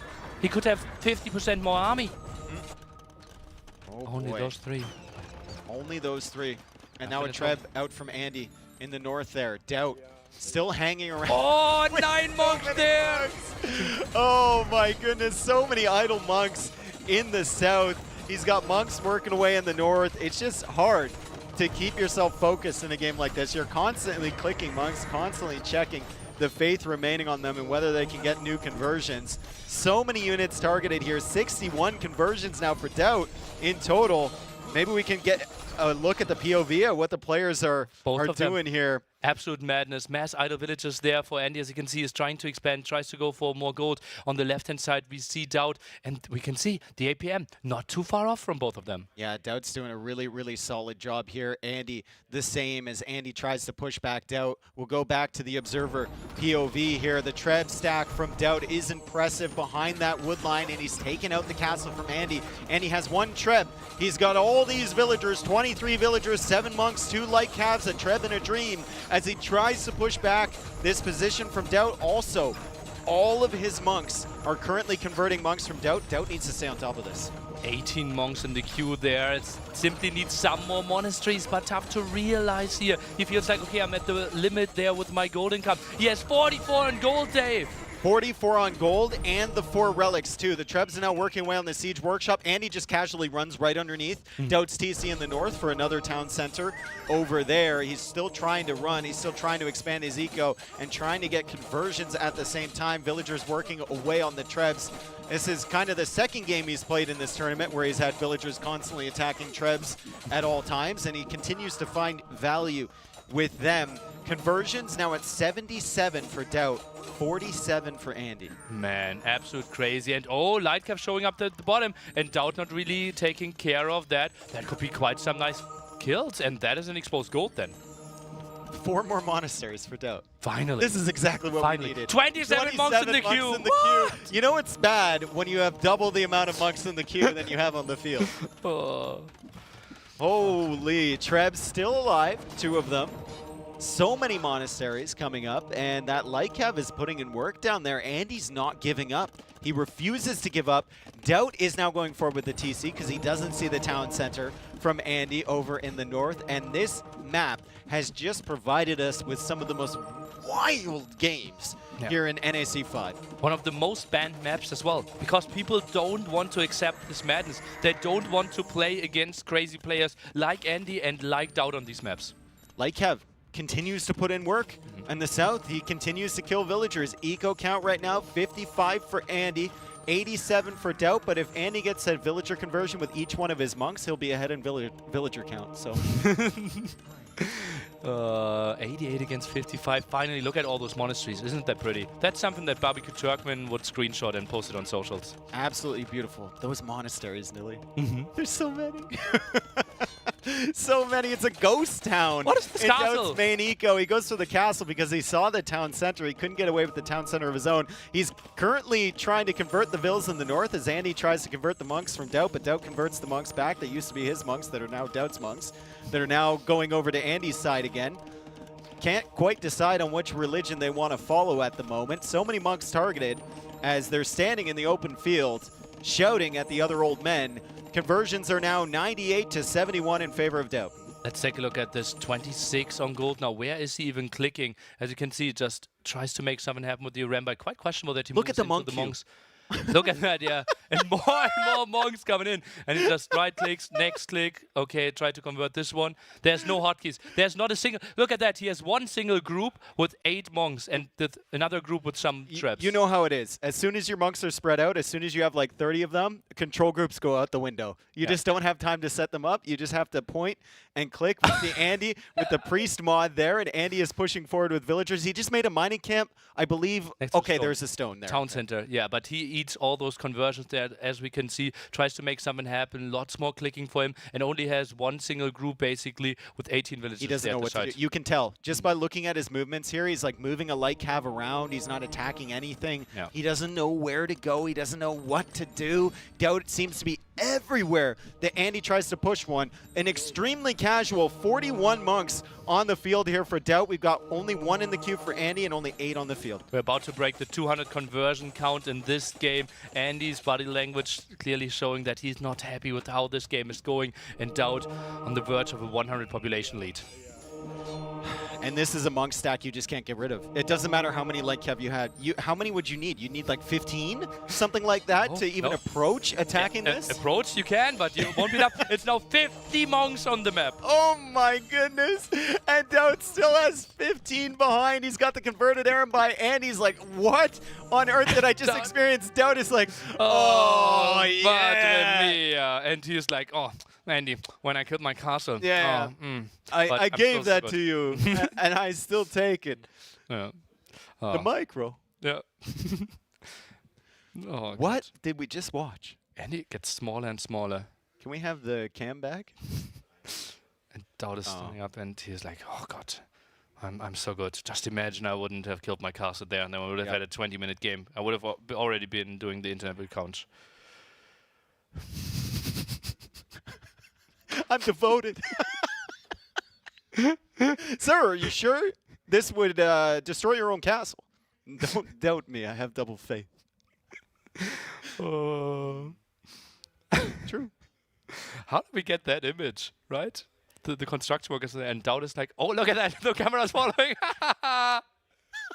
That's the best workout he's ever done. Where is he? We found him. He's feeling it right now. Holy, he's feeling what a turnaround. Do you think he would have done that if he was down 0-3? No. No. I would have guessed so as well. No, I don't think so. If Damn, dude. I feel like Andy's actually playing really well right now. Yeah. Like, Daut is just out-strategizing him. That castle there at the side, right? Realizing the 4 relics were there helped quite a bit as well. Andy with a nice aggression. And yeah, just the Aremba getting so much done on Andy. Maybe a bit too slow there with the stone wall at the bottom. And then Daut got the aggression in a bit earlier. Just like 30 seconds more for Andy. Gets those monks out. And then I think he stops the aggression. It's so rough, though, because like it's... the fact he managed to stay in not only last game after the position he was in, and then the game before that, too. The hippopotamus game. He stayed in a very long time after an extremely rough start. Andy has to be feeling like, where can I go from now? Golden Lakes is left for him. He still has Portuguese, Byzantines, Franks, Vietnamese, Hindustanis. But we have all 3 of Daut's home maps available. And Daut is out-strategizing him on his own home maps. That's sick. Absolutely sick there. Hippopotamus was obviously a brilliant game there, and now Canberra. I'm just so impressed. And Golden Lakes, very likely the next option there. Byzantines have to feel really strong. Dravidians, an early pick for Daut, both not too unlikely. But then again, we have to think, what are we putting on Northern Crossings? Oh, that's likely Dravidians. So Golden Lakes, maybe Malians. But Malians as the first pick to then play it on Golden Lakes feels a bit odd to me. We see some players here. Social Dash media over team. to the side. Social media team there. Using the laptop the way it's meant to be used. Getting some stretches in as well. Tristan at the back. Tiramis. He's preparing a new guessing game there that we are trying to play tomorrow or the day afterwards in between. Pretty nice there. And that also includes... Andy's getting lower. Can we get another comparison coming up here? I feel it. Daut is sitting up taller with every win. Yeah. Andy's He, like increases his chair. okay, a here bit. we go. Here's Daut. Okay, and we pan, and we pan, and we pan, and we pan. That will never not be funny.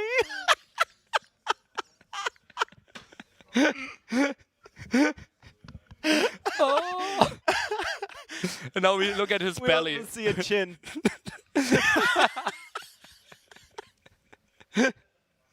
Oh god. Oh god. Oh. Here we go again.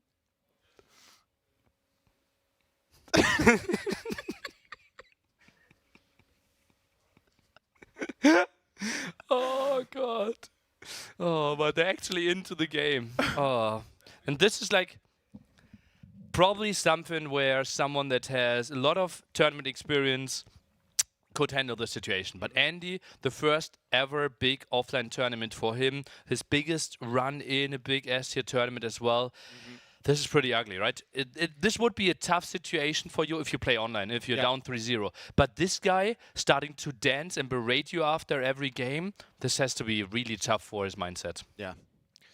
This is, you know, he didn't expect to be here. He thought he would, in his words, get clapped 0-5, and then he made his way through to the playoffs. He's been feeling really confident about himself and his play, and now he's on one of Daut's home maps. He knows he needs to win on every single one of Daut's home maps to stay in the tournament. He's not going to go to his own, maybe hold on to that until later. And we will see Northern Crossings, FreakinAndy with a great civ here, the Byzantines, Daut playing as Dravidians, and Daut is going to manage to find a couple sheep from Andy really early with that transport ship. Okay. Just for a second. Sorry, I got overexcited there. And yeah, that could be a bit annoying, honestly. But Scout could be around and finding those quite quickly. Oh no, it's actually pushing deer. No, deer. The sheep And actually Daut run. just gives the sheep right back. Okay, fair enough, fair enough. Okay. Does he... Daut surely knows you can load them up into the transport ship. You just... Nilly, to explain to everyone at home, Nilly very slowly smiled and then slowly turned and made eye contact with me when I asked that question. Sometimes they don't need words. Yeah. 3-0 for Daut. Andy, this is tricky, and this is one of the home maps of Daut. As we said earlier, Northern Crossings, Daut should have way more experience. A map that we have seen a lot over Red Bulls. I think we have seen it in Warlords as well. So pretty similar there. But we have one small change here compared to Northern Isles. We have included 2 crossings there in between the 2 islands where you can simply access the area for your opponent, and therefore we expect a bit more land aggression. And as you can see, those 2 transport ships getting a good idea where you can go to the opponent. It's a small change, but very big ramifications of that change. Like, you can just send villagers across, even if you lost your transport ship early. You can send like 10 vills at a time rather than just 5, and you can apply that pressure really, really quickly. I think Daut went for a forward the last time we played Andy on this map. They actually played it in their first best of 5. And I think he got, what, an archer range, a tower, a siege workshop, all the way behind Andy's base. Yeah, we can see some wild madness here. And it feels like Transporter gives you an option to land the front, land the back. Then you have aggression from the side. And it is not as one-dimensional there when it comes to the water options. Both going for the front dock. typically something Byzantines likes. If they can play like 2-dog versus 2-dog, full fire galley, with a faster attack rate, they should be looking quite hot there. Considered to be one of the strongest water civilizations. The fire galley is so much better, and later on, those Dromans. That's basically the manual of the sea. Yep. Could be crazy. And a faster attack rate for the Dromans, which a lot of people forget about. It doesn't only affect the fire ships, it also affects the Dromans too. Also, advancing to the Imperial Age cheaper is so valuable, right? You hit that timing slightly before your opponent. However, on the other side, we have Daut playing as the Dravidians, and Dravidians are fantastic on these water mats. You get 200 wood when advancing to the next stage. Your fishing ships carry more, which is great. And look at this. Andy is not spotting the barracks here from Daut. He's forward with the scout, but he's just kind of hanging around. He has to see it, right? No. He doesn't see it, dude. And it's going to He's Red Army. leaving. That's so unfortunate for him. Just unlucky. Oh, that has to hurt. Oh god, one tile away from knowing exactly what's coming, and it's so easy to defend it then, right?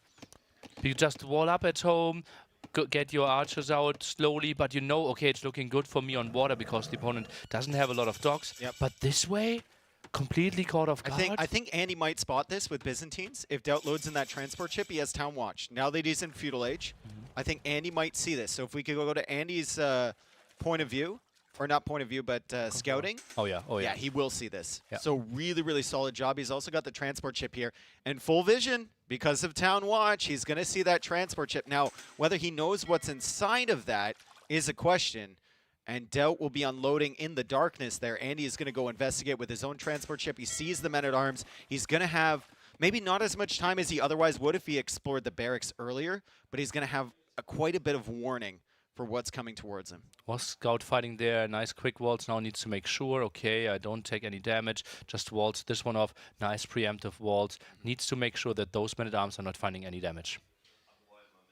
Beautiful job from Andy, preemptively walling there. As we switch back to our observer point of view, Daut is going to be repairing the fire galley, but you always lose the 1v1 against those fire galleys from the Byzantines in the open ocean, and sometimes even with that villager repairing. Doesn't look like the case this time. Andy's going to have to retreat, still busy at home, and chasing those fishing ships away from Daut. So actually a decent start for Andy. Daut hasn't found much value with those men-at-arms he made yet. And Andy, really confident there. I think still without the loom.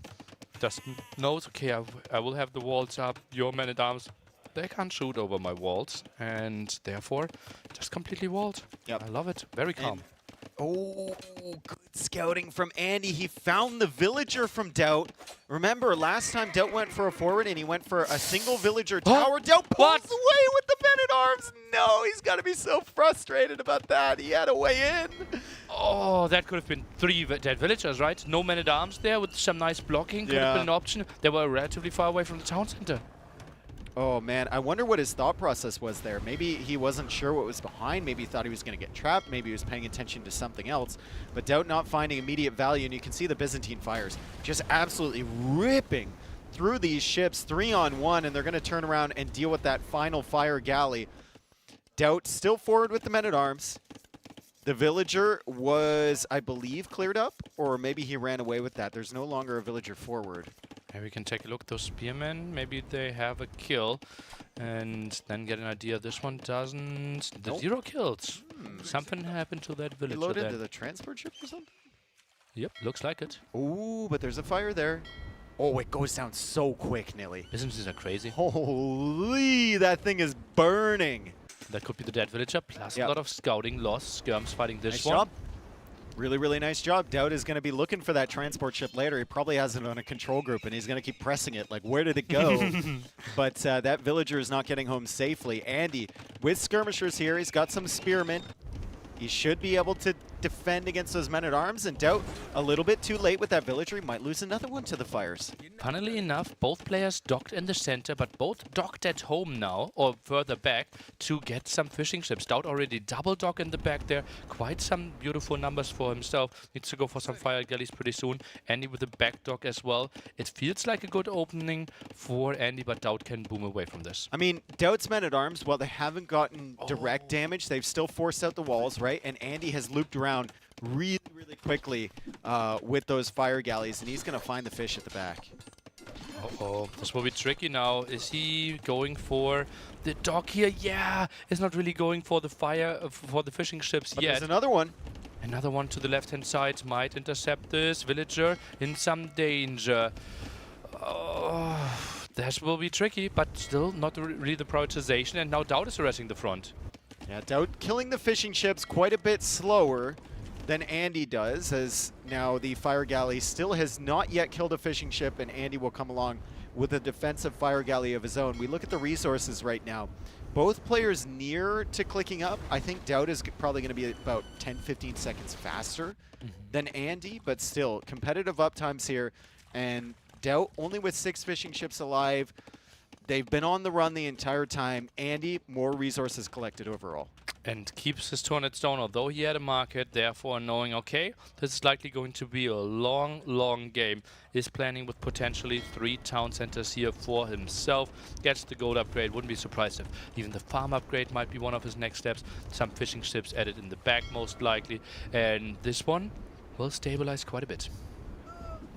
Nice job taking out the spearman there from Daut. He's going to retreat now with the fire galley, but there is a problem here with those skirmishers coming forward. Daut will need some army in defense. And remember, he only really had that barracks. It seems like he's added into stable, though, at the same time. Daut did? Where is that? Ooh. It's in the north side there. What are we building scouts for? Maybe trying to go for some light cav there? Maybe trying to intercept some of the monks, trying to get some relics? Or is it just an answer to the skirms? Because there are no spearmen around. It's difficult to know, right? Like, he's built it in the north there, which tells me that he wants to hide that and then come in and maybe snipe monks when Andy is trying to collect the relics, but the skirmishers are going to be here, and he's going to end up using those against the skirms. I don't believe there's a spearman because he killed it with the fire early, so these scouts should find some really great value. Yeah, we'll kill all the skirmishers, but typically Dravidians, we don't really even mention their stable because it is so underwhelming there. Very few unit choices. We are missing some key upgrades there, and the blacksmith there in the end as well. And those scouts even getting a 5th friend. I'm surprised how much Daut is committing to those. That's some really heavy investment onto scouts. Really, really heavy investment. Andy will simply go for 2 more town centers, one to the north, one to the south of his starting TC.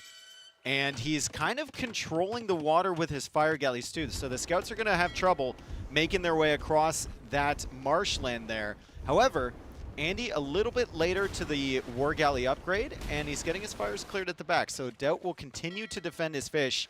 Great defense over here from Andy. Daut just can't get across. Yeah, not if he doesn't want to accept some HP losses. And the triple TC play answered by the double TC play from Daut. Make it triple TC play. Oh boy, we have a game on our hands. This one is going long. Predictions?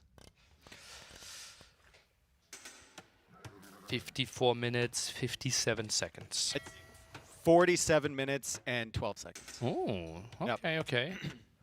I think we might even think far ahead here, in the sense that the water is stabilizing in the back, and we might even consider seeing someone front docking and go for the middle, right? Because that's where we have a lot of extra gold, extra stone. The 5th relic is hiding there as well. You have 2 relics on both starting islands.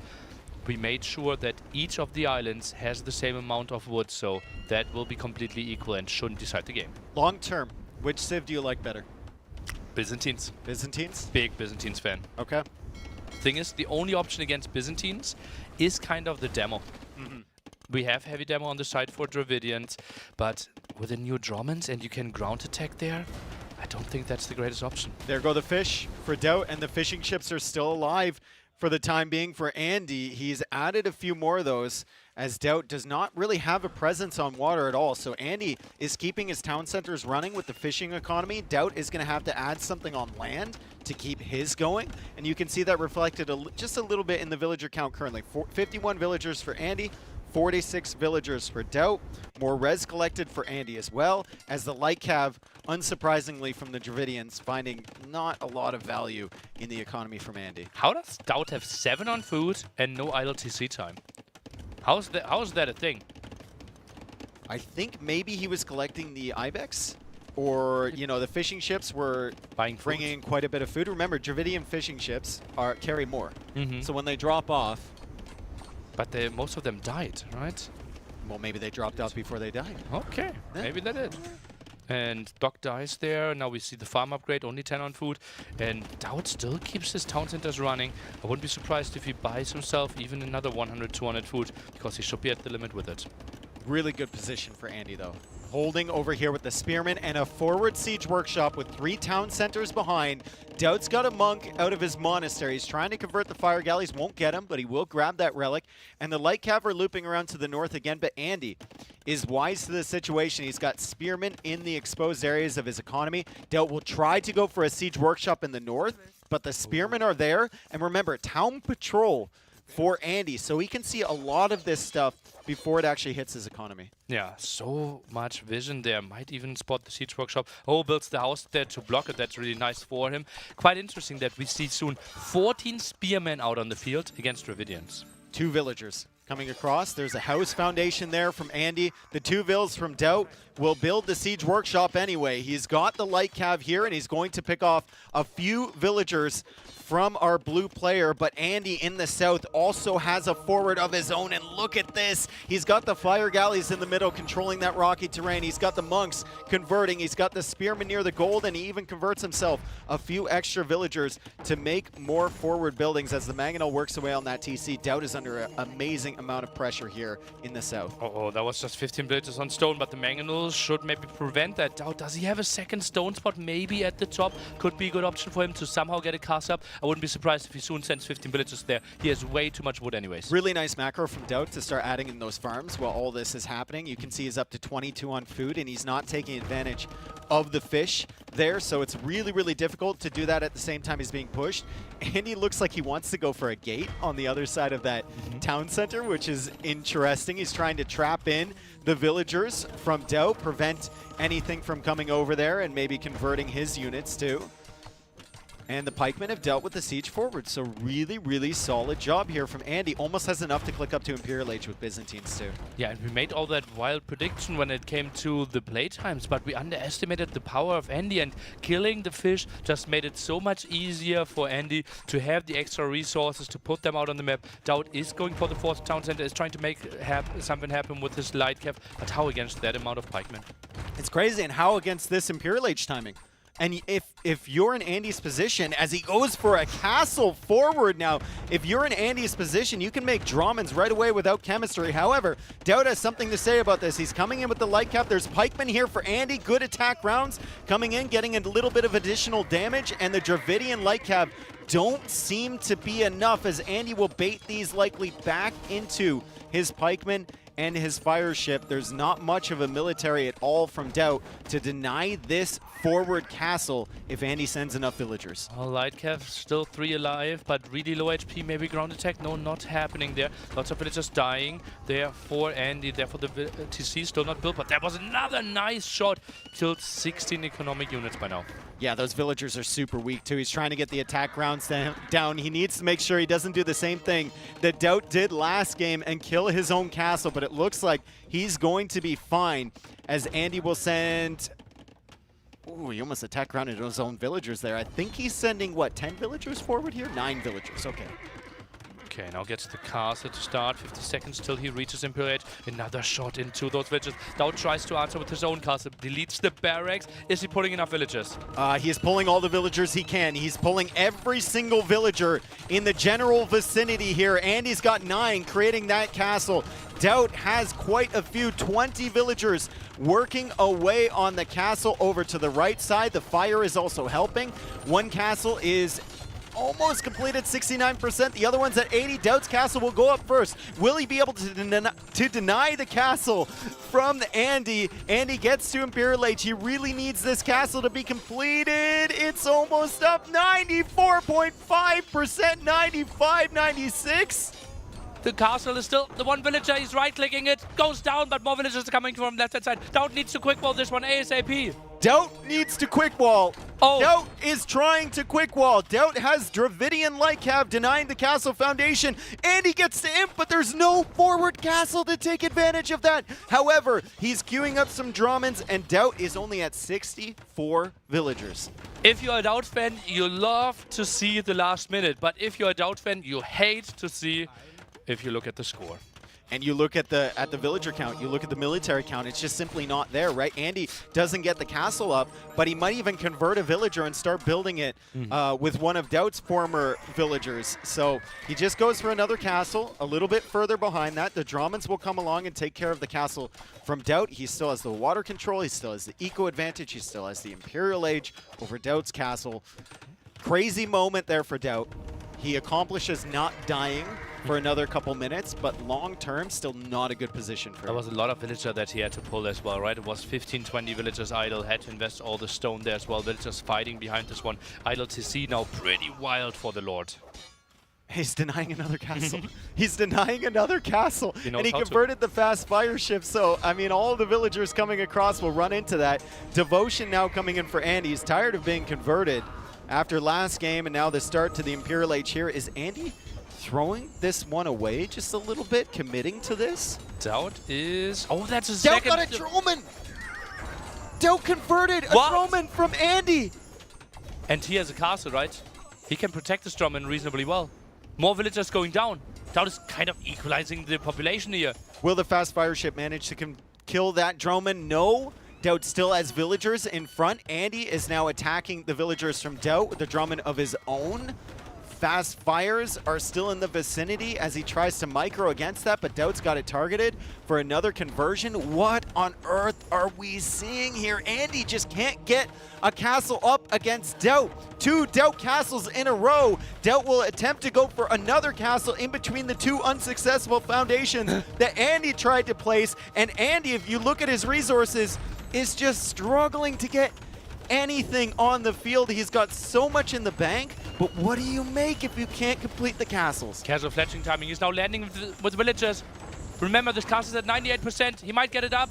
Villagers are so close Villagers are now. here, but the fire is blocking. Villagers are here, but the fire is blocking. Daut is attempting to complete his castle. Another Mangonel out from the south. The quality of the games we have here is insane as Andy garrisons those villagers in the completed castle. Now it's Daut's turn to have a Daut castle of his own. He calls the GG, and Andy's just, oh man, wiping sweat off his brow. And this time, he is the one talking. Daut has to laugh as well. What a beautiful game. That is crazy.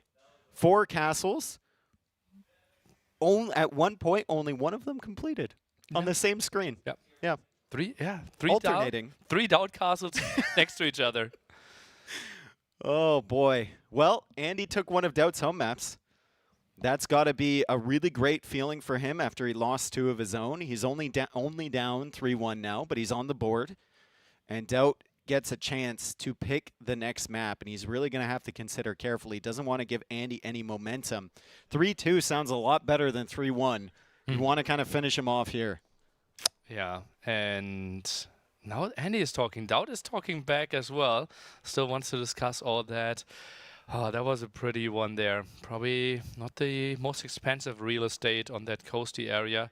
Daut, he doesn't really know. Does he want to open the window? Does he want to walk around a bit more? Right now it's mainly window closed. Oh. Window closed. Doesn't want to hear the chants from all the fans that are outside of the apartment. Maybe he's cooling down a little bit.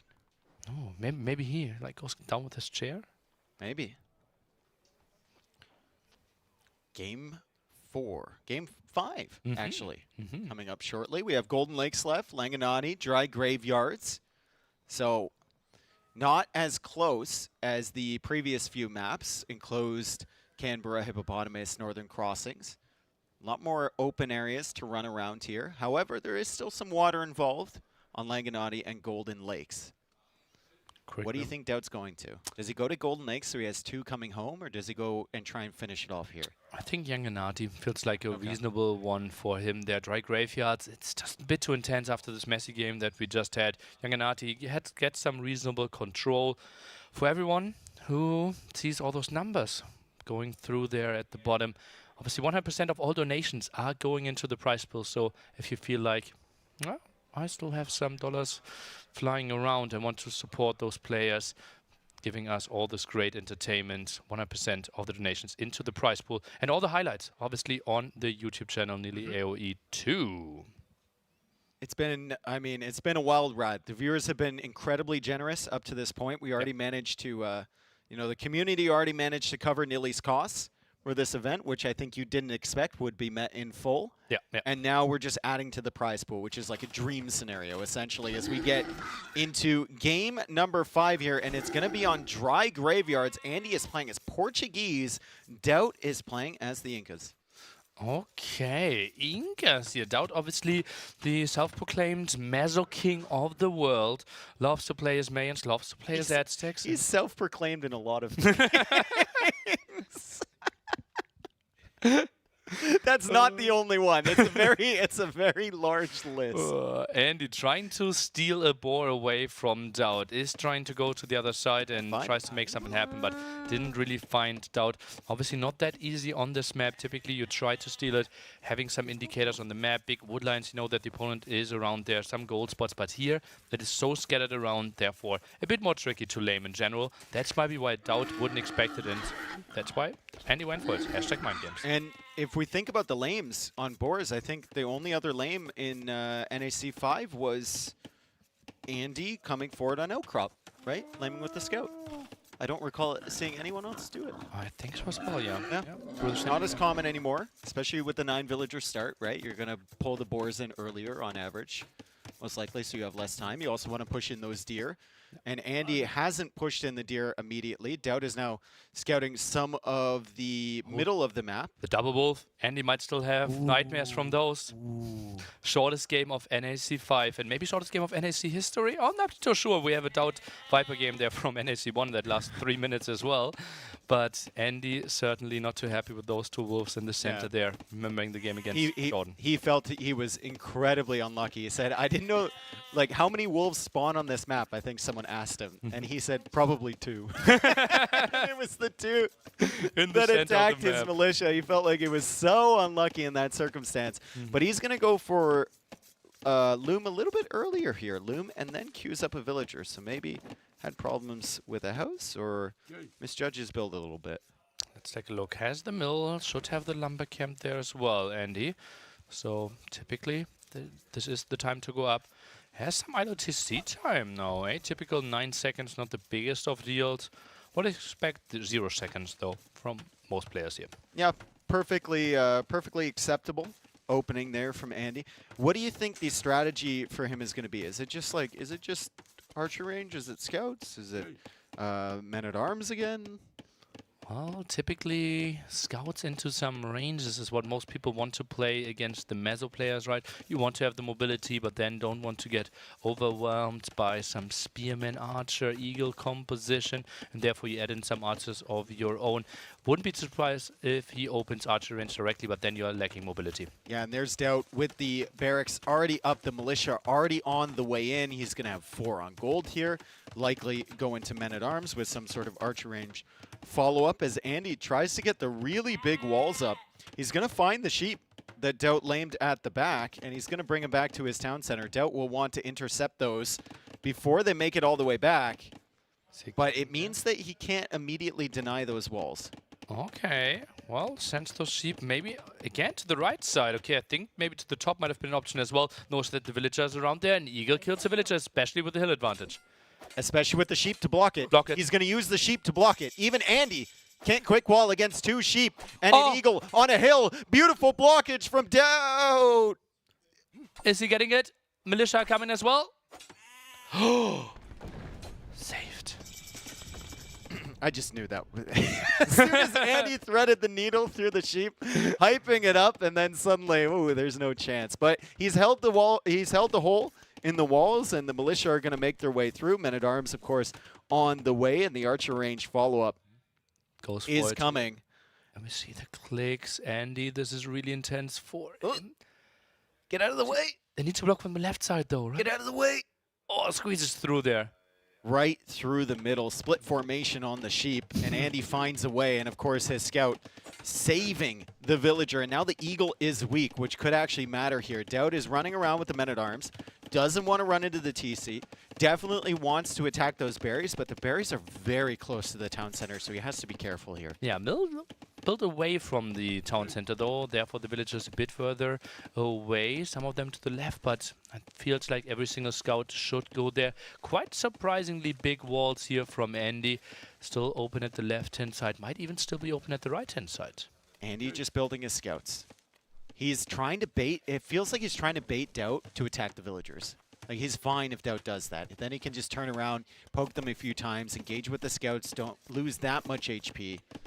The wall is now complete on the right side, and he definitely wants to wall to the edge of the map on the left there.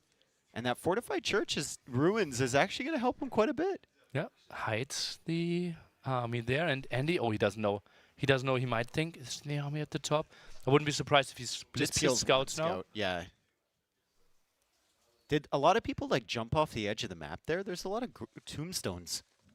Rip. There's like some memorial. Large base jumping community on dry graveyards. Holy!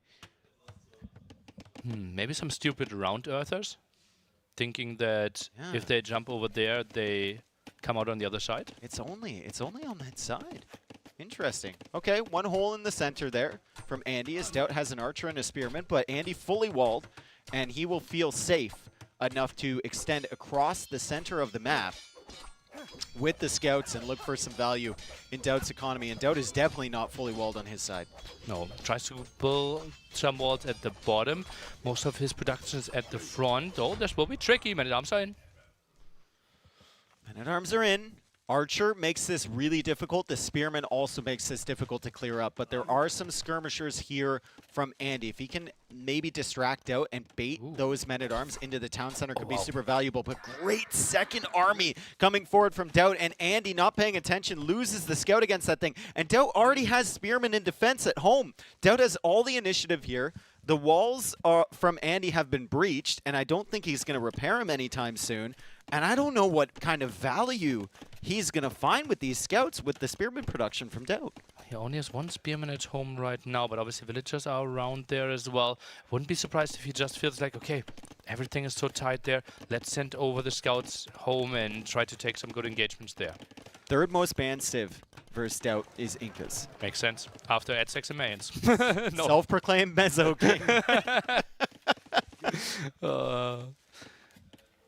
Andy has brought the scouts back. Makes sense. He's got the skirmishers, he's got the scouts. He realizes that this army poses a huge threat, and conversely, that he can't really do much damage abroad because Daut has the walls up and he's got the spearmen at home, so he would need his skirmishers over there. But he needs to deal with this army first. Now, Daut is going for fletching. Daut might have an opportunity to make a market soon, and then he's probably going to, oh, there it is. He's going to prioritize buying resources and trying to get up to Castle Age as quickly as possible. Sold all his stone already. This army is mainly here to be scary and take the army out of position. A bit surprised that Andy's building so many skirmishers and not switching into archers, which could be upgraded to crossbow later. Yeah, you can see he's on gold right now. Maybe he feels like he doesn't want to invest that gold immediately. Still doesn't have fletching as well, which he could maybe use the gold for as he goes for, I believe, a market along the walls. Daut is kind of stuck in this corner. Wow, no blacksmith then. Yeah. Andy, floating quite a lot of resources. Maybe that's why he didn't want the archers, right? Doesn't want to invest the resources into the upgrades for them.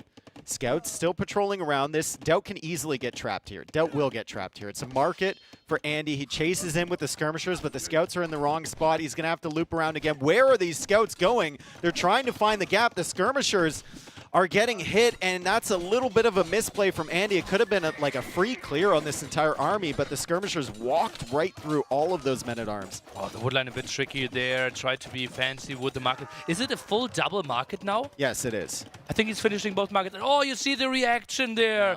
Oh, God. See the reaction, and what happened? Did he, like, miss-sell? No, I think he just realized that he built two full markets. He realized that he completed sold that market. 100. Bought. Still no stone sold. Oi, oi, oi, oi. That's a rough situation. So we sold wood. Okay, so he sold wood, he bought food. bought more food, standard. sold more But wood, he's- and Andy's he's still shaking shaking his head. Ooh. Yeah. Probably saw the market prices from Daut as well, Yeah. and he knows that Daut is already on the way to Castle Age. He's actually not that far behind, and he did clear up the army, but Daut is now making his way into Eagles. Tech switch. Organ gunplay. Oh, he's going to the stone mining upgrade. He's adapting here. He's got the full walls up. It's going to take a while for Daut to get inside his base with those Eagles, and organ guns absolutely shred Eagles. Especially short distance, right? That castle alone will get so much control, and then the distance is short. Daut, he would need to tag into some monks then, but that's not going to be too easy. Short distance, I think this is really good for Andy. Yeah, if he gets enough stone in time, right? And if he can get the castle in a good position. Where are his golds in his base? I think he's got one. At the top there? Oh, that's safe minimal. position. That one, if he gets a good castle down, maybe. He's actually mining stone from 2 different mines, and Daut will see that right away. Yeah, and sees this amount, sees, okay, that's How already does Daut considered. adapt to this? Well, I think the play is just an early siege workshop might be the answer. Right, he knows, okay, you can't go for any army for such a long time. Some eagles to clear this one up. Needs to wait 7 more seconds, then his eagles are stronger, then happy to take the engagement. For now, only 2 barracks. Instantly goes for the monastery. Monastery there from Daut. He takes the fight against the scouts, though. Scouts still being alive were very annoying for Daut, because then it would push him away from the monks and, you know, limit his mobility a little bit. Still only 3 of those alive as Andy goes for the castle. It's a last-ditch attempt here. He can't afford to lose another game. You saw a rough moment for him there early when he was trying to get up to Castle Age, built 2 markets, and then shook his head. He's adapted his play. He's going into organ guns, and Daut will now need to adapt to this new unit making its way onto the field, which is so strong against the Eagles. Tomorrow, about 19 UTC, we will see the winner of the set play against the Viper in the round of 6. Will it be Andy or will it be Daut? He's trying to put himself in the best position here. Even got Arson for some more aggression. Can't let this stuff in until the organs are out. Yeah, and now the first organ is on the field. Daut's going to need to run away from this. Squire's coming in from Daut. I think he's hoping that he can punch a hole in the wall and keep the army at home for a very long time, or maybe find some villager picks. But unfortunately for him, not able to because of the great defense from Andy. Second monastery now for Daut coming up behind this. There's a lot of relics on this map. There's 11 relics here that you can collect, but I think all the monks are going to be needed against these organ guns shortly. And those scouts still being alive is a huge annoyance. Yeah, and that's why he did Squires, right? Trying to chase those down a bit faster. But lots of scouts lost, right? I think at one point Andy had 7 or 8 scouts. Yeah. Now we are down to only 3, and Andy's full economy. Not good enough to keep a town center and the stable running. Mangonels are really solid against organ guns, but the problem with Mangonels is if your opponent has scouts and knights, they can just kind of jump on in there. They take out the Mangonel, and that's a huge investment that you've made for really no payoff as the Eagles attempt to find another hole. Daut forced to go for a house wall here. He's trying to convert the Knights. Will he get it? Maybe. Knight is going back in it. It's blocked by the organ gun. He gets it. Nice little conversion there. It's not going to get any kills, but he denies a Knight from Andy. And Andy had to shift most of his villagers onto stone, so his economy behind was not super solid going up to the Castle Age. Daut has enough gold to go for redemption, clicks it now, can therefore convert the organ guns. Monks are trying to get some relics, but a scout, very active. Daut's trying to be really sneaky and bring in those relics. Andy sees the second monk, though. Daut's got a spearman there guarding the monk, but he's not paying attention because there's a lot more happening in the north of his base. Daut is kind of shaking his head now. The game has kind of flipped in favor of Andy now with 8 organ guns, 2 more in the queue. He's still got villagers on stone, and he could even consider maybe a follow-up castle at the front of Daut's base. Yeah, has enough control, and as you mentioned, he was at 2 different stone mines as well, so not really running out of it. And all of a sudden, KD's looking so much better for our Austrian here. Daut in some trouble, and he still couldn't afford the extra HP for the monks, and lost so many already. What do you do here if you're Daut? I think triple monastery, triple TC, but it feels so Deny the off. TC from Andy at the front. Oh yeah, That's that a would good be start. nice. That would be a front really of good Andy's start. base, there's a town center foundation there, and Daut looks like he's coming in from the south, but Andy notices in time and pulls all these eagles back to the organ guns, and now Daut needs to retreat. Oh boy. Could have been so good if Andy didn't notice that. Yeah, obviously the organ guns close to the castle there where they're being produced. Now maybe the conversions against this. Organ guns trying to take out the monks. He gets 2 of them. Monks are healing each other, but Daut will lose 3 of those and only gets away with 1. Andy now pushing into Daut's base, and Daut will need to wait for more monks to come out here. Eagle does manage to snipe an organ, which is extremely valuable, but this is where the majority of Daut's economy is, and those organs are so deadly. Uh-oh, that's a lot of very exposed villagers. Now Eagle's coming over here. Monk goes for another conversion. Feels like he can defend it, but that's a lot of villagers not working. And he needs to be careful not to give too many units. Well, there you go. He needs to be careful not to give too many organs to Daut, because if Daut manages to mass up a huge group of those, it could be problematic. He just deletes everything. And he's coming forward with more organ guns. He's got this game, it feels like, under control if he can just keep the economy rolling and keep the map control in the center, prevent the conversions coming out from Daut. However, Daut has only lost 1 villager this entire game, so he's done a fantastic job in defense so far. But how many monks did he lose? Feels like 6, 7 monks. More eagles now dying here as well. KD clearly in favor of Andy. Killed roughly double the resources of the opponent. And Daut really late second town center for his standards. Second TC goes up. Andy using the market still. He's getting devotion. He doesn't like the way his units are switching sides on him here. Still only has 200 stone in the bank, so not thinking about that follow-up castle that we discussed as the organ guns now push in to the north side of Daut's base. How many relics for Daut here? Just 2. Just 2? I think the third one might be coming in from the right-hand side there, but monk count simply not high enough, right? Sits at 5. He got the third town center there, and yeah, 1 monk at the right-hand side, as we can see, has the relic in the hand. Let's take a look. Do we get some conversions? Finally, with some more HP on And those he's monks. getting so aggressive with this. Holy, is he ever getting aggressive? Does that monk get a conversion? He doesn't. Devotion is in. Andy is fully devoted here, and that means that Daut can't get a single conversion. He's trying. He finally gets one on that organ. The Eagles are waiting in the wings, but the Eagles can't find much value against this unit, and Daut will need to run with his villagers. And Andy's so incredibly good with those units, right? We can remember some Black Forest games. Andy with Portuguese against MBL's Britain's their important Warlords game not too long ago. He loves those organs. Yeah, organ guns getting hits against that other monk too. It looks like Daut's gonna get that one too. Andy giving up some conversions here. Daut doesn't garrison in the TC, but all of his eco is disrupted as we see Daut at 63 villagers, Andy at 61, so Daut still has the lead. Sick. How? How? I don't know. Maybe it was because of all the idle TC early on, right? Andy, he didn't have a lot of villagers on food, had to send so many on stone, then the massive investment. He obviously did not underproduce the organs. Daut's defending this. Sick. Organ gun count is at 11 for Andy. Daut's got 3 of his own. 6 monks for Daut, 67 villagers versus 64. The eco efficiency is at 31% for the last minute. So it's been a little bit of a rough patch, but you can see that third town center now going up in the southern area of the map as Daut now has to deal with another raid here on the woodline. Hasn't lost a villager there yet and is pushing those organs away with another monk. How did he not lose 3-4 villagers there? The organs miss. Okay. Sometimes. Well, it depends on who's playing with them. If it's me playing with them, they miss every single shot. They take. And it's a 4th TC for Daut. He's approaching his comfort zone. Yeah. Now we're talking. What an ugly TC, though. Like, that's a farm TC. That's such a hideous TC. What did he see before that he had to build that one? Oh my goodness. Free real estate.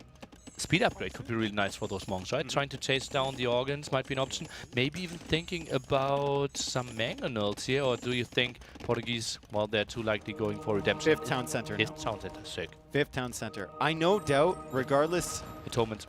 Well, if he manages to win this series, he's going to walk out of that room and say, like, I am the greatest monk player now. He's going to give himself a new title as he's going for, now, an incredible amount of monks in a second game here of this series. However, he's down to 6, and Andy will be going for that castle up on the hill. Yeah, and you said if he wins that set, but that if is becoming bigger and bigger, right? Andy deep in the heart of Daut's economy. Don't really see him defending this town center there. The 5th town center further to the right will be exposed as well. Andy in the complete lead here. How many organs targeted for conversion? Oh, Daut runs in with those monks. He wasn't even converting. He just runs into the gunfire. He does get a few of them, but 2 monks dying there. Counter raid now with the converted organ guns, but the castle is up on the hill. He can't really push back in that position, and redemption is now on the way. For Andy, trying to convert his own organs back, right? Yeah. And what are those villagers doing? That's not how you do this. Organs really good if they're massed up against I OSP know units. how the villagers didn't die. They have the armor from Incas. Ooh. We were wondering how they didn't die. Detective Dave on the case. I'm really proud of myself. Yeah, I am as well. Organs are in the back for Daut of Andy's economy, I think. There's a red dot back there. We see the organs pushing in now to Daut's economy. And what are those? Yep. Harassing the woodline. 3 villagers dead. Nice little counter raid there as redemption is finally kicked and Andy can convert those organs back to his side. But what a mess it is over here in Daut's economy. And Daut, well, he obviously knows how to click his monks, right? We have seen in the Canberra game. Do we have Atonement for Daut? I wouldn't be... Like, did we? I don't think we saw Atonement yet, right? Do Incas even have Atonement? I think we've seen Atonement from one player, I believe. Andy has it. Andy has it, yeah. okay.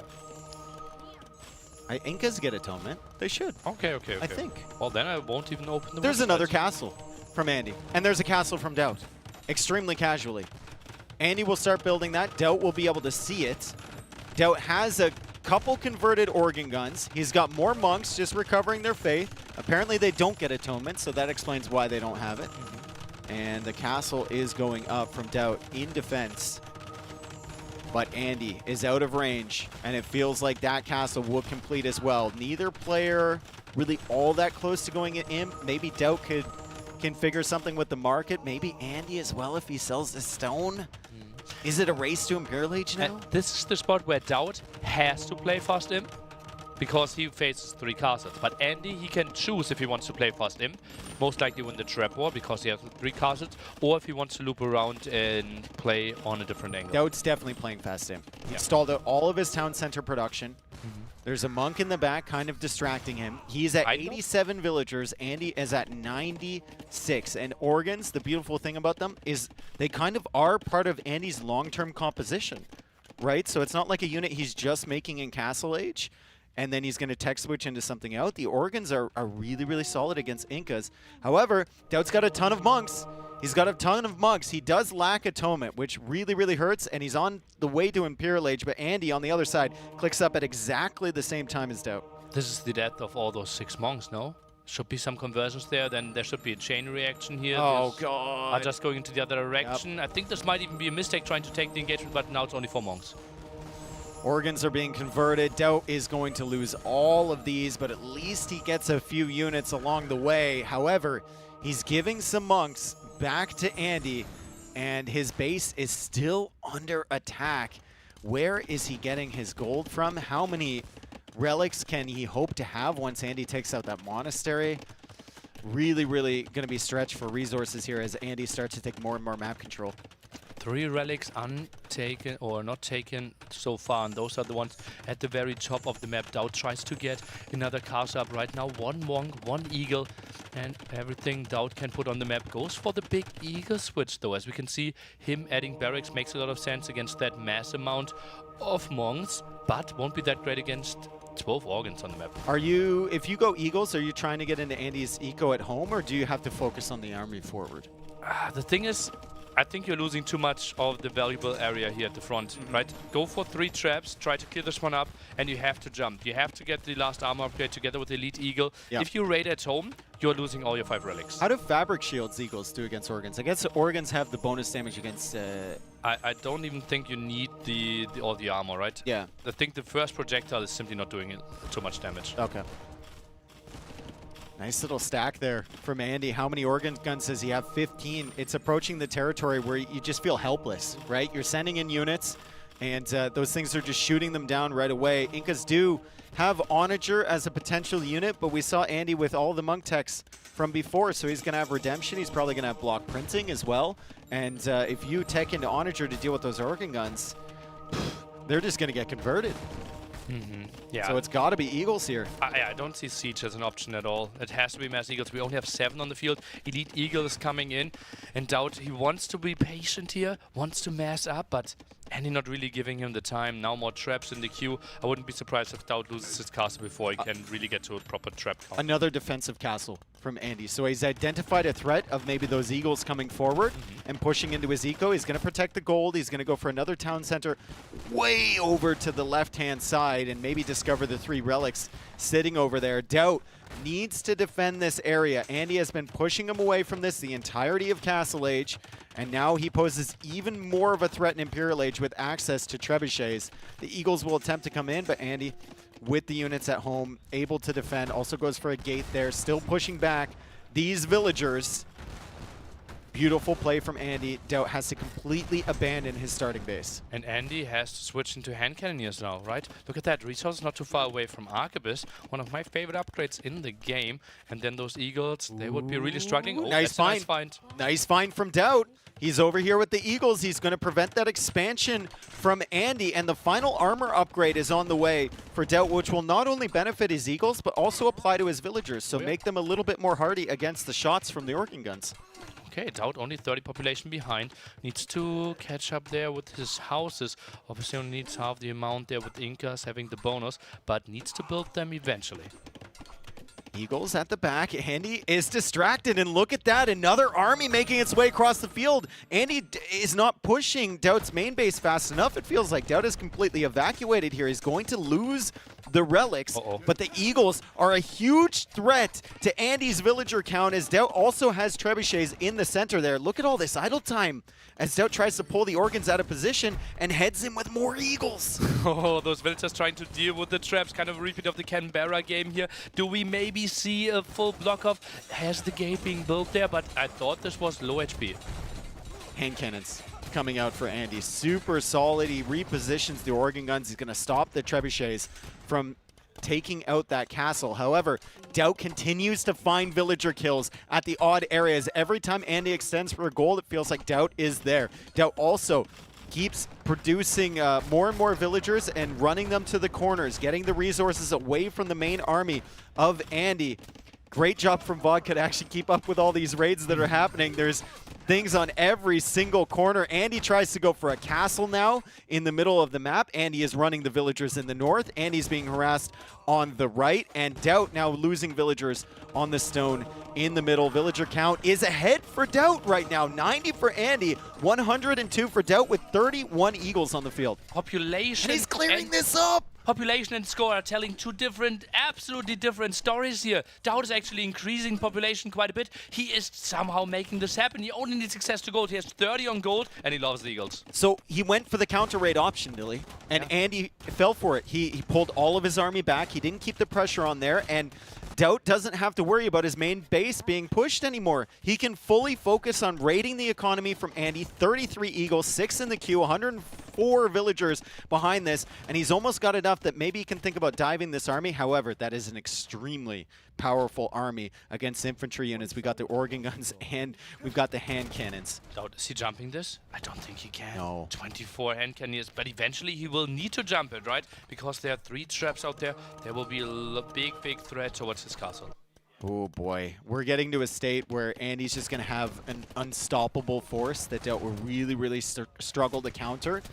And despite how many villagers Daut kill, oh, wow, look at that gold in the corner. Holy, Arquebus now coming in for Andy. Despite how many villagers Daut might kill, if he can't kill the main army, he's going to lose his base. Yeah, now we basically have ballistics for those gunpowder units. Left-hand side is trying to take the Eagles. engagement. He's coming. Uh-oh, let's go. Uh-oh. Here we go. Enjoy yourselves, chat. Enjoy yourselves, everyone watching at home. The Eagles are coming from the right. The Eagles are coming from the left. They're dying on the left.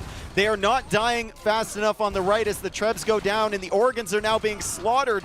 Daut takes out half of the army, but I'm not sure he can finish off the hand cannons. Uh-oh, those have a lot of low HP Eagles. Maybe going back and healing could have been an option for him. Maybe feels like, okay, I had you on your back foot and I can maybe take another More good Eagles engagement. coming. And he can! More Eagles coming. He's going to take up more and more hand cannons. All of the Trebs are gone. The organs are gone, but all of the Eagles are dead from Daut. 115 villagers for him, 96 villagers for Andy. Daut also kind of stuck in the corner. Andy controlling probably 70% of the map right now. Looks like it, and he controls 6 of the relics, one only for Daut. Very big delta there, and it just feels like Daut. How can he take good engagement against this? Again, not enough barracks. 13 eagles in the queue. Just a second ago, it was still 20. Yeah, Andy doing a wonderful job at damage control in his economy. Daut trying to do the same by just pressuring his opponent. There's another exposed trap here, so he will keep that castle alive for a little bit longer.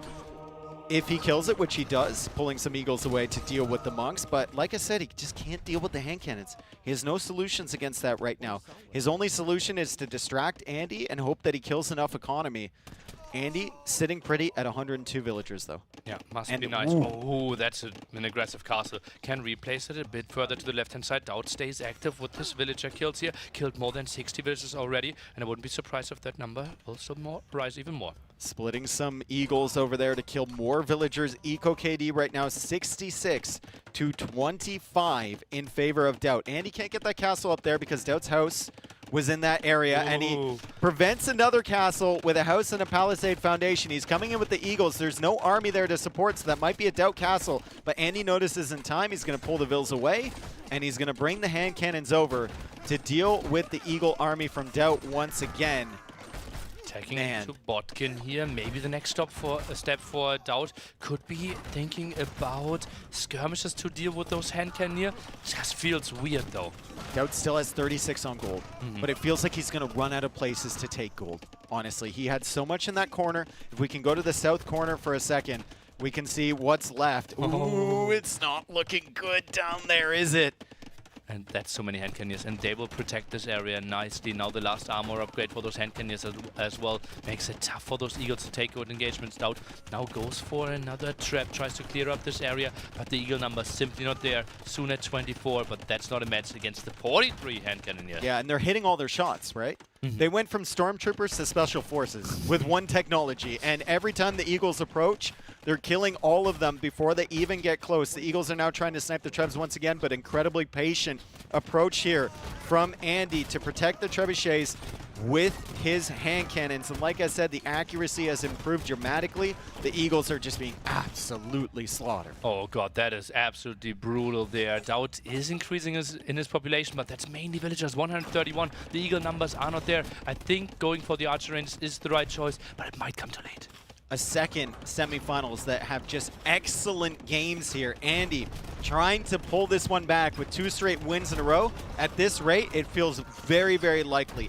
Andy is behind on villagers, but 50 hand cannons with Arquebus. Already 45 kills on just those 17 forward. And another castle goes down from Daut, and we're seeing less and less blinking lights on the minimap of Andy's economy. Daut is not raiding anymore. He just doesn't have the eagle numbers he needs to really do the damage, and he calls the GG. Well played from Andy. 2 wins in a row. Oh baby, we have a set on our hands, and Andy, he is smiling now. And where's the Daut talk now?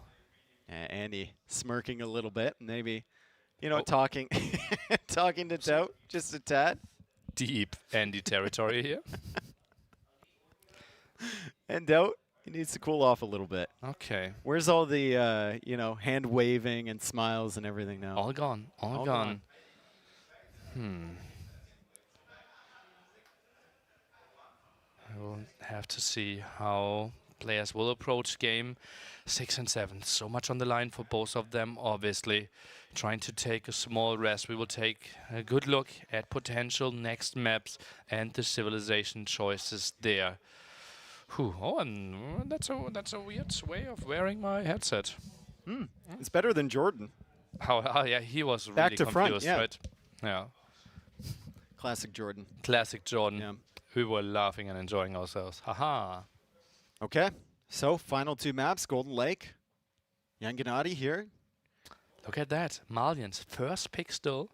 And Andy in the first 5 games, his first 5 picks. He's got Hindustanis, Franks, and Vietnamese.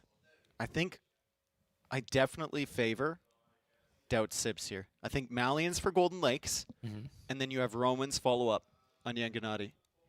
Romans pretty or solid. Gujaras. Yeah, I wouldn't really know why we play Gujaras there. Yeah. Romans feels very likely. I think Malians are really good on Yanganati as well, but I don't see the value for Romans on Golden Lakes. Yeah. So that feels very likely, unless we are figuring out a crazy Sif matchup.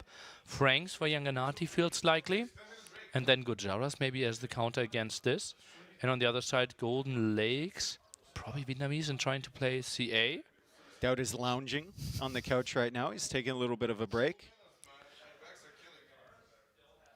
Back is killing you? Yeah.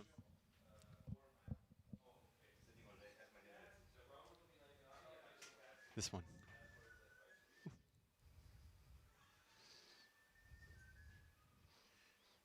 Ah. Are you enjoying it out?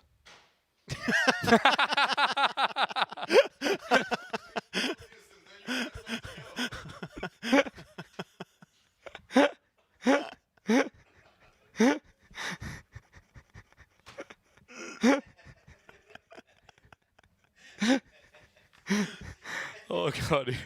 Oh. Okay. Well. Mm. Hi, fans. Colleagues, esteemed colleagues. Let's pretend like we're part of this. Ooh, where are we sitting? Okay, in the back.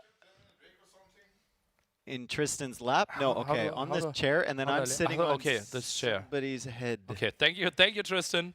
Ah, there we go. That's me. Well, why don't I have legs? What's happening here? I don't know. Maybe they got converted. My legs. Yeah. After those last couple games, I believe anything can be converted. Anything can be converted. I firmly believe anything is possible. Obviously, the players didn't take their break that they were allowed to have in between game 4 and 5. And now after game 5, they feel like, damn, those last games were really intense. Yeah. Taking the 2 minutes there makes a bit of sense. Now just thinking through some of the strategies here. As we said, Golden Lakes and Yanganati, the last two choices. Practice room there, a little bit emptier than earlier in the week. I True. think that's hard. I think that's hard practicing with Hera here, right? Yeah. This is hard practicing with Hera. And then we have oh, that's us. That's us. Hello? Huh? Hi. And Leary sitting next to it. Yeah. Team eliminated together with Hera. Is that what they're called? Team, yeah. Yeah. AM. What almost made it.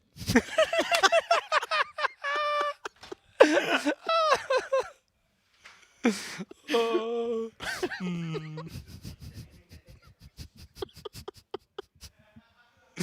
Oh god. Oh, I'm sorry, guys. We have to go. AM's been through a rough spot. Like this, right? Hmm? Hmm? Well, Leary is not really helping. No.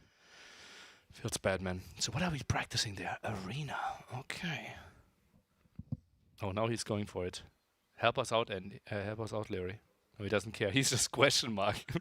Like, what is happening here? What is happening here? Talk to us, buddy. Talk to us. Is that a question mark? Yeah. Hey, what is happening? Show us something, Leary. Leary, paint something and we have to guess it. Yeah. Not sure if he's actually listening to I us. don't He know probably if has he's the actually stream listening. open. No. He's Do you know sign language? Like paint something and we guess what you are painting. Leary.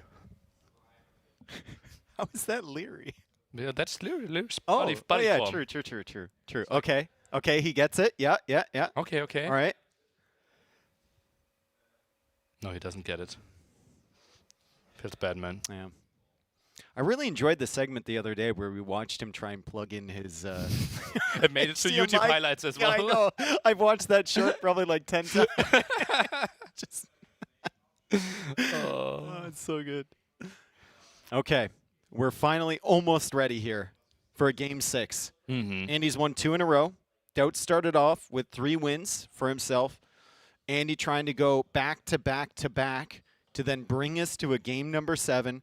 Daut still has a home map remaining. Andy still has a home map remaining, and it is indeed Daut's pick here on which map we go to. Do you want to come home on Yanganati, or do you want to go for that pick first and try and finish the series right here? I think I'm going for Golden Lakes.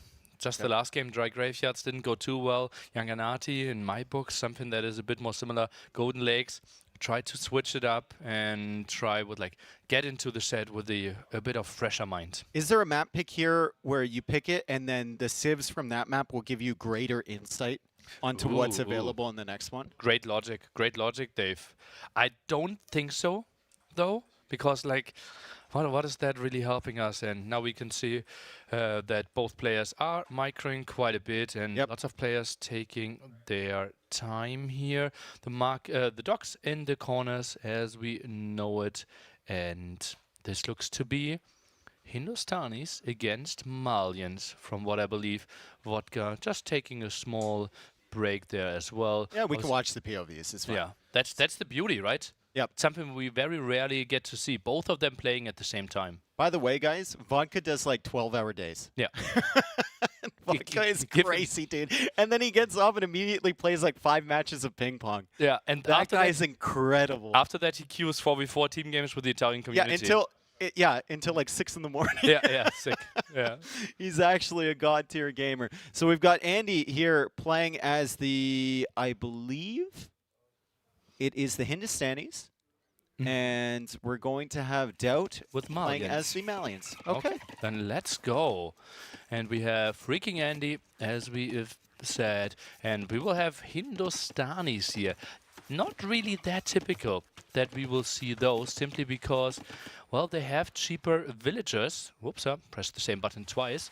But you're not really building too many villagers here, right? Because you're going to go for those fishing ships, trying to help out your economy, and therefore a bit of a questionable choice, and something we don't see too often. Can obviously go for the scouts, some more attack, and try to break the wall, because typically people are underbuilding army on land, especially in Feudal Age. Yep, especially if you get late with the Hindustanis here and you're contesting a castle in the center. It feels like Malians might not have the right units in their arsenal to really push you back. So we can take a look at the Malians over here for Daut. They save wood on all their buildings, which is fantastic. You get the docks up earlier, and then stuff like Farimba later on allows you to raid perfectly fine with those light cav, or have a power unit in those camels, which kind of stack up to the camels from Hindustanis. And you kind of get 3 bonuses, right? On this map, you have more food, you have more wood because the buildings are cheaper, and you get the extra gold. So basically all the resources are flying in better here for you.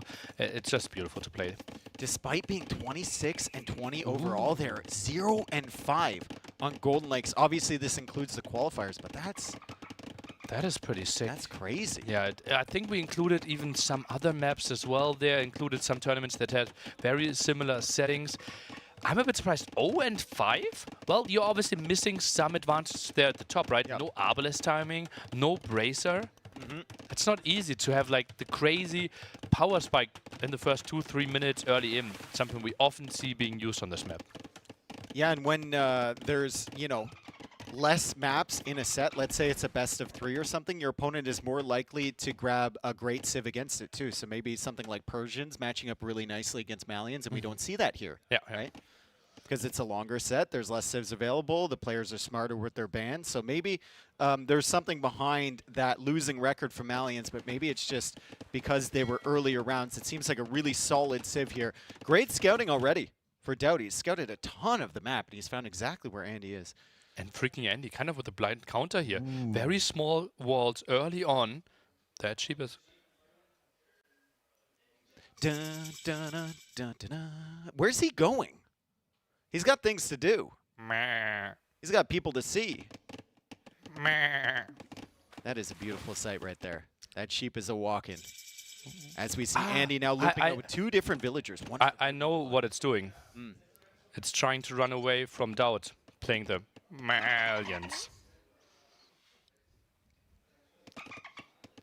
The dolphin laughed at your joke there. I don't hear anyone else reacting to that at all, though. And great play from Daut. Look at this. He has deliberately placed the fishing ship over there on the shorefish to get vision on this dock. He's spotted it incredibly early, and he's going for a forward here. Andy is having a dock in the south. He's having one now in the east, and he's going to have one in the north trying to contest the water from Daut, but Daut is pressuring away with a villager. He's not going to be able to get in there on time, but his fire galley should be out first. Daut 3 militia and didn't achieve anything yet. That is a bit of a blind aggression. And Andy finding quite a good opening for himself, contesting the pawn 1 for free. And this is late aggression from Daut. Yeah, is he like waiting for the archer follow-up? And he walls in the villager from Daut. Don't do him like this. Oh, that's dirty. Oh, and Daut doesn't even realize. Can maybe go for some repair. And yeah, we even hear Hard laughing from the practice room. You have seen this.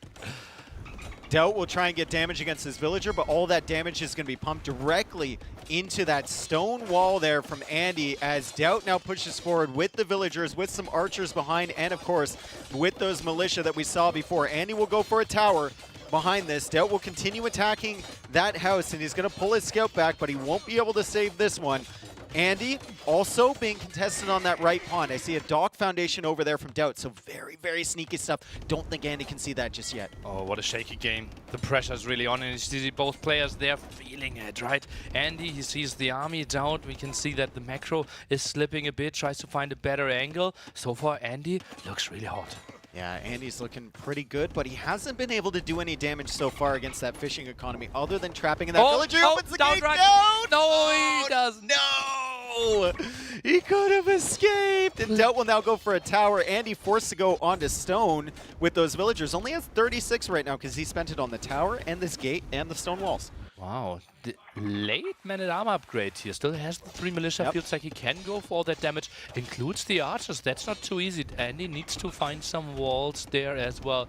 And it's really evil for Andy, like toying with him, right? Opens the gate. There's only a palisade wall or something on that other side. Andy now ejects the fires. He's going to try and damage Daut's fishing economy there. The men-at-arms are in here, but Daut feels like he can't push just yet. Maybe distracted, still trying to save the villager at home as Andy tries to target that thing and sends his fires into the damage of Daut's fires. He almost kills that villager, not quite yet, but Andy manages to defend at home. Repair needs to come in time, maybe help out with the fishing ship there. Get it in front. Not really happening. He's holding. He's holding, but Andy baits the fire back out of position. He might be able to snipe this villager that's still 1 HP. He does get it, but Daut pulls the fire back, starts repairing it with his villager, doesn't know there's a second dock from that villager that still survived. And this army, it's not really finding the damage, right? Goes for fletching now. Fire Galley versus Fire Galley here should be a winning fight for Andy simply because he started shooting earlier. Loses this one though. Oh, this is mad. This is impossible to macro perfectly for both of them. Yeah, Andy hiding behind the dock, so it's tanking all the damage. Daut still trying to contest on the other side. Andy unable to fish safely over there. Daut still doesn't realize there's another dock there, but Daut is advancing with the archers. Andy is trying to get a market up. He's got the resources to go up to Castle Age. Daut is not close. Oh, wins the water fight at the side though. And yeah, with all the investment, right? 3 men-at-arms Does he run through here? Tricky. Does he run through here? I think it's a that's risk. too risky. Yeah, especially against Andy, one of the best quick wallers we have on this planet. It just feels like a risk that you don't want to take. You are just guaranteed to do damage if you continue doing what you are doing with your men-at-arms and archers. Andy is never afraid to go for stone walls behind his palisades. He's constantly doing it. It makes it difficult to push in, but Daut has cleared up one of those, and he's trying to get through the palisades here. Andy is forced into another tower. He still hasn't clicked up to the next stage. He was waiting for the blacksmith, and that gave Daut about a minute extra time there to get his resources together to maybe click up himself. Yeah, just so limited on the wood, right? We are fighting on basically 2 pawns. He had to invest some wood there at the bottom as well, plus all the palisades, plus the towers cost stone, cost wood as well, and some low HP villagers, but it feels like Andy's saving most of them. It's a disgustingly messy game here. Really, really messy game from Daut and from Andy. And Daut has even snuck a villager to dock the pond on the left, too. So there's action on all 4 pawns. One of them is completely safe. It feels like it's going to be the one over there to the west because I think Daut is now harassing the dock in the south from Andy and might be able to kill some fishing ships. He killed a villager there. Oh, nice. And now the question, are we building a demo there? Are we building a fire galley? Daut could maybe try to sneak around there, but this is still Daut completely... Does he have a chance spotting this? Don't think so. Oh, he does. sees it. He sees it, and he's on the way to Castle Age. Andy pretty far ahead of him, though, over a minute advantage to Castle H. However, look at that wood situation for him. It's just ugly, right? He was forced to go into 2 towers in defense. Give us a demo He's been show at trying bottom, to win the water. Demo coming out somewhere for Andy. Is it from that dock? Is it from this dock? He's got 2 in there. Maybe. Not enough to full clear that. Maybe at the bottom he has the fire galley then. Would really like to see. He's going to clear the first here. dock. Daut's still working away on that one. Demo comes out. Not the greatest demo of all time. He's going to try and go for another one. Ooh. That one's a little bit better, but the dock should still go down. And Andy will be left with only 1 dock in this northern pond from Daut. I don't think he's killed any fish up there. Like, great defense from Daut so far. Impressive. And now we see the quick wall. Andy goes out there. Stonewall. Bop. He's like, should I kill it? Should I quick wall it? And in relative terms, like, that is an eternity for him to be able to quick wall. Also, yes. Still running. Still running. Oh, quick walls from Andy. Saves the villager. This villager has caused so many problems for Daut, and that is just easy peasy for Andy to get those down. He's not probably going to be able to save this one, though, and she will die. Another villager was heading across the map, so maybe he messed up on his waypoints a little bit and was sending villagers to their death. Daut's still trying to defend here against fire ships with only fire galleys of his own. It's not easy. Micro not perfect there. Tries to split his attention. First click should be war galley here most likely. Aggression will be tricky, but takes some good fights against the camels. You know what? This army, for not getting the damage that maybe we thought it should have early, has gotten a ton of value over time. Massive amount of value. It's killed multiple villagers. It's taken out army here from Andy, and Daut will continue to try and save his fish in the north, but there's only 1 ship left. However, he still has the stuff to the left. He still has the stuff to the right. He's adding a second town center and might be able to pick off another villager here in the middle as Andy's second town center just now completes. Rushes out the monastery. Villagers still annoying there. Crazy how Daut is winning that pawn there. And what is he doing there? I mean, it's just Andy things, right? And this is incredibly annoying if you're Daut. And there might even be a situation where Andy could go for double stone gate there and trap in those villagers. Oh boy. Like, there is a trap potential right there. Double stone gate. 1 on that wall, and then 1 on the other wall, if you want to expend the stone. Is it worth it? I don't know. Would you get in Daut's head? Maybe. Well, let's see. 1 archer still out here. Camel is coming over. That might be a better fight for Andy. Daut a bit careless. Obviously, there's so much going on, so impossible to take all the perfect fights over and over again. Great job from Andy. Fantastic positioning with the fires the entire time. And Daut, great job repairing, honestly. Oh, there's so many villas repairing there. That is tempting demo, for sure. But we're sure we don't have any demos in the queue. Nice micro there. And Andy, is he winning this one? Daut with some nice micro. Relatively even there. Whew, what a game, Dave. Yeah, Andy's coming back over to this side to maybe go for another dock there. More villagers just randomly. I wonder if it's the wood line, Nilly, because he's walled to that lumber camp. I think the villagers might want to chop the trees on the other side, and the only way is to go all the way around, and that's why Daut keeps running into those villagers in the front of Andy's base. Yeah, I think the next step might be a siege workshop up the right-hand side. Maybe. Because he wants to punish this. Where did that villager... Okay, it's around and Daut, okay. It's enough for him. So he tried to go for the gate thing. Didn't work out for him. Daut just says, oh, whatever, I'll leave you, and eventually I'll convert you. You'll be forced to delete as the camels now come across. Not able to get a conversion is Andy, setting up a couple town centers here. That's going to be town center number 3 for him, but still only 1 pond available to fish in. As Daut has 63 eco units, 11 fishing ships, 52 vills with gill nets on the way. Only 7 fishing ships for Andy, 49 villagers for him too. Maybe we can quickly ask the sheep at the bottom how it's enjoying this so far. It's a brilliant match. Thank you, sheep. Making our way back into the match, we've got Andy running out of berries there. You mean also making the match. We've got a new batch of fishing ships at the bottom, adding in fish traps. And Andy is just trying to recover here. Bringing in the relics too, as Daut takes control of the middle there with some villagers in the center, or is that villagers? No, that's the archers that are still alive somehow. Crazy, right? Yeah, That army, great 3 value. 3 archers. They have been alive for quite some time. And they did quite some damage. Now with the help of the 2 camels there, game is stabilizing. And both players thinking about their castle, right? 7 on stone, 6 on stone. Daut with a higher count for now, though.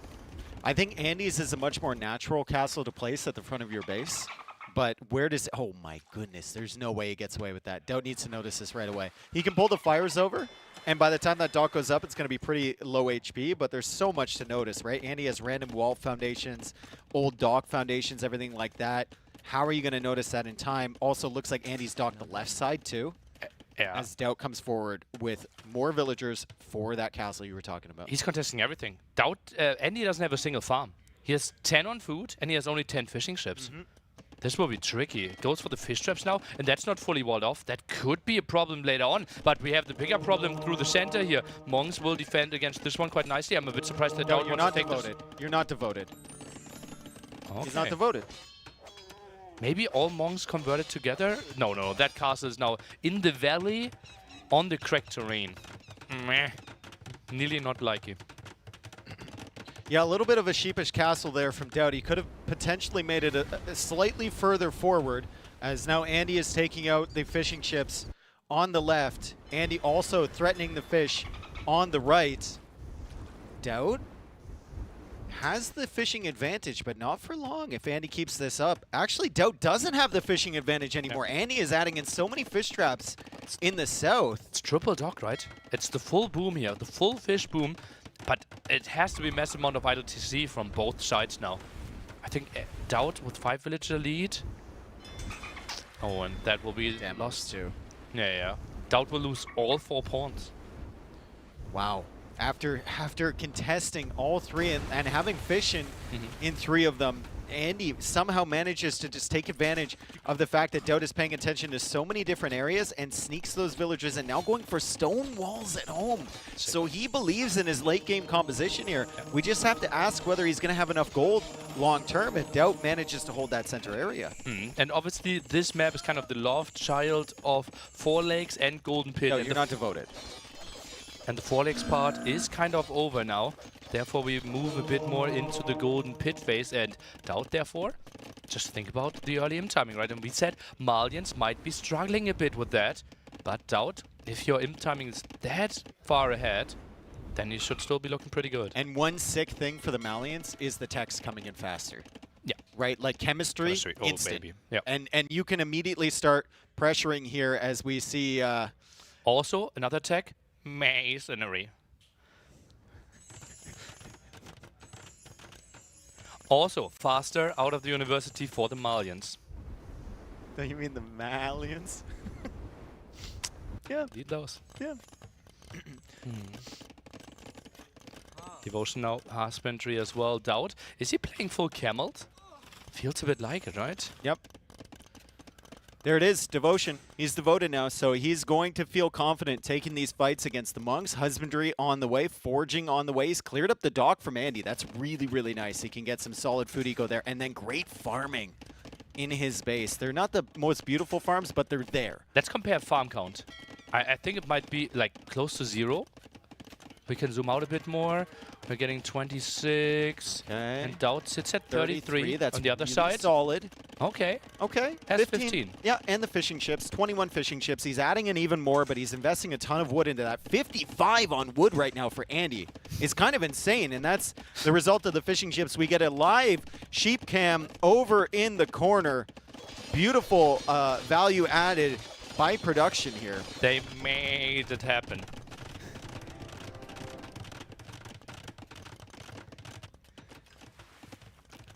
Okay, now Imp, 30 seconds away here from Daut. Chemistry should be coming in pretty soon. I wouldn't be surprised as Daut is maybe even trying to add some archer ranges. Early hand cannoneers an option, while on the other side, Andy obviously way better hand cannoneers than in the end. Maybe Daut tries to find a better timing early, and that's another forward castle. That is another forward castle here from Daut.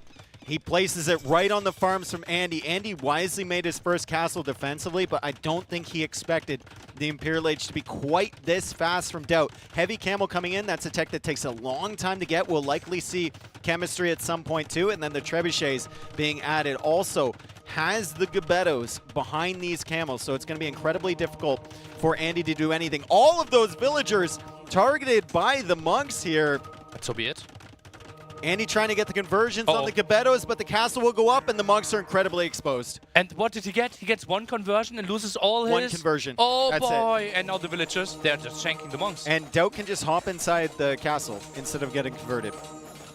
Or just... Or he could just fight. Tank the damage. He's devoted, of course, and then send in the camels once the monks are expended on faith.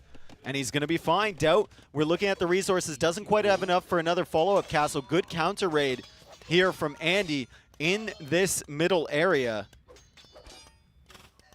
Oh, man. This is... Oh, Daut's found the TC from Andy over there. He's discovered it. Big. Potential target for the trebuchets, right? And then the camels coming in.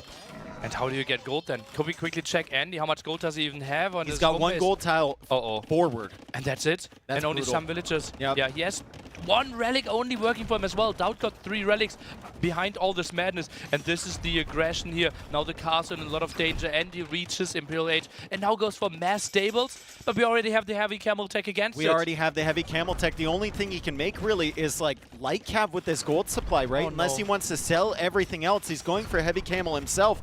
But how is he going to get the gold income? He's got the food sorted. He's got 30 fishing ships. He's even making more fishing ships here to keep his food eco rolling. The fish traps are beautifully set up at the back, but Daut is pushing at the front. Conscription might not even come in on time. The camels are denied the gold income in the center. Andy is almost out of options. And there's no side goals, right? And all the gold is in the center there. Conscription, not even sure if it will finish. Seems like yes, it will. But what then? You can like, build your light cap that are going to die a bit faster? I mean, potentially. You need all the help that you can get, right? Fletching now on the way for Andy. But the options, he just has none. He has none. The camels are chasing his villagers away. The economy is still somewhat solid for him. He is almost equal in terms of total economic units to Daut. But where is the army? 13 military only, 38 military for Daut. It looks like Daut, after losing 2 games, is going to be able to take this series and advance to face the Viper. Tomorrow around 19 UTC, making it happen in the round of 6, and big smiles. What a really good set. What a super entertaining set, and credit to Andy for coming in here as our bottom seed, a player who's never been to a LAN event before. He just seems so comfortable here. His gameplay was excellent. We got some quality games out of him, some of the most entertaining in the tournament. And I think he surpassed everyone's expectations, even his own. Yeah. As you mentioned earlier, he expected an 0-5 for him, and well, Tato moves in there for some hug there for Daut as well. Obviously, the whole team really happy. One of the most beloved players, and Daut, he feels like he just avoided a big disaster, right? Because we were a bit into the direction leading 3-0. Yep. And we're like, if the pawn play goes a bit differently, we're suddenly into game 7. Yeah. I mean, Andy did a fantastic job to get control of those pawns once he lost it and expand his fishing eco. You saw 30 fishing ships in that bottom pawn making the traps, so that was absolutely beautiful. But Daut took advantage of the timing. He found so much value with that army late. Take a microphone. Yeah, the mic. Right there. Daut says he wants Viper. You want Viper? Just join us here. Okay. Oh, no. Oh, no. next. Now I'm going to look so small. Ah! Okay, let's go to the races. Huh? I like it. Let's go where? Yellow sun. Sun? Yeah. Why are you suddenly, like, 2 inches taller than me now? Who's? You. Huh. I was always 2 inches taller. Oh, maybe. We just Go don't ahead. show it on the But camera. you guys, I will join when you guys are ready for interview. I'm ready. We are coming over. Yeah. As you all know, Daut made it happen here. 4-2 tomorrow. The round of 6 we will open with Jordan versus Mr. Yo, and after that Daut versus Viper. Yep. We were taking it away. I think I will send you over. Do you want to do the double interview? We can do double. Okay. Daut, don't run away. No, get back Daut. to the couch. Couch. Oh, he needs to be on time For the 4 beers. tomorrow. Okay. Obviously, Tedo and Daut having the rule, you have to drink the same amount of beer the night before that you also want to win matches. Well, Jordan had a problem earlier with that rule because Yeah. he was drinking Radlers and they were doing the math on how many. And he had to drink He needed 8. He needed to consume 8. But he went to bed like 2.5 hours ago. Yeah. I don't think he finished them No, I don't because he think it's just gonna started with his first one. Sag Jordan fans out there. Daut will be here in a second. Thank you, everyone, for tuning in. Incredible support throughout today and the entire tournament. Remember the matchups for tomorrow. They're going to be super hype. We had Mr. Yo and we had now Daut moving through, and I think we will just make a moving interview. We're just gonna go over to the couch we will make and hope that he gets there. No, I think we will make a moving interview. Oh, We yeah, have the with screen. him. Yeah, Yeah. just take some mics with us, and we will grab him then. Obviously, we will try to guide him towards the replays then. Production will figure stuff out, will try to catch us. Luckily, we have enough cameras here on the whole apartment spread around. And Dave is just chasing down Daut, I believe.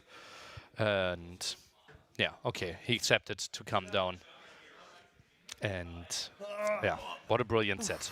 Daut. Ooh. What a difference! What a difference in your, your Performance, vibe. Yeah. What do you have to say? How do I defend myself? Man, I need to find the angle where I don't look this fat, man. Is there an angle like that? All right, I'll do the same thing. Now we look really casual. Nilly can sit right here. No, we sandwiched out.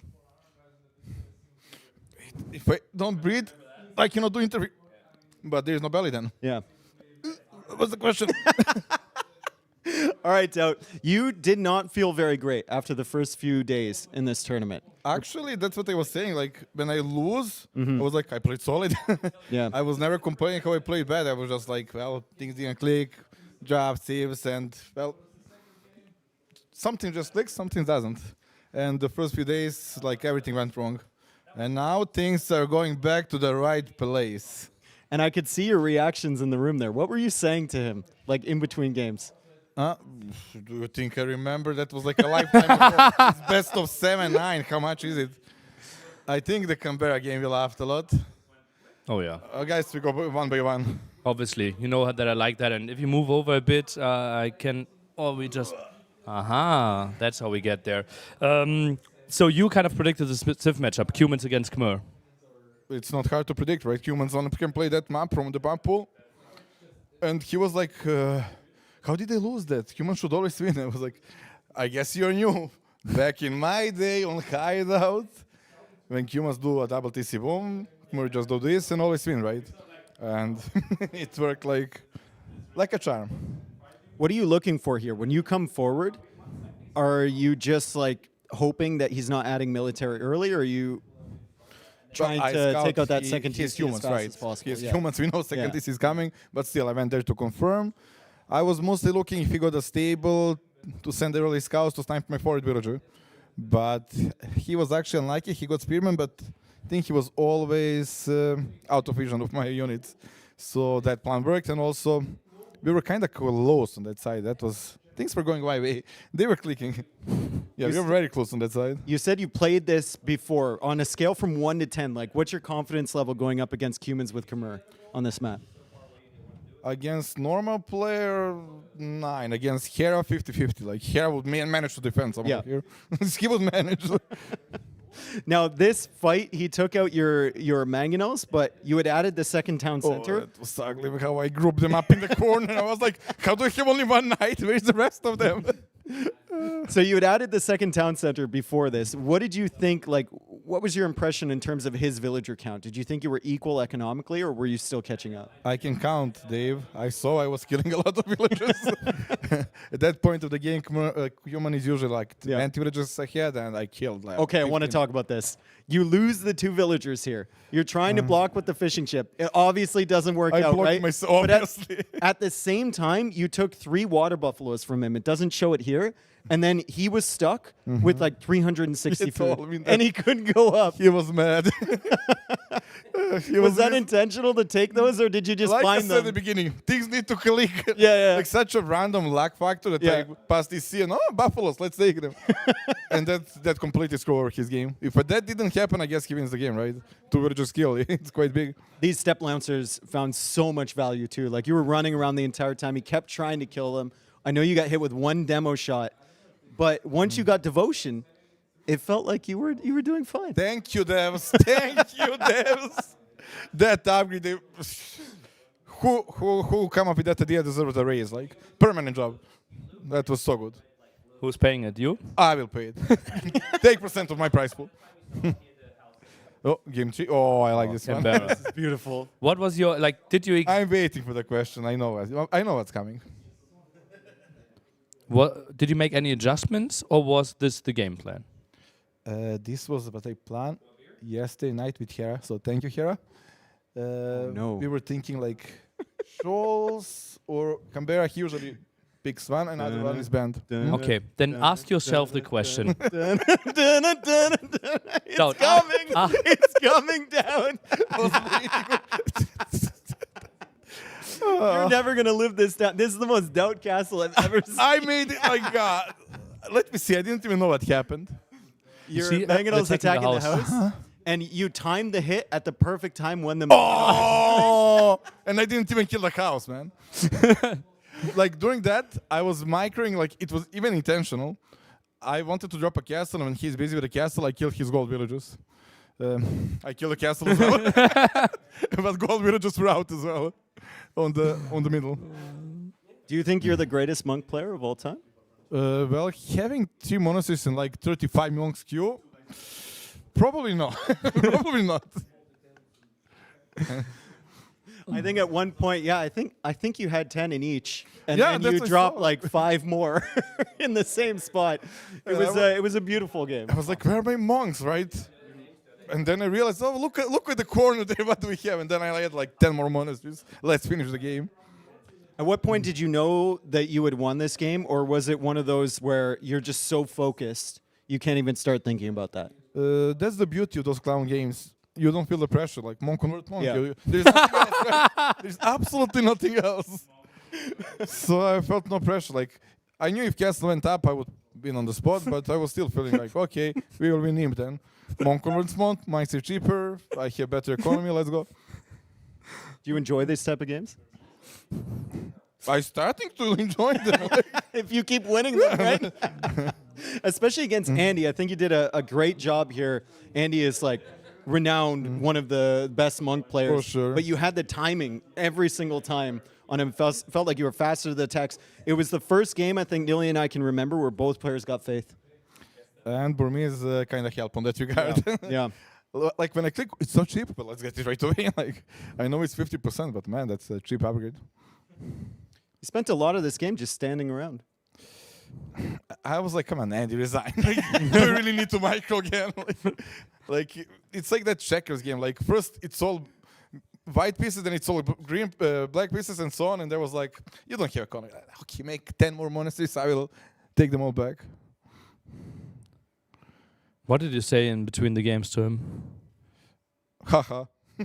I don't know what I think you said a little bit more than that. I don't recall. You have to ask Andy. Okay. Well, he will probably really want to talk about that at length. I mean, what did I say? Well, I don't know. Well, it was a funny game, like the castle and everything. So quiet. Yeah. Northern Isles. Do you want to talk about it? No. Next game. So we did you a favor not talking about it. Why do you think you lost it? It started. It all went so wrong. Why? You just won. You don't have to sound like you No, just but left a funeral. He didn't win 4-0. I didn't win 4-0. Oh, true. I Daut? have high expectations from myself. true. So this was the first Daut castle by him. That was Right? the fun part. I knew I lost. And then there soon to be another one, and then another one.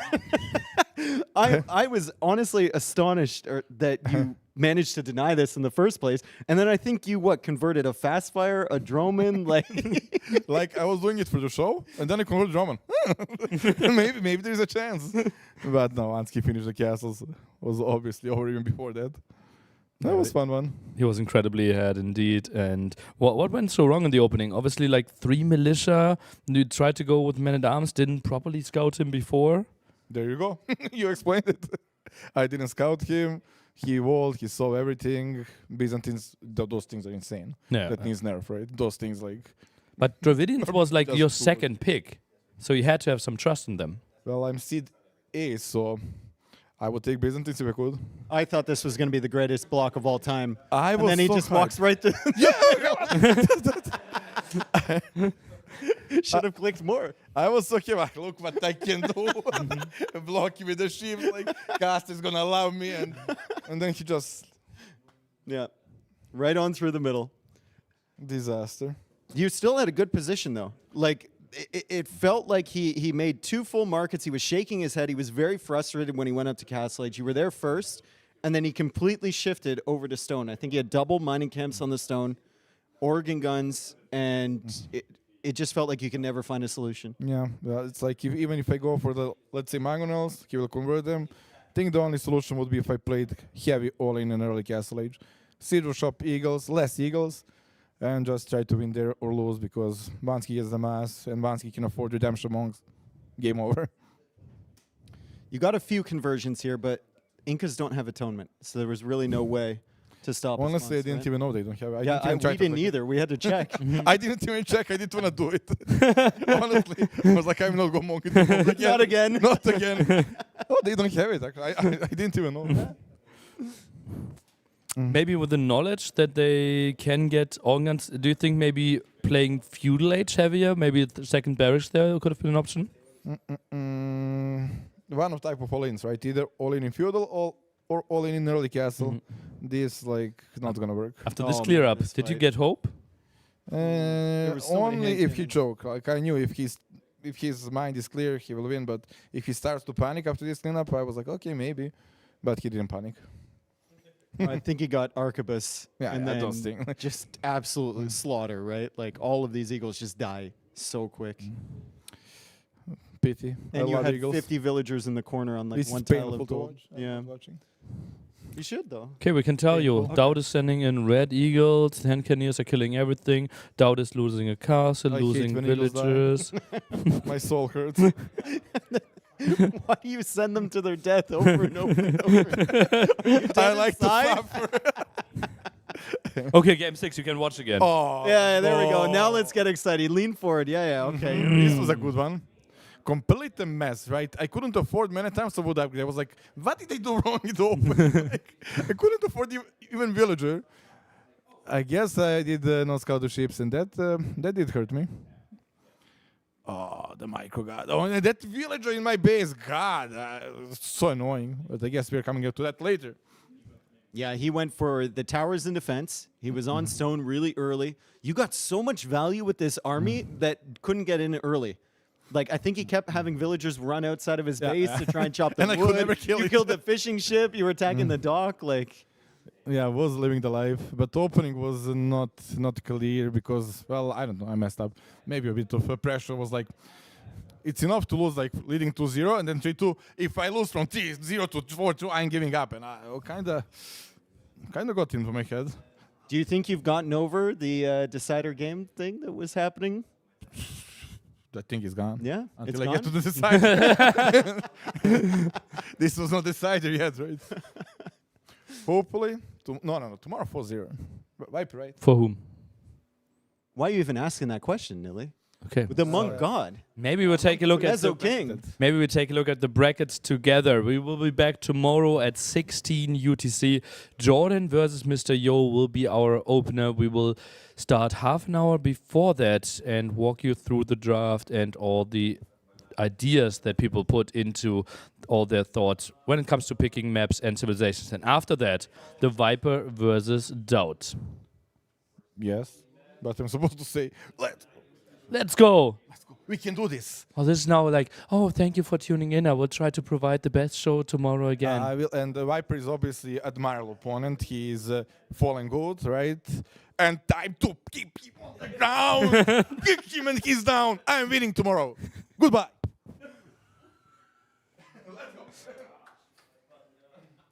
Ladies and gentlemen, Daut. Daut.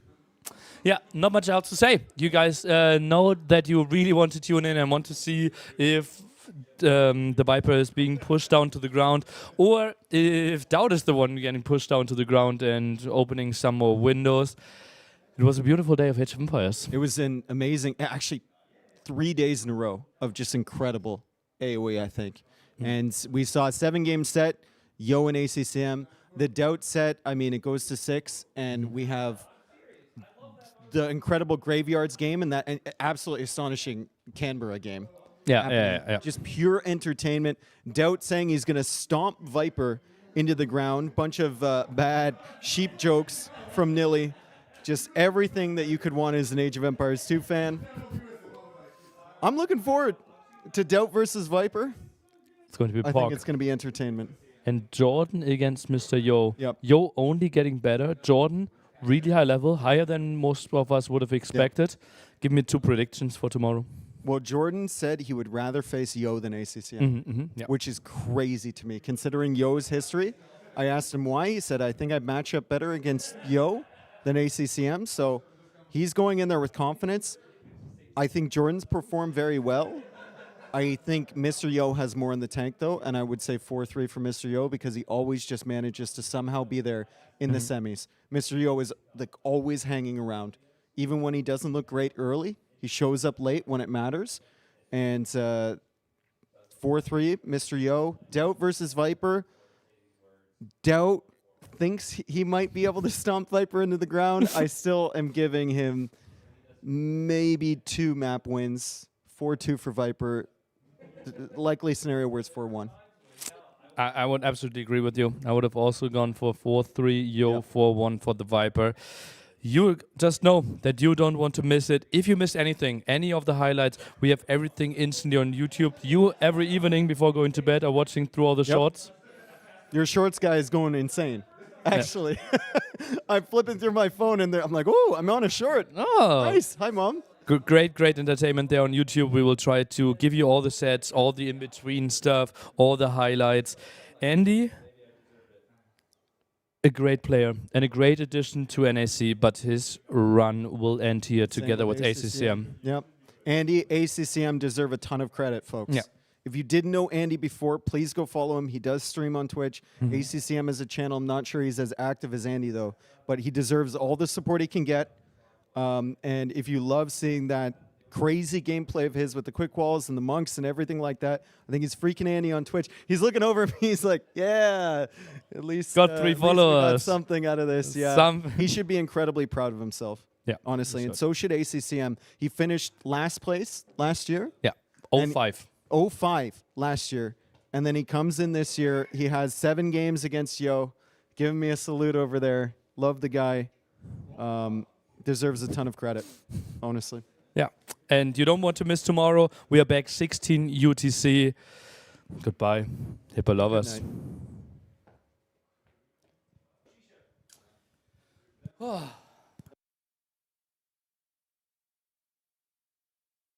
Problem here. Well, it's only 2. It's only 2. You need to wait. You need to go back. He's going to be able to take some villager here. No. But, well, it's disturbing already and seem to commit. Yeah, it's funny. Yo's just like, I really want to fight you. ACCM's like, I won't let you get to the fish. And ACCM was extremely patient here. He will obviously kill this. And he shouldn't lose a single scout here. He should be able to pull the weak ones away. Surprised to see ACCM is just on 1 stable, honestly. It feels like 2 stable is the minimum here you would need.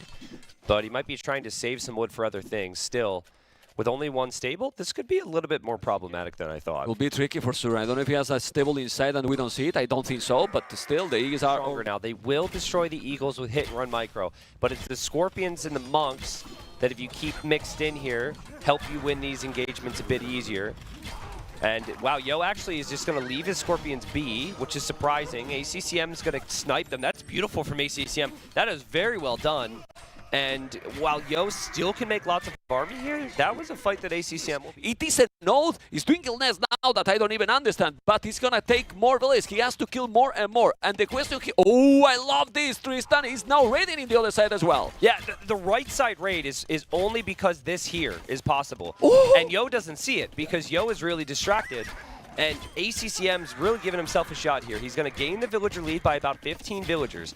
The way Yo chose to go to Imperial is rather early. 50 CA with Hussar in front, it's still actually doable. Yeah, but I truly believe that. Hussars. Yeah. But that's the problem here, right? Because look at the cavalry upgrade for ACCM. Bloodlines. Use Bloodlines, and because he got the Cav-Arch, it's true that he's doing a good job. He still have a lot of farming, and we all know ACCM. Even if it looks like it's working. Yeah, it's working. And he knows there's going to be monks. Now, he has the interesting little mod for monks bringing in relics. but that is abusive. This castle is going down. Yeah, it's going to go down. And now I think once you know the castle's down, you cancel your camel queue and you cancel your vill queue. We might even see it if players are, if you're looking at the top left. 5-4. Yeah, let's see if he's canceling any of those. It looks like he's just stopped producing. But that's actually huge because now Yo doesn't have a position to push from. And look at the village different. And Yo only has one relic. Yeah. The map control again. Yeah, I mean, he knows tricky. He can't wait, right? It's such a weird army comp. They're both encapsulated, basically, but then there's traps. Yeah, now Which is him. Now he's doing the upgrade. It's lots of privileges to make it faster. Cavaliers are already there, but how many Cavaliers he has? The Ghoulems are all before hand cannons get strong here. That castle is crucial. That castle is crucial because look at now how it looks, the map control. If for a moment, if he couldn't do this. This is what makes this map so beautiful. You push the other sides. You said, okay, I lose middle. I'm gonna look at the north. I'm gonna look at the south and see what I can do there. In this game. Yeah, he's like, maybe I can take one big fight, but the attack rounds happen, and these Cavaliers are so squishy, dude. And the Cavaliers are just disappearing. The Cavaliers, what do you have, like Cavalier? 60 of them? What Cavalier? And the Cavaliers.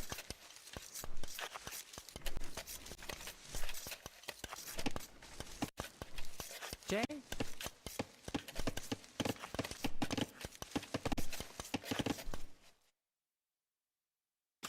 Speed. Mass Eagles can still do a lot, but this whole game has been all ACCM here with what we felt was maybe the worst civilization of the two, right? Yeah. Because Aztecs are usually so good in this matchup. Did he lose the TC directly to the goal? Oh, Scout, Sea Tower, Camel, blocking with the fishing ship. That Scout's dead. The fish are here. Man. Man, Scout bye-bye. Quick gate, and use the fish. Quick gate, need the fish. Not the nose. Okay, well, Not the nose. What the? Huh? What the beep? Also because you got, oh my god, the castle he's doing. We waited for action, but the action is gonna happen. ACCM is going wild. He's gonna be able to do it. No, but he can't place it there, and Yo's like, I live here. There you go, but he's gonna make it still the castle. He's doing, no, he's doing it. Quick wall. He's doing it on ACCM. He's doing an amazing job with the quick walls. The castle will happen. He's gonna make a tower, but that tower is gonna deny that castle, Tristan. No. Arbalest. I mean, Yo will likely take the left. But it's still kind of messy. He's still late on upgrades. ACCM can move to the right. Like, this game is going to lead to, we're going to see a pretty nice Vill lead here, I think, for ACCM. He's just paired for that. But, ooh, he is planning for life on the right side. Romantic castle. Both has TCs there. I think both are going to make the castle. You need more villages, Mr. Yo. He has the TC, but his opponent as well. He need to send the camel there. And now that is some quick walls here with the gate is already done. Sick. But diving in. He's going now. Yeah, the units just regrouped on him there, man. I guess you just take that fight. I don't know if you want to fight camels, but... Oh, no! The trap here is brutal. Those are heavy camels, and the heavy camel is going to eat those units for breakfast. All the Sivansa riders are going down, and now he needs to revolt. Yeah. You have to revolt because your opponent has 100 for ACCM for sure. There's the demo. Here it is. You can't run away. Oh, what happened with the Badaboons today? I don't know, but... Now he's coming with a demo. He's going to make it now a big damage. There you go. That's a good one. And now he can take both galleys. He's going to take it. One is down, second is down, and the third might be even down, and he's repairing the last one. A lot of fish here, and there goes another demo, and boom! Big shot! And the next one and another one, too. Yeah, now he's going to take all the wall difference, which is allowed. There is some demo. Let's see, he's going to take this one. Don't go to the other. Oh my god, what are you doing? Okay, well. Yeah, agreed. Amazing. The way those fires are wedged in is just asking for some type of a disaster here, though. But it's so hard to look at anything else. Oh, conversion so badly. He needs the conversion. He's gonna make it. Conversion. He got it, but he's gonna lose the monk, and he's now killing two monks. Because it's mainly monks from Yo. Yo is like basically doubled down on the same thing because it would take too much time for anything else. And Yo calls GG. ACCM's up 3-2. as well. ACCM would never expect the scout to be there. And actually, he needs the house as well. He's going to get housed. Yeah. He's housed also. I think you could have quick. Oh! That was a freebie right there. And Wrapping 3 scouts. Hello! Okay. So much for Yo not being able to quick wall. We'll need another replay in queue there. I prefer this than the villager to kill. The stone for this castle, man. Where do you place it? Do you place it at... Oh! Not anymore in any place because the Chromos are in the house. He converted the spear. So he doesn't have conversion juice. Exactly, he doesn't have right now. That's why he's not converted. So now he's killing everything. That's he's killing everything. It's terrible, absolutely terrible for ACCM. And this can be maybe the game because he's taking now all the map control. Oh man, obviously it's not the game, and for sure, but he lost all the time in there. Oh, that's beautiful micro as well. Look at that from Yo. He took denied. But now Mr. Yo, he is going to make a counter castle, and that could be absolutely definitive because then ACCM will have no access to anything. And that castle from ACCM, it will never go up. Nope. And he has now a castle on his face. There's no way that he can come back. Well, it's ACCM, and he's on the way to Imperial, and it's only 7 villages behind. But with that castle in front, Trebuchet and Elite Mamelukes, Blue, ACCM really can't do anything with those Monaspa. He's doing, well, he's gonna maybe even add Hussars, he's doing the light camps. What really needs to do, let's see, Eating. Oh, they're so good, dude. They're so good. Now, the Monaspa still have a lot of attack, but they're not elite, they're not fully upgraded. There's not I think there's any other reason to add a Spearman right now, and I think it's a really good play map because players will always move out to that area. And to do that while also microing very nicely here, ACCM's got to be very happy. What a start, guys. What a start for their playoff round of sense. No fletching here for ACCM. Oh, that's really bad. He did build the blacksmith, so I think he believes he has fletching, but he's forcing engagements, and this is just not it. Oh, he's killing all. As well. This is not making things any better, and the scout and the wagon should kill the monk. Goodbye, old man. Oh, man, he's going to be down. Let's see now the organ guns. He's going to be able to do something. No, the organ guns are going to melt, They do nothing. Tristan, wow, nothing. You look at the HP, and they are free. He's going to drop a castle there, and I think ACCM is completely dead right now. Yeah, I didn't want to say, you know, because he's game number 7, and you know, but he's playing. What happened after game 5? Mr. Yo said, hey, I have to go into another level. Yeah. Because he's played the game number 6. And they didn't convert anything because they're outranged by the towers. The last upgrade he was missing in the towers. Arrow Light is there. Castle is down. The other castle tomorrow. Look at this, too. Being very annoying with that hill. Daut has cleverly made a house as part of this forward, so he can just hop inside there with the villagers. He's going to attack the scout. He's going to attack the spearman. Andy comes back, trying to be as annoying as possible. The knight is on the way, and Daut has not yet lost a villager, but the HP is getting very low indeed on these things as Daut manages to clear up the spearman, and he's got his knight helping, so the villagers will target that stable and force Andy to build another stable somewhere else. Trying to go for the stable repair here. Scout is trying to do something, but gets ground attacked away there. Daut so far within 12, 1 KD. 12-2 now as Andy, oh man, he's trying to hold on to that stable, but he's not. Shots from Daut's Mangonels, and he's YOLOing outwards. He's just trying to take out these Mangonels with everything that he has, but the villager count for Andy is going to be less than Daut soon. Incredible play here, and what can you do? The stable, you can't really use them without any gold income. You want to go town center, no stone in the bank, no gold access whatsoever. Step Lancers are coming behind. Daut does not get the conversions in time, so a good clear up on the monks from Andy, and he might be able to get the Mangonels. Oh, one of the knights was blocked there, monks going down. That was a really nice move for Andy. Has to be happy with how much time he's buying himself, but the town center in danger. There does he go? Even if he clears up these Mangonels, because Daut added that second town center, and he's chasing after him, Daut doesn't know where to go with this fishing ship. Great job there, though. Daut, who is this? Andy is winning this one slightly, but now the archers are arresting. There's a lot of villagers on gold. Yep, a lot of villagers on gold from Andy. You would expect the market sooner rather than later, so he can balance his economy with all that gold. Chasing away the archers right now with the villagers, because he really doesn't have anything else at the moment to stop this. And still hasn't. So Daut needs to kind of shift his focus here in the next few minutes. Monks both saved. Third one also gets a conversion. Not too bad for Andy. Even builds a second monastery for the defense. And he still has 11 on stone. Although it's all on that patch, maybe much more in your favor. Step Lancers still roaming around. 22 kills on these Step Lancers, so Daut has found some insane value with those things. Another town center in the north from Andy as he tries to take the fight here, but the Step Fast castle, likely to sell his 200 stone and might even buy 200 food. Yeah, Andy just going for a demolition raft and then a fire galley to follow up. I'm surprised it's not the other way around, but maybe, you know, he just wants to get a bit more after we see the demo. But I think there's a risk here that the positioning is just not going to be good for him. Like, I think Andy might be able to trap this army in if he gets some good conversions on the Aaron by early. He might be able to kill the monks, but he doesn't get conversions on those. Good mangonel shot there from Daut. Unfortunately for him, he does lose the scout, but Atonement is in, and he will need to delete this monk. He doesn't have atonement. It has a positional advantage. Daut has enough stone for a castle here. In game 3, he's up 2-0. Important to not kill his own castle.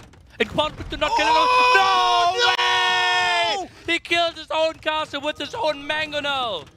Big moment for Andy. Is Andy paying attention right away? Daut is devoted. Daut is devoted. He's coming in here with the Aaron Buy. He gets 1 monk. He gets 2 monks. He gets a 3rd. Only 1 Aaron Buy getting converted, but there's 2 monks behind that as Daut comes in, and devotion is paying off. He snipes another monk. He only got 1 Aaron Buy converted, and the villagers are all going down. And Daut denies 2 castles in 1 minute. Would be more as the Aaron Buy come in. Again, the monks are converting. 1, 2, 3 are targeted. He gets 1. He gets 2. He gets a 3rd.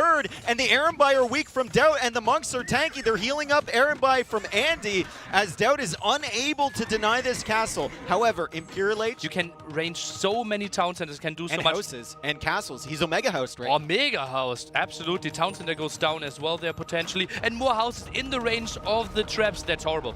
Yeah, and once Daut sees that, he might put them... You just get a feel for it if you're really, really in the state of the game here as Daut now tries to convert the Ratha and stop these random villagers from Andy from escaping. Andy is on the run there. He's got a town center stealthily in the north, but he can't stop the push. And this is after he denied his own castle. He kind of opened the door just a crack for Andy to come back in this game, but what a recovery here from Daut. You said he didn't have sanctity, and I'm just now processing the implications of that throughout this game. Remember, it's half price. 200 conversion count in this game. Andy's body language clearly showing that he's not happy with how this game is going, and Daut on the verge of a 100 population lead. And this is a monk stack you just can't get rid of. It doesn't matter how many light kev you had. How many would you need? You need like 15? Something like that to even approach attacking this? Approach you can, but you won't be enough. It's now 50 monks on the map. Oh my goodness.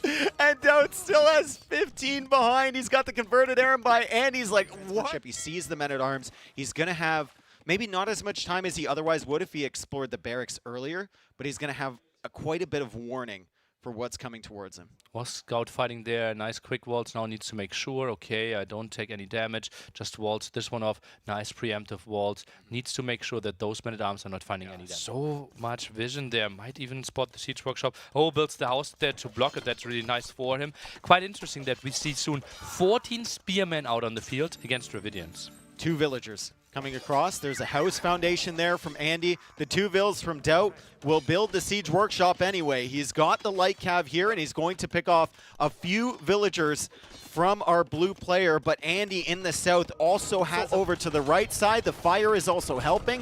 1 castle is almost completed, 69%. The other one's at 80. Daut's castle will go up first. Will he be able to deny the castle from Andy? Andy gets to Imperial Age. He really needs this castle to be completed. It's almost up, 94.5%, 95, 96.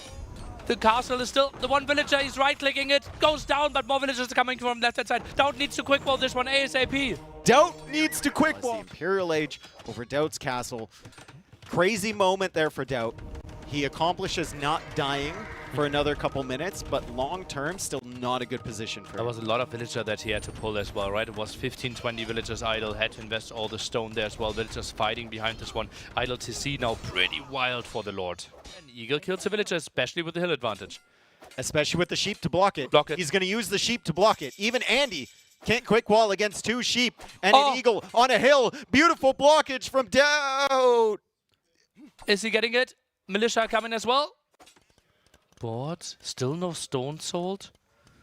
Oi, oi, oi, oi. That's a rough situation. So we sold okay, wood, so he sold bought wood, he food, bought food. bought more That's food, standard. sold more But wood, he's- and Andy's he's still shaking his shaking. head. The second monastery now for Daut coming up behind this. There's a lot of relics on this map. There's 11 relics here that you can collect, but I think all the monks are going to be needed against these organ guns shortly. And those scouts still being alive. Devotion is in. Andy is fully devoted here, and that means that Daut can't get a single conversion. He's trying. He finally gets one on that organ. The Eagles are waiting in the wings, but the Eagles can't find much value against this unit, and Daut will need to run with his village. They're too likely going for redemption. 5th town center. 5th town center, sick. 5th town center. I know Daut, regardless. Atonement. Well, if he manages to win this series, he's going to walk out of that room and say, like, I am the greatest monk player now. He's going to give himself a new title as he's going for it. Now, at least he gets a few units along the way. However, he's giving some monks back to Andy, and his base is still under attack. Where is he getting his gold from? How many relics can he hope to have once Andy takes out that monastery? Really.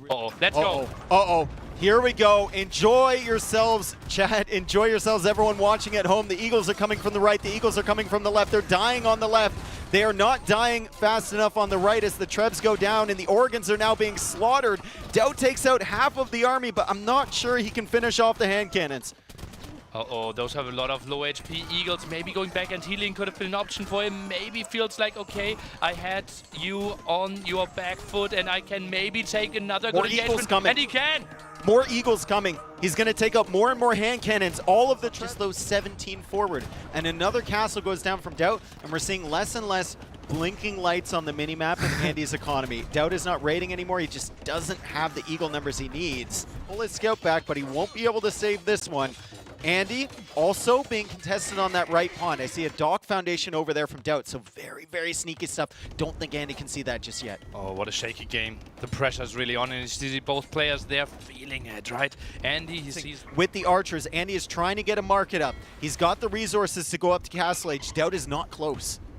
Oh, push in, but Daut has cleared up one of those, and he's trying to get through the palisades here. Andy is forced into another tower. He still hasn't clicked up to the next stage. He was waiting for the blacksmith, and that gave Daut about a minute extra time there to get his wood as well, and some low HP villagers, but it feels like Andy's saving most of them. It's a disgustingly messy game. Behind these camels, so it's going to be incredibly difficult for Andy to do anything. All of those villagers targeted by the monks here. But so be it. Andy trying to get the conversions on the Gebettos, but the castle will go up and the monks are incredibly exposed. And what did he get? He gets one conversion and loses all his...